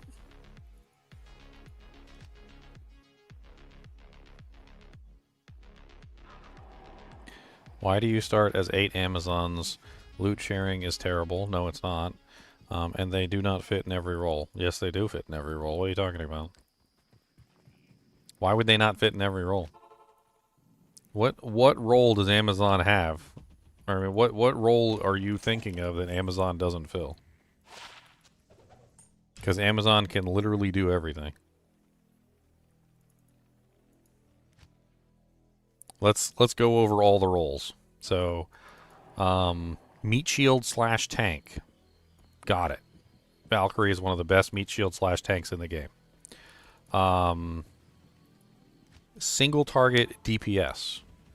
Amazon Lightning Charge Strike is one of the highest single target DPS skills in the game, pretty much bar none.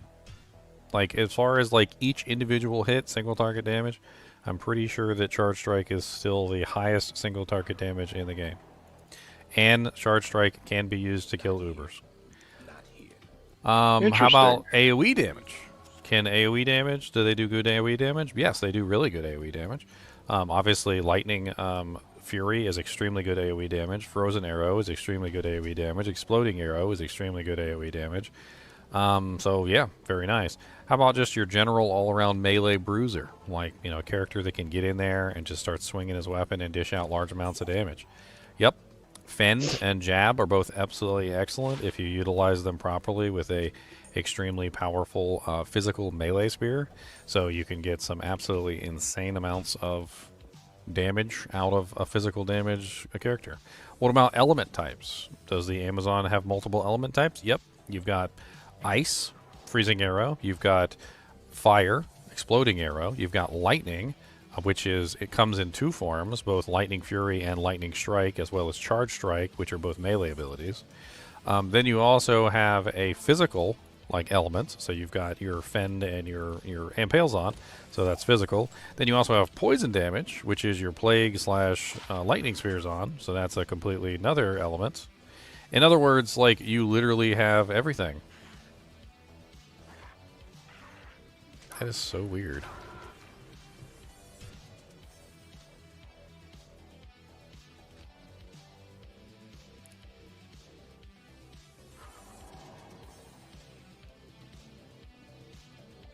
And then gear overlap. So, like, how would gear overlap? If we have one Javazon, she's going to get all the javelins. If we have elemental bosons, they're going to get the elemental bows. If we have physical bosons, they're going to get the physical damage bows. If you have a spears on, they're going to get the spears. If you have a poison javelin on, then they may have a little bit of an overlap with the lightning javazon. But for the most part, when it comes to most of this stuff, like the characters don't really have a lot of like severe overlap between them. We're actually going to be pretty nice. We're going to have all elements, including magic damage, which I'm going to be running a magic arrows on. So we're going to have magic damage, fire damage, ice damage, poison damage, lightning damage, and physical damage. So we're going to have all 6 elements. Literally nothing in the game will even stand a chance. We're just going to like roll through the game. It's going to be a steamroll. I wouldn't be surprised if literally it's one of the easiest runs that I've ever done.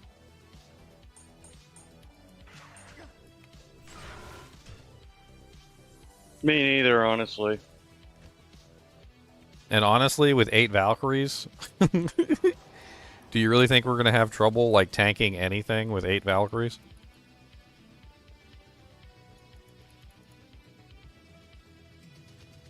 It's going to be a cakewalk. It's going to be an absolute cakewalk. Couple of us are going to be running things like insight bows. So we're going to have tons of insight going on. Insight's super easy to make. We'll get some insight bows early on. I've already tested out a couple like super duper cheap like options for items too, like if bows. And then crowd control, yeah. Mitchell points out that crowd control is also very heavy within the build. So for crowd control, like Freezing Arrow is like the crowd control king. Like, they ain't nothing in the game better than Freezing Arrow for crowd control. That thing will lock down packs so good that they won't even know what the hell's going on. Oh, wow, 9 attack rating, 1 to 24 lightning. That's pretty nice. About to give my my barbarian some upgrades. I'm actually making my my Thor barbarian on single player. That's why I'm collecting all the lightning charms and stuff, because he's eventually going to become the Thor barbarian.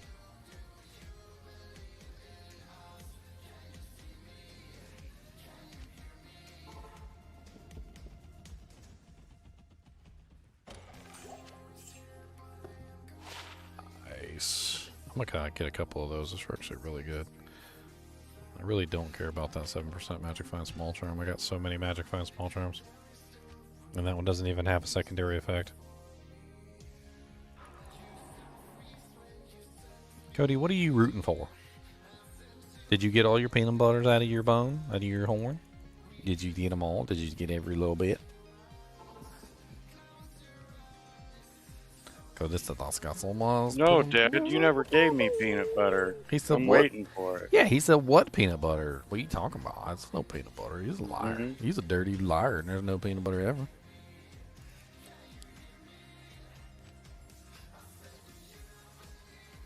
Boom, boom, boom, boom, boom, boom, boom, boom. Alright, I think I'm done for today. I think we did pretty good. We did pretty dang good. As far as like charms went, we managed to get a large number of highly valuable charms. Things that we can definitely utilize to our advantage. I found Kaleem's brain, so I'm happy. Well, let's go ahead and get rid of all these junk ones that we're not going to be using. So.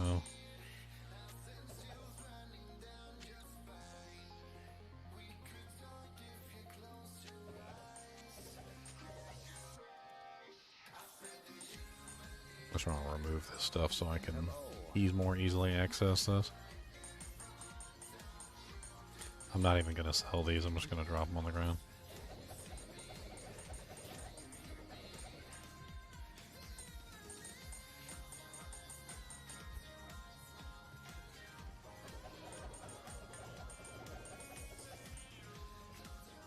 Well, Ginger, it was nice meeting you. You have a good night. All right, I'll see you tomorrow. Hell yeah. Take it easy, bro.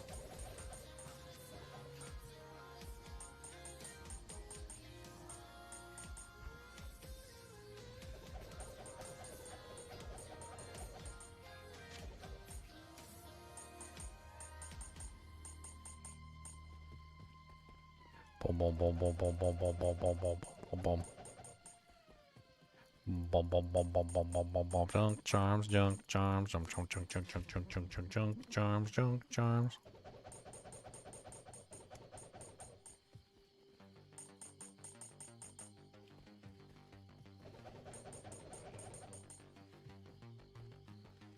There won't be a single Amazon in the other two groups though. Only for the first day. Only for the first day. I feel like that's something that's not really being considered. So for the first day, yeah, like there won't be any other Amazons in the other groups. And then literally after the first day, so once the first day is over, there'll be tons of Amazons in the other groups. Like the Amazons will spread out after we complete the 8-man run, and we'll literally start taking over all the other groups. We'll have literally one of every single Amazon in the kinship. So like we'll have a freezing arrows on. We're gonna have a magic arrows on. I'm gonna be magic arrow. So like there's gonna be plenty of other characters to like push things. I mean, granted, you guys don't get any Amazons at the start, but like, I mean, you'll be fine. I think you'd be fine. Alright, where's my Thor at? I need to give my Thor some of these lightning charms. He needs to just go ahead and take them all because they're pretty much all his anyway. He's one of those characters that just stacks lightning charms, so we managed to get him a pretty decent number of lightning charms.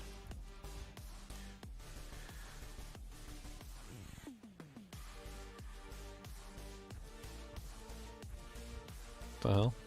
Did I put them in the wrong stash or something? Did I take them out and then not put them back like I was supposed to? The hell did I do? Put them in the wrong stash? I'm good at that. I'm good at doing silly things. I didn't even... Don't pay no attention to me.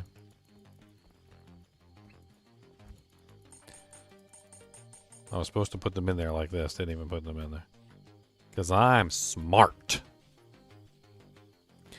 Okay, and these, like 2 max, whatever, like yada yada yada charms, they need to go to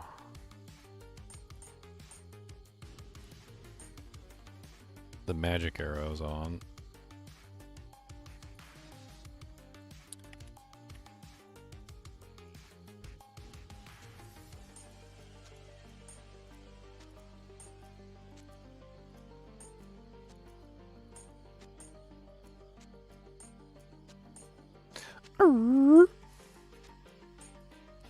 Coda said it's time to go. He said he says it's time to go. No, you being stupid and I don't like you.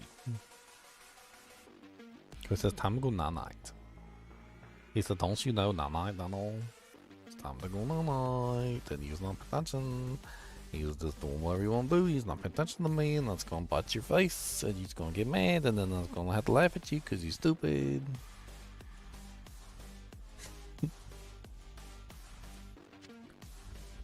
Guess I don't make fun of me.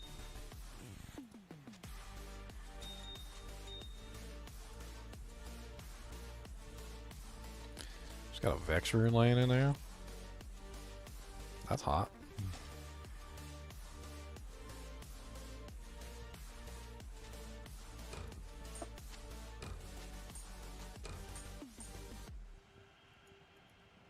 know why my bow is unequipped. I guess when I took off the angelic set, I lost some strength or something.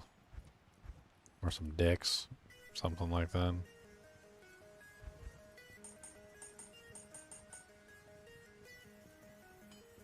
I'll have to compare these and see which ones are the best ones. Found a 45 res sacred rondash. Nice.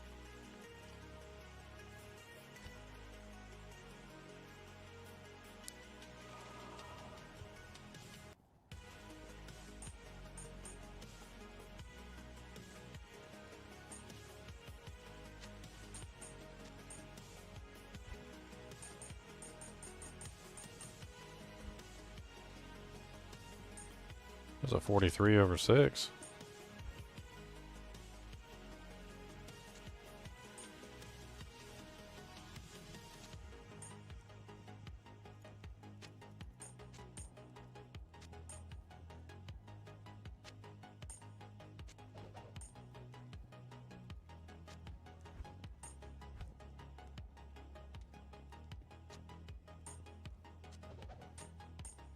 What does that bring me up to? Not in town. I need one more sword. 937? It's not bad. Not in town.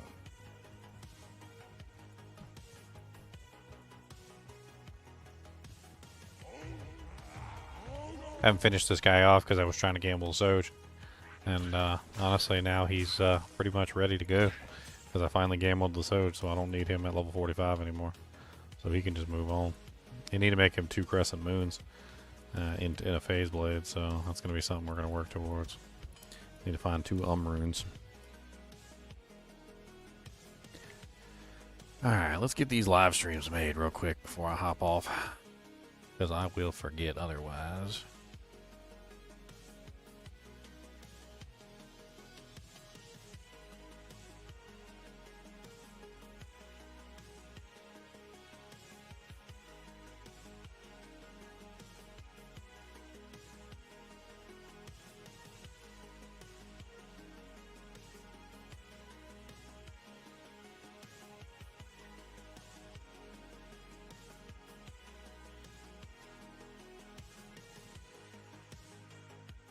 All right.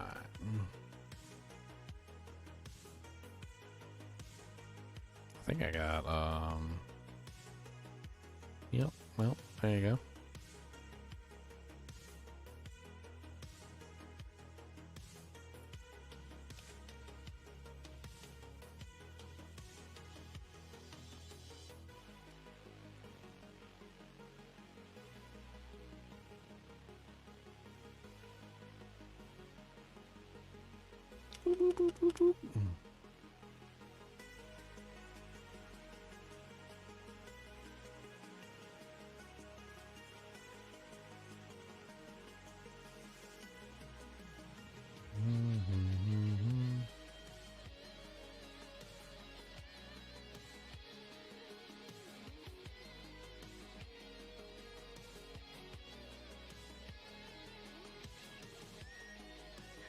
All right. Think.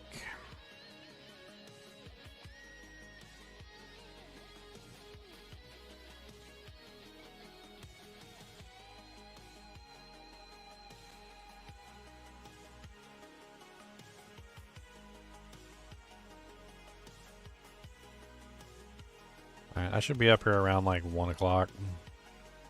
And we'll play around with some stuff at 1. Ugh. I gotta get to bed.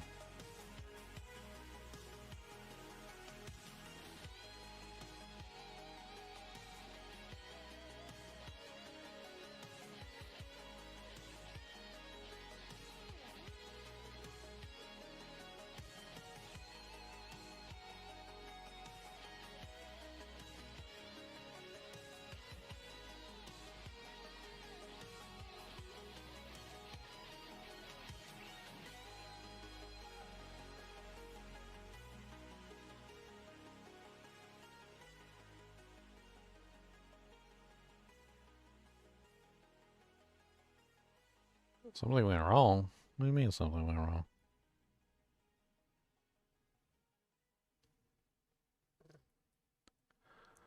Cody, what are you growling at me for, Mr. Growly Boy? Cause that's not a growly boy. Can I paw? That's some good as paw. Okay, that's a good as paw. I was proud of that paw. That's a good paw.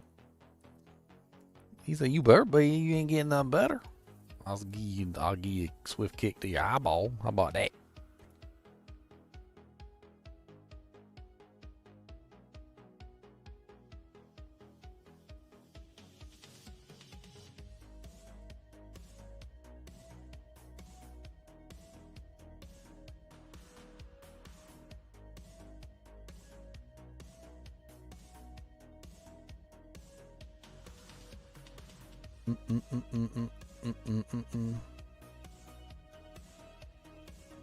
Just downloading my thumbnails.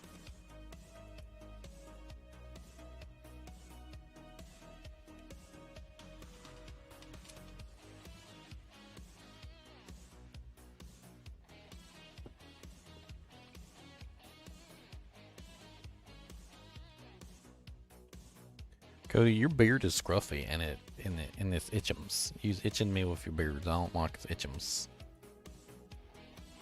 Guess the itchums. Why you itchums in me? So I don't know. It's the itchums. You itchums. How about that? Some good thumbnails. I like these thumbnails. He did a good job on these. Alright. Got all the thumbnails downloaded. Now we need to make a thumbnail for this dude tank. So we need to make a thumbnail.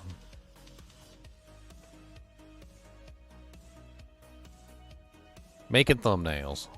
Make a bum thumbnails. Make a thumbnails. Make a thumbnails. Make a thumbnails.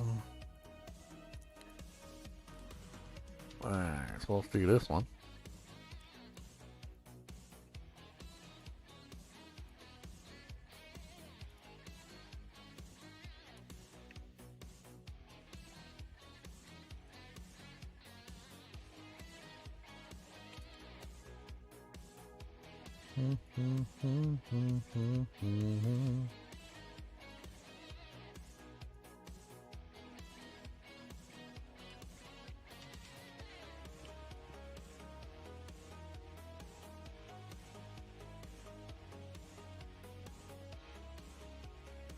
Looks like I got a harem.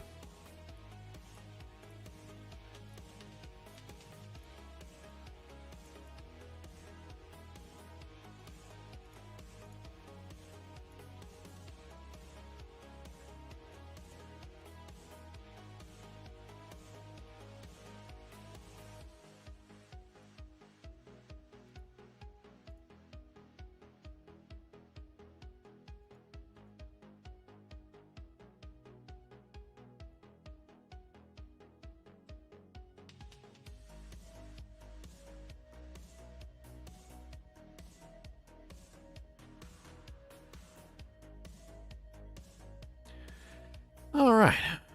Boop. D2R Season 10. 8 Amazon ladder start.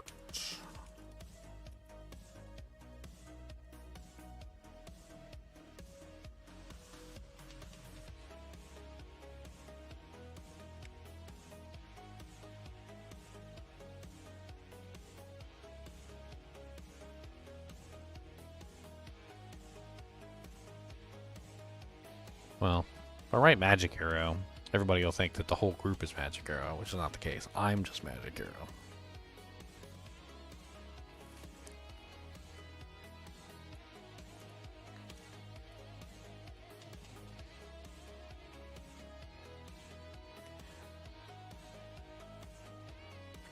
Alright.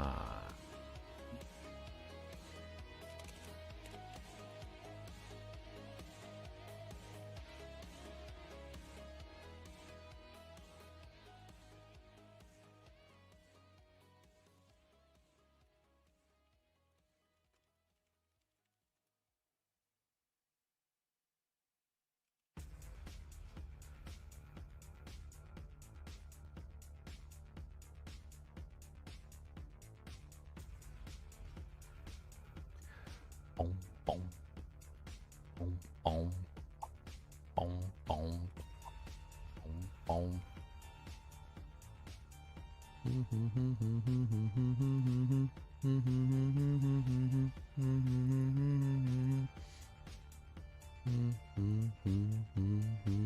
D2R Season M. Boop.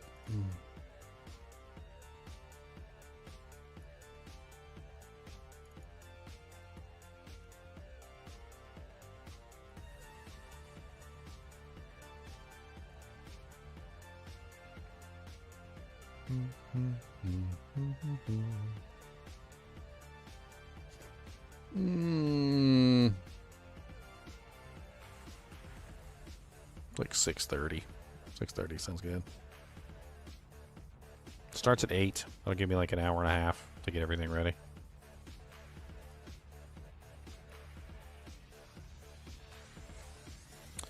Alright, streams are up, boys. They should be on the page so you guys can see them. Like, you can see the upcoming streams.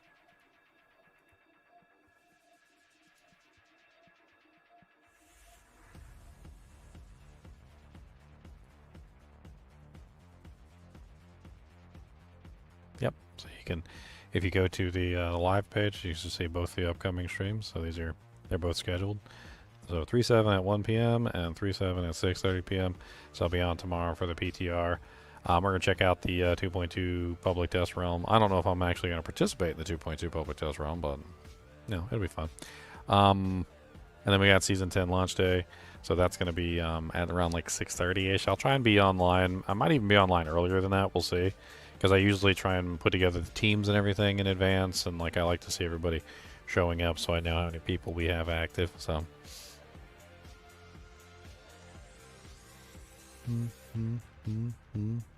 Big fat mookie cat, don't know where it's at. Big fat mookie cat, don't know where it's at. He's a big fat mookie cat. Look at him, he's a fat mookie cat. Looks like a moo cow. He got a black tail. He got the white spots just like a moo cow. That's why we call him moo cow. Cody, Mookie. Because he's that Mookie. Because I don't like Mookie. He's mean to me. He said we the same colors and he doesn't care. Alright guys and gals, it's been fun. It's been 10.5 hours and I'm going to get some sleep for tomorrow because, you know, like, yeah, we got to get ready for tomorrow. And we're going to have fun. So I hope you guys are all show up tomorrow. I got the stream scheduled. And if you need Discord, obviously it's linked in all the descriptions and whatnot, so you can have that. I'm still trying to get that 75 subs over on Kick. I know Kick is weird, but I just want to get affiliated. So if you guys do get a chance and you can throw me a sub on Kick, I'm currently at 33 out of 75 subs on Kick, so to get the affiliate status. Like, I got 60,000 subs over on YouTube. I got like 6,000 followers on Twitch. Like, I should be able to get 75 people to hop over and shoot me some shoot me some love on Kick real quick. It shouldn't be that big of a deal. I'll even slam the link in chat one more time for you guys. One more time into the breach. Anyway, as always, thanks for watching, guys and gals. Be sure to hit that like button and the subscribe button on your way out the door. And as always, keep watching.